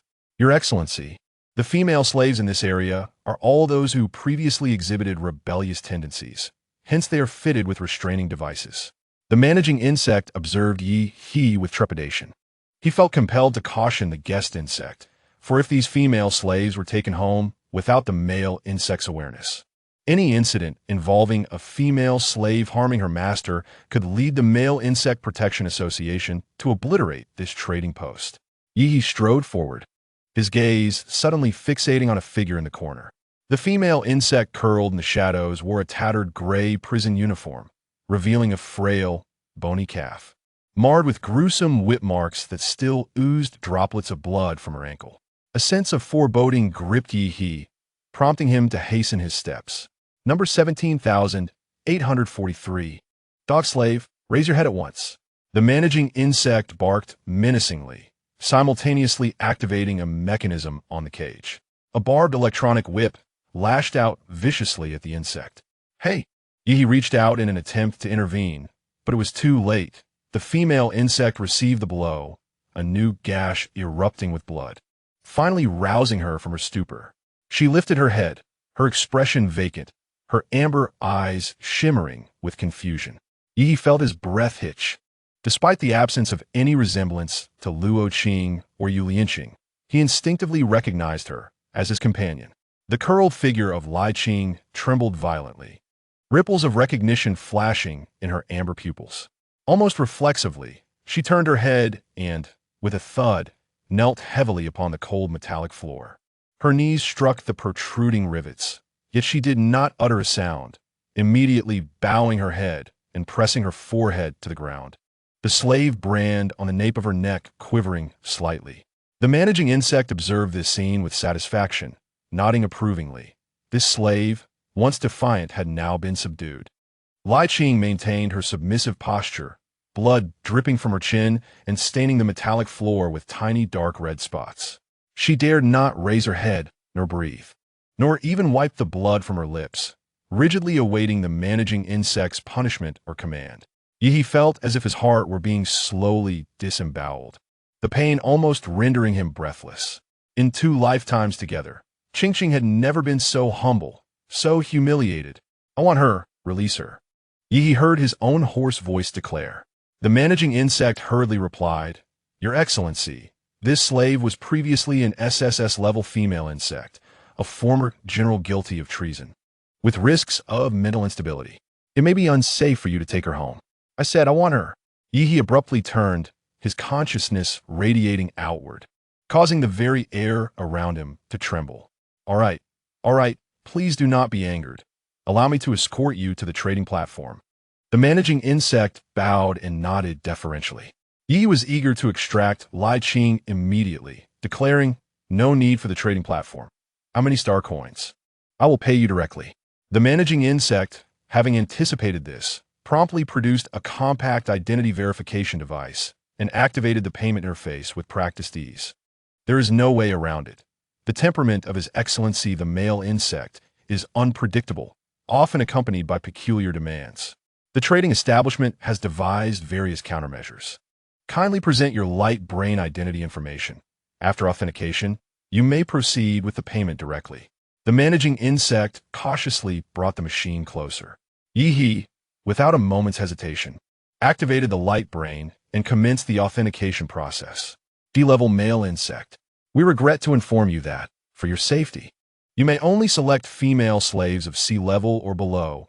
The mechanical voice emanated from the authenticator, causing a cold sweat to cascade down the managing insect's back. It is widely acknowledged that the higher the level of a female insect, the greater her combat prowess and physical form. Conversely, the higher the level of a male insect, the stronger his mental capacity, intelligence, and allure. From his earlier observations of Yi's appearance and aura, the managing insect had presumed him to be at least an A-level male insect, never considering the possibility of him being a mere D-level. Perhaps you might consider other female slaves of C-level or below. The managing insect suggested nervously, fearful that the male insect might retaliate violently. Yi frowned, taken aback that the selection of slaves was contingent upon level. "Host, you should leverage your male insect identity against him. There is nothing in this world that a male insect cannot resolve," the system advised. Yi grew increasingly displeased. He had never resorted to such bullying tactics. However, with Li Qing right before him, he was uncertain how long it would take to stimulate his mental power and elevate the authentication to a level. "Why must I have a higher level to select a female slave? Is this how your trading establishment treats male insects?" Yi glowered. In all his experiences across various realms, this was the first time he wielded his authority to intimidate. The managing insect, in a state of panic, stammered, "And no, it is solely for your safety. Higher-level female insects, lacking mental solace, are prone to rebellion, which might endanger you. My inability to soothe does not imply my father cannot, and besides, he bears a suppressor. What mischief could he possibly conjure?" After several exchanges of retorts, and under the anxious and apprehensive gaze of the managing insect, Yi ultimately purchased Li Qing. As the cage finally opened, Yi felt a tightness in his throat. Striding over the scattered metallic debris, he crouched down in full view of the onlookers. He extended his hand to assist Li Qing, but his fingertips halted just a few centimeters from the other's shoulder, for it was marred with wounds, leaving no place to touch. Li Qing tensed up, shrinking back like a frightened beast. "Why, you should stand up first." Yi's voice trembled, his fingertips glowing faintly. He wished to transform his consciousness into mental energy to alleviate Li Qing's distress. but the mental energy that entered Lai Qing's body vanished without a trace. Legend has it that the mental energy of a male insect possesses potent healing properties for female insects. Why then did he receive no response whatsoever? He turned to the managing insect and inquired, "His injuries are so severe. Why is he not self-healing?" Female insects are known for their robust self-healing abilities.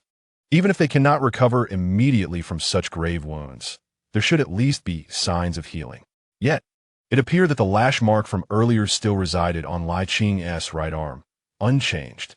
What you may not know is that these female slaves are unruly. Hence, they have been fitted with suppressor rings. With these suppressor rings in place, female insects are unable to heal themselves. The managing insect smirked, explaining, "Please assist in removing the suppression ring," he instructed sternly. The administrator insect hesitated, responding, "Once this suppression ring is donned, it cannot be removed." Yi furrowed his brow, questioning, "Does that mean all suppression rings cannot be taken off? Is it impossible to forcibly dismantle them?" After much persuasion, the administrator elucidated that this suppression ring was meticulously designed for high-ranking female insects, known for their volatile tempers, with the primary purpose of preventing them from attacking their male counterparts. To remove it, a male insect must reach an A rank or higher. Upon channeling their mental energy, the ring would naturally come off. Naturally, male insects of A rank or above are not threatened by the female insects. Yi cast his gaze downward at Lai Qing, who was still prostrating deeply on the ground, blood seeping from beneath his kneeling knees. He let out a heavy sigh, realizing he must return and swiftly elevate his rank. The weakness of being at D rank, compounded by a societal structure that professed protection but in reality perpetuated discrimination, was a burden he could no longer bear. It had been a long time since he had felt the weight of vulnerability. Moreover, given Lai Qing's complex identity, he feared he would be unable to protect his junior disciple if he did not strengthen himself promptly. "You need not kneel.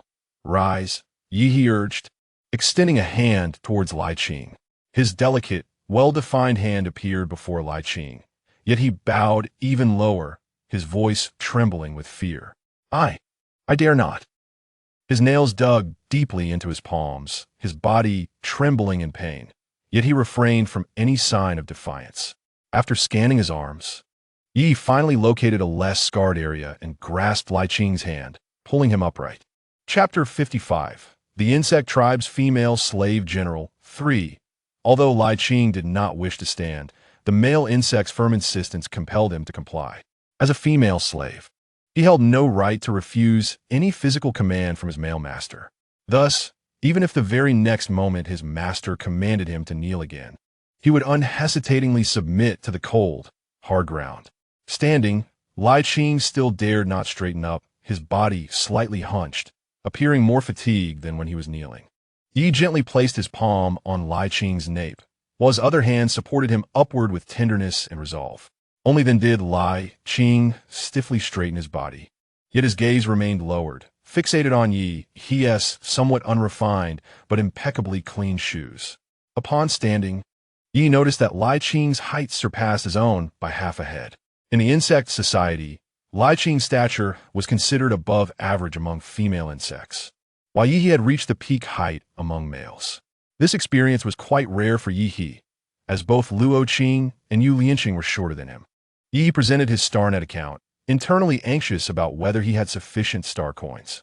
With a beep, the transaction successfully processed, and he breathed a sigh of relief, grateful that the heavens had granted him some savings. In just a few minutes, the transaction was complete. The atmosphere here felt stifling to Yi, prompting him to hastily escort Lai Qing away. The public flying vessels were devoid of any insects, as most affluent insects preferred to travel via private flying craft. The impoverished insect simply spread its wings and took flight, thereby saving the cost of transportation. Yi, seated, finally felt unencumbered, retrieving items from his spatial compartment. He produced a rather inconspicuous black long robe, draping it over the nearly bare Lai Qing. Then, he extracted a pair of energy boots, fine goods he had purchased during his previous venture to a high-tech star system for exorcism. Lai Qing, bewildered, knelt on the ground, crawling toward Yi. "Extend your feet," Yi instructed softly while holding the boots. Lai Qing froze in place, his amber eyes filled with trepidation. A slave cannot dare to accept anything from master. A slave is unworthy. His voice dwindled to almost a whisper. Yi sighed in resignation. I have worn these boots before. Observing Lai Qing's bowed head, he added, half smiling, do you harbor disdain for me? Lai Qing abruptly raised his gaze. I do not dare. Then sit down, Yi commanded, leaving no room for dissent. Lai Xing, hesitant yet obedient, carefully perched on the chair, barely occupying its edge. With a gentle exhalation, Yi grasped his calloused feet. The moment their skin made contact, Lai Qing trembled violently, as if jolted by an electric current, the collar's chip emitting a faint hum. A slave's instinctive response to the touch of a dominant insect. Unmoved, Yi gently slid the soft boots onto Lai Qing's feet. The public transport vessel hovered above the rooftop of Yi's modest apartment. As a dominant insect, he was entitled to bring a female insect aboard free of charge. Glancing at his balance, he noted with dismay, 0. Fortunately, he could ride for free. As a D-level dominant insect, he received a stipend of 3,000 star coins each month from the Insect Protection Association. This sum was barely sufficient for the rent of his dilapidated, top-floor apartment at the edge of Central Star, certainly not a lavish abode, particularly in a building devoid of an elevator. Unfortunately, the role assigned to Yi by fate was one of tenant. This meant that on the very first day he received his credit points next month, he would have to transfer every last coin to his landlord's account. While dominant insects typically did not rely on their monthly stipends for sustenance, often acquiring wealth through various female companions, Lai Qing's circumstances made it a struggle just to avoid financial loss. Poverty, it seemed, was a reality that could befall anyone. Upon entering his small apartment, which consisted of merely one room and a living area, Yi Qing quickly knelt to remove Yi's shoes, replacing them with slippers. Yi shook his head, but did not protest, proceeding further into the room. Lai Xing, in a flurry, shed his robe and boots, neatly folding them and setting them aside. Yi spread the only thin blanket across the sofa, about to invite Lai Qing to join him when he turned to find Lai Qing kneeling in the corner, head bowed once more. He had not even dared to kneel on the slightly softer mat, as though fearful of soiling the space. A deep ache settled in Yi's chest as he approached silently, taking deliberate strides toward him. He gently lifted Lai Qing and placed him on the sofa. Lai Qing remained stiff, akin to a sculpture nailed in place, his breathing becoming cautious. Yi's fingertips grazed the heated imprint on the nape of his neck, attempting to weave his mental energy into delicate threads to probe the collar. The collar remained unyielding. It seems only an A-grade male insect will suffice. Let us remove your clothing, Yi said with a hint of mirth. Lai Qing trembled violently, his fingers quivering on the scant fabric that clung to his body, ultimately succumbing and shedding it. As he contemplated whether to position himself beneath the sofa in a submissive pose, Yi pressed down on his knee, crouching to meet Lai Qing's gaze. Yi produced a handkerchief, intending to wipe the dried blood from the corner of Lai Qing's mouth. But at the moment his fingers were about to make contact, Lai Qing suddenly flinched away. The male lord is filthy. Lai Qing's voice emerged from the depths of his throat, hoarse and terrifying. He curled into the corner of the sofa. The fabric that had not fully come off was now adhered to the wounds, from which dark red beads of blood seeped as he moved. Yi felt a tightness in his throat, turning to retrieve his self-crafted healing elixir from his spatial pouch. In this world, there are medical pods that, when laid within, can cleanse wounds and heal injuries in no more than 5 hours. However, the effectiveness correlates with the cost. The least expensive medical pod requires 1,000,000 star coins, potentially yielding inferior healing results compared to the elixirs of the celestial realm. Naturally, Yi could not afford such an expense at present. The pale golden liquid within the vial shimmered softly. Yi cautiously peeled back the scabbed fabric from Lai Qing's wound, each movement feather-light. The moment the fabric was removed, Lai Qing's back stiffened, yet he bit down hard on his lower lip, refusing to emit sound. If it hurts, just cry out. Yi's fingertip, now coated in the elixir, lightly touched the wound, assuring, you need not fear with me. The elixir, imbued with a gentle force, spread along his fingertip. Lai Qing's wound healed at a visibly rapid pace, the purple bruising fading to a bluish hue, and the horrifying gash transforming gradually into mere scratches. This elixir had been refined by Yi He from a 1,000-year spirit herb, originally intended as a safeguard against scenarios where celestial powers could not be employed for healing. However, due to the preciousness of the raw materials, Yi He had never used the elixir on himself, even when sustaining grievous wounds that pierced through him, adhering to the restrictions of the formation. Now, applying it to Lai Qing's superficial injuries, he found it utterly delightful, devoid of any sense of loss. If he felt any sorrow, it was solely for Lai Qing, who had endured excessive suffering in this world, bearing numerous scars, some from the battlefield, others inflicted within the confines of the slave quarters. As he reflected on the scenes from the slave quarters, a fierce glint flashed in his eyes. Once he amplified his power, he would obliterate that place into dust. Chapter 56. The Insect Clan's Female Slave General. 4. While Yi pondered how to address the slave quarters, he noticed his subordinate's body trembling slightly. He looked down to see Lai Qing, who was visibly restless, tilting his head with a look of concern. Lai Qing dared not speak, yet he could not suppress his anxiety. From the moment aboard the aircraft, when Yi helped him with his shoes, to now, as he had been cradled onto the sofa and treated, Lai Qing felt overwhelmed. According to the rules governing female slaves, he had already earned 800 lashes for his offenses today.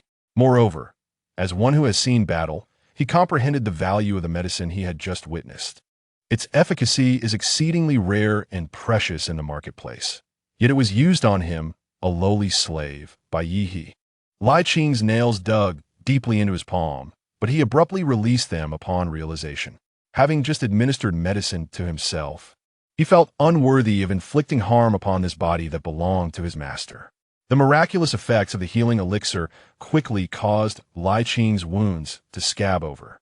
Yi rummaged through the wardrobe and retrieved a loose linen shirt, the sound of fabric rustling causing Lai Qing to instinctively flinch. After changing clothes, Yi extended the garment towards him. Yet, in the brief span of time, Lai Qing found himself kneeling on the ground, his hands trembling as he accepted the clothing. He awkwardly maintained his kneeling position while putting on the garment, his movements slow and rigid, although the elixir had staunched the bleeding. The intersecting whip marks and brand scars on his back were a harrowing sight. Despite this, he preserved a straight posture, as if guarding the last vestige of his dignity. Lai Qing's amber eyes fixed upon the patterns on the floor as he gradually donned the sleep pants, the brand on the nape of his neck subtly rising and falling with his anxious swallowing. A peculiar silence enveloped the room. After a while, Yi realized that they belonged to different genders in this world. It was taboo for female insects to change clothing in front of male insects. Though administering medicine was one thing, watching him dress was altogether inappropriate. Furthermore, Lai Qing had once held the esteemed rank of general, and despite being crushed 1,000 times, his inherent pride would stubbornly resurface in certain moments. He turned away, belatedly averting his gaze. Lai Qing visibly exhaled in relief, though guilt washed over him. Typically, female slaves possess no dignity within the household. It is not uncommon for them to be taken out unclothed for amusement. The benevolence of the master had granted him a semblance of courage, allowing him to retain a shred of his meager dignity. Once dressed, Lai Qing remained kneeling in place, the oversized collar of his new shirt exposing the gruesome scar at his collarbone. Yi felt a pang of sorrow. This was the person he had longed to cherish in both of his lives, yet they had been reduced to such a state. "Come here," his voice softened unconsciously. "I will comb your hair." Lai Qing's hair was a tangled mess, matted with blood and dirt. Yi fetched warm water, soaking a towel until it was comfortably heated, and gently began to cleanse the knots in his hair. As his fingers traversed through the strands, Lai Qing's entire body stiffened, the collar emitting a faint hum. "Do not be afraid." Yi leaned closer, whispering near his ear, "I will not hurt you." The warm breath brushed against the nape of Lai Qing's neck, causing the tips of his ears to flush crimson. Yi patiently untangled his knotted hair, his touch as delicate as if he were sculpting a fragile treasure. After some time, Lai Qing's dark blue hair, neither long nor short, cascaded down his neck, softening his otherwise stern visage. Yi couldn't help but lightly stroke the loose strands behind his ear, murmuring, "You look beautiful." Lai Qing shivered slightly, hesitant to recoil. Yi chuckled softly at the sight of him, obediently stretching his neck, allowing himself to be teased. "You sit on the sofa for a while," Yi said, "Recinto assist Laizing. I shall prepare some dinner." During the decades when Yu Lianqing had lost his spiritual power, Yi had honed a decent culinary skill, just enough to impress Lai Qing. Lai Qing looked up in a panic. "Your Majesty, no, you should rest here while this servant goes to cook." "You call me Your Majesty?" Yi replied with a gentle smile directed at Lai Qing. Lai Qing hastily knelt again, but Yi swiftly helped him up. "I apologize. Your Excellency," the lowly servant knows his faults. His face was filled with anxiety, and Yi found himself puzzled by how a simple question could cause such turmoil.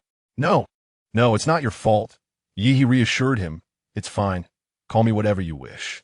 Lai Qing cautiously raised his eyes. "Then may I still call you Your Majesty?" Noticing Lai Qing's unease, Yi nodded in agreement. It dawned on him that despite being in two worlds, they had never exchanged any endearing titles, always referring to each other in a rather dry manner. Calling him Your Majesty could serve as a form of intimacy. Likely, Lai Qing was still nervous after just transitioning from a life of servitude. Time would ease that tension. After a bit of back and forth, they both ended up in the kitchen to cook together. Upon opening the refrigerator, Yi was momentarily taken aback. Should he feel fortunate that such a small abode contained a refrigerator, or should he lament the fact that it held no food? The only items within were neatly stacked bags of nutritional supplements, leaving the rest of the fridge utterly barren. In truth, the situation was dire. His lowly status was a disgrace to any male. Lai Qing stood there, equally bewildered. Though he possessed culinary skills, one cannot conjure a meal without ingredients.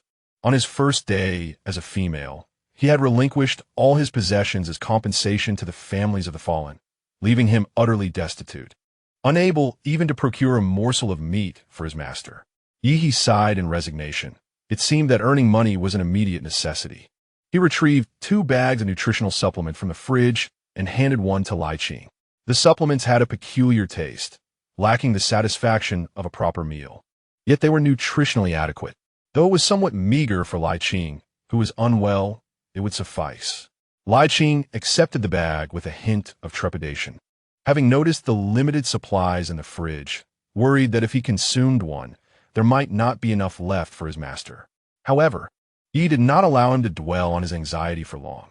He took Lai Qing's wrist and sat them both at the dining table. Just as they settled down, Lai Qing slid to the floor again, bowing deeply in respect. "Get up," Yi urged, reaching out to assist him, only for Lai Qing to instinctively evade his touch. With his head bowed, he struggled to voice his thoughts. A servant is unworthy to stand equal with his majesty. What nonsensical reasoning is this? Are you dissatisfied with the nutritional supplements? Yi feigned annoyance. Indeed, Lai Qing scrambled up in a flurry and quickly took his seat on the stool. As he tore open the bag of supplements, Yi ceremoniously clinked his bag against Lai Qing's. The two of them took turns tasting the bitter and astringent concoction, both feeling somewhat disheartened by the experience. Yi gazed at Lai Qing, feeling a profound sense of failure as the elder brother who had not only failed to protect his younger disciple, but had also allowed his injured partner to consume such a dreadful substance. Lai Qing felt even more distressed. This nutritional supplement was the cheapest on the market, not to mention the esteemed male insects. Even the more affluent female insects would never deign to consume such fare. He recalled that he had only eaten such supplements during his childhood at the nurturing center, and after enlisting, the standard of meals had significantly improved. How could a noble and elegant male insect like Yi be reduced to consuming such a thing? Yet he felt utterly powerless, as he, being a female servant, required the consent of his male master to even seek employment. Now, with nothing to his name, how could he possibly elevate the living standards of his master? Amidst this mutual guilt, the two insects concluded their rather unenjoyable dinner. Chapter 57. The Insect Clan's Female Servant General 5. In their modest one-bedroom apartment, Yi was unable to provide Lai Qing with even a separate room. It was high time to consider earning money. Although there was a double insect bed, they had shared it since the moment Lai Qing arrived. In the context of the insect world, was Yi being a tad reckless? After a moment's hesitation, Yi retrieved the last set of bedding from the cabinet and spread it on the sofa. Thankfully, there was a sofa available, albeit a bit short. It was still a place to curl up and sleep. Moreover, he needed to maximize his time, using his mental energy to stimulate his spiritual power and hastily elevate it to an A level. He wouldn't be able to sleep for long anyway. As he arranged the bedding, he caught a glimpse of Lai Qing kneeling by the door, his neck rigid like a taut bowstring. The fragmented lights from outside filtered through the sheer curtains, casting delicate shadows on his face. Those amber eyes, usually filled with trepidation, were now fixated on the scant distance between Yi and the sofa, his throat nervously bobbing, his hands occasionally lifted only to fall back down, as if he yearned to rush over and assist but feared to make a move. "Sleep," Yi said, pulling the thin blanket over his waist and deliberately turning his back to Lai Qing. "Let me study a bit more, and then I shall provide you with some mental guidance." Tonight, Yi needed to search the star network for methods for male insects to cultivate their spiritual power and find a job. First, he needed to coax Lai Qing into the room to sleep. His male master heard the rustle of fabric behind him, followed by a hesitant voice, as if afraid to disturb him. "Master, sleeping on the sofa might not be good for your lumbar spine," Lai Qing ventured, his tone laden with uncertainty, ready to apologize for his interference. "Get up," Yi suddenly turned, propping himself up on his elbow with a frown. "There are no such rules in this household. Do not kneel." Lai Qing did not rise. Instead, he lowered his back even further. "Master, I kindly request you to sleep on the bed. The sofa is not good for your health." Yi got up and half-dragged, half-supported Lai Qing to his feet, guiding him directly into the bedroom and pushing him onto the bed. "All right, sleep." Yi gently stroked Lai Qing's hair. "You are injured. You must rest well." Lai Qing's eyes widened in disbelief.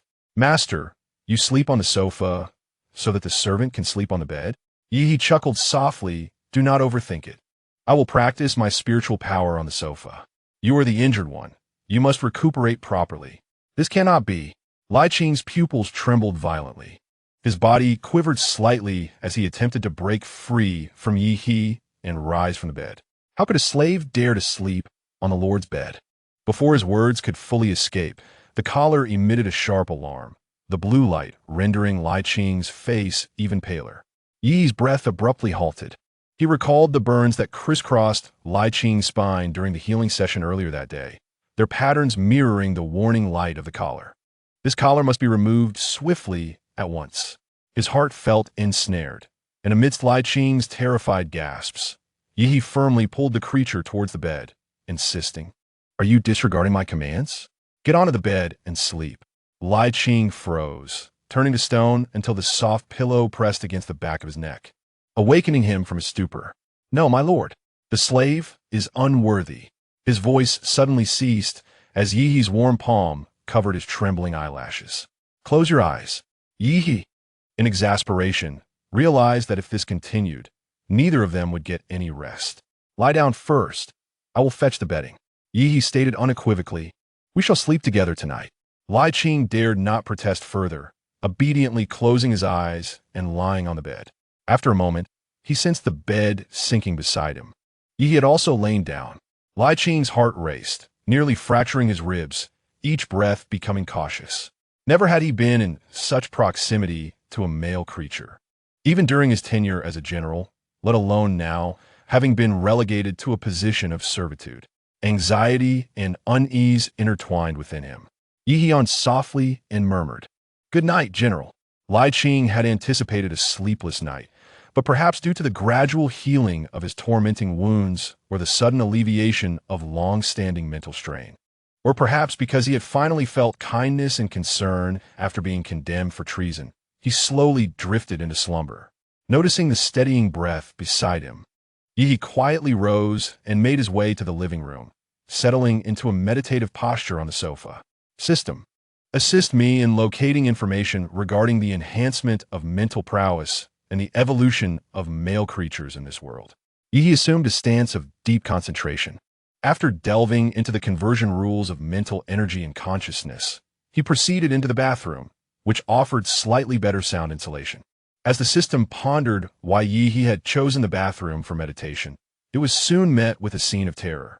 Yi concentrated his consciousness into a thread and mercilessly directed it towards his brain domain.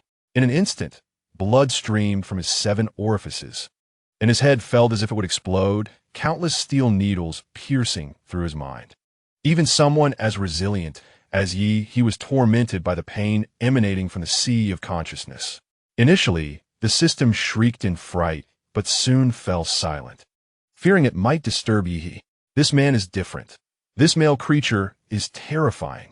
After approximately 3 hours, the overwhelming pain finally subsided. Yi assessed his mental prowess, discovering he could now project it outward. It appeared he had achieved at least a C-grade level. He intended to return and test this newfound ability with Li Qing. In the dead of night, Li Qing curled himself into a corner of the bed, engulfed by nightmares that surged like a relentless tide.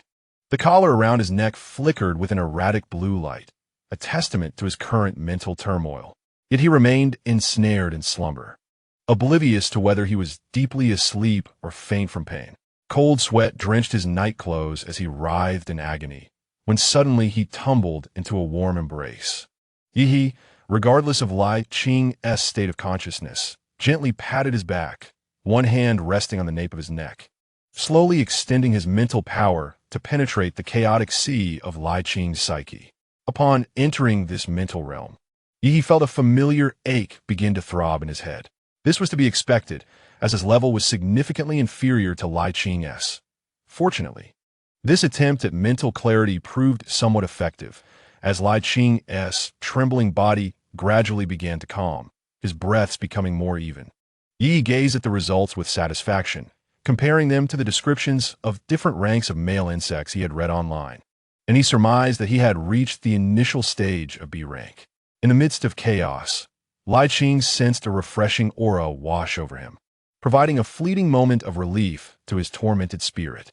He clung desperately to this lifeline, instinctively grasping the hem of Yi's clothing, his scalding tears soaking into Yi's nightshirt. "My lord," he murmured in a feverish whisper, "do not abandon me." Yi's heart tightened at these words, and he leaned down to place a gentle kiss atop Li Qing's head. "I will not, never will I." Still, Li Qing did not awaken, his lips continuously murmuring words like insect emperor, marshal, and so forth, as if his consciousness lingered on that cruel battlefield. Yi, taking advantage of the faint light filtering through the window, studied Li Qing's sleeping visage. Once sharp brows and eyes were now marred by fatigue and unease, with unshed tears still glistening on his lashes.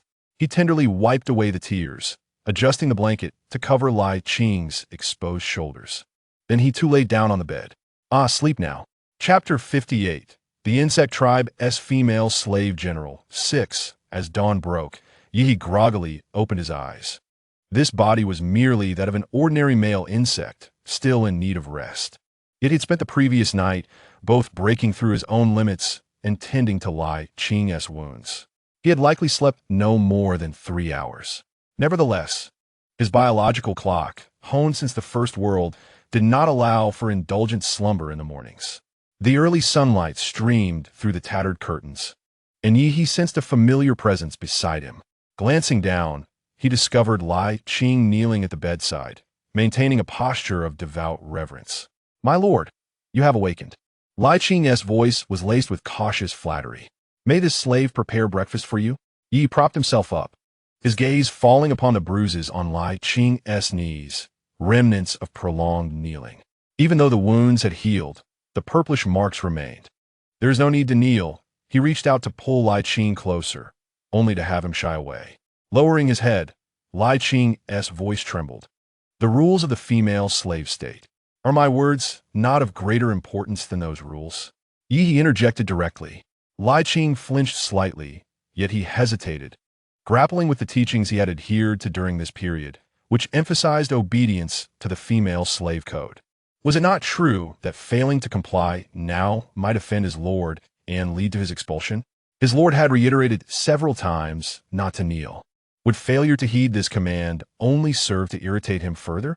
Li Qing was lost in thought, trembling slightly as he contemplated standing up, yet hesitated to do so. Suddenly, Yi spoke in a deep voice, startling Li Qing. If this is your habit, I shall not compel you to change. With a sigh of relief, he continued, your actions should be guided by your own will, unencumbered by the so-called rules of submissiveness. Here, you need not adhere to any regulations. If you have a legitimate reason for performing certain actions, I will not force you. However, you must not harm your own body. Yi sat up, extending a hand to assist Li Qing in sitting on the bed, gently massaging his knees. In other words, if you feel more at ease kneeling, you may do so. Yi spoke softly, his tone devoid of any reproach, but do not allow yourself to get hurt.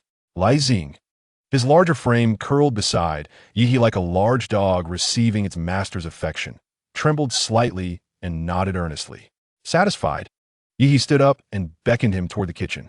Come, did you not say you would prepare breakfast for me? Yi said cheerfully. Upon arriving in the kitchen, they were met with the same awkwardness as the previous night. Only 3 bags of nutritional supplements remained, leaving nothing else, as bare as a mouse's den. I must find a job. It is imperative to do so at once. Having elegantly consumed a bag of nutritional supplement, Yi hastily prepared to head out in search of work. Li Qing, would you like to go out and do something? Yi inquired, not intending to suggest that Li Qing earn money to contribute, but rather out of concern that the former general might become bored and lost in thought while idling at home. Li Qing abruptly lifted his head, a glimmer of hope shining in his amber eyes. Master, may I go out? It was the first time Yi had seen him so lively and radiant, and he chuckled softly, nodding, of course, but I am currently a bit strapped for cash, so I may not be able to support any extravagant expenditures. After some time, you will be free to purchase whatever you desire. Admitting to his junior that he was financially constrained was indeed embarrassing, yet saying nothing would be worse, as it could lead to borrowing money when the time came to pay for items. That would be even more humiliating. As for today's meal expenses, it would depend on the results of his work. Li Qing nodded vigorously, his enthusiasm so palpable that if he had a tail, it would surely be wagging. Just as they were about to step out together, a harsh electronic doorbell rang out. Yi opened the door to find 3 insects adorned with silver badges standing outside. A male insect positioned in the center, looking down imperiously at those within. The 2 female insects flanked either side, slightly behind, maintaining a polite demeanor. Greetings. We represent the Male Protection Association.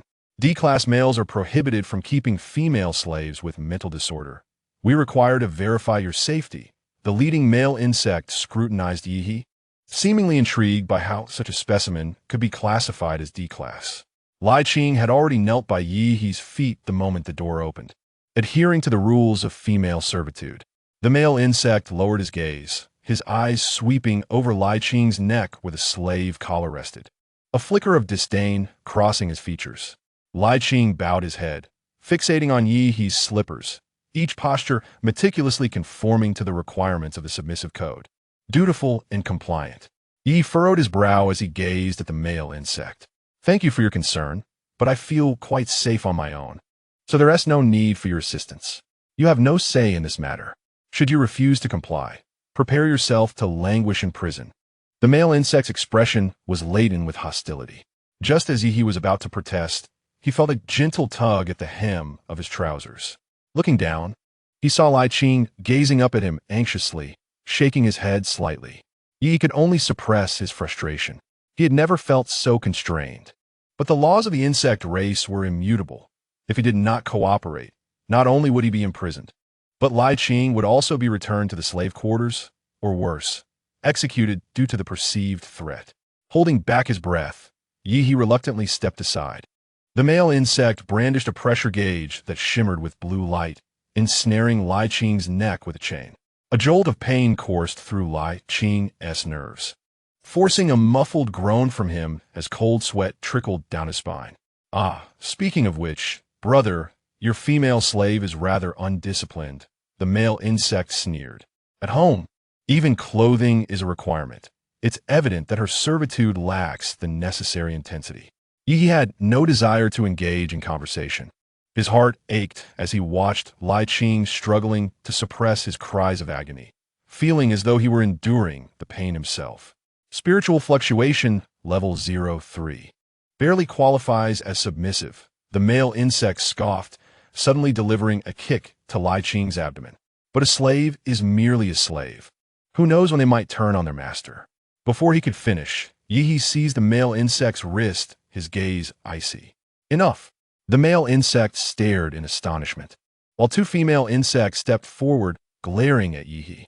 "My lord, please release Lord Lai," one of the females said sternly, as if ready to pounce if Yi did not comply. Lai Qing abruptly stood, countering the tightening pressure of the gauge, positioning himself protectively in front of Yi, his eyes firmly fixed on the three insects, ever vigilant for any sign of aggression. Fury ignited within the male insect as he cranked the pressure gauge to its maximum setting. Lai Qing felt as if his breath was snatched away in an instant. Excruciating pain radiating from his neck throughout his body. In a fit of urgency and anger, Yi grasped the gauge and hurled it aside. Astonishingly, he had easily detached the device connected to the female insect's mental network. "Are you truly here to ensure my safety, or merely to seize my personal assets?" Yi demanded, his voice sharp. The male insect was taken aback by this development. He had visited numerous insect households. Yet this was the first time he encountered a male insect so vehemently rejecting the security association. He even ripped off the pressure gauge, realizing it was linked to an SSS-level female insect. Could this possibly be a D-level? If it were a D-level, I might as well consume the gauge. Chapter 59. The Insect Race's Female Slave General, 7. As the situation calmed slightly, Lai Qing glanced back at the male lord to ensure he was unharmed. As if coming to a realization, he suddenly knelt down again, bowing deeply. The male insect appeared ready to cause further trouble, but Lai Qing was already prostrating himself, saying, "My lord, I sincerely apologize. I have exhausted all of your savings in purchasing this slave. If the slave is injured, you may not have the means to provide for their treatment." Lai Qing spoke, already anticipating the harsh reprimands he would endure once the Security Association personnel departed. Publicly asserting that the male insects are financially destitute is an affront more painful than death for those proud males. He did not wish to bring shame upon the male sovereign in front of these insects, yet failing to do so might provoke the males to indignation, potentially leading to the male sovereign's arrest. They were devoid of power, and once entangled in trouble, it would be arduous to extricate themselves. The male insects were indeed flattered by his words, yet one scoffed, "You, a mere female slave, have no right to speak." Lai Qing quickly realized the slave has sinned. The slave must be punished. With that, he struck himself several times with fervor. Yi, witnessing this scene, felt a chill coursing through his veins. In that fleeting moment, he contemplated revealing his consciousness to strangle the male insect. But then what? Would he flee with Lai Qing, who was still adorned with a collar bearing a tracking device? Or could they possibly escape? The male insect, wishing to flaunt his authority a moment longer, turned and caught sight of Yi's ominous gaze.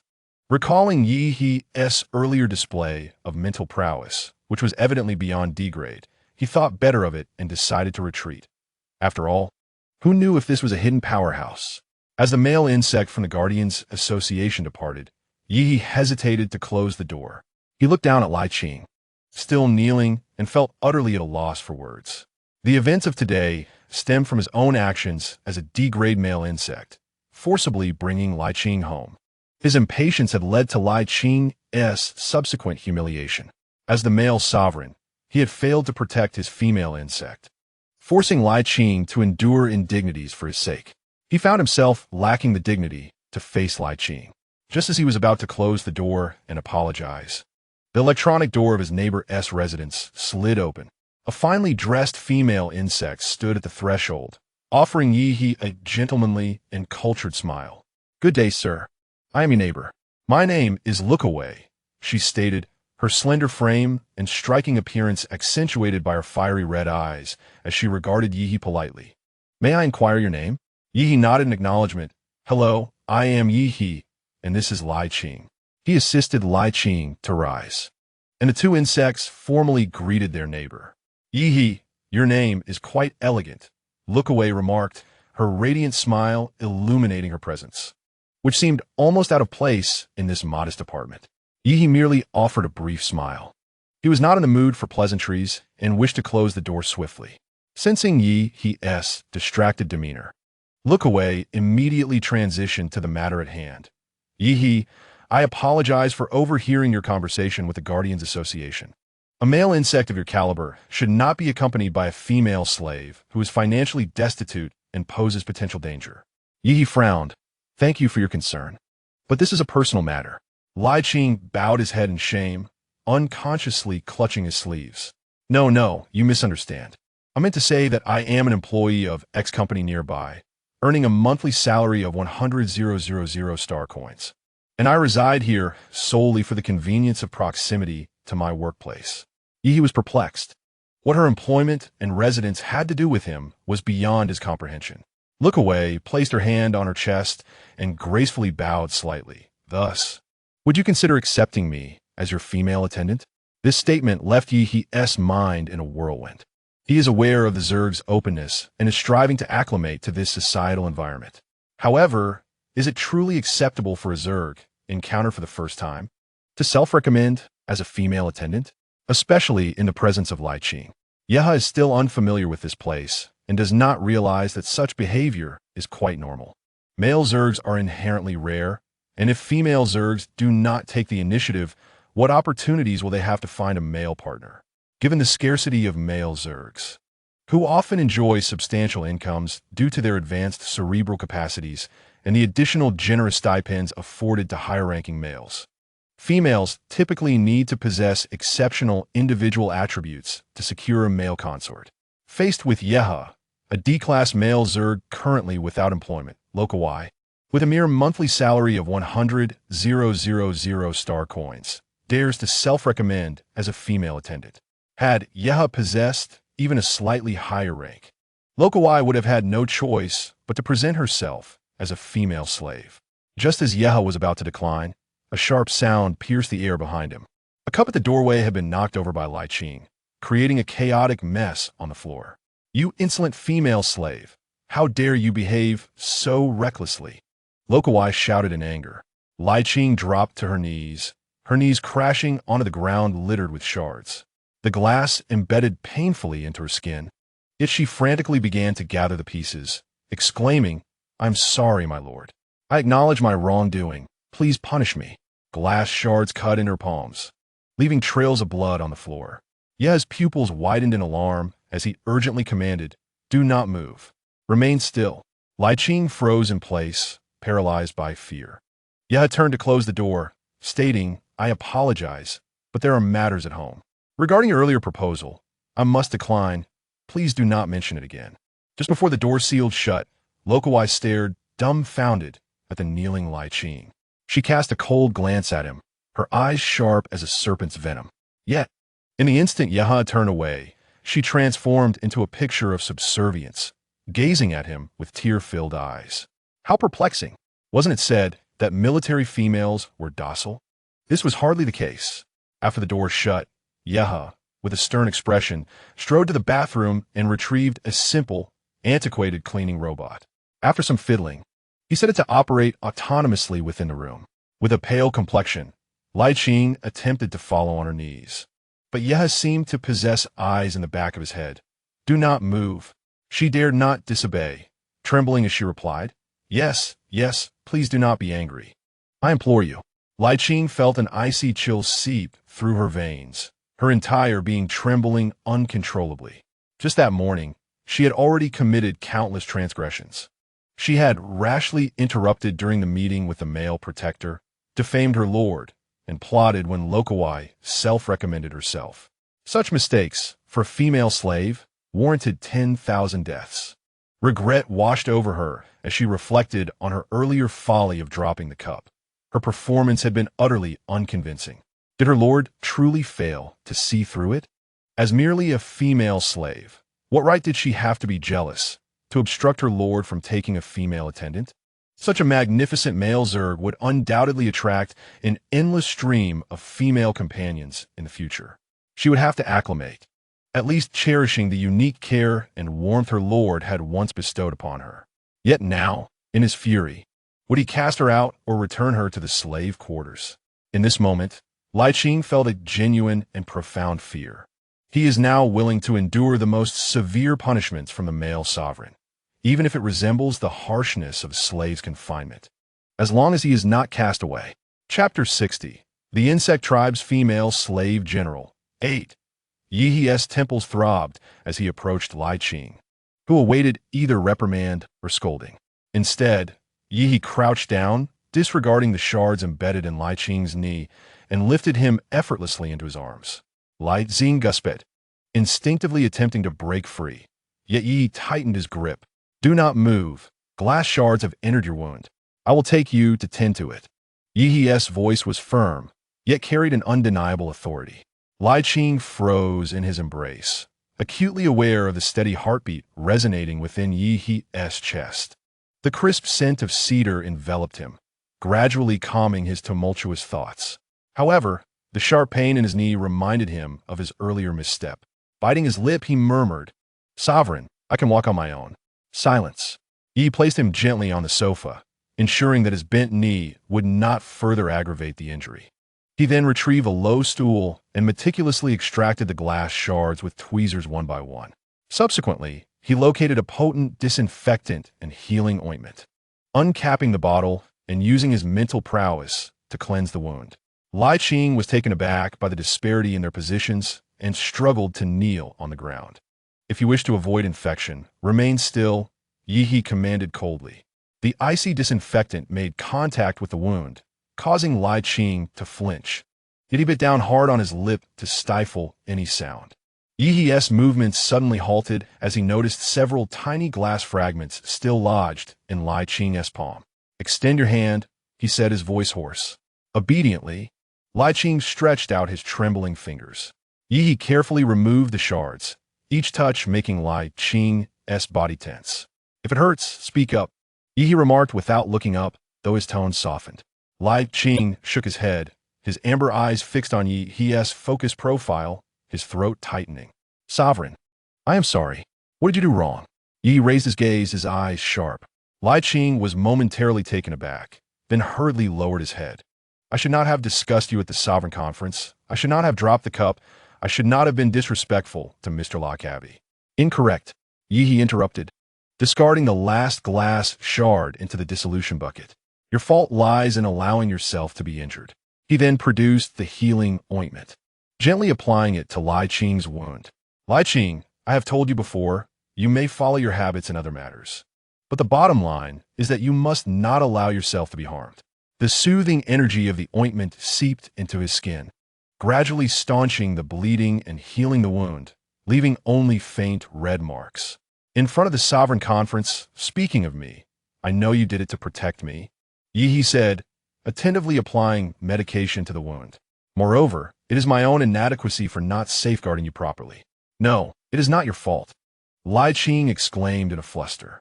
Yihe interjected, "One must acknowledge their mistakes. Had I not acted rashly and provoked that male insect, none of this would have ensued." Lai Qing felt a tightness in his chest, but dared not interrupt Yihe. How could this be attributed to the sovereign?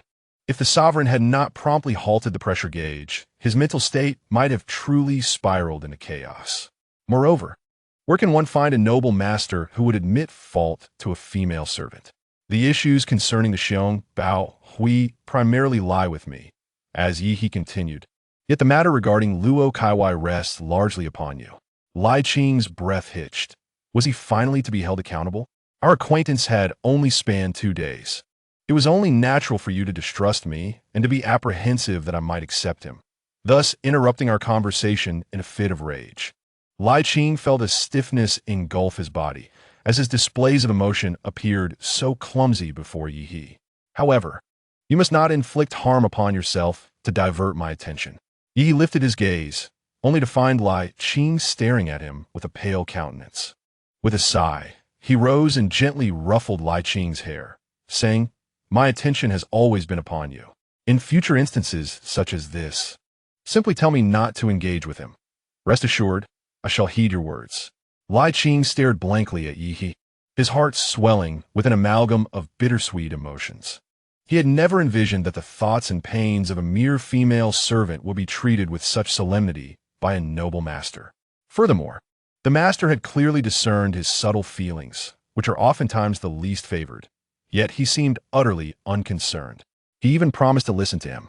Yi He, having tended to his wounds, then carried him back to the bedroom and unceremoniously placed him upon the bed.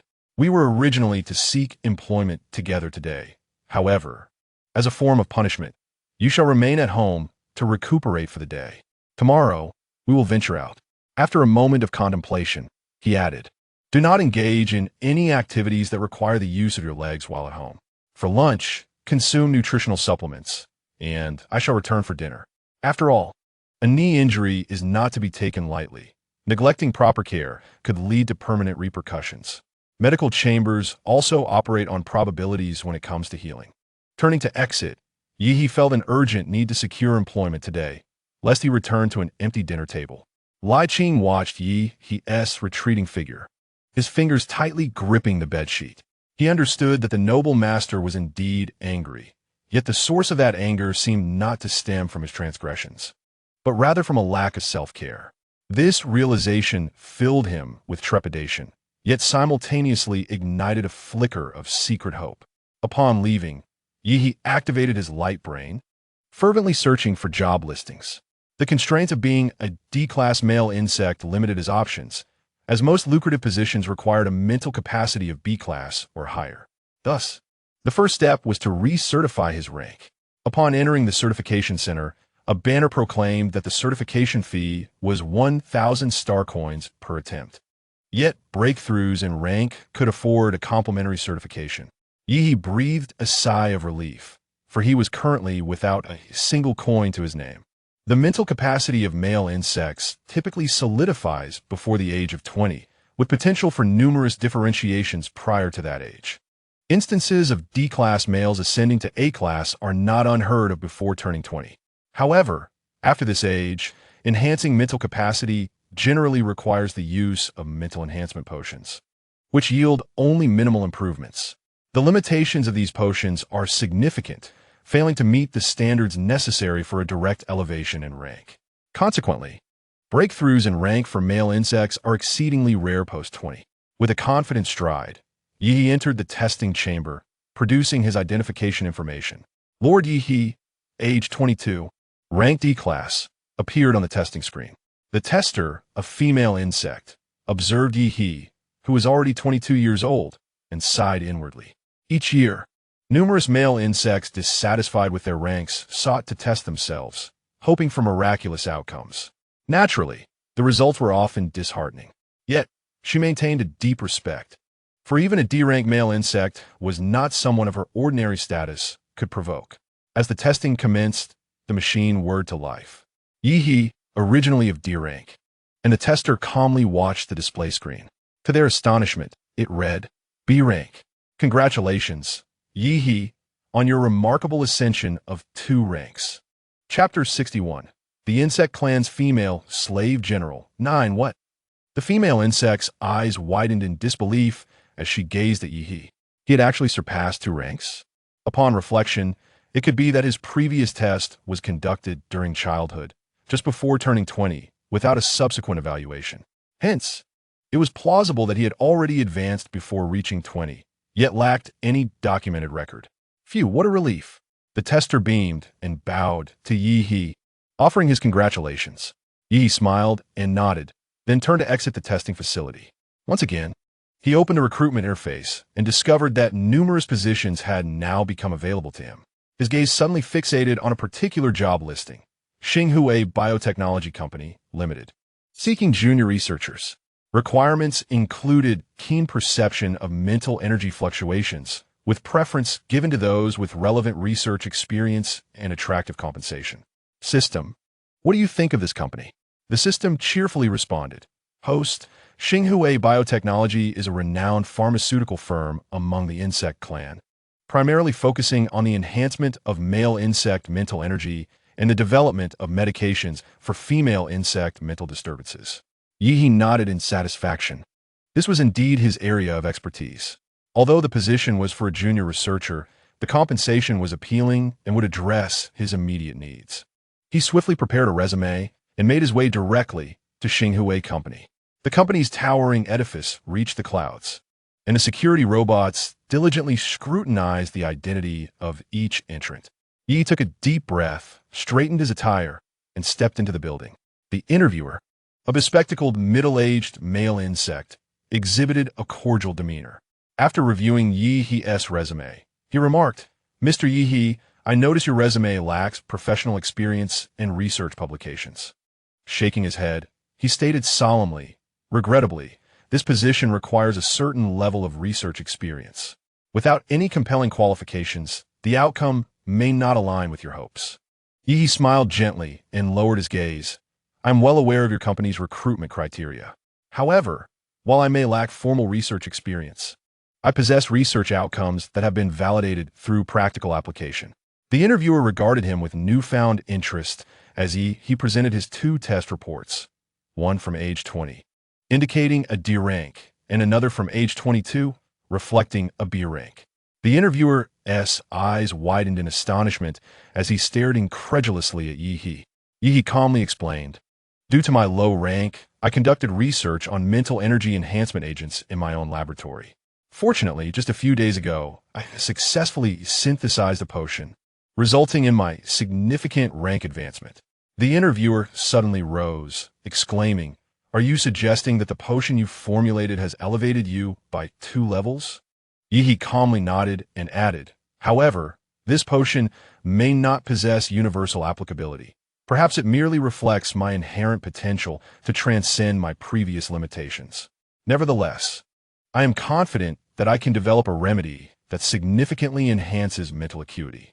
The interviewer proceeded to assess Yi's foundational knowledge, and, upon discovering his solid theoretical grounding and unique insights into mental energy, smiled and declared, "Welcome to Qing Bio.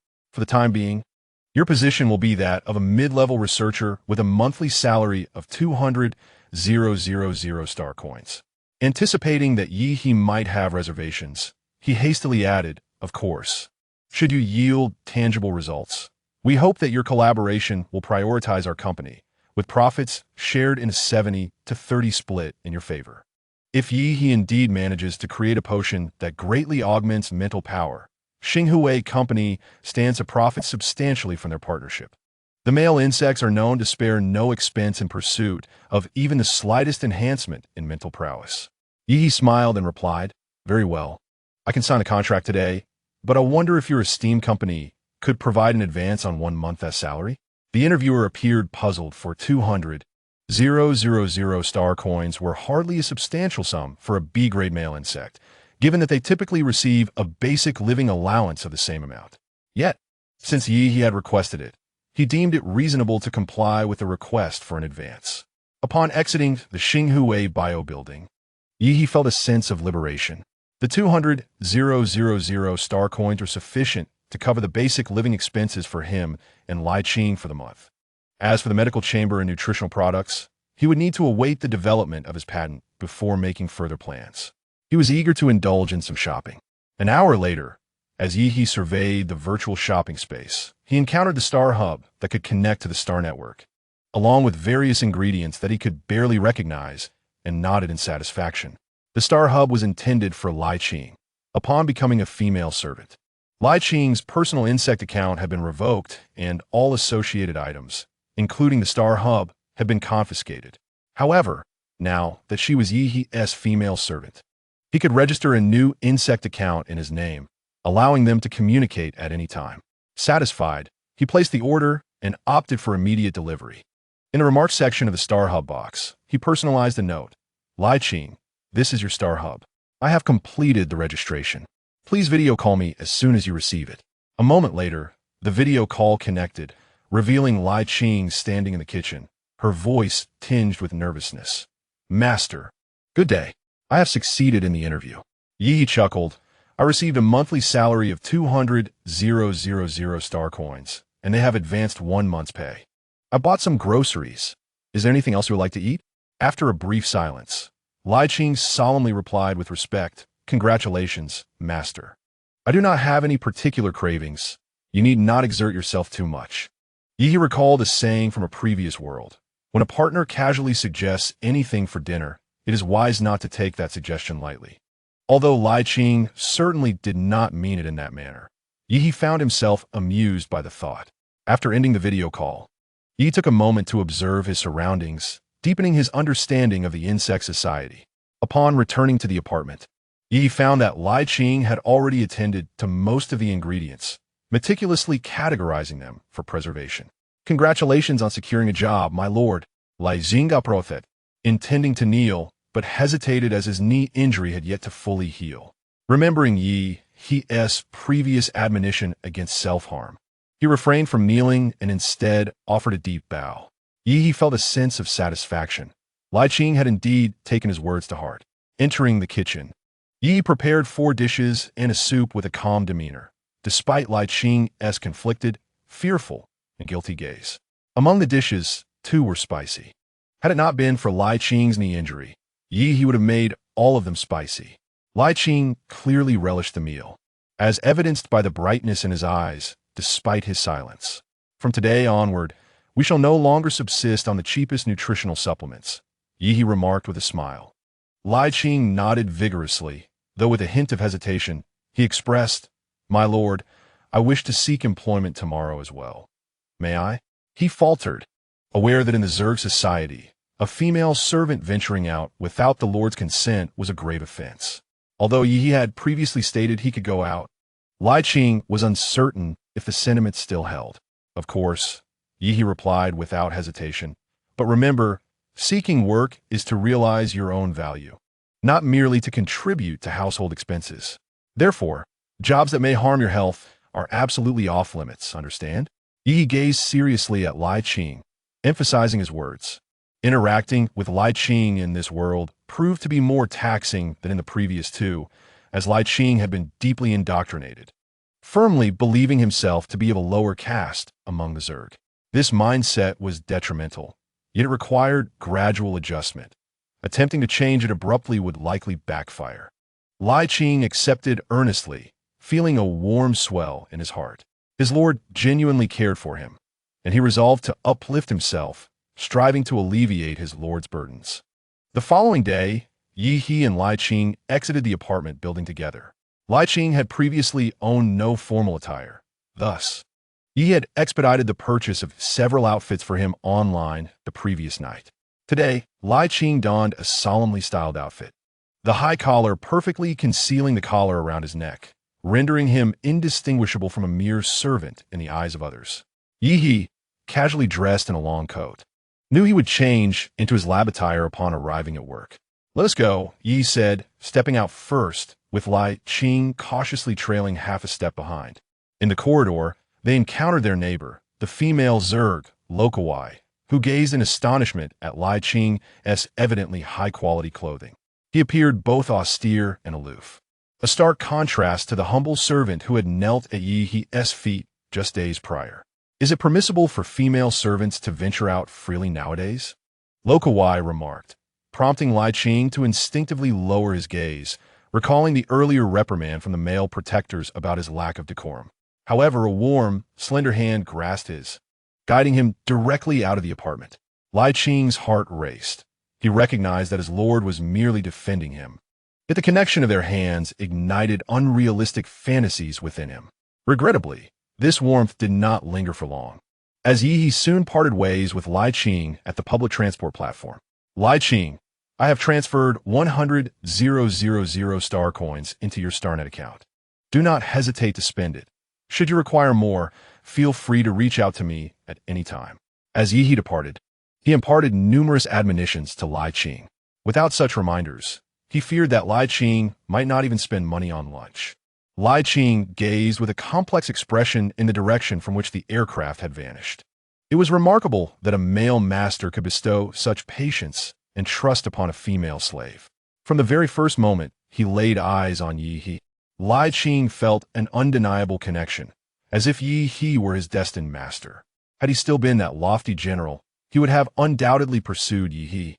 Alas, their initial meeting found him in such a disheveled state, rendering him fated to a life of servitude. Thus, he resolved to cherish this period deep within his heart. That way, should Yi ever abandon him or find a new companion more to his liking, he would at least possess a treasured memory of warmth. Turning his gaze skyward, Li Qing squinted against the harsh light. It had been a long time since he had seen the outside world. The battlefields, drenched in blood and strewn with corpses, alongside the dark and damp slave markets, had comprised nearly all of his existence over the past few years. The streets bustled with traffic, aircraft traced brilliant arcs across the sky, and well-dressed individuals hurried by, all of which felt utterly foreign to him. This unfamiliarity ignited feelings of rage and discontent within him, compelling him to wish to obliterate it all. Taking a deep breath, he accessed Starnet for a brief moment before stepping into a private room of the adjacent beverage shop. Moments later, another female insect entered. "General, are you all right? This is wonderful news. The brothers have been quite worried about you." The young man with fiery red hair illuminated the entire room, and his clear voice momentarily disoriented Li Qing. As he looked up, he recognized none other than his former deputy, Aiden. Aiden's eyes were red-rimmed as he stood before Li Qing, cautiously scrutinizing him. Li Qing placed his hand on Aiden's trembling shoulder, his fingers brushing against the remnants of old scars from the battle with the Star Beast matriarch, scars Aiden had incurred while protecting him. Aiden's throat tightened, and suddenly he knelt on one knee. "General, it is my incompetence that has resulted in your prolonged detention in the slave market, for I could not uncover the evidence." "Rise," Li Qing urged, assisting him to his feet. "I'm no longer a general. It is entirely normal for evidence to be elusive. Those who dared to act would have assuredly prepared meticulously. This war was rife with uncertainties. Although he had not undergone mental counseling, he was acutely aware of his own mental state. It was impossible for him to have suddenly experienced a mental disturbance, let alone lose his reason or memory in its aftermath. Indeed, regarding the battle where all insects accused him of treason, he possessed not a single recollection. The night prior, he had rested in his sleep pod, as usual, setting the alarm for the following morning. Beyond that, he had issued no orders to the army for an attack on the matriarch the next day. He had intended to proceed with caution. Instead, he had slept straight through to the third day. Upon awakening, he found himself in the interstellar court, where it was alleged that he had ordered an assault on the Empress, despite not being a match for her. 3 generals and 2,000 troops had sacrificed their lives to bring him back, and he suddenly became the pariah of the entire cosmos.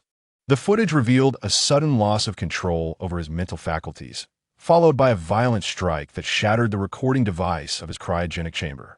Subsequently, news emerged from within the chamber of the entire unit, launching an attack on the Empress.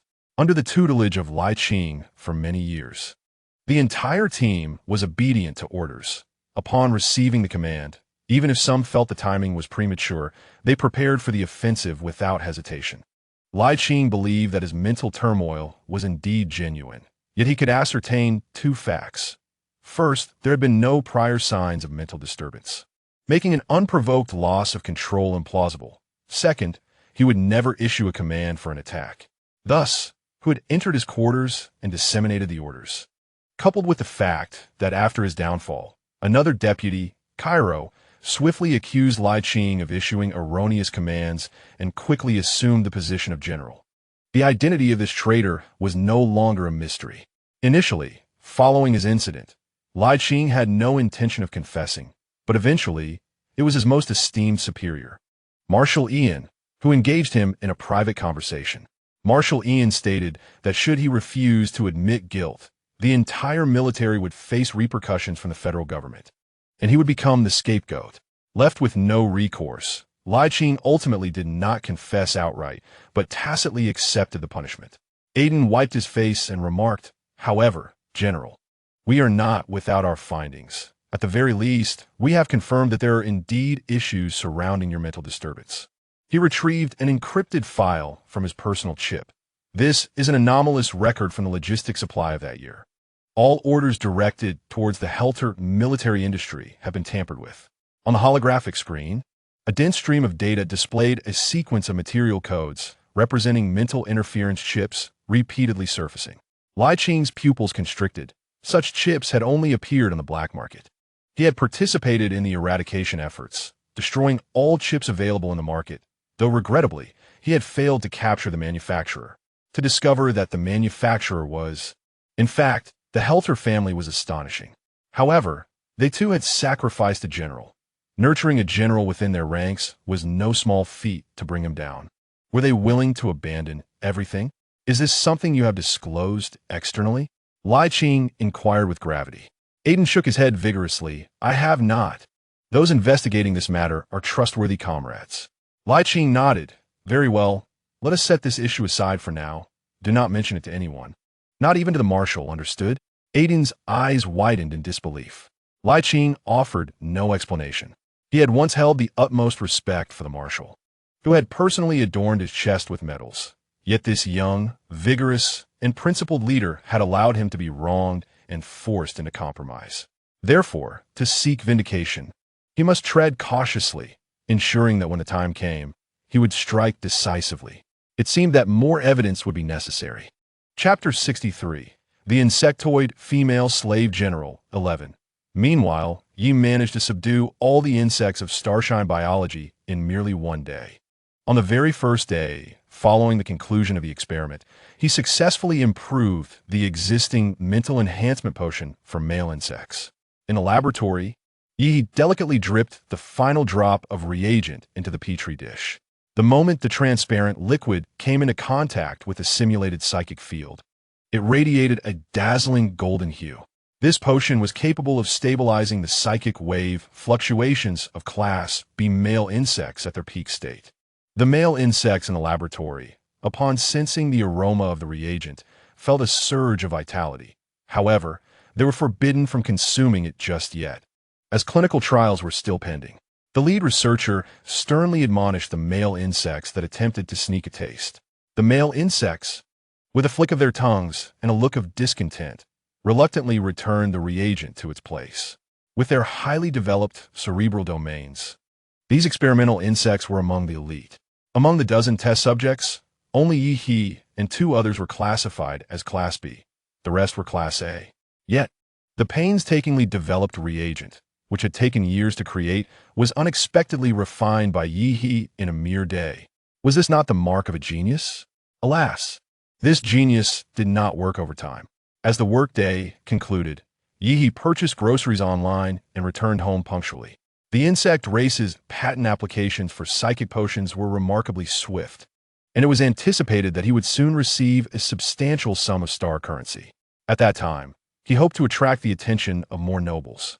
The system teased him. Host, you're not overworking yourself. Are you longing to return to the warmth of your partner and family? It's a companion, Yi corrected, then replied earnestly, researching high-grade psychic potions holds no real societal significance. It is merely to garner the upper echelon's attention. Why is there no practical significance? Why seek the upper echelon's attention? The system inquired, puzzled. Because such potions will only widen the gap between social classes, further entrenching the hierarchy. If the elite notice me, I will gain a stronger voice. Yi scoffed. I just wonder if, by then, the Herta family will regret not eliminating the root of the problem to humiliate Li Qing. From the very first day, Yi had questioned the societal rules of the insect race. The disproportionate male-to-female ratio and the inherent admiration that female insects held for their male counterparts were not particularly troubling. What was concerning, however, was the government's blatant transformation of female insects into various ranks of consorts, handmaidens, and slaves, a practice enshrined in law that left much to be desired regarding the federal government's intentions. Simultaneously, the military was not a monolith either. The federal government and the military, while mutually constraining, were also interdependent, each harboring its own shortcomings. Current public opinion clearly favored the narrative of government corruption and ineptitude, contrasting with the military's iron-fisted integrity. In a truly just society, how could one allow their soldiers to suffer unjust accusations? Such proclamations were mere propaganda. In this interstellar realm, two opposing powers had emerged. Ordinary citizens were ensnared by the illusions crafted by public opinion and the elite, easily trampling upon insect rights under the tacit approval of the law. This state of affairs greatly displeased Yi, who was still contemplating how to dismantle the previous slave market. Upon returning home, Li Qing was already kneeling by the door in anticipation. As soon as Yi entered, Li Qing promptly and obediently retrieved his shoes, skillfully helping him change into them. Yi looked at him, a mixture of helplessness and amusement crossing his face, as he gently pulled him to his feet. "How did it go today? Was it smooth?" Li Qing responded earnestly. "Everything went well, my lord. Today, I found a job at the military district training new recruits." Yi gazed at him in astonishment, wondering how someone stripped of military rank could still enter the military district. Li Qing hesitated for a moment before continuing, "My lord, I met with a former deputy general today who helped me arrange my entry into the army. Initially, my case was classified as treason, but later it was argued as a result of uncontrollable mental disorder. Moreover, I possess prior experience in the military, which meets their training requirements." At this point, he knelt before Yi once more, bowing his head and apologizing. "My lord, I am sorry for meeting with an outsider without your consent today. Please punish me." Yi was taken aback that he could speak so candidly to him. He effortlessly pulled him up from the ground. "It's all right, I support you. Just be cautious while gathering evidence. Do not place yourself in danger." Li Qing raised his head. "My lord, will you not punish me? As a female servant, I should not have met with an outsider." Yi ruffled Li Qing's hair gently. "If you are uncertain about the boundaries of punishment, then refer to your attitude towards me. If I were to do this, and you would not be angered, then I too will not be upset by your actions." Li Qing lowered his head, deep in thought. In the evening, Yi routinely stimulated his mental strength with his consciousness.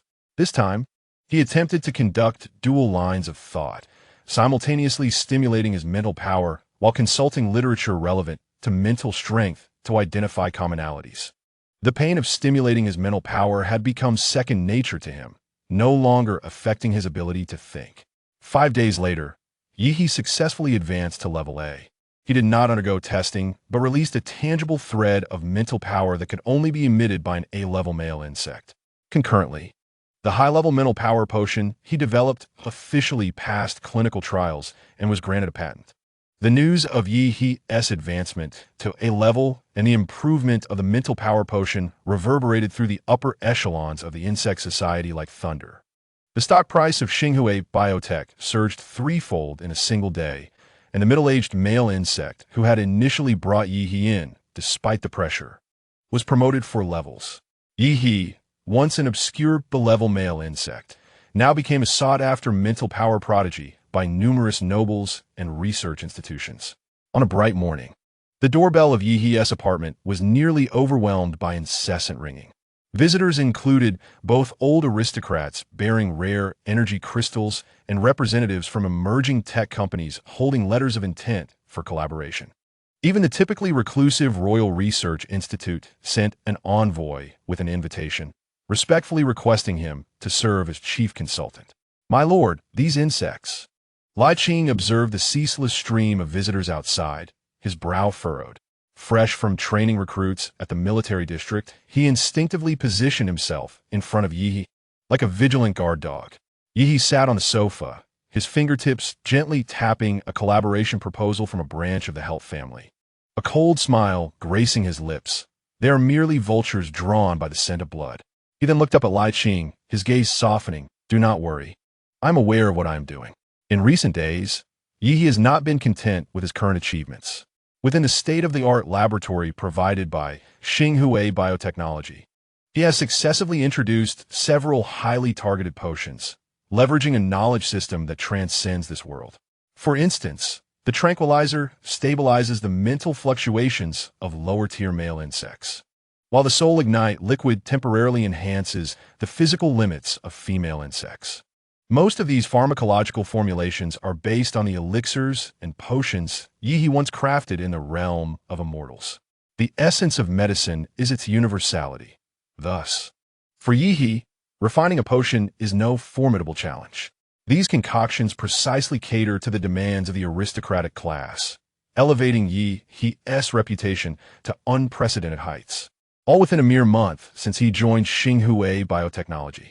One day, the CEO of Qing Li Biotechnology personally visited. He was a middle-aged male insect, over 150 years old. He placed a new contract before Yi.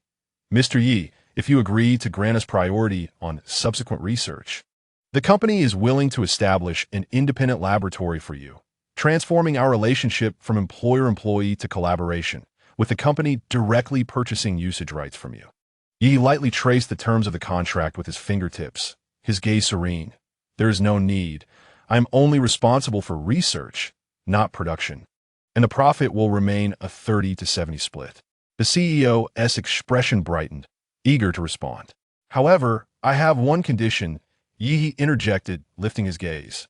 Qing Li Biotechnology must allocate a special fund for the development of affordable medical potions aimed at the general insect populace. The CEO was taken aback, seemingly unprepared for such an unprofitable request from this newly ascended noble. Yet upon meeting Yi's unwavering gaze, he reluctantly nodded. Very well, I agree. After bidding farewell to the CEO, Yi immediately immersed himself in new research. He deliberately steered clear of the aristocracy's favored direction of rank enhancement, instead focusing on the prevalent issues of mental anxiety and energy depletion among female insects. He recalled Li Qing's suffering in the slave market, unable to heal due to her suppression ring, and the myriad scars borne by those struggling at the bottom. System, could you assist me? Assist? Me? The system responded with enthusiasm. Yi nodded. Please analyze the connection point between male and female insects' mental energies. Standing before the laboratory bench, Yi intertwined his consciousness with mental energy, dissecting the samples with the precision of a surgical scalpel. Analyzing detected a bioelectrical coupling mechanism between the mental seas of female insects and the mental energy of male insects. But the existing technology is too crude, akin to force grafting. The system's voice echoed. Yi found the mutual compatibility of the mental energies between male and female insects to be quite intriguing, somewhat reminiscent of the dual cultivation techniques in the realm of immortals. However, such techniques are deemed unorthodox. He is a respectable individual and shall not indulge in such practices. It seems that to research a soothing potion for the mental realm of female insects, one must simulate the gentle frequency of male mental energy while simultaneously enhancing the stability of the female insect's own mental seas. Reflecting on the simulated frequency, Yi pondered, recalling the sensation of calming Li Qing with his consciousness. It appears that male insects' mental energy also harbors issues. Meanwhile, in the office of the military marshal Li Qing, you truly embody the potential I had foreseen in you. Marshal Ian mused, his fingers delicately caressing the particle gun in his hand, a note of satisfaction coloring his voice. Despite the overwhelming odds stacked against you, you have managed to infiltrate the army and unearth evidence. Ian lifted his gaze, his sharp, eagle-like eyes fixating on Li Qing. It appears you have cultivated a faction of your own within the military. Seated on a small chair opposite him, Li Qing lowered his gaze slightly, responding, I am unworthy of such praise. All my skills have been imparted by you. Ian slammed the gun down onto the table with a heavy thud. Good. After all these years, I have unwittingly nurtured a white-eyed wolf. You conspired with Aiden, investigating logistical supplies, gathering records of the Helt family, and Kilo regarding the procurement of mental interference chips, and even looking into the surveillance footage of the dormant chambers at the time. The entire military department falls under my purview. Once you gather the evidence, do you intend to send me to a military tribunal as well?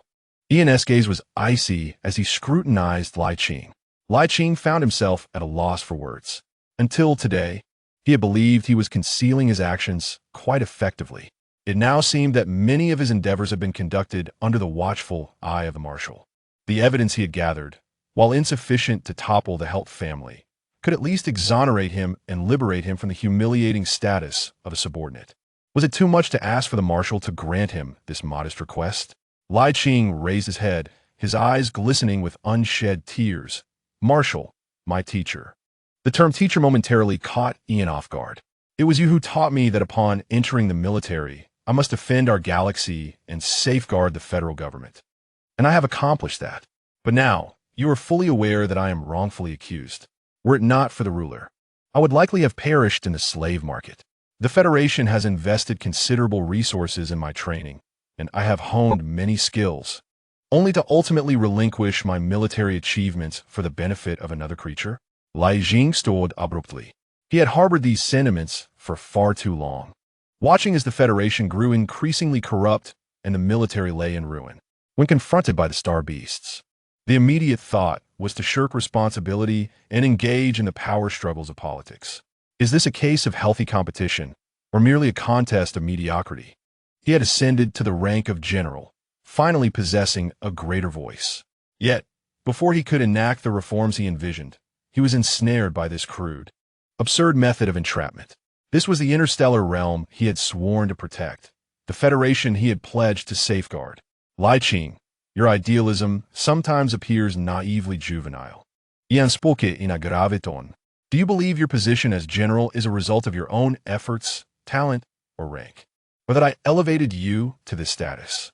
Ian let out a cold laugh. "Were it not for the necessity of maintaining a balance to facilitate the rule of the powerful, they might even place a feeble creature in my position and a completely uneducated female in that of the Bug Emperor." Li Qing stood frozen in place, realization dawning upon him. He understood that perhaps his ascent to general was orchestrated by unseen hands. Yet he remained unaware that even the positions of the Marshal and the Bug Emperor were mere outcomes of power struggles. "Abandon your ludicrous notions. The Helt family is beyond your reach." Ian spoke solemnly regarding your former deputy, Kello, merely another pawn they have thrust into play. What purpose does gathering evidence against him serve? Your plight stems from your failure to recognize the times, insisting on pursuing absurd reforms. Ian leaned back in his chair, his gaze icy as he regarded Li Qing. "Given that you were once under my tutelage, I shall refrain from reporting this incident. Depart the military district post-haste and look to your own affairs." Li Qing clenched his fists, glaring at Ian. The middle-aged man before him had long abandoned the impartiality and vigor he once displayed during their training. All that remained was a disheartening acquiescence to the powerful. Suddenly, an urgent alarm blared. Ian's expression darkened as he hurriedly accessed the Star Network to ascertain the situation at the front lines. "Report, Marshal. Just moments ago, the Mother of the Star Beasts led a massive fleet, breaching the Federation's outer defenses, and is now advancing towards the capital. The front lines are in crisis." Ian's countenance shifted dramatically as he issued several commands. "Activate the highest level alert. Commanders of the 1st and 7th Corps, along with the Deputy Commander, report to the conference hall immediately." Li Qing sprang to his feet, knocking over the chair behind him. How could the mother, still reeling from her previous defeat, launch an offensive so swiftly? He raised his gaze, locking eyes with the Marshal, both recognizing the gravity reflected in each other's expressions. Chapter 65. The Insectoid Matriarch General, 13. The renewed assault by the Mother of the Star Beast struck like a heavy hammer on the nerves of insectoid society. Continuous reports from the front lines indicated a steady retreat of the Federation forces, with several brigadier generals lost and morale plummeting. Within the emergency meeting room of the military, the atmosphere was tense enough to wring water from the air. The current General Kello appeared pallid, incoherently relaying the battle status. "The Mother's psychic field is stronger than before. Our psychic disruption weapons are completely ineffective. We must devise a solution immediately." Many insects present sighed inwardly. Though Kello was more aware of the prevailing circumstances than Li Qing, his military and psychological acumen was indeed lacking. Marshal Ian sat at the head of the table, his brows furrowed, his fingers unconsciously tapping the surface. He surveyed the murmuring generals below and spoke in a low, commanding voice. "Gentlemen, do we have any strategies to counter the enemy?" Silence enveloped the assembly. The Mother of the Star Beast was already a nightmare for the insectoid race, and now she approached with vengeful intent. Ordinary tactics would prove utterly inadequate. "Marshal, I have a suggestion." The gathering turned to see Aiden, who had been sitting in a corner, speaking up. Proceed. Deploy General Li Qing. Aiden's voice rang out with conviction. He possesses the highest psychic level and the finest command skills. If he returns to the battlefield, he can undoubtedly turn the tide. Nonsense.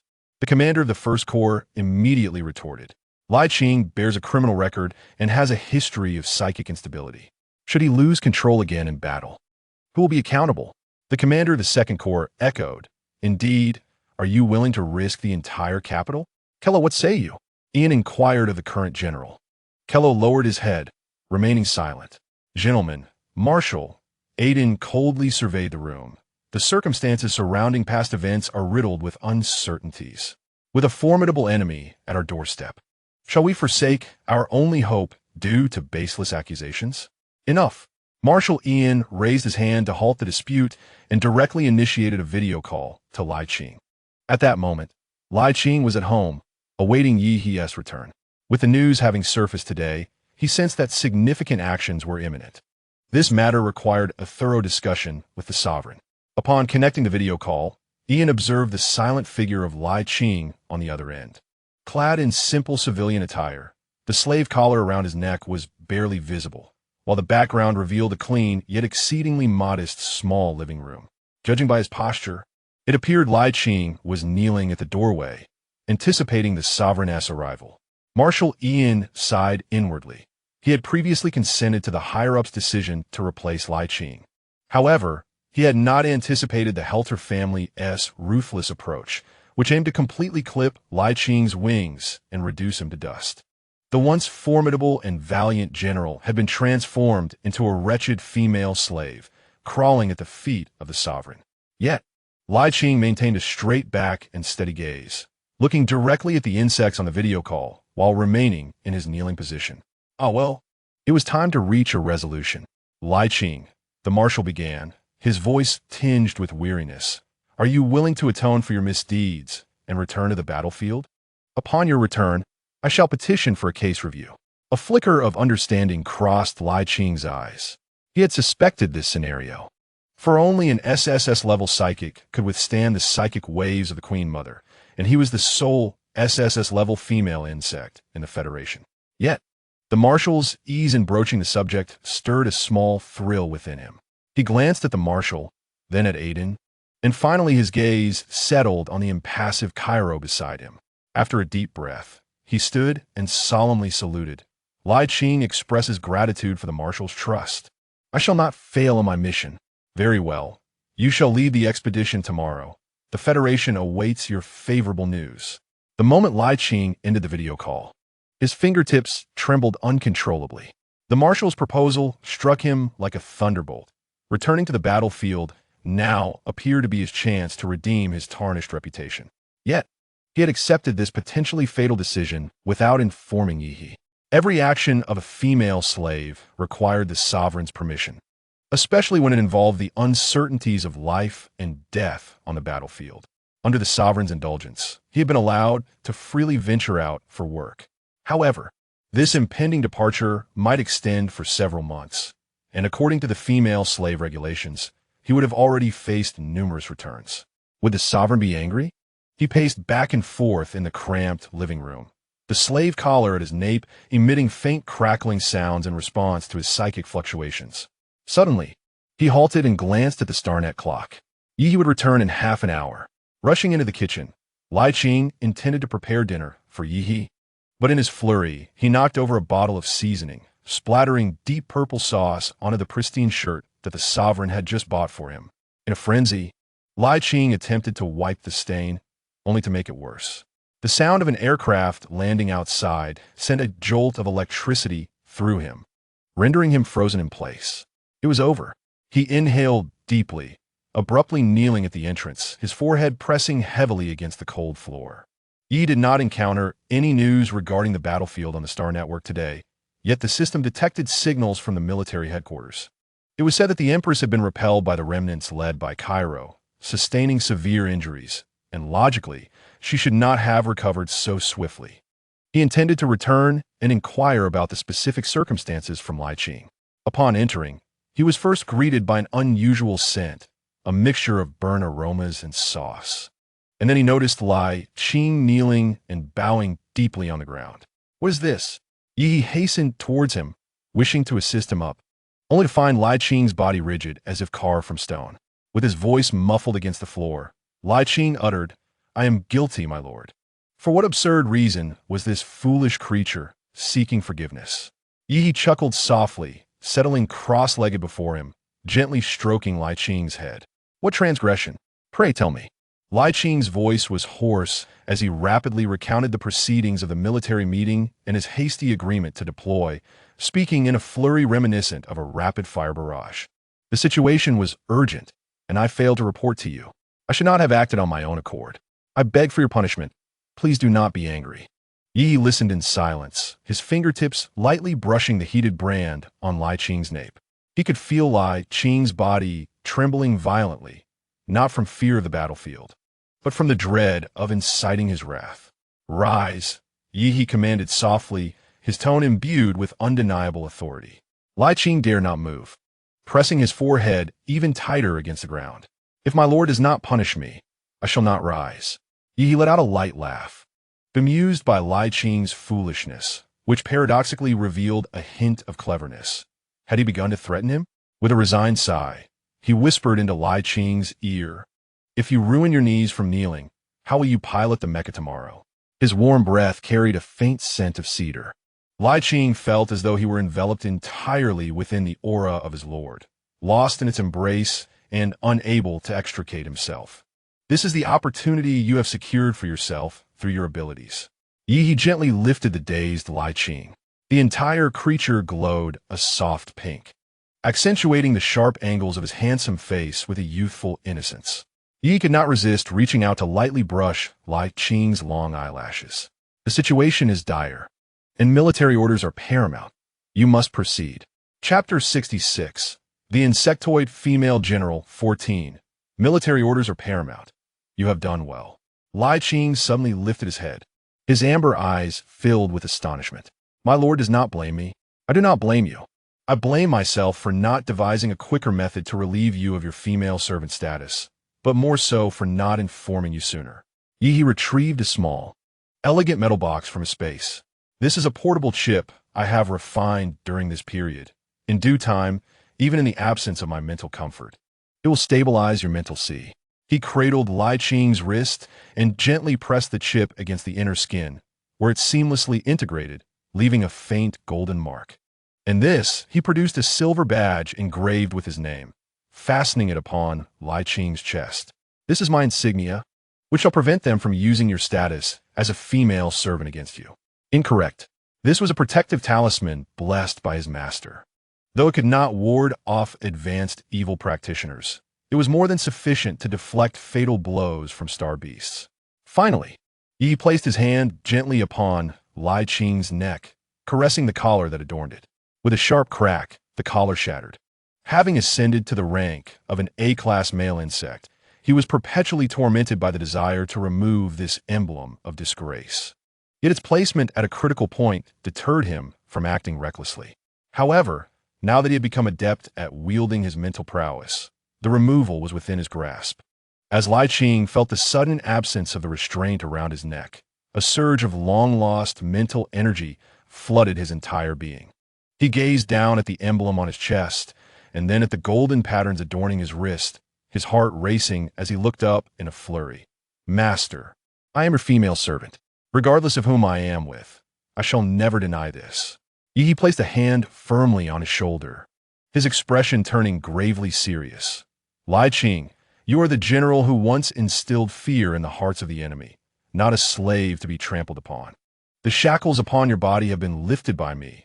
The chains upon your heart await your own hand to shatter them one by one." He continued, "Qing, upon your return, I shall stand with you to advocate for your case. Afterward, will you consent to share your life with me?" Lai Qing's heart constricted violently, the overwhelming joy nearly rendering him breathless. He opened his mouth to respond, only to have Yi gently press a finger to his lips. "Let us speak of the future when you return. For now, we must tend to the kitchen, which is on the verge of catching fire, and pack the belongings for tomorrow." Finally, the tension in Lai Qing's body began to ease.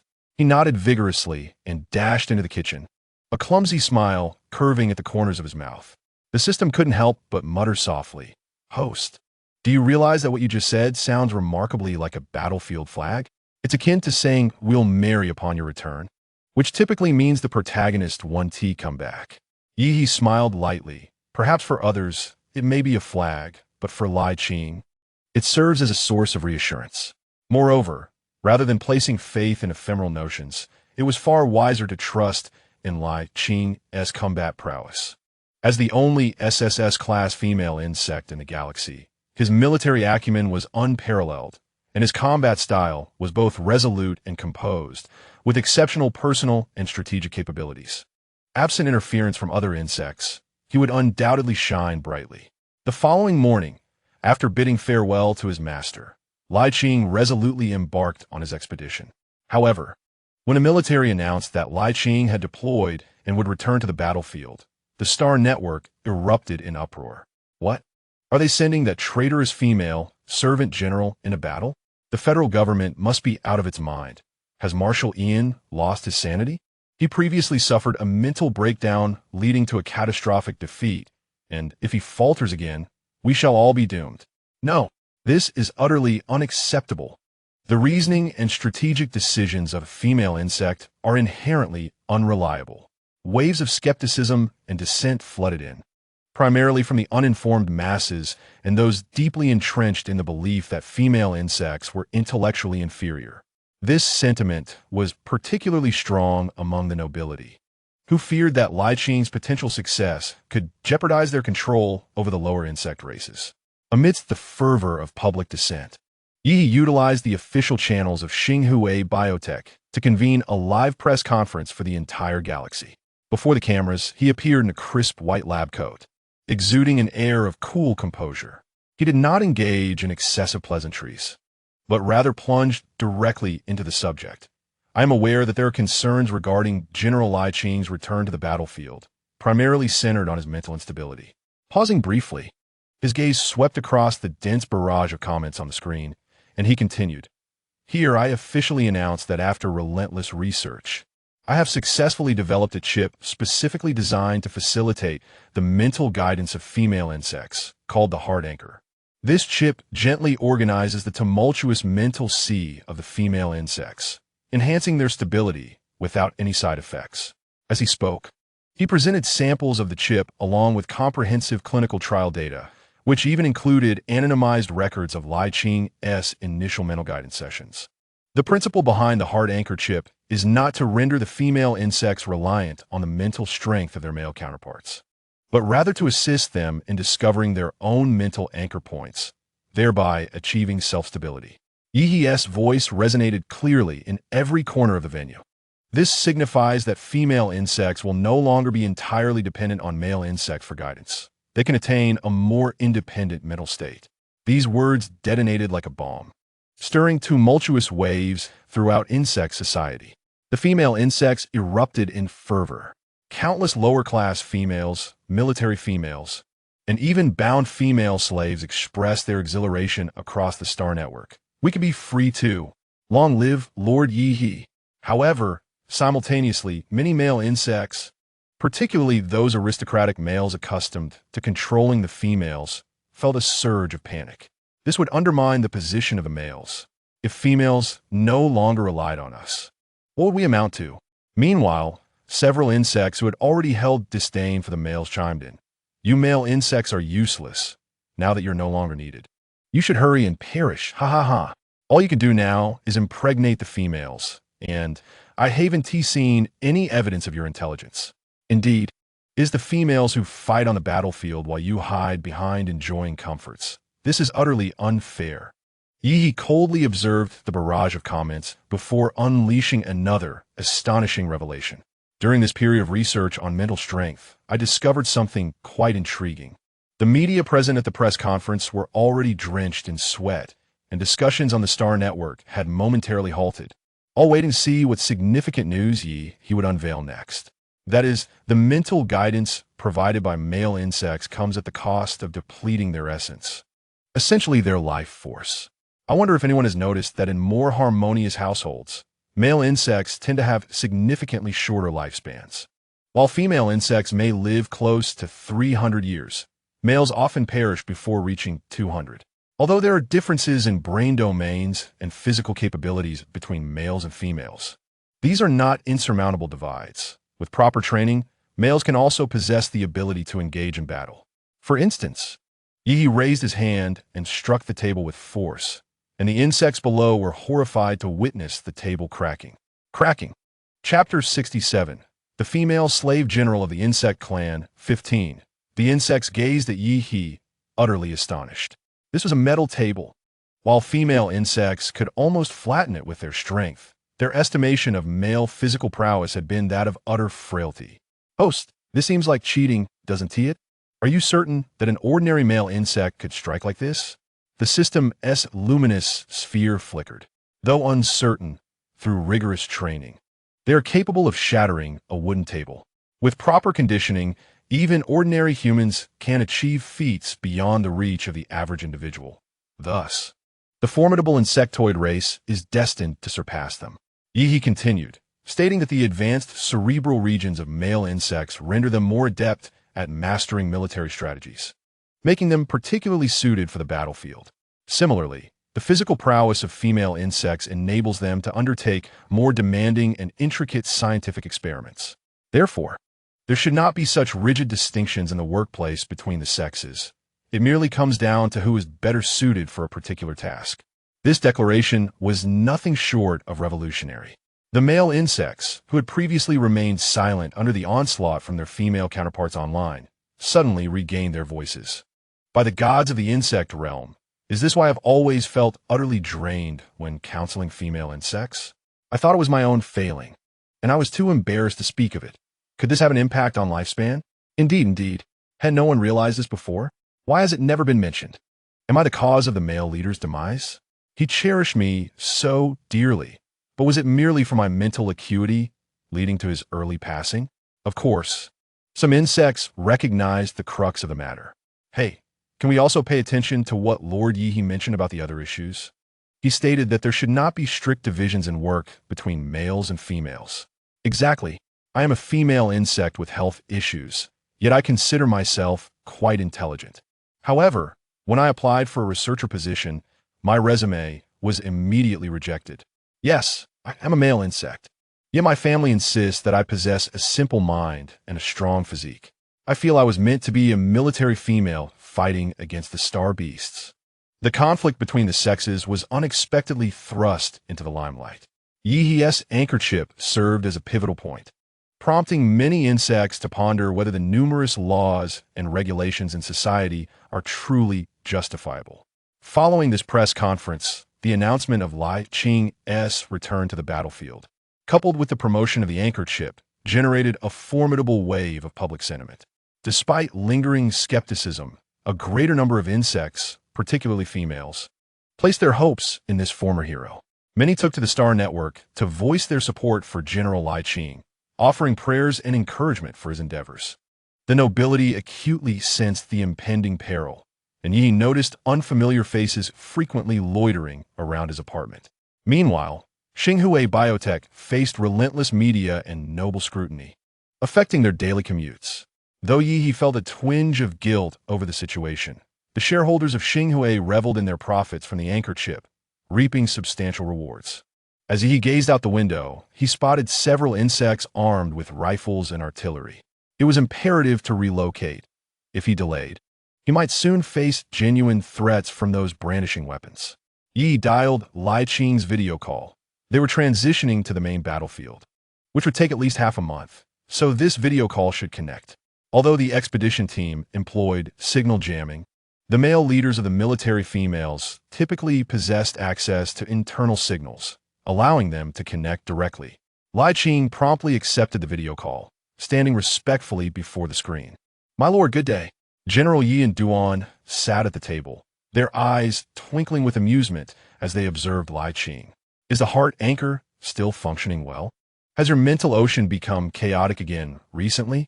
Li Qing gazed at Yi, and gratitude and affection shimmering in his amber eyes. "Your Excellency, thanks to your research, My mental ocean has been remarkably stable lately, with no signs of turmoil. That is good to hear. I packed a box of hard anchors in your luggage. If any of the soldiers on the battlefield require them, feel free to distribute them, Yi said, making a shushing gesture with an air of mystery. But keep this under wraps. When I prepared them for you, the clinical results had not yet emerged, making this somewhat akin to a legal medical practice. Li Qing looked at his sovereign with a complex expression, recalling the recent days when he had been tirelessly devoted to his work. Ye, who seldom stayed late at the lab, had practically taken up residence there during those days just to expedite the delivery of the chip. The fact that he even thought to bring a box of chips for him was a testament to the profound affection Yi had for his devoted servant. Moreover, this box of heart anchor chips could prove invaluable on the battlefield. With a voice slightly hoarse, Li Qing suddenly knelt before Yi, reminiscent of their first encounter at the slave market. In the holographic projection, it appeared as though he was kneeling at Ye's feet. If I return alive from this mission, I shall devote the rest of my life to repay your kindness, he vowed. Goodness, this is indeed a flag, the system exclaimed. Yi sighed in resignation and, as usual, sat cross-legged before Li Qing's holographic image. Ah Qing, there is no need to become a mere beast of burden, for you are. He paused, ultimately refraining from voicing that somewhat flag-like promise. Instead, he simply stated, you are my most important insect. Li Qing's body trembled as he lifted his gaze, disbelief glimmering in his eyes. The most important insect? He chose not to elaborate further, gently ruffling Li Qing's hair. Now go and rest. I await news of your triumph. The military's holographic projection lacked tactile functionality, yet Li Qing felt a tingling sensation on his scalp despite not physically perceiving the touch. He raised his head and gently rubbed against Ye's palm through the virtual screen. Yi, observing his prostrate image, disabled the video call. If left to his own devices, Li Qing would never be the first to end the video call. As the screen gradually dimmed, a cold glimmer flickered in Ye's eyes. Li Qing's journey ahead was fraught with peril, not only facing the Star Beast matriarch, but also guarding against treachery from within. Enemies like Kaluo and the Helt family, perhaps even the Marshal himself, loomed as potential threats. In the days that followed, Yi refrained from contacting Li Qing. It was imperative that a warrior not be burdened with excessive concerns before battle, as it would only serve to distract him. Recently, Yi had secured a villa in the city center. While the suburban standalone villa was tranquil, it was far too vulnerable. At least the city center villa could provide protection against those desperate enough to launch a star bomb and obliterate his home. The emergence of the heart anchor had stirred the interests of numerous nobles, subtly brushing against deep-rooted societal norms. The attempts on his life and efforts to coerce him had never ceased. One night, deep in the laboratory, Yi was engrossed in the research of a novel psychic conduit device when he suddenly sensed several veiled murderous intents honing in on him. Without lifting his head, he subtly moved his fingertips, unleashing silent, needle-like projections of condensed psychic energy.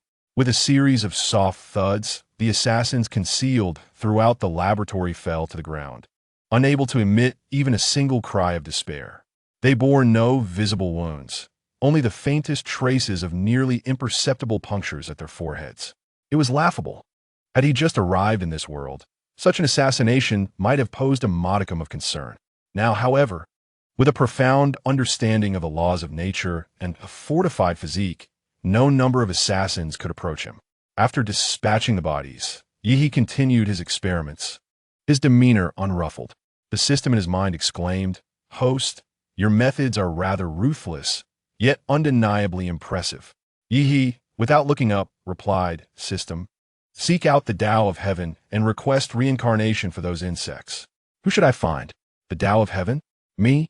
The system was taken aback. "Find the Tao of Heaven. Are you not an ancient artifact?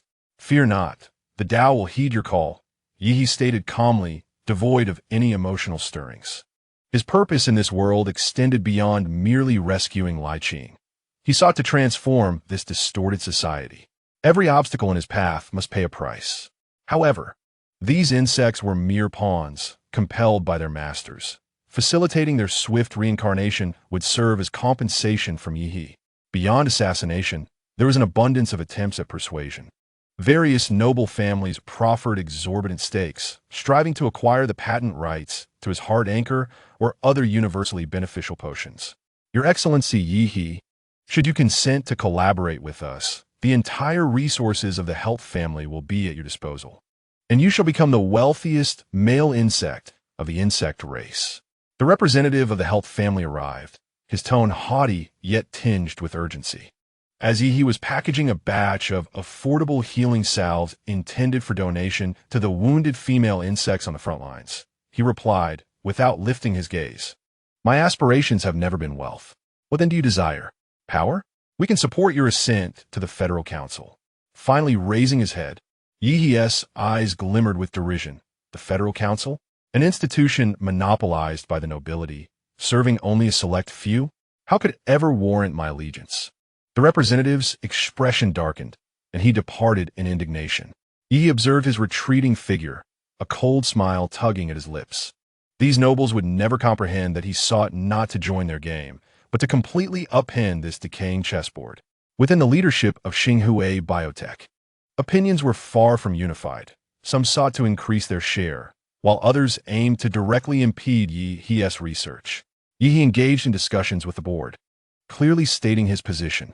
During this period, numerous grassroots organizations approached him, expressing their willingness to provide assistance and experimental facilities, provided he persevered in his research. This led Yi to discover several bands of spirited rebels among the civil organizations. Should Qing Li Biotech be unable to bear the pressure, he was prepared to withdraw and continue his research elsewhere. Ultimately, however, Qing Li Biotech could not relinquish such a substantial opportunity. Social reform held little interest for them. They merely desired to profit from Yi's endeavors. In the ensuing period, reports of victories flooded in from the front lines, as Li Qing, bolstered by the stabilizing influence of the heart anchor and his exceptional tactical prowess, gradually turned the tide for the federal forces. He not only successfully withstood the assault of the Star Beast matriarch, but also led an elite unit in a surprise attack on the matriarch's lair. On the day of the decisive battle, Li Qing personally piloted the latest model of the dimensional breaking mech, plunging into the core area of the matriarch's psychic power. The matriarch emitted a thunderous roar, and countless psychic tendrils, like venomous serpents, lashed out, attempting to disrupt Li Qing's mental realm. Yet, the heart anchor within him served as a steadfast anchor, ensuring his mental clarity remained unshaken. Team 5, prepare for surprise attack. Li Qing bellowed, channeling all his psychic energy into the main cannon of his battle armor. A brilliant beam of light sliced through the starry expanse, striking the matriarch's core with pinpoint precision. The matriarch let out a harrowing wail as her colossal form began to disintegrate. With the loss of their matriarch's command, the Star Beast fleet descended into chaos. Under Li Qing's guidance, the left and right flanks surged forward, encircling the foe from 3 directions.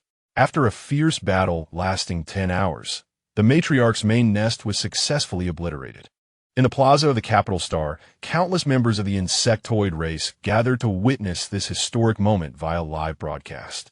When Li Qing's image appeared on the large screen, announcing the matriarch's demise, the entire insectoid community erupted in jubilation. General Li Qing, a hero, our hero. Long live the military queens. Long live the Federation. The cheers resonated deafeningly, as male and female insects alike embraced one another, shedding tears of joy. In an instant, Li Qing's name became the most resplendent symbol among the insectoid populace. Yi, however, was not in the central plaza. Instead, he observed from his villa, gazing at Li Qing, whose face bore a resolute expression and was drenched in blood. Feeling an overwhelming sense of pride, the troops would not return for another half-month. During this time, the names of Li Qing and Yi circulated among countless insects, their heroic deeds intertwining in the annals of insectoid lore with the duo, a scholar and a warrior, captivating the collective imagination. Numerous insects began petitioning on the Star Network, beseeching Yi to abolish Li Qing's status as a female slave and appoint him as a queen consort. Yi's reluctance to act sparked a flurry of discussions among the insectoid community. Why has Lord Yi not yet rescinded General Li Qing's status as a female slave? Does he not wish to see female insects rise? Some scoffed. Who wouldn't revel in having insects grovel at their feet? I suspect Lord Yi studies heart anchors merely for profit, without a thought for the elevation of female insects. Amidst a chorus of opinions, whether incited by design or arising spontaneously, Yi faced scrutiny from countless insects. Given the already substantial number of female insects, when they united to voice their concerns, the faint voices of ordinary males were drowned in a vast sea of sound. At that moment, a high-ranking male insect finally spoke up on the Star Network. In a quiet corner of the Star Network, a post began to gain traction. Ruasia, greetings, everyone. I am Ruasia, an A-class male insect and the consort of Marshal Ian. I have been following the recent controversies on the Star Network, and I would like to share a few words for your consideration. On the Star Network, numerous insects were left in perplexity, questioning, who is this insect? Why we never heard of him before? Does the Federation truly possess such a distinguished male insect? Subsequently, Ruasia proceeded to unveil his marriage certificate, wedding photographs, and various forms of evidence, even undergoing identity verification on the Star Network. This revelation attracted a greater number of insects to observe, for he was indeed a living grade, a male insect.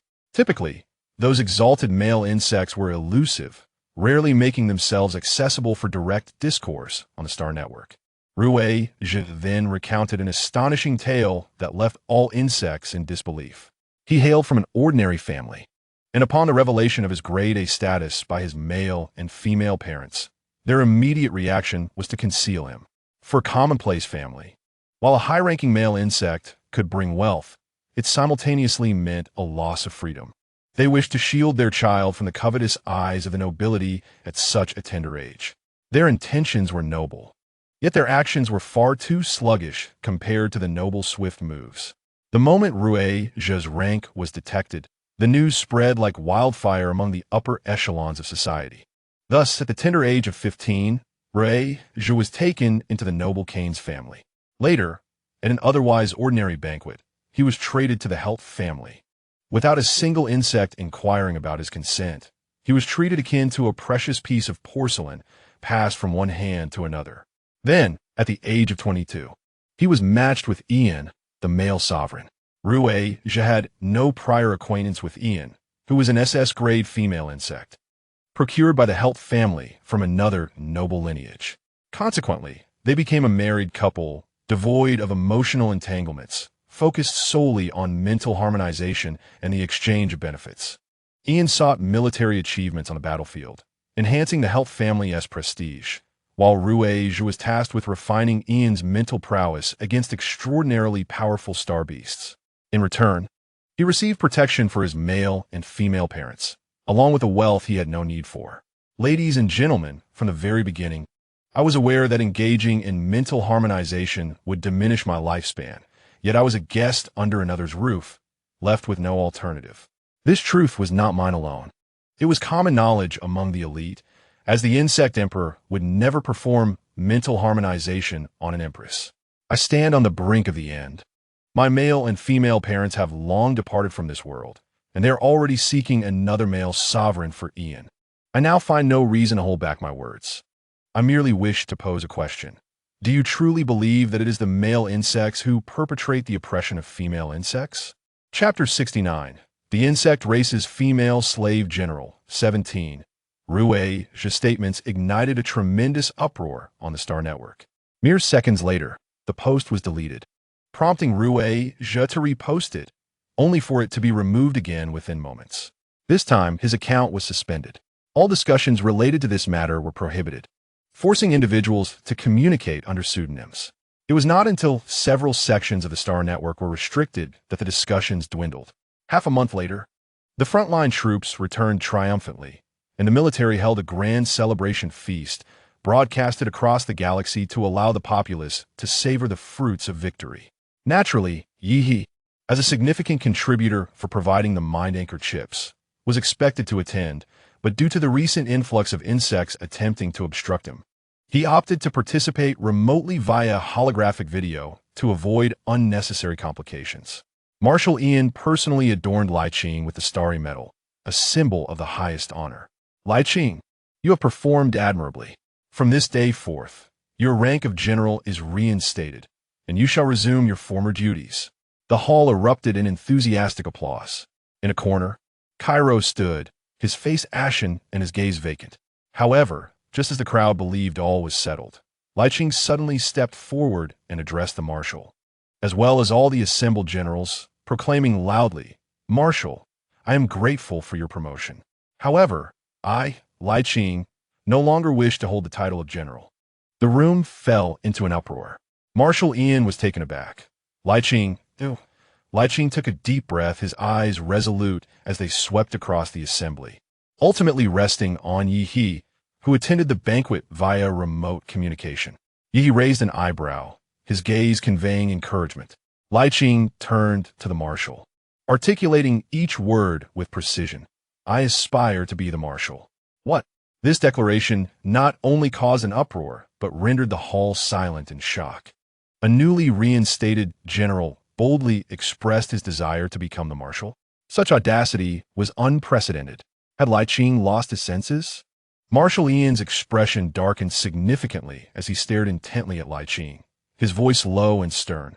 "Li Qing, I understand the sense of relief following your victory, but do not jest in such a manner." Li Qing shook his head slightly. "Mr. Ian, I am not jesting. Is the position of marshal so easily attained? It requires the approval of the Federal Council and the consent of the Insect Emperor." Ian retorted furiously. "I'm aware." Li Qing met the marshal's gaze fearlessly. "However, I believe the Zerg need a different kind of marshal. One who will not sacrifice loyalty for the sake of so-called stability. One who will not collude with a corrupt federal government, but a true marshal who can seek the welfare of all Zerg, regardless of gender." His words reverberated like thunder, echoing throughout the banquet hall. Everyone discerned the deeper meaning behind his statements. This was not merely a quest for power, but a subtle rebuke of the marshal's previous compromises and the corruption within the federal government. A representative of the federal government immediately stood up, reprimanding sharply. "Preposterous. Li Qing, mind your words. The position of marshal is sacred and inviolable. How dare you speak so recklessly here?" "Sacred and inviolable?" Yi's voice suddenly emerged from the communicator, laced with a hint of cold amusement. "If this sacred position is occupied by one who colludes with the nobility and sacrifices heroes, then it is better left unoccupied." Yi's image appeared on the main screen of the banquet hall as he gazed at Marshal Ian and then at the federal representative, slowly stating, "I support Li Qing's aspiration to become the marshal." "You." The federal representative trembled with rage. "Yi He, you are merely a researcher. Do you have the authority to speak here?" "Authority is not determined by you," Yi He replied, his gaze sharp as a blade. "For years, the federal government has colluded with the nobility to enact the female insect slave trade law, treating females as private property. The military, while seemingly upright, is in truth rotten to the core, even sacrificing loyalty for the sake of stability. The so-called conflict between genders is fundamentally a struggle between the nobility and the commoners, an exploitation of the vast lower echelons by a privileged few." His words, akin to peeling an onion, gradually unveiled the hypocritical facade of the insect society. The inevitable disparity between the number of male and female insects is ingrained in their very genes, with females' loyalty and care towards males deeply embedded within. The notion of male supremacy and female subservience represents, to some extent, an unavoidable dilemma within the insect realm. Yet, if founded upon mutual respect and affection, what significance do certain superficial manifestations hold? Yi opined that as long as both parties are willing, even if a female insect chooses to embrace subservience, it remains her own volition. It is not akin to the current state where the institution of slavery shatters the pride of many females, and the aristocracy ruthlessly strips numerous males of their lives and dignity. The inequality between the genders does not stem from physiological differences, but rather from the deliberate creation and reinforcement of class barriers by the ruling elite to safeguard their own interests. Li Qing's aspiration to become a marshal arises from his recognition of the systemic flaws and his desire for change. Yi He's voice resonated in every corner. "And I, Yi He, as an advocate for the spiritual revolution of the insect race, offer him my unconditional support. If the federal government disagrees, then he paused, a flicker of resolve in his eyes. Let us dispense with this federal government altogether. At that moment, Yi He's video feed was abruptly severed, and the external broadcast signal ceased. As he gazed at the darkening screen, he swiftly exited the villa, piloting his craft towards the banquet hall. Following the signal disruption, many insects exchanged bewildered glances. Then, in a remarkable display of unity, they established a new platform within minutes to deliberate on the matter. The declaration to reject the federal government resonated like thunder on flat ground, igniting a profound upheaval within insect society. Had Yi He lost his mind? Was he truly intent on overturning the federal government? Yet, his arguments bore a semblance of validity. The previous injustices endured by females were palpable, and males seemed equally powerless. The aristocrats had long dominated and oppressed us. Support for General Li Qing. Support for Lord Yi He. Public sentiment surged once more, but this time, it was not merely directed at an individual or a specific issue, but aimed at the entire decaying ruling system. Among the lower-ranking males and the broader female populace, Yi He's words ignited a flicker of hope for a change in their destiny. The federal government, the aristocrats, and the military reacted swiftly, promptly activating suppression mechanisms. Within mere minutes, they had shut down nearly 20 platforms and hundreds of accounts. Simultaneously, they dispatched surrounding guard units to the banquet hall, ready to temporarily apprehend Li Qing. Conversely, Yi He's villa posed a challenge. Situated in the city center, surrounded by aristocrats, direct assault was unfeasible. The most pressing concern remained public opinion. Their words were merely rhetoric, with little impact on the federal structure. As the federal authorities scrambled in disarray and panic enveloped the banquet hall, Yi He ascended above it. Observing the tense assembly below and the incessantly arriving battle matches, he smiled softly. Chapter 70. The Insectoid Female Slave General, 18. As they approached the banquet hall, Yi He unleashed an overwhelming wave of psychic energy that swept over a vast area, rendering the guards at the entrance momentarily dazed as they watched his vessel glide into the airspace above the hall. Standing at the center of the banquet hall's rooftop, Li Qing observed the armed insects surrounding him with a calm demeanor. Li Qing, come up, Yi He called. Li Qing lifted his head, a brilliant smile gracing his face before he leapt into the air, his skeletal wings bursting forth from his back, propelling him swiftly into the craft. Yi He adeptly maneuvered the vessel, departing the scene in an instant, leaving behind a cacophony of gunfire that failed to even graze their taillights. As the craft pierced through the cloud cover, Li Qing gazed at Yi He's focused profile, the lingering scent of gunpowder mingling with the distinct crispness of his presence, causing an involuntary shiver to course through him. It was not until the hovercar landed smoothly on the helipad of a floating island that he realized his palms were clammy with sweat. We've arrived. Yi He turned, his eyes sparkling with mirth as his fingertips brushed against Li Qing's disheveled hair, tousled by the airflow, welcoming him to their new residence. Our new home, Li Qing echoed, following him through a corridor adorned with glowing vines. The villa resembled a crystalline palace nestled within a nebula, its transparent dome reflecting the resplendence of the galaxy beyond. As Yi He pushed open the intricately carved archway, a 360-degree holographic panorama enveloped them in an instant. Floating clusters of luminescent lights converged at the dome, while beneath their feet, bioluminescent algae swayed gently in simulated currents. The beauty was almost surreal. Li Qing's memories of home were still anchored in their previous cramped apartment. This is your room. Yi He's voice reverberated in the vast space. A 2-meter-wide floating bed was draped with deep blue velvet, and in the corner stood a display case for battle armor that automatically adjusted its temperature. Li Qing swallowed hard, recalling the times they had curled up together in their tiny apartment, sharing a small double insect bed, their breaths intertwined with each other's warmth. Their sleeping positions were always modest, with Yi He allowing him the inner side of the bed and giving him the more comfortable pillow, a gesture that filled him with both anxiety and solace. The thought struck Li Qing, his nails digging into his palm. This villa, is it yours? It's magnificent, truly beautiful. As Yi turned, his hair brushed against Lai Qing's nose, his breath warm against his flushed ear. "I'm sorry for making you squeeze into such a small space before." Lai Qing lowered his gaze to the exquisite flooring, his throat tightening. It was overwhelmingly spacious, enough to make his heart feel hollow. Previously, Yi had mentioned moving, but he had not anticipated such a grand home. Back in the small apartment, though a bit cramped, it had been filled with warmth. Now, in this new abode, he could no longer share the same room with the dominant male. For a female slave was not deemed worthy to share a bed with her master. That night, Lai Qing curled up on the vast empty bed. Fragmented lights filtering through the window, casting a silvery frost upon his bare back. He tossed and turned, pondering how the master truly perceived him. Undoubtedly, the sovereign treats him with great kindness, yet one wonders whether this benevolence stems from pity, a desire to assist, or perhaps harbors sentiments akin to his own. If the sovereign harbors no affection for him, why does he not sever their bond as a submissive?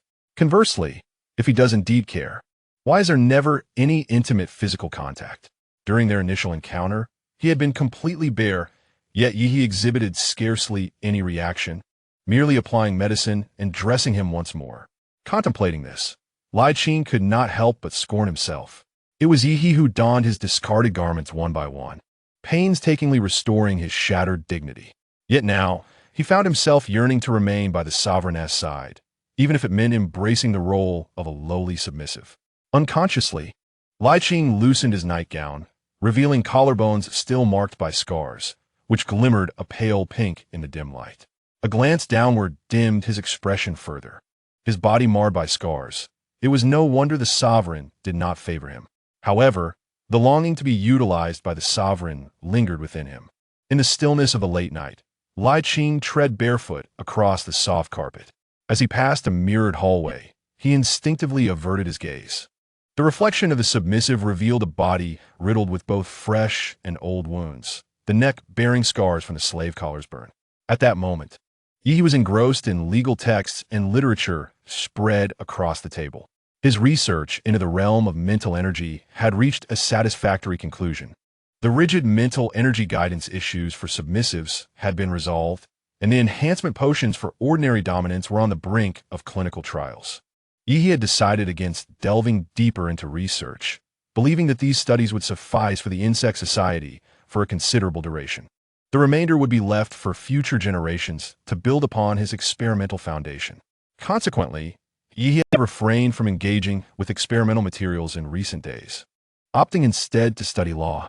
The legal system within the insect society was chaotic, marred by the deliberate manipulation of the aristocracy, resulting in numerous inadequacies detrimental to forthcoming reforms. At present, it appeared that instigating societal change would necessitate the use of force. Thus, it was imperative to allow public opinion to ferment before making a decisive move.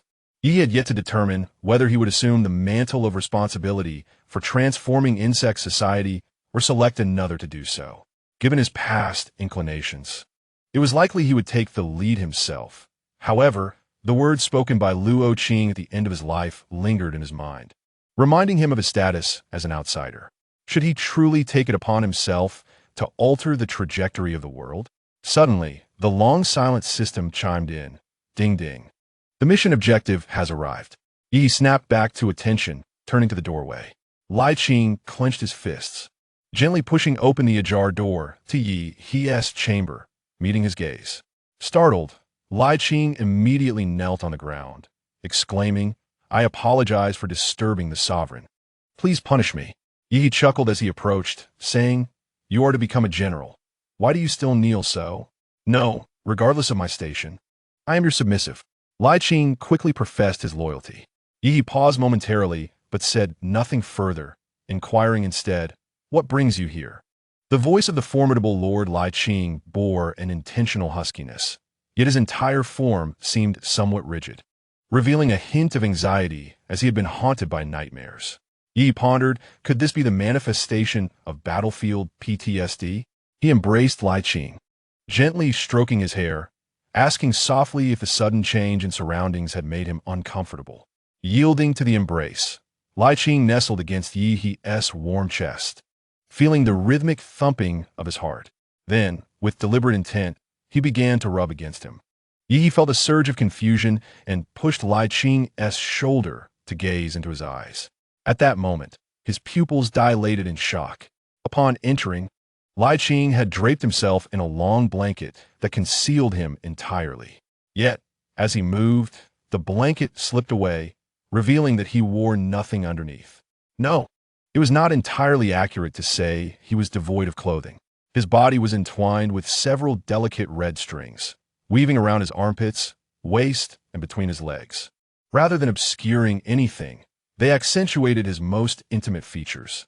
Coupled with Lai Qing's slightly parted legs as he knelt, his waist arched, and his upper body raised in a beguiling posture, his sun-kissed skin and athletic physique, broad shoulders, slender back, narrow waist, and long legs, were on full display. What an alluring vision of beauty! Lai Qing's breath hitched, an involuntary sigh escaping his throat, his eyes shimmering with a hint of redness, his lips slightly parted, and his body subtly arched, looking up at Yi despite being taller. How could anyone possibly resist such temptation? Yi's gaze flitted nervously, desperately avoiding the captivating sight before him. Lai Qing inhaled deeply, lowering his voice to say, "My lord, may I sleep in your room tonight? I am afraid to sleep alone." Having just emerged victorious from a battlefield where he had vanquished the queen of the star beasts, he now claimed to fear sleeping alone. What could Yi do? He curled his fingers, his voice strained and unsteady as he replied, Go to sleep." He turned his face away, his tone taut. Nearly breaking, "I will watch over you." Lai Qing felt his legs weaken, struggling to reach the bed, where he gently lay down. "Ah, it's so warm," he murmured, discreetly pulling the covers aside, exposing his sculpted chest and legs. He was acutely aware that Lai Qing was enticing him, yet he found himself unable to resist. However, he sensed that the timing was not quite right. Ultimately, he resorted to a long-neglected meditative technique, chanting silently for several cycles before slowly approaching the bed. Lai Qing lay on the bed, almost writhing like a true insect, clumsily mimicking the postures and movements he had seen in films. His body stiff as he attempted to exude allure. When Yi reached the bedside, he swiftly enveloped Lai Qing in the blankets, holding him tightly to quell his movements. "Sleep now. I will be here with you." Lai Qing froze momentarily, then curled up in the blanket, biting his lower lip in disappointment. "My lord, do you truly believe your body is unappealing? Do you feel that this is not a matter of affection between the two of us?" As he spiraled into his thoughts, a soft voice emerged from the darkness, resonating from Yi. "Ah Qing, do not let your thoughts wander. You are the object of my deepest yearning. However, we have yet to establish any formal bond, and any actions taken towards you at this moment would be a profound disrespect." "No formal bond?" Lai Qing pondered, questioning whether she was not merely the consort of the male sovereign. Indeed, with the restoration of the general status, her previous identity as a consort has also been nullified. After all, a consort was not even worthy of proper registration. Hence, when Yi brought Lai Qing back, no formalities were required. So now, it appeared that she and the male sovereign truly held no connection whatsoever. Lai Qing felt a sense of grievance, indignantly reflecting that perhaps it would have been better had the general's identity not been restored, for she had no desire for such a status anyway. As the two creatures felt the familiar, near presence of each other's breath, they gradually succumbed to slumber. That night, the Star Network was abuzz with excitement. Countless netizens spontaneously engaged in online discussions, only to have their signals abruptly severed. Were it not for the vast connections of the Star Network, intertwined with transportation, utilities, and policy dissemination, the Federation might have considered severing it entirely. In the age of interstellar travel, the speed at which public opinion spreads and evolves is astonishing. Even before the Federation and the military could mount a substantial response, netizens had already organized large-scale protests. Upon awakening, the morning light pierced through the clouds, and Lai Qing, still in a daze, opened her eyes to find the male sovereign had already departed. Instantly alert, she sprang from her bed and cautiously surveyed her surroundings. Unlike before, The threat of assassination against Li Qing and Yi had grown significantly. They could not afford to take any risks. Surveying her surroundings revealed everything to be normal. But upon glancing again, she noticed a note left by Yi. It read, "Qing, I have gone to the laboratory. Yesterday, I did not show you the entirety of the villa. When you have time, do visit the backyard and see if it pleases you." In this era, not only was there no use for paper, but even the simpler methods of typing had fallen out of favor. Everyone directly connected their thoughts to the neural domain. Writing notes seemed a relic of a bygone age, yet it appeared quite romantic now, especially with Yi's elegant handwriting, which starkly contrasted with the gentle demeanor he typically presented. Li Qing inexplicably felt that this was the true essence of Yi. Yet, she soon furrowed her brow in concern. In such perilous times, how could he venture to the laboratory? What if he were intercepted along the way? But Yi had already left, and seeking him out would only complicate matters further. All she could do was silently pray for his safety. As for the male sovereign's invitation to the backyard, she resolved to heed it. Following the directions on the note, Li Qing traversed the corridor and, upon entering the backyard, her breath caught in her throat. Dew-laden moss enveloped her feet, the coolness of the morning dew seeping through her shoes. The copper bells hanging from the eaves chimed gently in a breeze, producing a resonant echo that startled the white-feathered sparrows perched upon the wisteria trellis. The morning light filtered through the silvery leaves of the starry wisteria, casting delicate patterns of light upon the winding path of white jade. Beside the path, a spring bubbled with crystal clarity, tiny blue crystals floating within, their refracted light weaving a soft lavender mist in the air. Flanking the path, vines cascaded along the intricately carved stone railings, interspersed with pale golden blossoms.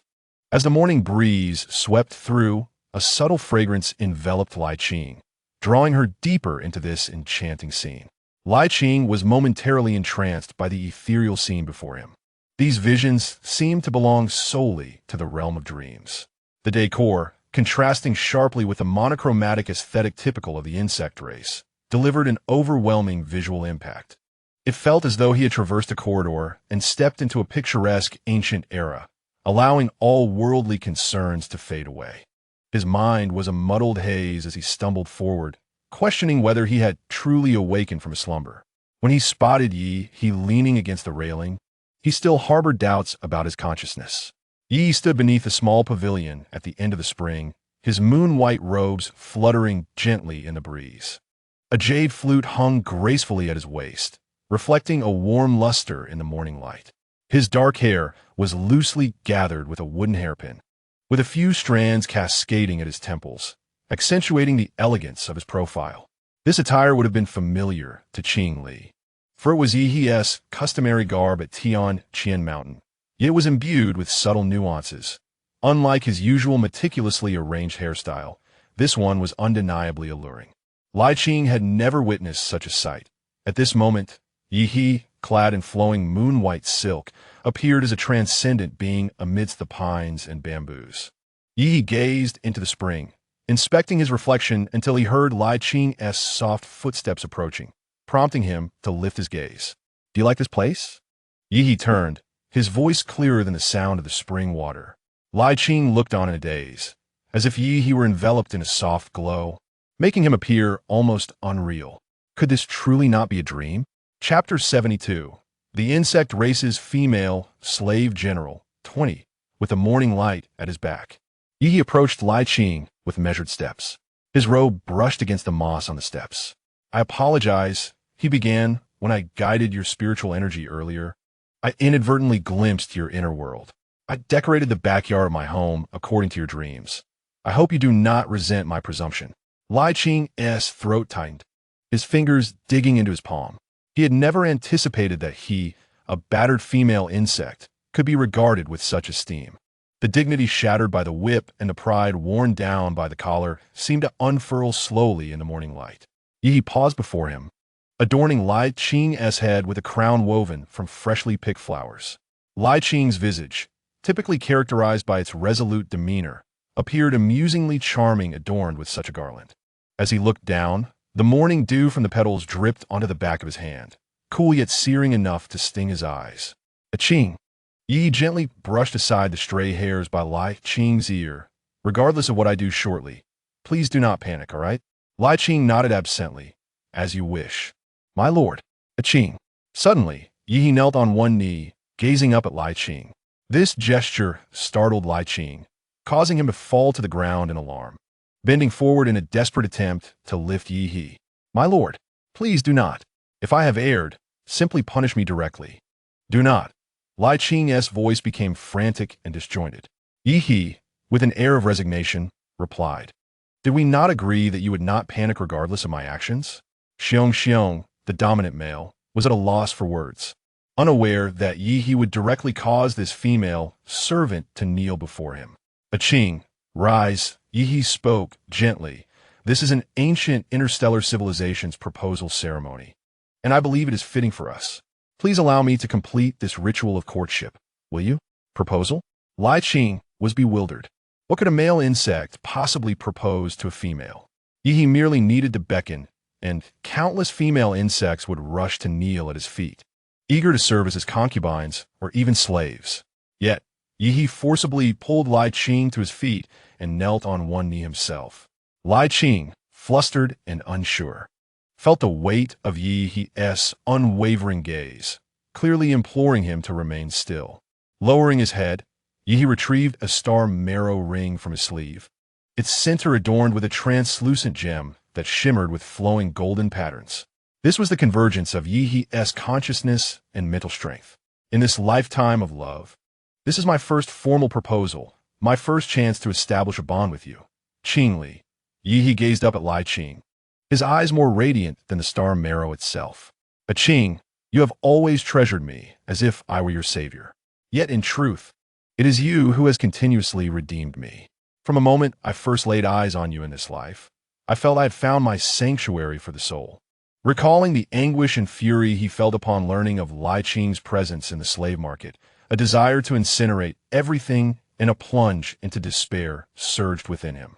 Thankfully, Lai Qing had awaited him, granting him the chance to reunite.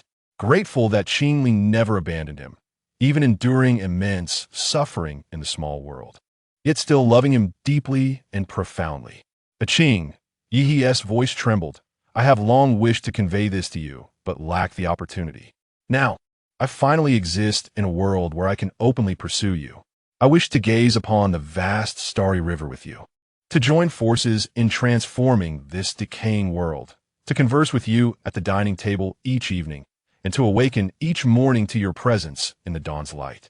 Qing, Yi raised the ring before Lai Qing, his voice quivering with barely concealed emotion. I love you. I do not know if you believe this, but would you grant me the opportunity to prove my intentions for the remainder of my life? Tears streamed down Lai Qing's face. He was not a typically weepy insect, yet no one had taught him how to respond to a proposal from male. Memories of the previous night flooded his mind. The warmth of the blanket Yi had wrapped around him, the intimacy of their cramped apartment.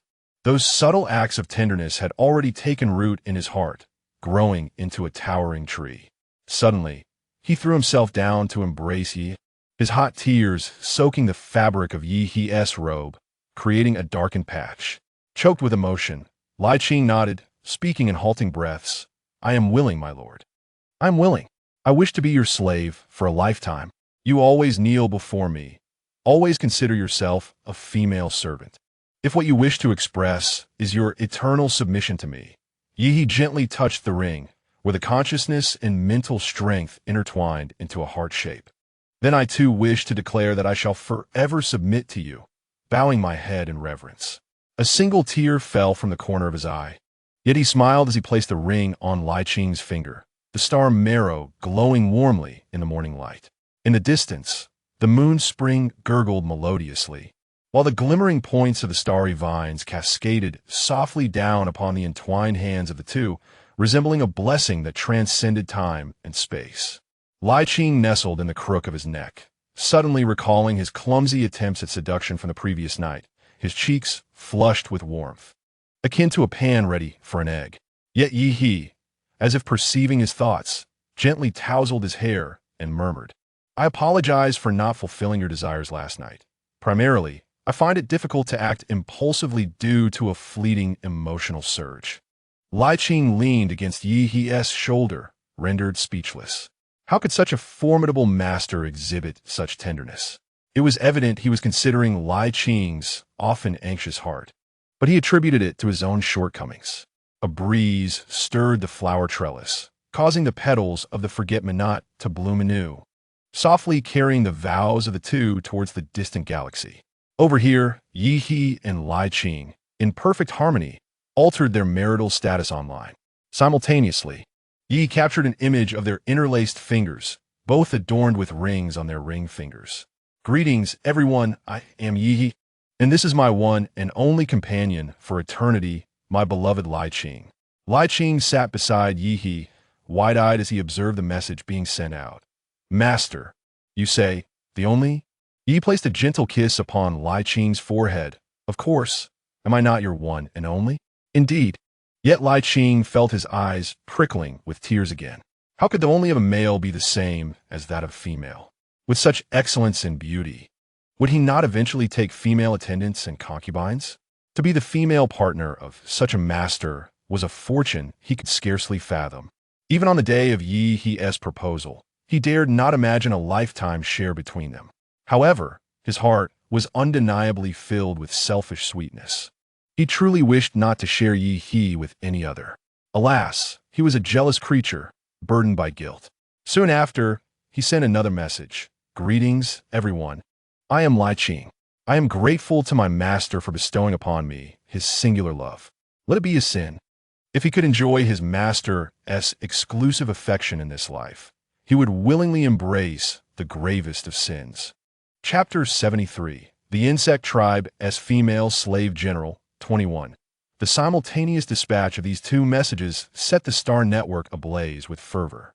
In recent days, discussions surrounding gender equality, aristocratic privileges, and military corruption had stirred a veritable tempest across the platform. Major media outlets had all been shut down, yet they could not suppress the surging tide of public sentiment. Even in the gaming and entertainment sections, many insects were embroiled in heated debates. Yi had deliberately refrained from logging into the Star Network for several days, and upon his return, his inbox was nearly overwhelmed with messages. It seemed the moment had finally arrived. The federal government and the military, rarely united, sought to apprehend Yi and Li Qing, attempting to block the Star Network and erase all incendiary rhetoric. However, they had underestimated Yi He's influence and Li Qing's esteemed reputation within military. The promotion of the hard anchor had granted countless female insects a sense of spiritual independence. They were no longer willing to endure subjugation. Especially the box of hard anchors brought to the battlefield, which had saved innumerable lives. Concurrently, Yi He's development of affordable potions had benefited the broader lower-class insect populace, further solidifying his deep-rooted popularity among the masses. In the battlefield, Li Qing's remarkable achievements and his image as a champion of the people have rendered him a savior in the hearts of countless Zerg. Their attempts at assassination were thwarted, as they found themselves unable to approach Yi He's villa. Strangely, whenever they drew near, all their weapons inexplicably malfunctioned. Later, they endeavored to storm the villa armed with cold weapons, yet they would bizarrely lose their way before even reaching the entrance. This led the nobles to endlessly search for the disoriented assassination organization. During the days spent in passionate company with Li Qing, Yi did not forget to bolster his defenses with his mental prowess. The incessant sounds around the villa during serious matters often distracted Yi, making him feel conspicuously shy when engaged in joyful pursuits, as if being observed by insects for being an ancient relic of 1,000 years. Li Qing, unaware of Yi He's embarrassment, found his lord's adorableness in this moment utterly charming. The federal attempts at assassination failed, and even their precision bombardment plans were thwarted, as their aerial vehicles could not locate Yi He's villa. Each time, they contemplated pressing the attack button. Either the artillery malfunctioned or the electronic cannon ran out of power, an almost supernatural occurrence. After several such incidents, even the assailants began to ponder whether Yi and Li Qing were indeed destined by fate, sent by the heavens to dismantle this decaying regime. Public sentiment had reached a boiling point. It was time to act. Yi stood at the villa's entrance while Lai Qing knelt to polish his shoes. "My lord, please be cautious." Lai Qing looked up at Yi He with concern. He wished to accompany Yi He to the laboratory, yet he had other tasks to attend to. Yi He smiled, ruffling Lai Qing's hair. "Do not worry. Are you not aware of my strength?" He turned and swiftly ascended into the aerial vehicle, racing towards the laboratory. "Report. Yi He's aerial vehicle is heading towards the starlight direction. Should we initiate a military strike?" The Zerg station around Yi He's residence immediately relayed the information. Moments later, higher authorities issued an order for immediate assault while dispatching a squad to encircle the laboratory. Yi glanced back at his pursuers, leisurely activating the autopilot and enveloping the aerial vehicle with his mental energy. If he sensed correctly, his mental prowess should now be at least SS grade. What could those ordinary S-grade female Zerg possibly do against him? System, initiate a live broadcast across the entire star network. The system promptly appeared, swiftly establishing a connection terminal and linking to the entire star network. Yi chuckled softly, watching the little orb busily at work. "By the way, system, you're becoming increasingly capable." The system excitedly replied, "Indeed, it's all thanks to the points you've earned, allowing me to upgrade." The live broadcast commenced, and Yi simply stated, "Hello everyone, I am Yi. If you no longer wish to endure the oppression of the nobles, if you desire to enjoy equal societal treatment among the Zerg, please support us in our endeavor to overthrow this thoroughly rotten federation." His voice was calm, yet resonant, stirring the Zerg across the star network into a frenzy of support, with many inquiring how Yi planned to dismantle the regime. As the federal government's troops endeavored to encircle Yi He's laboratory, throngs of supporters had already gathered outside, brandishing placards emblazoned with messages of equality and respect, using their bodies to shield the frigid muzzles of the particle cannons. "We stand with your excellency, Yi He. Federal government, cease your actions. Do not oppose the entire Zerg." Meanwhile, Lai Qing, sequestered within his villa, seized the opportunity to divert attention from Yi He's live broadcast. He publicly unveiled all evidence of his wrongful conviction, including communications implicating the Kuluo and Hurt families, doctored order logs, and even recordings of Marshal Ian persuading him to confess. The Star Network erupted in fervent discussion surrounding Yi He's stream, which was further ignited by this revelation. "Forget about your excellency, Yi He. Hurry and check out the information released by General Lai Qing." After reading through the entirety of it, they realized that General Lai Qing's previous insistence on his innocence stemmed from the fact that he was entirely blameless.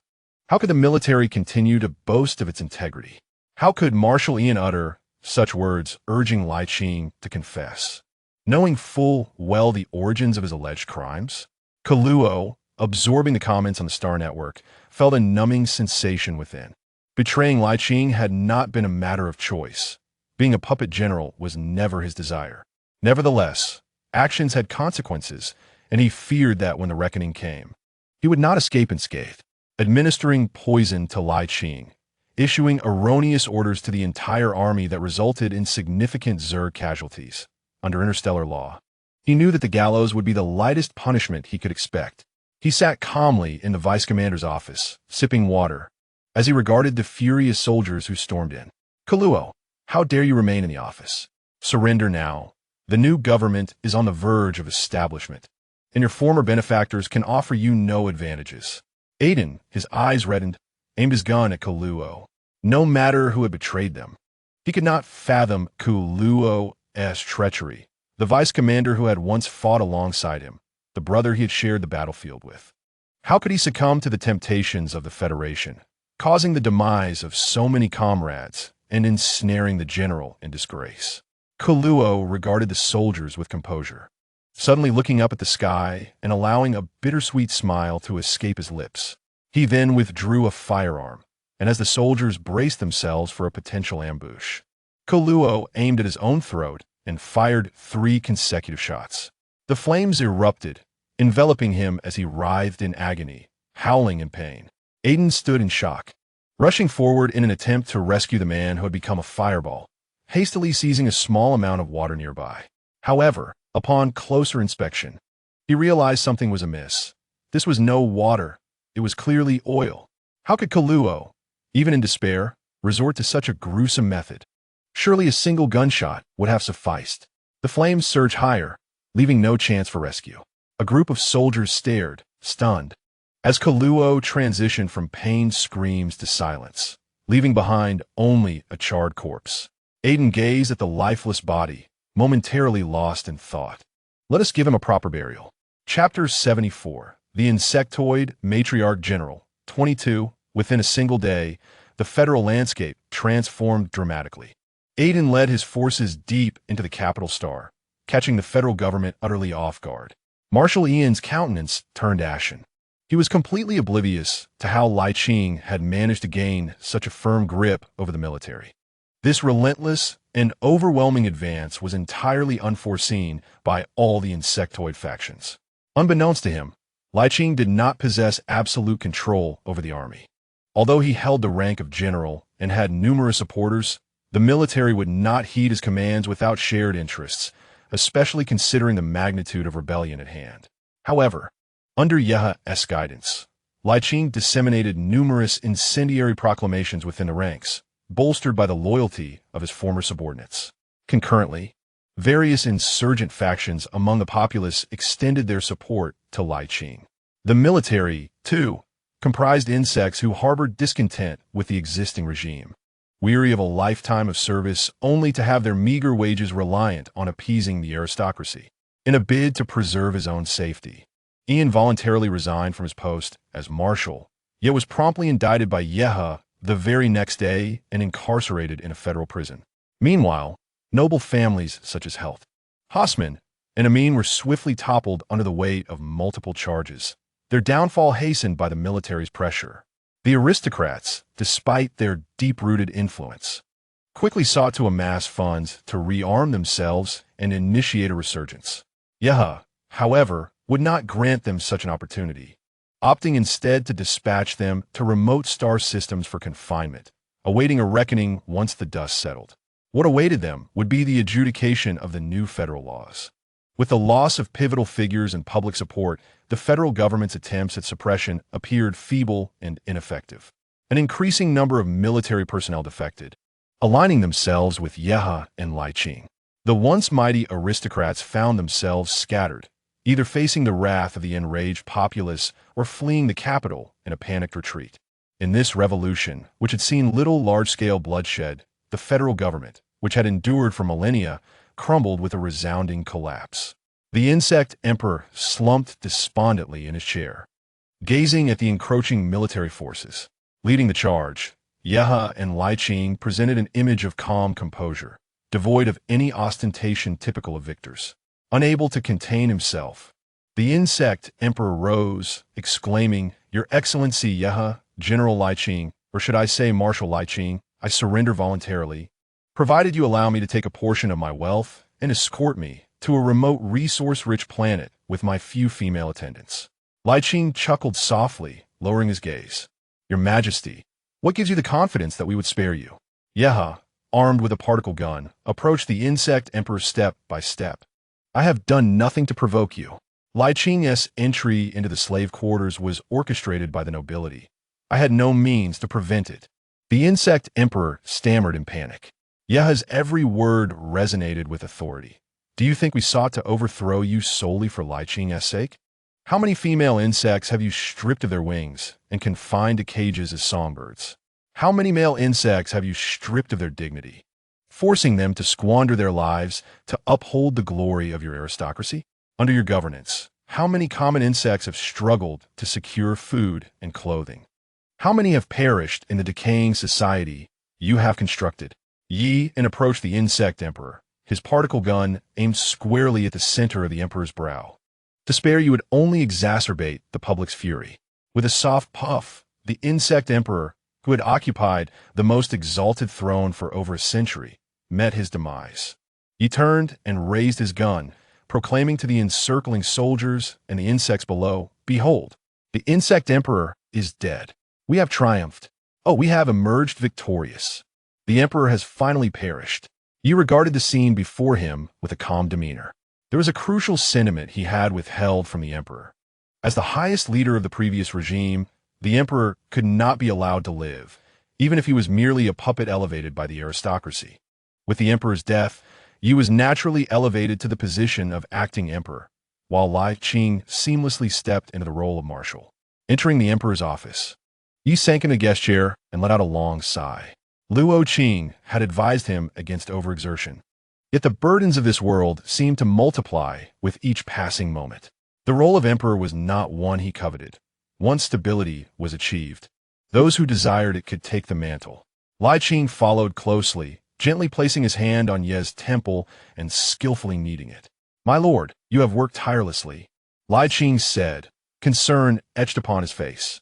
During this time, he had to study the law, contemplate the overthrow of the regime, and intermittently instruct Li Qing on military command. "Alas, I'll admit my own inadequacies." With a smile, Yi turned and wrapped an arm around Li Qing's neck. Li Qing obediently bent down, and Yi pressed a kiss upon his lips. Though Li Qing's cheeks flushed, his hands did not cease their movements, and Yi felt the tension that had gripped him for days begin to dissipate. "Come, sit down," Yi said with a playful tone as he rose and gently pushed Li Qing down. "Let me give you a massage as well." Li Qing, flustered, protested, "My lord, that is not appropriate." "What is inappropriate about it?" Yi insisted, firmly holding Li Qing in place as his hands explored the top of Li Qing's head. Both were adept at massage, possessing an understanding of acupressure and strength. As they continued, a sudden spark of desire ignited within Yi. He pulled Li Qing along, hastily boarding a flying vehicle to head home, as he wished to avoid any impropriety in the office. In the days that followed, Yi and Li Qing set about establishing a new social order. With a new regime in place, various factions began to stir restlessly. Civil organizations that had previously united in support of Yi and Li Qing were now embroiled in internal strife.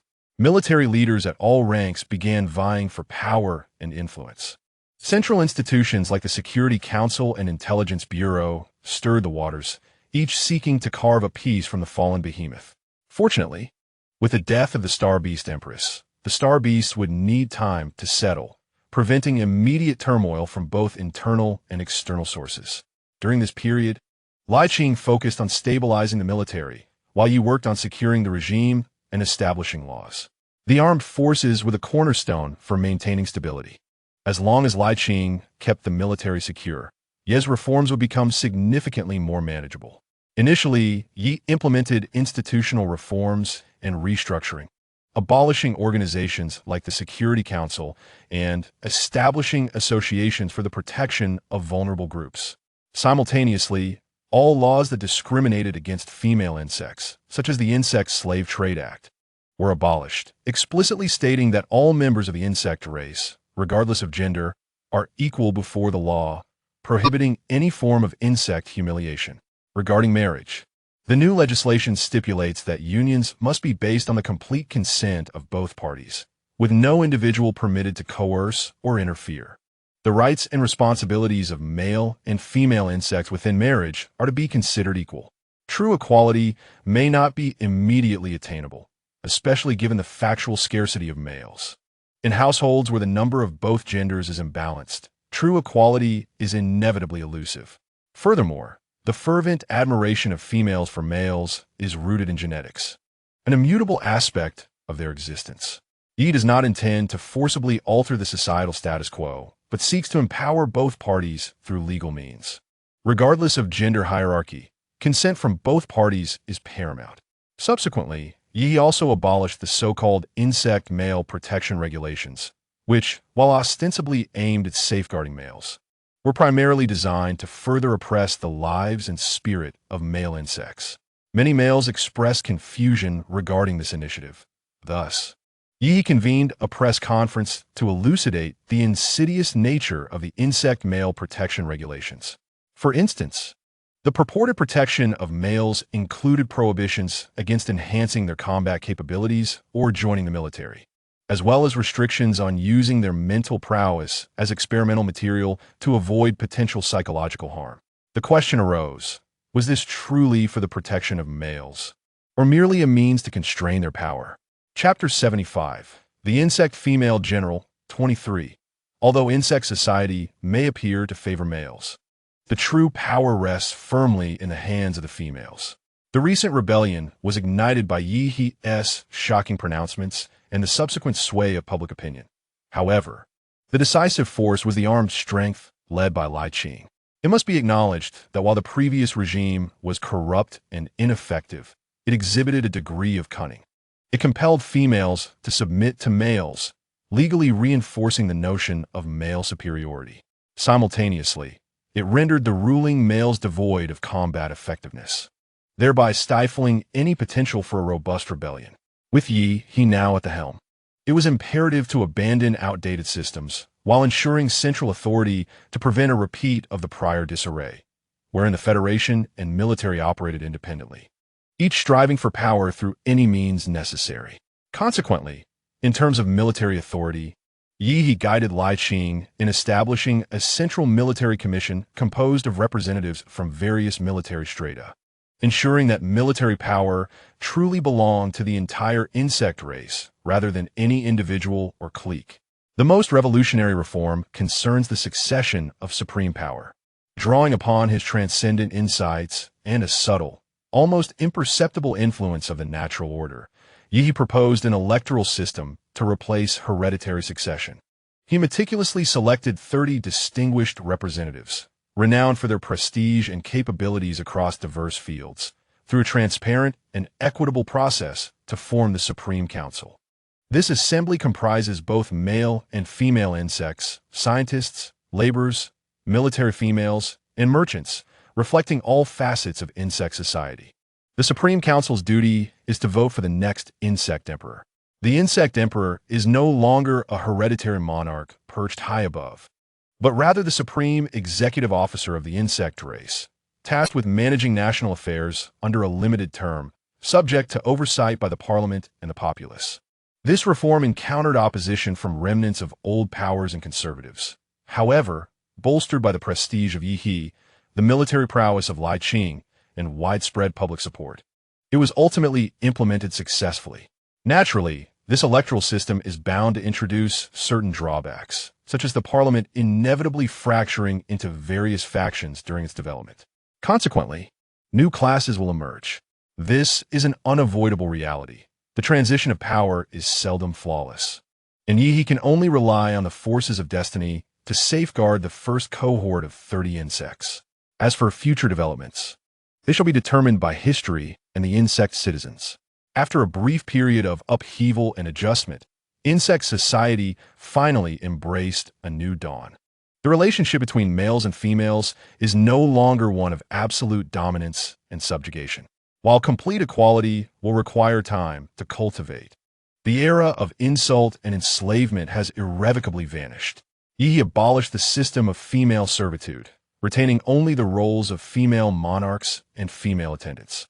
Furthermore, if a female insect chooses not to mate with a male, she is free to remain single or pair with another female. Likewise, male insects may also opt for same-sex unions.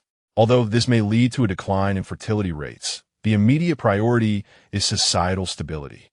As for reproductive concerns, Yi will lead a research institute to gradually explore asexual reproduction. The establishment of a new system heralded an unprecedented era of prosperity and stability for the insect race.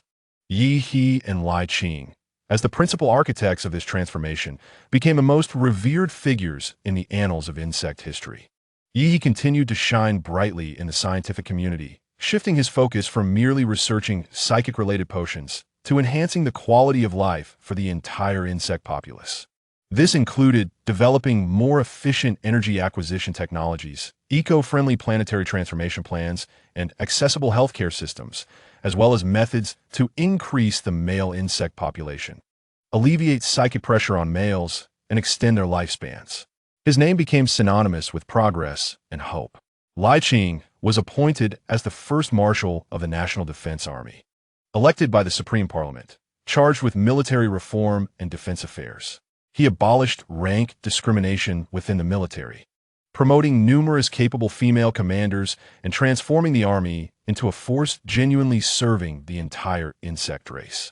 Simultaneously, he actively recruited male insects, partly to enhance physical capabilities, enabling them to compete alongside females, and partly to leverage their cognitive strengths as military advisors and training strategists. Li Qing had evolved from a humble servant to an insightful and responsible leader. During this period, both Yi and Li Qing found themselves stretched thin, scarcely able to share a meal or partake in joyful pursuits together. They hardly even had time to return home. While Yi remained busy, his mental fortitude sustained him, and his health had yet to falter. However, he could not suppress his concern upon witnessing Li Qing's increasingly pale complexion and waning physique.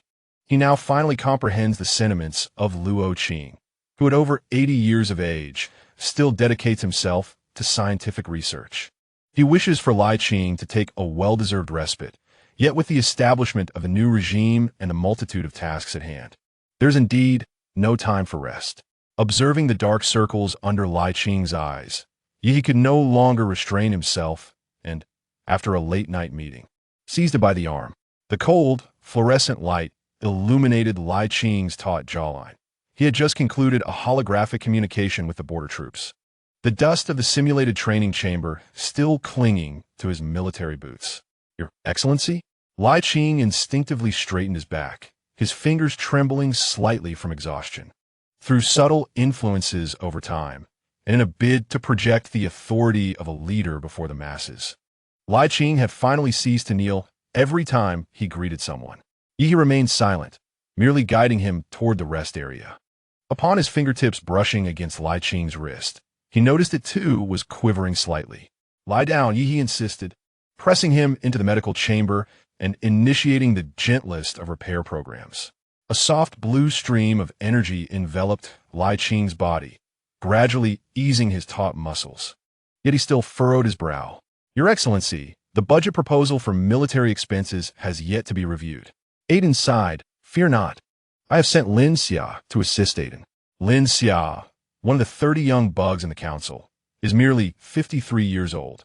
Yi has been intentionally cultivating him, planning to entrust him with significant responsibilities in due time. Naturally, the other 29 bugs are also being groomed concurrently. But they hail from various industries, excelling in their respective fields, yet lacking adaptability in comprehensive affairs. Only Lin Xia possesses a balanced skill set, making him particularly suited for leadership.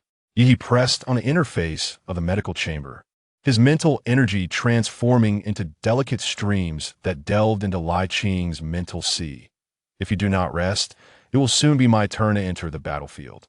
Li Qing sensed an extraordinarily pure and gentle force flowing into his mental sea, causing his entire being to feel lighter, yet he grew anxious. "Your Excellency, please stop. What are you doing?" A male bug performing mental guidance could jeopardize his lifespan. How could the sovereign dare to provide such guidance? Yi observed Li Qing's near panic, laughter bubbling in his throat. "Do not fear. Since I am the one who proposed the lifespan concern, I certainly possess a solution." Seeing the certainty in Yi's expression, Li Qing exhaled a sigh of relief, though his heart was not entirely at ease. "I intend to grow old with you. I shall not depart before you." Yi spoke softly. Li Qing's eyes glistened with emotion as he reached out, attempting to grasp Yi's clothing, but only encountered the chamber door. By the time the repair program concluded, dawn was breaking in the sky. Li Qing watched as Yi dozed lightly by the chamber's edge. He opened the medical chamber and unfurled his bony wings. The wings gently enveloped Yi's back, shielding him from the morning chill. Chapter 76. The Insectoid Female General, 24, in the year 3844 of the stellar calendar. The new insectoid regime has been operational for a year. Some long-standing ailments, having persisted for millennia, cannot be eradicated in the short term. Traditional ideologies continue to exert a widespread influence over this galaxy. Various military leaders still stir restlessly, conspiring with civilian opposition groups in an attempt to overthrow the new regime. Although the system of female subjugation has been abolished, many male insects have long since enslaved their female counterparts, rendering them incapable of standing on their own. Even the slave trading posts across various regions remain operational, as if the so-called abolition of slavery is but a fleeting breeze. As society begins to show signs of unrest, certain insects propagate public opinion across the star network, asserting that Yi and Li Qing have made no genuine changes to society, but merely sought fame and recognition. In that year, two landmark events unfolded that would later be enshrined in the annals of history. The first occurred when Yi, after disbanding all insects at the slave trading post where Li Qing had once been, publicly detonated the facility that was still intact and clearly held potential value. This explosion reverberated like a thunderclap, igniting a sweeping abolitionist movement across the star systems, leading to a thorough purge of slave posts within mere months. The second event saw Li Qing, wielding all military authority, pledge allegiance to the federal government. From that moment onward, the powers of governance and military command became unified, no longer operating independently. The Central Council was granted the legal power to mobilize the army, subsequently leading various forces to eliminate the civilian insurgents one by one. By the year 3846 of the stellar calendar, the central authority had consolidated its power, with 30 insects in the council excelling across various sectors, some displaying particularly exceptional capabilities. Yi sat before the holographic projection in his home laboratory, his fingertips gliding over the flowing data on the screen. Before him hovered 3 candidates' profiles, each adorned with a multitude of annotations. These were the research heirs he had meticulously selected over the course of 6 months. In a society where technology has the power to transform insect lives, research is of paramount importance. The fruits of innovation must not fall into the hands of unreliable individuals. Not to mention, should one insect monopolize the market and elevate the price of the mind anchor, it could spark another wave of turmoil within the insect community. Furthermore, Yi was still engaged in research aimed at fundamentally altering the mental energy operation modes of male and female insects. Relying on the ethereal nature of the insect's psyche to maintain social stability is far too precarious. He Miao, the youngest A-level researcher in the field of biological neuroscience, had published 3 papers on the transmission of mental energy over the past 5 years, showcasing ideas that align closely with the foundational logic of mind anchor chips. Yi softly uttered the first name, pausing his fingertip over the data. However, He Miao's overly radical approach had nearly circumvented parliamentary oversight during the last ethical review meeting in an effort to promote gene editing experiments. The system's light sphere rolled upon his shoulder. Host, this He Miao possesses the highest talent, but the risks are also substantial. The risks are manageable. Yi called up another set of data on He Miao, noting his privately submitted civilian medical proposal, which demonstrated a sensitivity to resource allocation far exceeding that of other researchers from noble backgrounds. His radicalism stemmed from dissatisfaction with the existing system. If properly guided, he could become a powerful tool for dismantling class barriers. He dragged He Miao's profile into the priority review folder, then turned his gaze to the second document. Karen, a B-level male insect, hailed from a lowly mining district and had self-studied his way into Xinghua biotech. Yi pondered, continuing to relay to the system. He excels at transforming complex theories into practical technologies.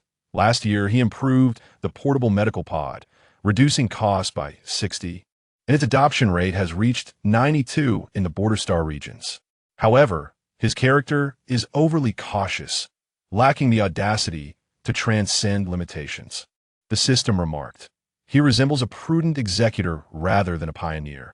Scientific research necessitates individuals with diverse traits. Yi juxtaposed Karen's profile with He Miao's, assigning He Miao to spearhead pioneering research, while Karen would be responsible for technological implementation, creating a perfect complementarity. When he opened the final document, Yi's gaze softened. Aya, a female insect, was a former medical officer in the military, having participated in trauma recovery projects following the Beast War. His proposed theory on the shared psychic field, although yet to be validated, offers a novel direction for the symbiosis of male and female psychic energies. The system inquired with curiosity, is this Ella perhaps the brother of Aiden, the deputy to Li Qing? Indeed, Yi nodded, acknowledging that Aiden is now being groomed as the key heir by Li Qing. Thus, to prevent monopolizing interests, it is prudent not to grant Ella excessive authority, but rather to allow him to concentrate on research. He merged the three profiles. Next week, he would have the three form a project team, collectively responsible for the iteration of the next-generation heart anchor chip. The system gasped. Is the host attempting to establish a system of checks and balances? It is a selection process. Yi deactivated the holographic screen and rose to gaze out the window. Outside, the capital star's protective shield. The newly constructed space station reflected the brilliance of the sun. This was the interstellar seed bank project he had advocated for, preserving genetic samples of crops from across the entire star system.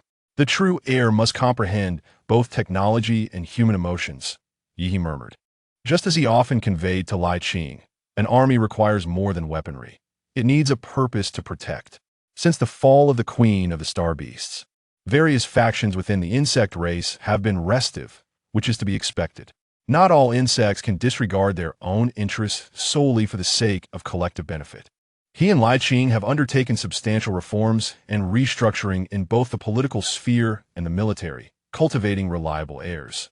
If such efforts were to be overturned by the rebel forces, it would be a cruel twist of fate. Each world adheres to its own destiny. He has intervened sufficiently in this realm, and what remains must unfold naturally. The opening he has created is ample for the insect race to develop independently, rendering his journey here worthwhile. Simultaneously, at the military command center, Li Qing stood before a vast sand table, his fingertip tracing the blue marker representing the border star defense line.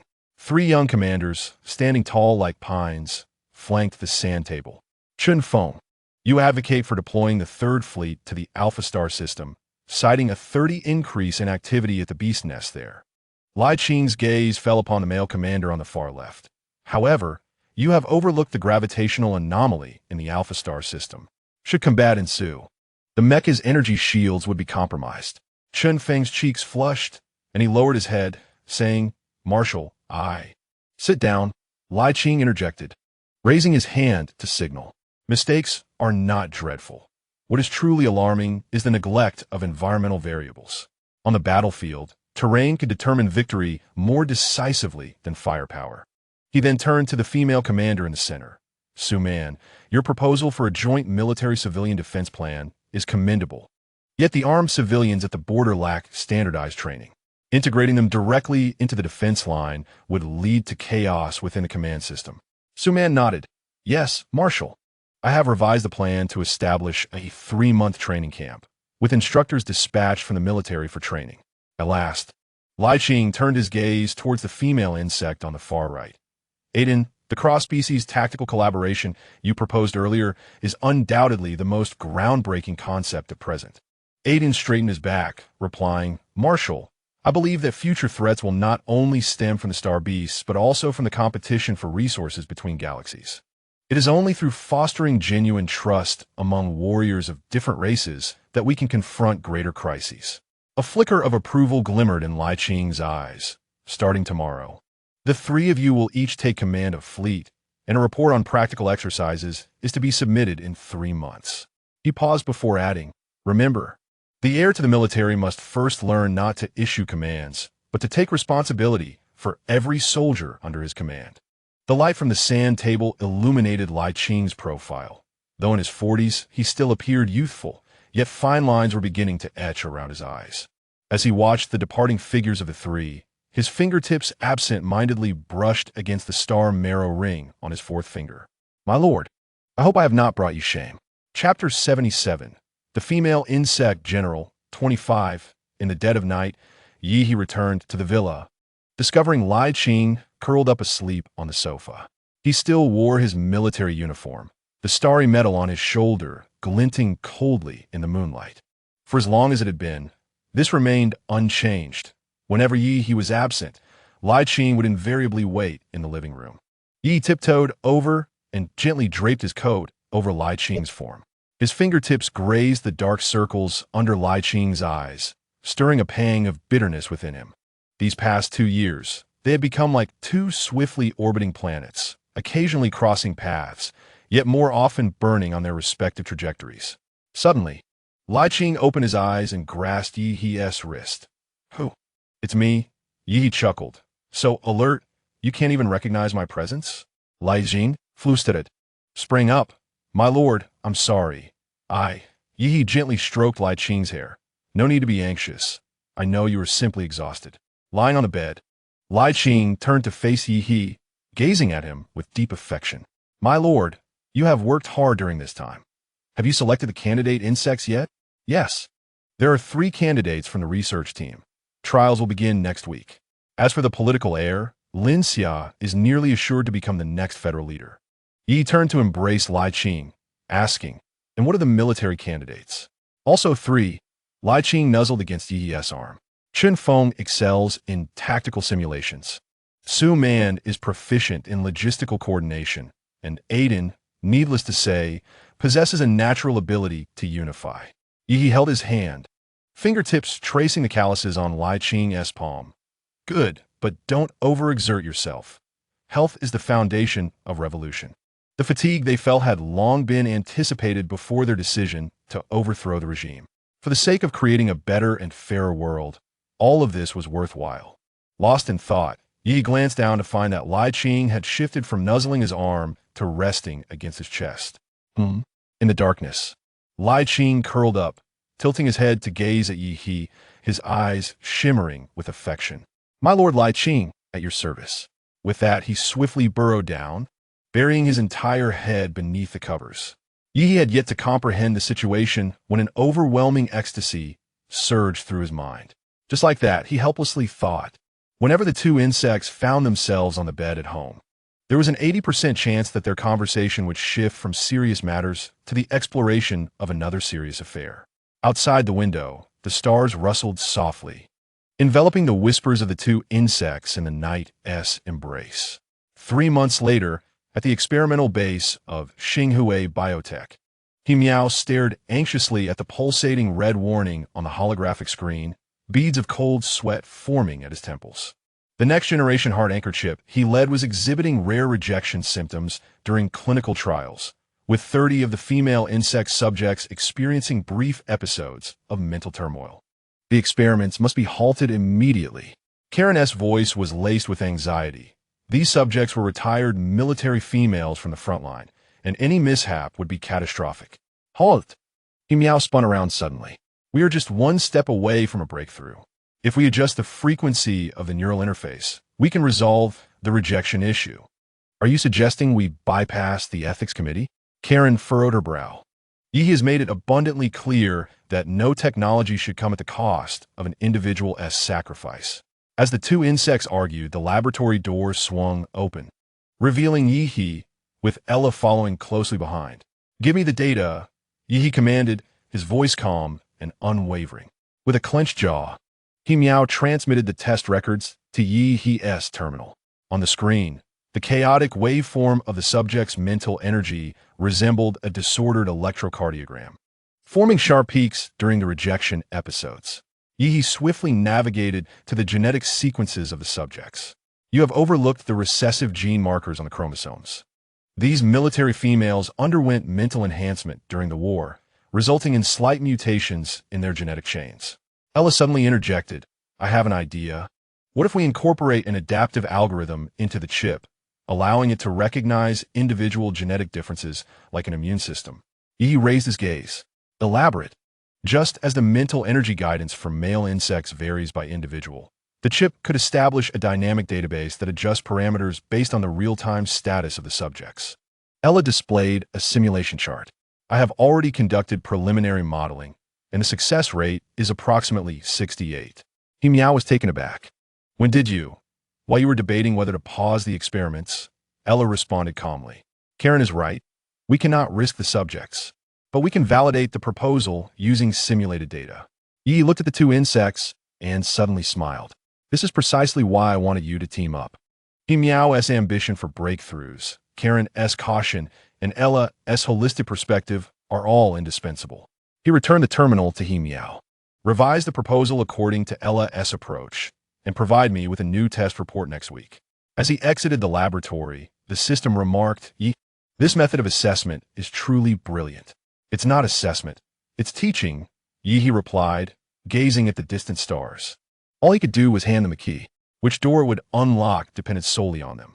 Meanwhile, at the military drill site, Aiden stood at the command post, watching in dismay as the red dots representing his fleet were encircled and divided by Qing Li's enemy forces. His forehead throbbed with tension. How could this happen? Clenching his fists, he thought, my deployment was flawless.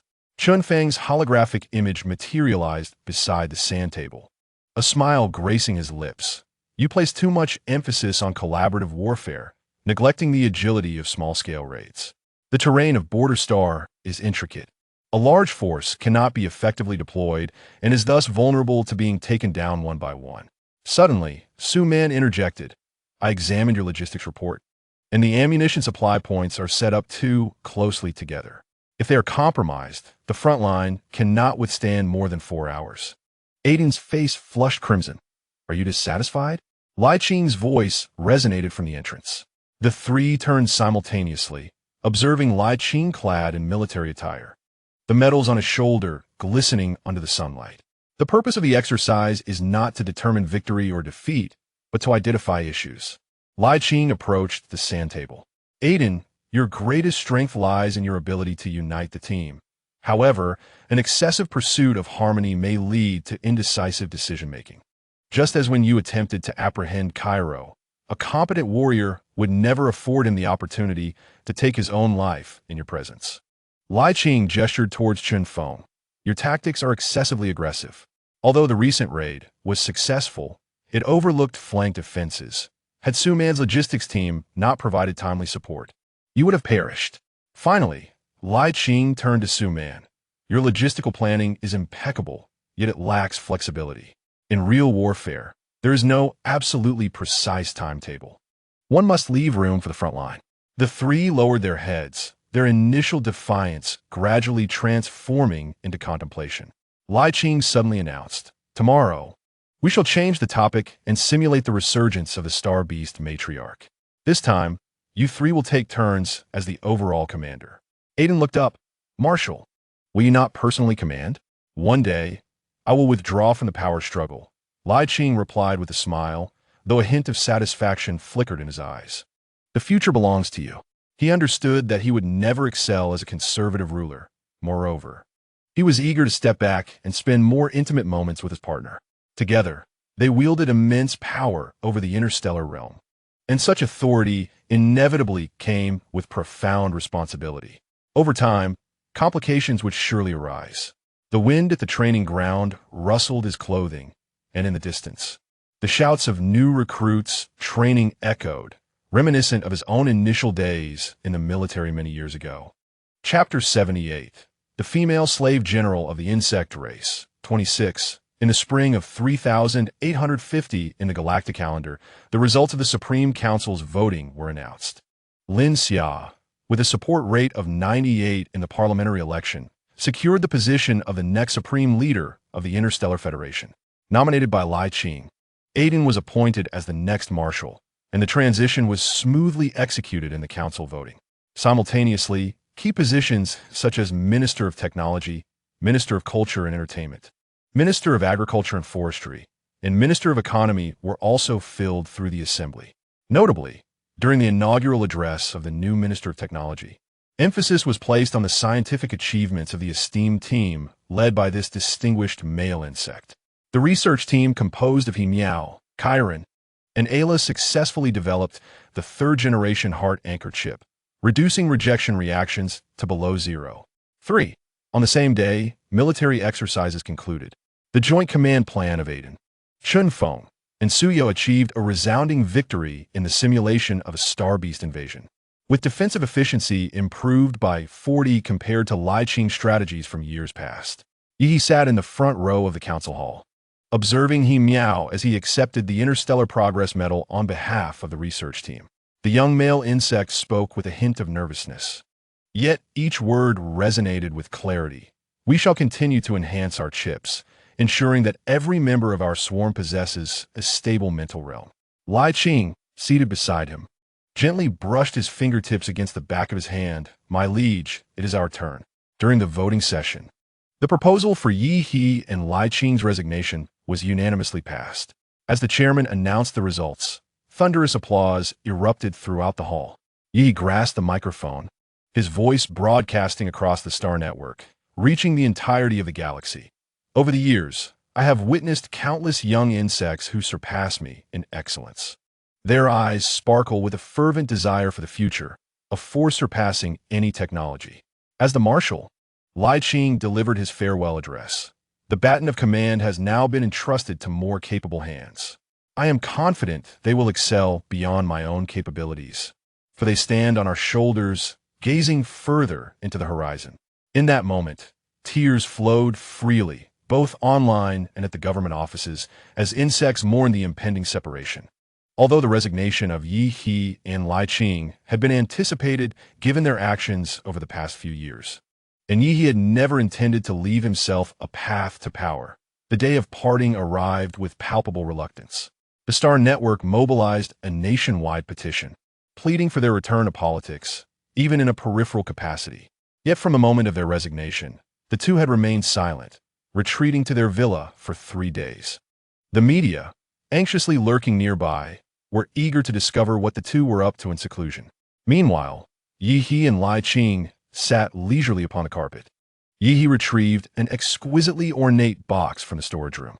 Upon opening it, they discovered 2 brand new suits, prepared 2 years prior, yet never worn due to time constraints. Will they still fit? Li Qing's fingers brushed against the silver embroidery on the garments. We shall know once we try, Yi He replied with a smile, nudging him towards the fitting room. As the two stood before the mirror clad in their elegant attire, they were momentarily taken aback. Yi He's light blue suit accentuated his ethereal elegance, while Li Qing's deep blue ensemble sculpted his broad shoulders and narrow waist. The star essence necklace and ring shimmering in unison around his neck. My liege, is this not a tad too exquisite? Li Qing nervously fidgeted with the bow tie at his collar. Accustomed to the ruggedness of military attire, he had never donned clothing so splendid and was concerned he might not do it justice.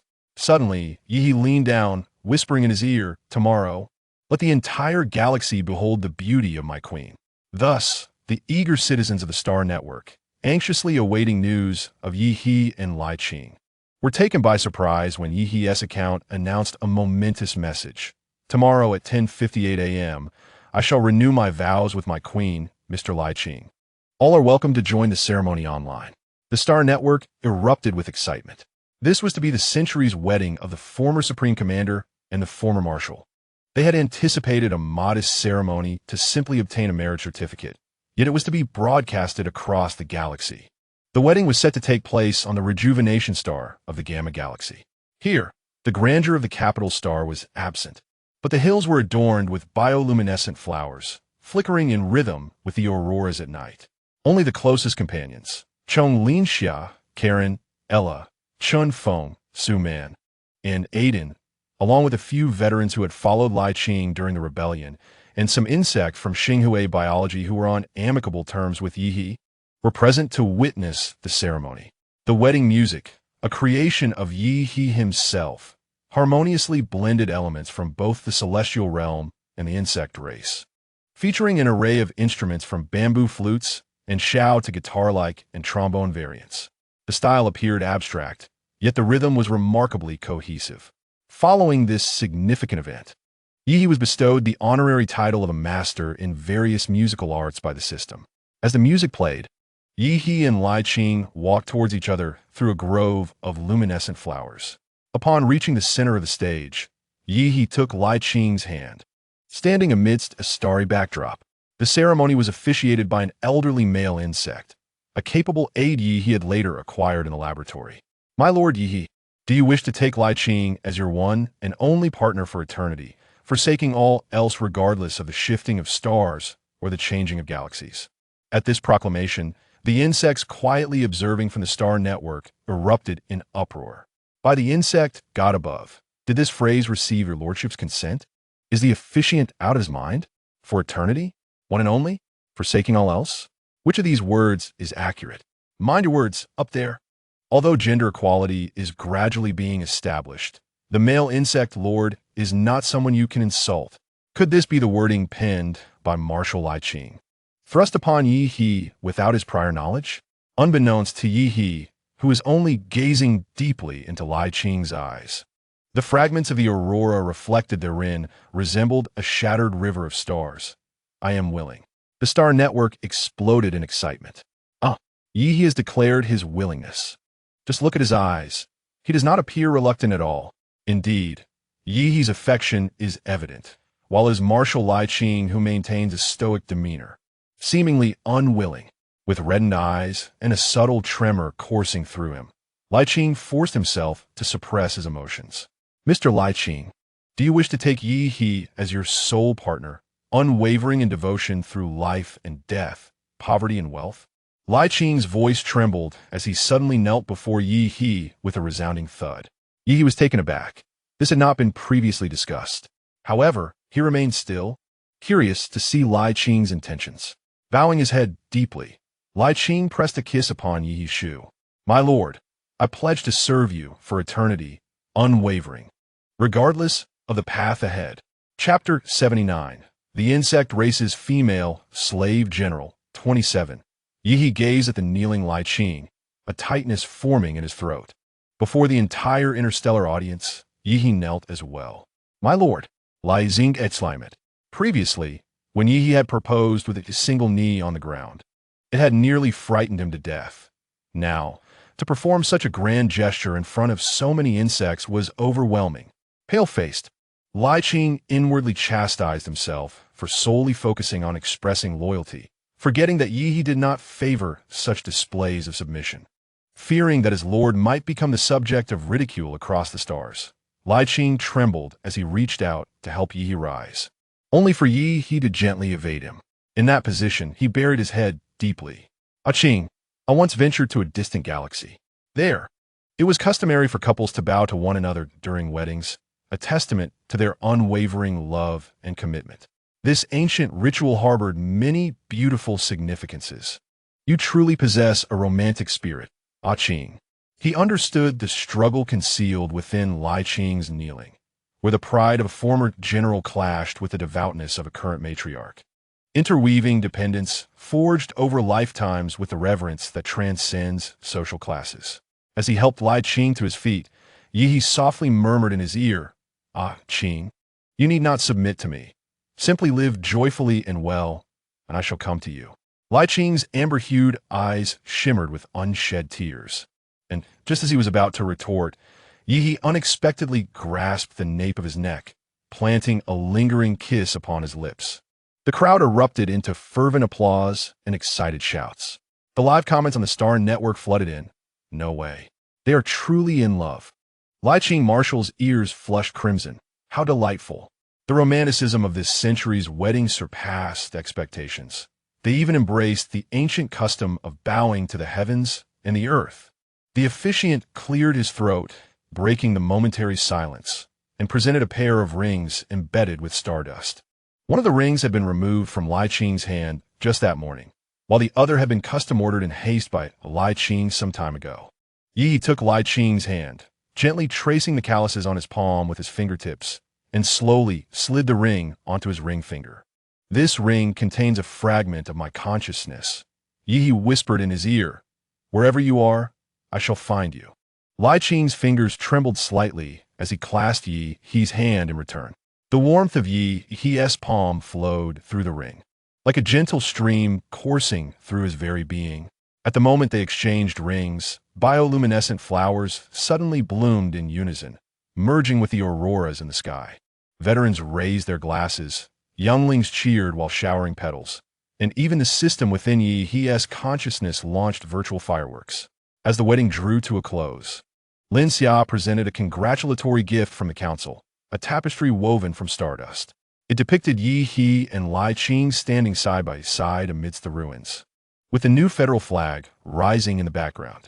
Your Majesty, Marshal, Lin Xia's voice quivered with emotion.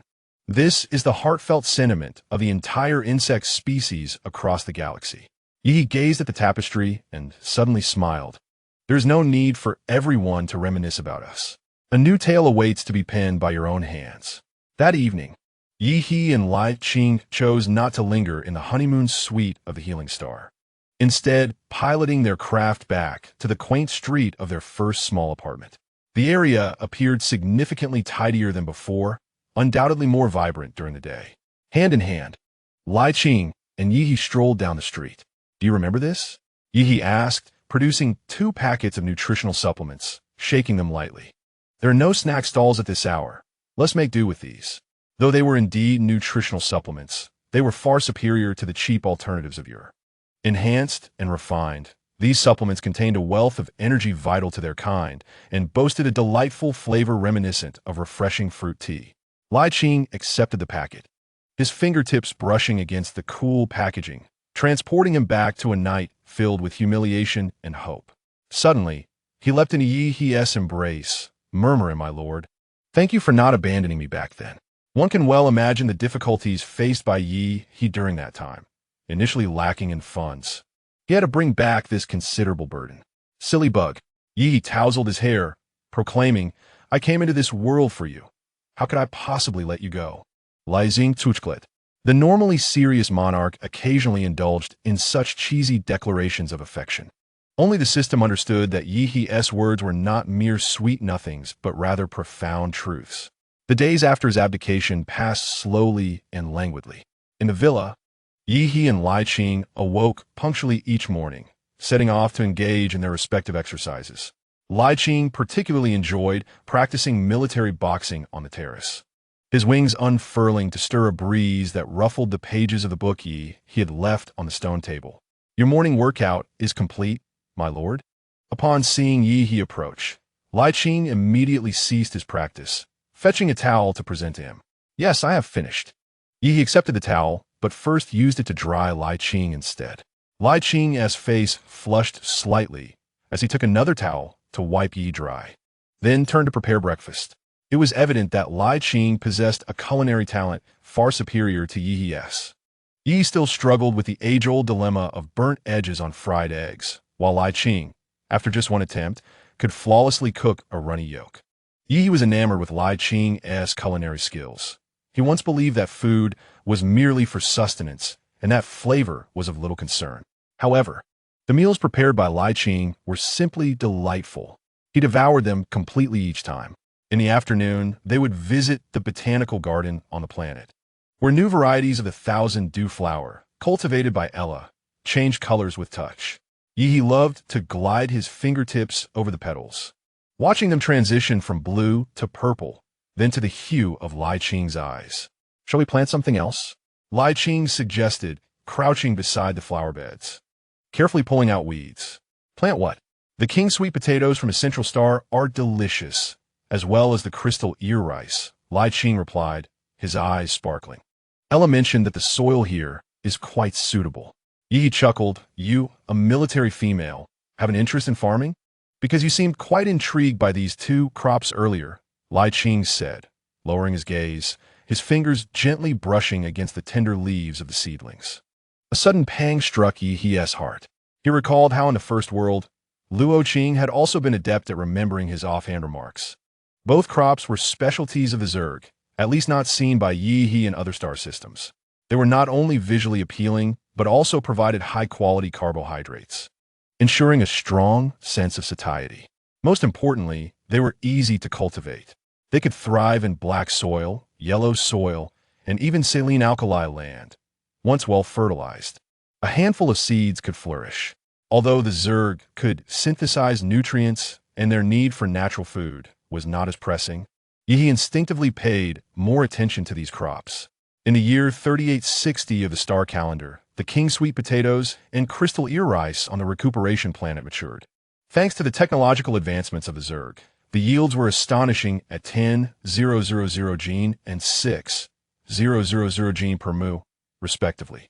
As the Zerg increasingly prioritized joy in their diets, these 2 crops gradually became indispensable staples on their tables. By this time, Yi had long since passed the laboratory over to Miao and the other bugs, occasionally guiding new projects through video calls. Lai Qing occasionally visited the military headquarters to observe the drills, witnessing Aiden and his comrades gradually becoming self-sufficient, an undeniable sense of contentment shining in his eyes. As for politics, both of them resolutely kept their hands clean.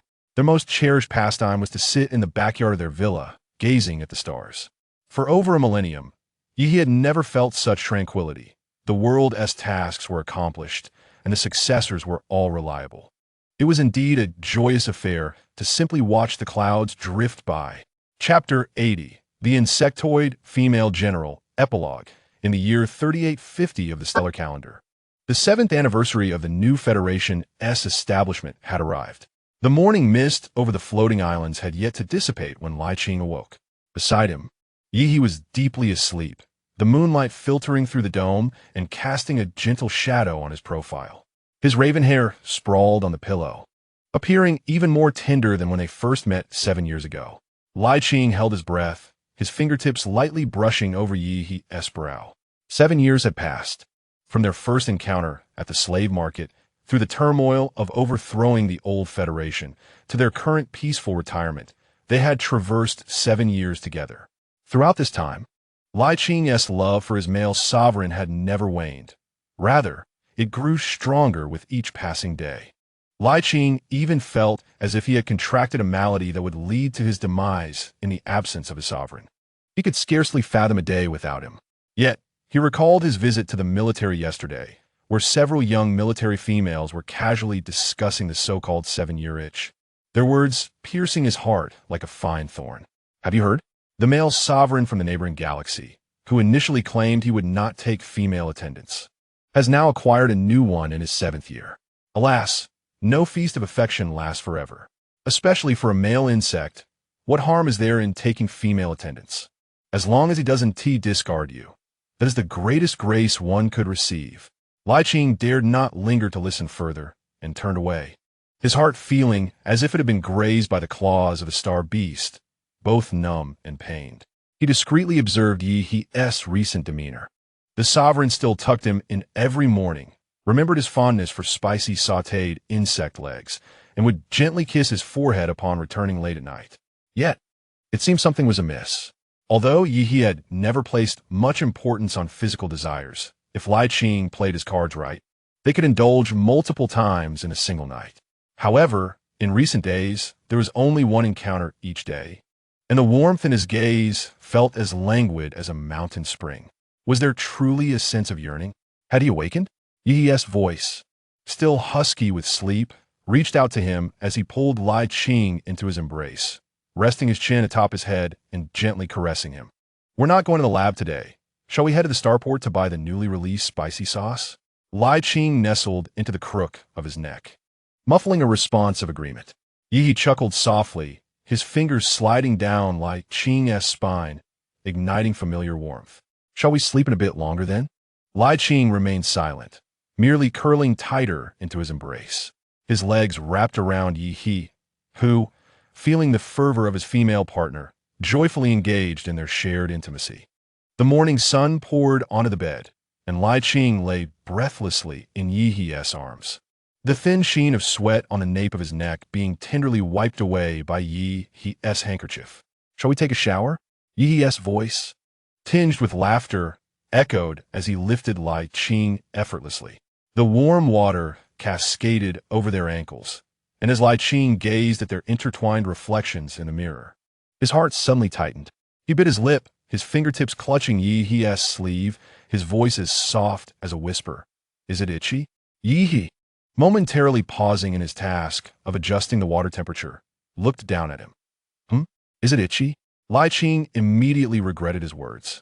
His cheeks flushed as if they could fry an egg, his gaze fixated on the ground, afraid to meet Yi's eyes.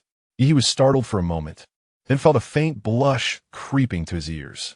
His consort was always like this, decisive and formidable on the battlefield, appearing stern and ascetic, yet burning with desire in private. Although not particularly adept at seduction, he was a diligent and eager student. The words and actions he encountered online were practically becoming Li Qing's bedtime reading, applied daily to their interactions. What kind of talk was that? What did it mean to feel itchy? Yi felt a surge of electricity coursing through him, indeed feeling a bit itchy. It was rather embarrassing. He leaned down, gently biting Li Qing's earlobe, his voice low and teasing. It's itchy indeed. In an instant, Li Qing's mind went blank. It truly was itchy. The anxieties he had forcefully suppressed surged forth like a flood, overwhelming him completely. He grasped Yi's wrist tightly, his knuckles turning white, his eyes rimmed with red. "Can the Lord have only me?" Yi was taken aback. The water continued to flow, and he turned off the tap, the air in the bathroom suddenly thickening. He gazed into Lai Qing's panicked eyes, seeing a reflection of the young man who had knelt in the slave market 7 years ago, humble yet resolute, as if he could be abandoned at any moment. "A Qing?" Yi's voice softened as he raised a hand to caress his face, perplexed by the sudden question. Lai Qing did not answer. Instead, tears fell into the water, mingling with the sound, almost inaudible. He feared that Yi would think him jealous, worried that his meager possessiveness would further irritate the already uneasy lord. "No." He shook his head in a panic, kneeling in the water, crawling to grasp Yi's ankle, his voice choked. "Please don't be angry. You can marry a female servant, truly, as long as you don't despise me." Yi felt as if his heart were being tightly squeezed, a mix of sourness and pain. He crouched down, gently soothing Lai Qing. "A Qing, I don't understand your meaning. Why do you suddenly say it's only you?" Lai Qing trembled, filled with regret for having spoken such disheartening words after their tender moments. If the Lord truly had a 7-year itch after this, he would likely despise him even more. Suppressing his sobs, he rasped, "My lord, I have no right to interfere with your decisions. If you feel the 7-year itch, I will support all your choices, even if it means watching you take another." Only then did Yi realize that Lai Qing's notion of itch was not what he had imagined. "Silly boy." He embraced Lai Qing tightly, warm water dripping from their hair. "The itch I speak of is the desire to hold you." Lai Qing froze, looking up with tear-brimmed eyes. "The 7-year itch?" Yi chuckled softly, wiping his tears with his fingertip. "That is a notion of mere mortals. For me, whether it be 70 years, 700 years, or 7,000 years, my eyes will see only you." He cradled Lai Qing's face, their foreheads touching, "From the moment I brought you home. You should have known that you are my Yi and my only one for eternity." Lai Qing's lips quivered, just as he was about to speak. Yi captured him in a kiss. The gentle kiss, infused with the warmth of hot water, melted away all unease and trepidation at the tip of their tongues. "I'm sorry," Lai Qing murmured against his chest, his voice muffled. "I should not have doubted you. I deserve punishment." Yi pinched his earlobe, his tone indulgently playful. "Your punishment tonight is that you must not leave the bed."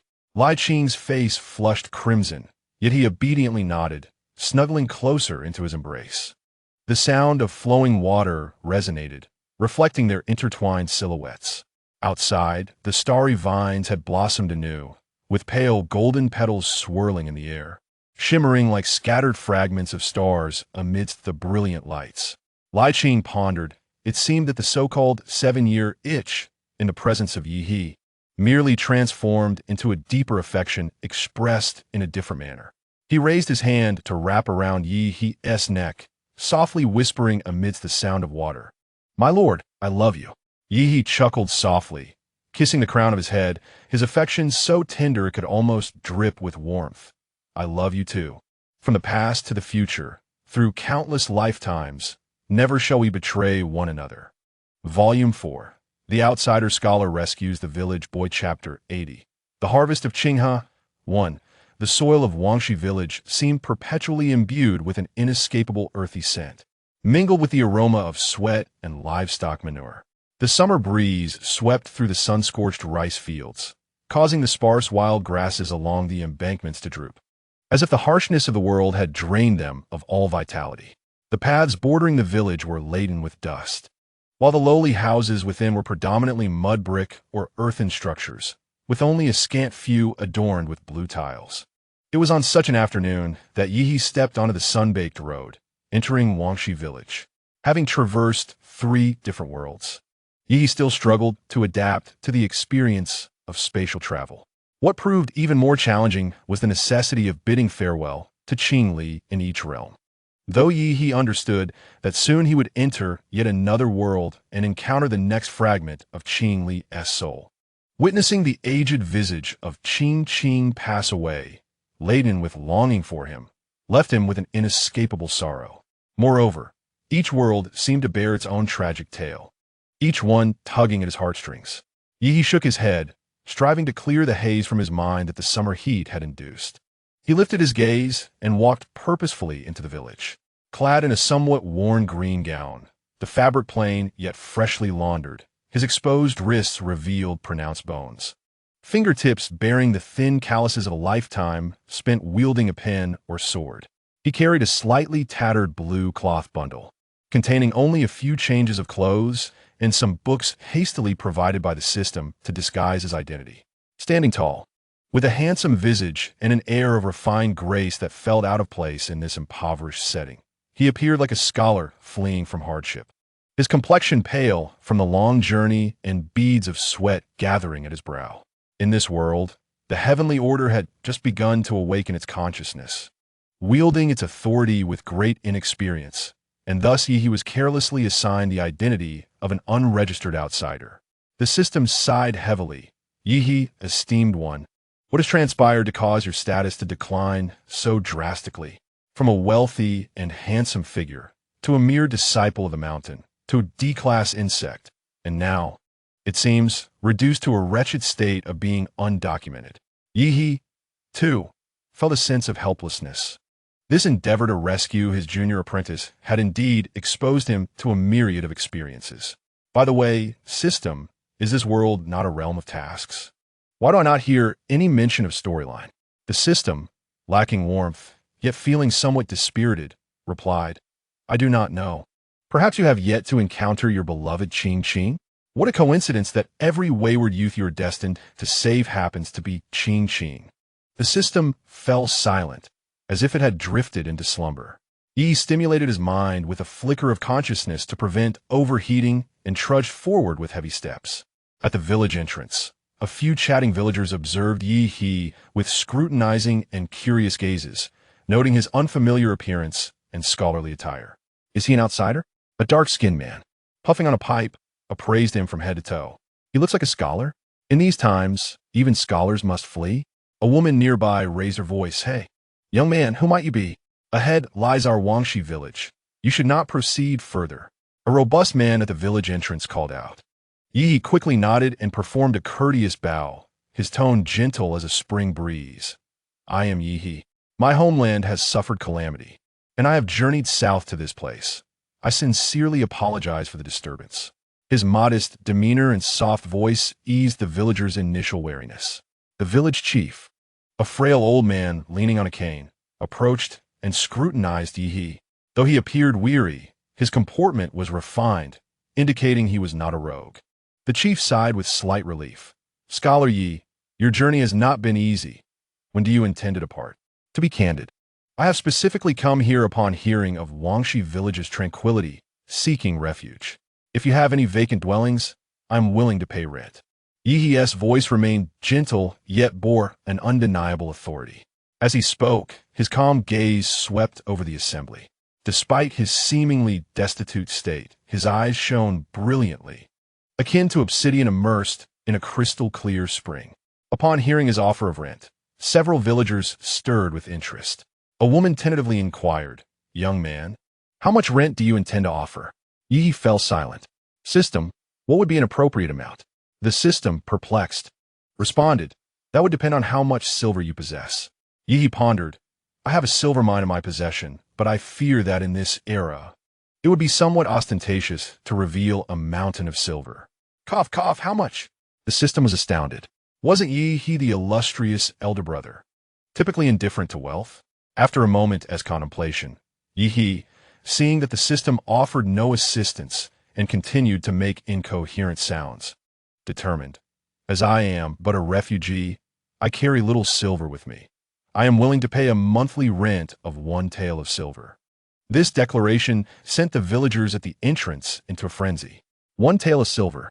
That was equivalent to nearly half a year's wages for a dock worker. The young master, before fleeing, clearly appeared to be someone unacquainted with the toils of life, oblivious to the sufferings of the world. Stay at my home. Stay at my home. My house is sturdy, built of bricks. What nonsense! Why would one sleep in a brick house? My thatched cottage is quite cool. What utter nonsense! Your dilapidated hut is on the verge of collapsing.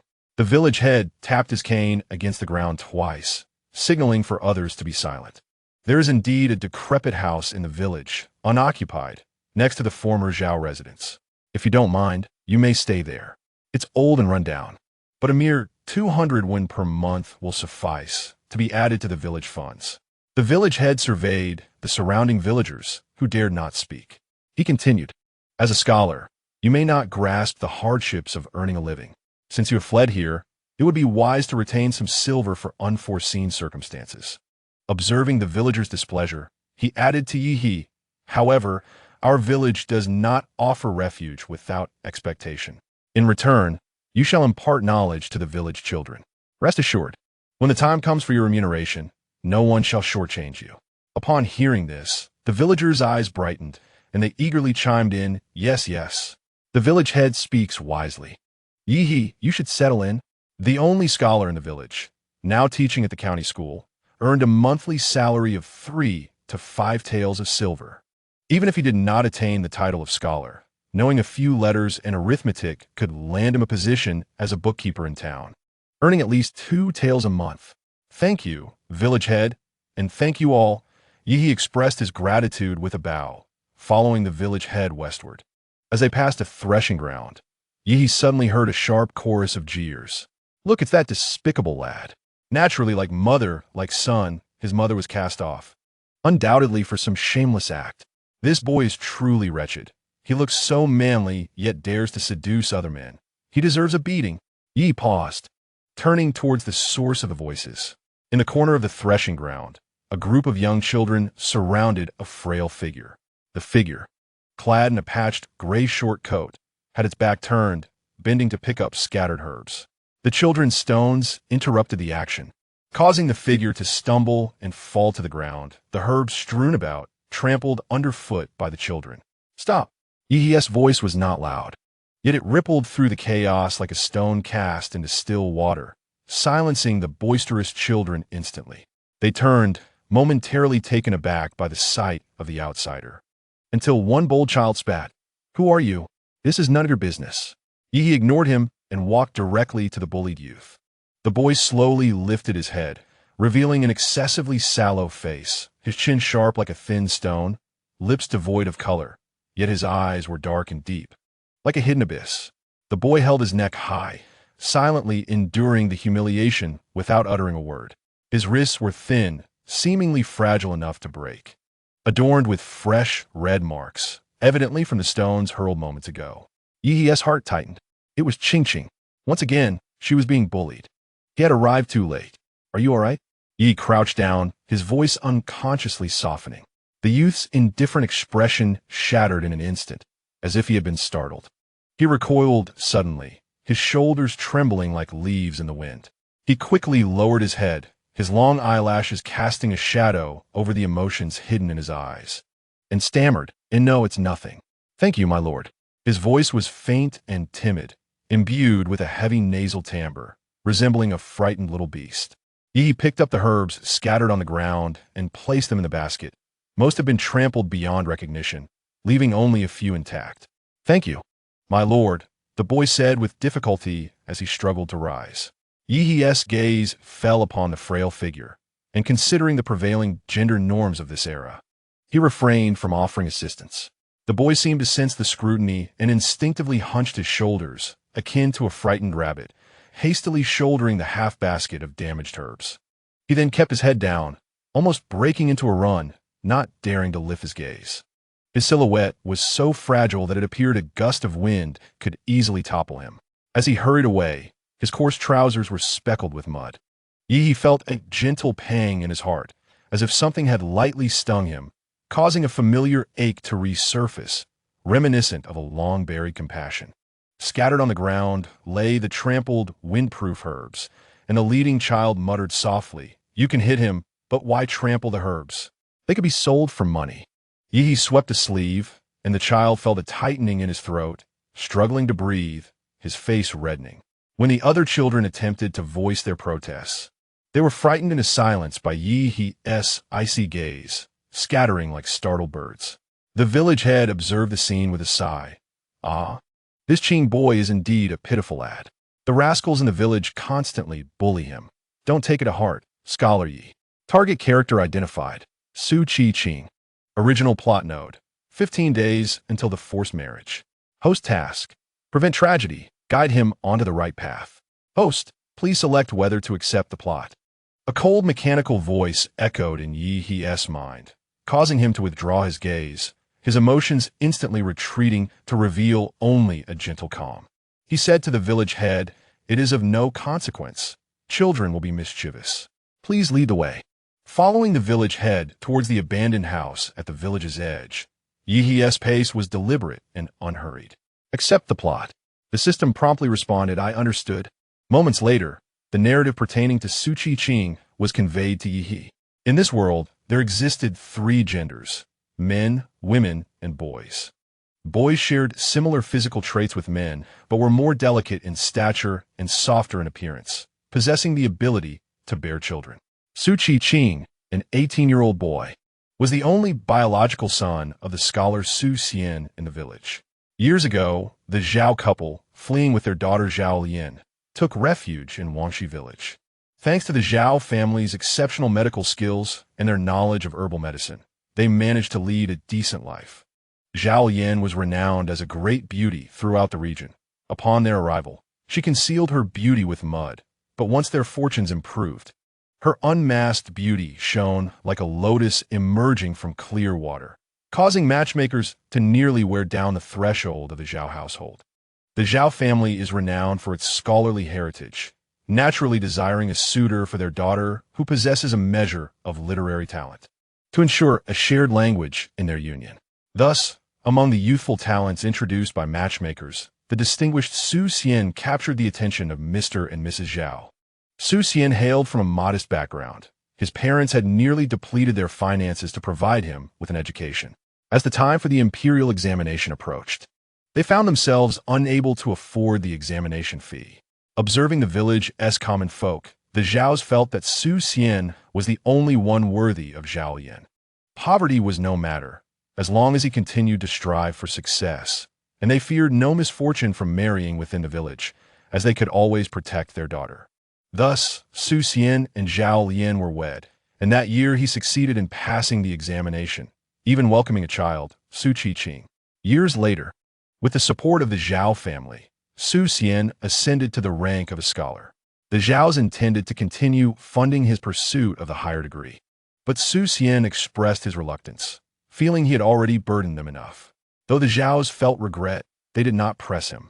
Su Xian found employment as a teacher in the county school, allowing the Zhao family, who had long lived frugally, to finally breathe easier. Just as everything seemed to be progressing favorably, tragedy struck when Mr. and Mrs. Zhao fell from a cliff while gathering herbs, meeting their untimely demise. As the sole son-in-law of the Zhao family, Su Xian rightfully inherited all their assets. In the midst of Zhao Lian's despair, Su Xian unexpectedly revealed that during his time teaching, he had become acquainted with the youngest daughter of the affluent Lu family. He had secretly courted her and was now at the stage of arranging a marriage. He sought to take Zhao Lian as a concubine and bring the Lu girl into his home. Zhao Lian felt as though the earth had crumbled beneath her. The vows Su Xian had made to her of eternal devotion now seemed hollow as he sought to marry another woman and reduce her status. What respectable daughter would willingly accept such a fate? Naturally, Zhao Lian vehemently resisted, yet Su Xian, citing the absence of a male heir after 8 years of marriage, decided to divorce her. Zhao Lian left with nothing but the dilapidated mud hut the Zhao family had occupied upon their arrival in the village. Nevertheless, she displayed remarkable resilience, raising Su Qi on her own and managing to save a few acres of land. Alongside the earnings from foraging herbs, they struggled but managed to get by. However, misfortune struck once more when a wealthy merchant's son fell gravely ill and sought a person to bring him good fortune. They turned to Su Qi, and in the process, they injured Zhao Lian, who was bedridden, and abducted Su Qi to the county, determined not to be used as a mere talisman for luck. Just days before the wedding, Zhao Lian sought Su Xian's assistance, but instead of help, she faced humiliation. Returning home in a state of distress and fury, Zhao Lian succumbed to her grief. Upon hearing of this tragedy, Su Qing succumbed to darkness, using arsenic to poison the entire merchant family, including himself. The narrative unfolds in mere lines, yet Yi, upon hearing it, felt utterly breathless. Chapter 82. The Harvest of Green Crops 3. This reflects the original trajectory of the world, as well as the life that Su Qing might genuinely endure. Fortunately, he has arrived, but had he not, would such a young boy have been doomed to suffer and perish? In this world, men are esteemed while women are deemed inferior. In fact, boys, due to their generally poor reproductive capabilities, occupy an even lower status than women. Thus, children dare to bully him with impunity, and the affluent families in town brazenly seize Su Qing. But where is the county magistrate, and where is the authority? From the brief narrative, Yi has not observed any signs of governmental negligence. Even in the village head appears to be an upstanding individual, and the villagers do not show excessive hostility towards the Zhao couple who fled from disaster. How is it possible that they can stand by and watch Su Qing being forcibly taken? In this era, women and young boys are oppressed to the utmost degree, lacking sovereignty over their own bodies and lives. The name Su Qing seems peculiar. One wonders if it carries the meaning he intends. His Qing, alas, is always subjected to suffering. He has come, and he will ensure that no one bullies Qing ever again. Upon reaching the edge of the village head pointed the way before turning to leave. This dilapidated dwelling is even more run down than he had imagined. The roof leaks in places, moss grows in the corners, and the yard is overrun with weeds.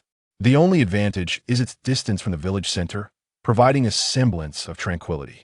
However, for Yi, there's an even greater advantage. It is in close proximity to the Zhao residence, so near that he can see their house upon opening the door. After thanking the village chief and seeing him off, Yi turned back to close the creaking wooden door. In that fleeting moment, he slightly moved his fingers, and a barely perceptible strand of consciousness swept through. The damaged areas within the dwelling and the hidden insects were vividly captured in his perception. He released a hint of his consciousness, driving the pests outside. Then he heard the system wailing, "Woe is me! My shoes are tattered, my hat is tattered, and my robe is worn." He looked down at his clothes and shoes, which, although faded from washing, remained clean and tidy to maintain his persona. Woe is me! The moss stains the steps green, and the grass color enters the curtain blue. The system continued its lament. He glanced around at his surroundings, which indeed reflected the truth of the system's words. Yet, with his celestial abilities, improving the environment would merely require a simple talisman. "System, what troubles you?" Yi inquired helplessly. The system wept sorrowfully. "The hosts I have guided before have all enjoyed abundant comforts. Yet here with you, great Yi, it seems you only grow more miserable." Yi chuckled lightly. "What hardship is this? I have a roof to shield me from the wind and rain, a companion next door, and you accompanying me all the way. Such is the life of a celestial being." The system was moved, transforming into a starry orb. Yi, I adore you. No wonder I felt such an affinity upon first seeing you. You are my destined host." While Yi and the system shared their heartfelt sentiments, Su Qing was also making her way back home. The scorching summer wind swept past the eaves, causing the door of the adobe house to creak open. Through the crack of the door, a pair of glistening eyes peered out cautiously, only to swiftly retreat. Su Qing leaned against the door panel, her heart racing as if it might burst. She was of unappealing appearance, a boyish figure, and had never been favored by men. The young gentleman from earlier was truly refined and elegant, his demeanor exuding an air of nobility. He was undeniably handsome. As this thought flickered through his mind, he forcefully extinguished it, feeling a pang of shame. How could he entertain thoughts of a man? Surely, that gentleman had laughed at his foolishness. Who wouldn't chuckle at such a sight? "Is my dear child home?" A somewhat frail voice called out from within the inner room, interrupted by a soft cough. Su Qing quickly replied, "Mother, it is I. I have returned from gathering herbs. I will head to town shortly to buy some coarse rice." The voice continued, coughing intermittently. "Be careful in town, and do not trouble yourself with buying medicine. I understand medicine well enough. This illness is not grave." "Very well, mother, do not worry. I shall return soon." Su Qiqing rummaged under his bed for his small medicine box and retrieved the few remaining copper coins. The last of their money had been exchanged months prior for an acre of land and seeds for spring planting. His parents had met an untimely demise while foraging for herbs, and Zhao Yin had resolutely decided against allowing Su Qiqing to pursue a life of herbal gathering. Thus, for the past few years, she had tirelessly gathered herbs to save for land, while Su Qiqing tended to the fields at home. Though he was the more physically delicate of the two, Su Qiqing worked no less diligently than any man, managing to cultivate their 6 acres of land within a month. This year was particularly sweltering, and Zhao Yin, in her desperation to gather enough money for land, suddenly fell ill after years of robust health. Now, all their finances were tied to the land, and their daily sustenance relied solely on Zhao Yin's herbal collection. With her incapacitated, it fell to Su Qiqing to gather herbs. Zhao Yin was understandably frantic, strictly forbidding Su Qiqing from venturing into the deep mountains, from approaching cliffs, and from going out in the rain or strong winds.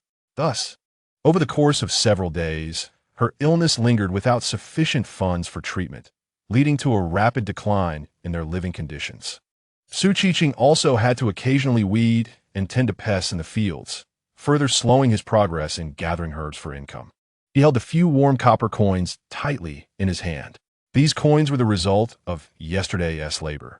Having exchanged the few herbs he had gathered for enough to buy several pounds of coarse rice. The village children were mischievous, and he dared not carry money while foraging, lest it be snatched away. Zhao Yin's cough had worsened. He needed to hurry to town for medicine.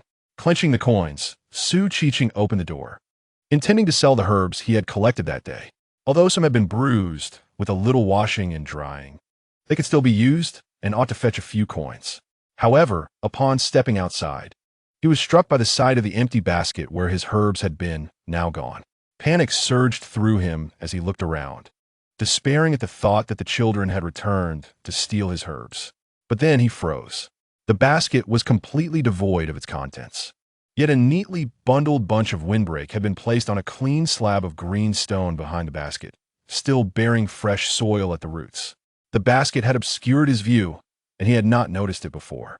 Su Qiqing stood in a daze, glancing around in confusion. Who could have placed the herbs here? He stared at the bundle of windbreak for a long time, his fingers curling in hesitation, unsure whether to touch it. If he possesses these herbs, he could reimburse his mother for the medication expenses incurred over the past few days. But could he take them? After all, they were placed right at his doorstep. Why shouldn't he? Could it be that a celestial being has come down to assist him? Regardless, he must first endure these few days, as his chest felt constricted, akin to being stuffed with waterlogged cotton, causing a dull ache. Su Qiqing crouched down, carefully gathering the windbreak herb into his backpack. Chapter 83. The Harvest of Qing Li. 4. From the other side of the wall, Yi distinctly witnessed Su Qiqing's motion of placing the medicinal herbs into his backpack. Su Qiqing bit his lip and strode purposefully towards the town, deliberately taking a longer route to avoid encountering him.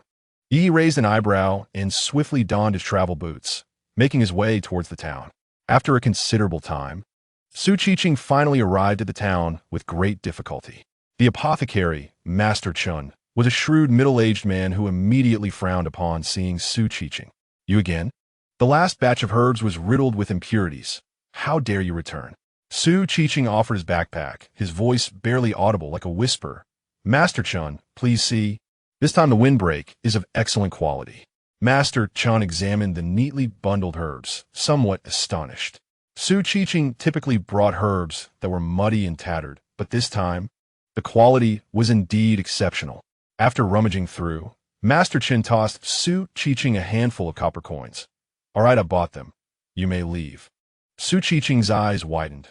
Master Chun, this is far too little, according to market value. These are worth at least 100 coins. Master Chun replied impatiently. You said it yourself. Market value. I'm paying you market price. Shall I not make a profit? Then I won't take the coins. Su Qiqing raised his gaze. Please prepare a prescription for me, and let it offset the cost of the medicine. Master Chun took the prescription, scrutinizing it. This prescription requires 100 coins. This amount of herbs is insufficient to settle the debt. Master Chun, Could you perhaps make an exception? Sukikin implored. His eyes alight with urgency. My mother is coughing severely. Could you at least allow me to procure the most affordable medicine? Master Qin shot him a sidelong glance. A young man wanting to show filial piety? Your father, Scholar Su, is now the favored son-in-law of Lu Yuanwai's family. Does he lack for money? Su Qiqing's face paled instantly. His father was no longer his father. Since his mother had been sent back home, that man had become the successful Scholar Su in the eyes of others. Meanwhile, he and his mother had become the subjects of scorn. Gossip spread throughout the village that Zhao Lian had been unfaithful, leading to her being abandoned by Scholar Su. Yet, that man, who had cast aside his wife and child, was now portrayed as a valiant and carefree figure in others' narratives. Master Chun was evidently aware of his family's situation, yet he chose to humiliate him by invoking his father. If you want tea, buy, then I'll sell to someone else. He abruptly snatched back the herbs and turned to leave, only to be seized by Master Chin's grip on his shoulder. Ah, don't rush away, Master Chin said with a sinister smile. I've heard that the Wang family in town is seeking a young man for a joyous occasion. While your looks may be somewhat lacking, they don't seem to mind appearances. Why not recommend yourself? If selected, not only would you forget about the medicine costs, but you would also enjoy a life of luxury. Manager Chin's gaze towards others resembled that of one surveying a heap of refuse. Sukikin, feeling as though pricked by a needle, hastily withdrew her hand, causing the herbs in her basket to scatter across the ground. As she bent down to gather them, her hand was abruptly kicked away by Manager Chun. If you do not sell me these herbs, I assure you that not a single apothecary in this entire town will purchase them. Do you believe me? Furious, Su Qiqing rose, glaring fiercely at Manager Chun. How is it that the herbs I have painstakingly cultivated are worth merely a handful of copper coins? At that moment, a soothing voice broke through the tension. He, fanning himself with a folding fan, stepped into the apothecary. Mr. Yi, Su Qiqing exclaimed in astonishment, her eyes widening. Yi, in stark contrast to their previous encounter, now donned an elegant dark robe, adorned with a jade crown and a valuable jade pendant hung from his waist. He wielded a fan depicting picturesque landscapes, exuding an air of refined charm. Su Qiqing, what a coincidence. Have you come to purchase some medicine? Yi inquired softly. Su Qiqing nodded, then quickly shook her head. I have come to sell herbs as well as to buy. Yi bent down to retrieve the scattered windbreak herbs, presenting them to Manager Chun. How much can you sell these for? Noticing the unfamiliar yet evident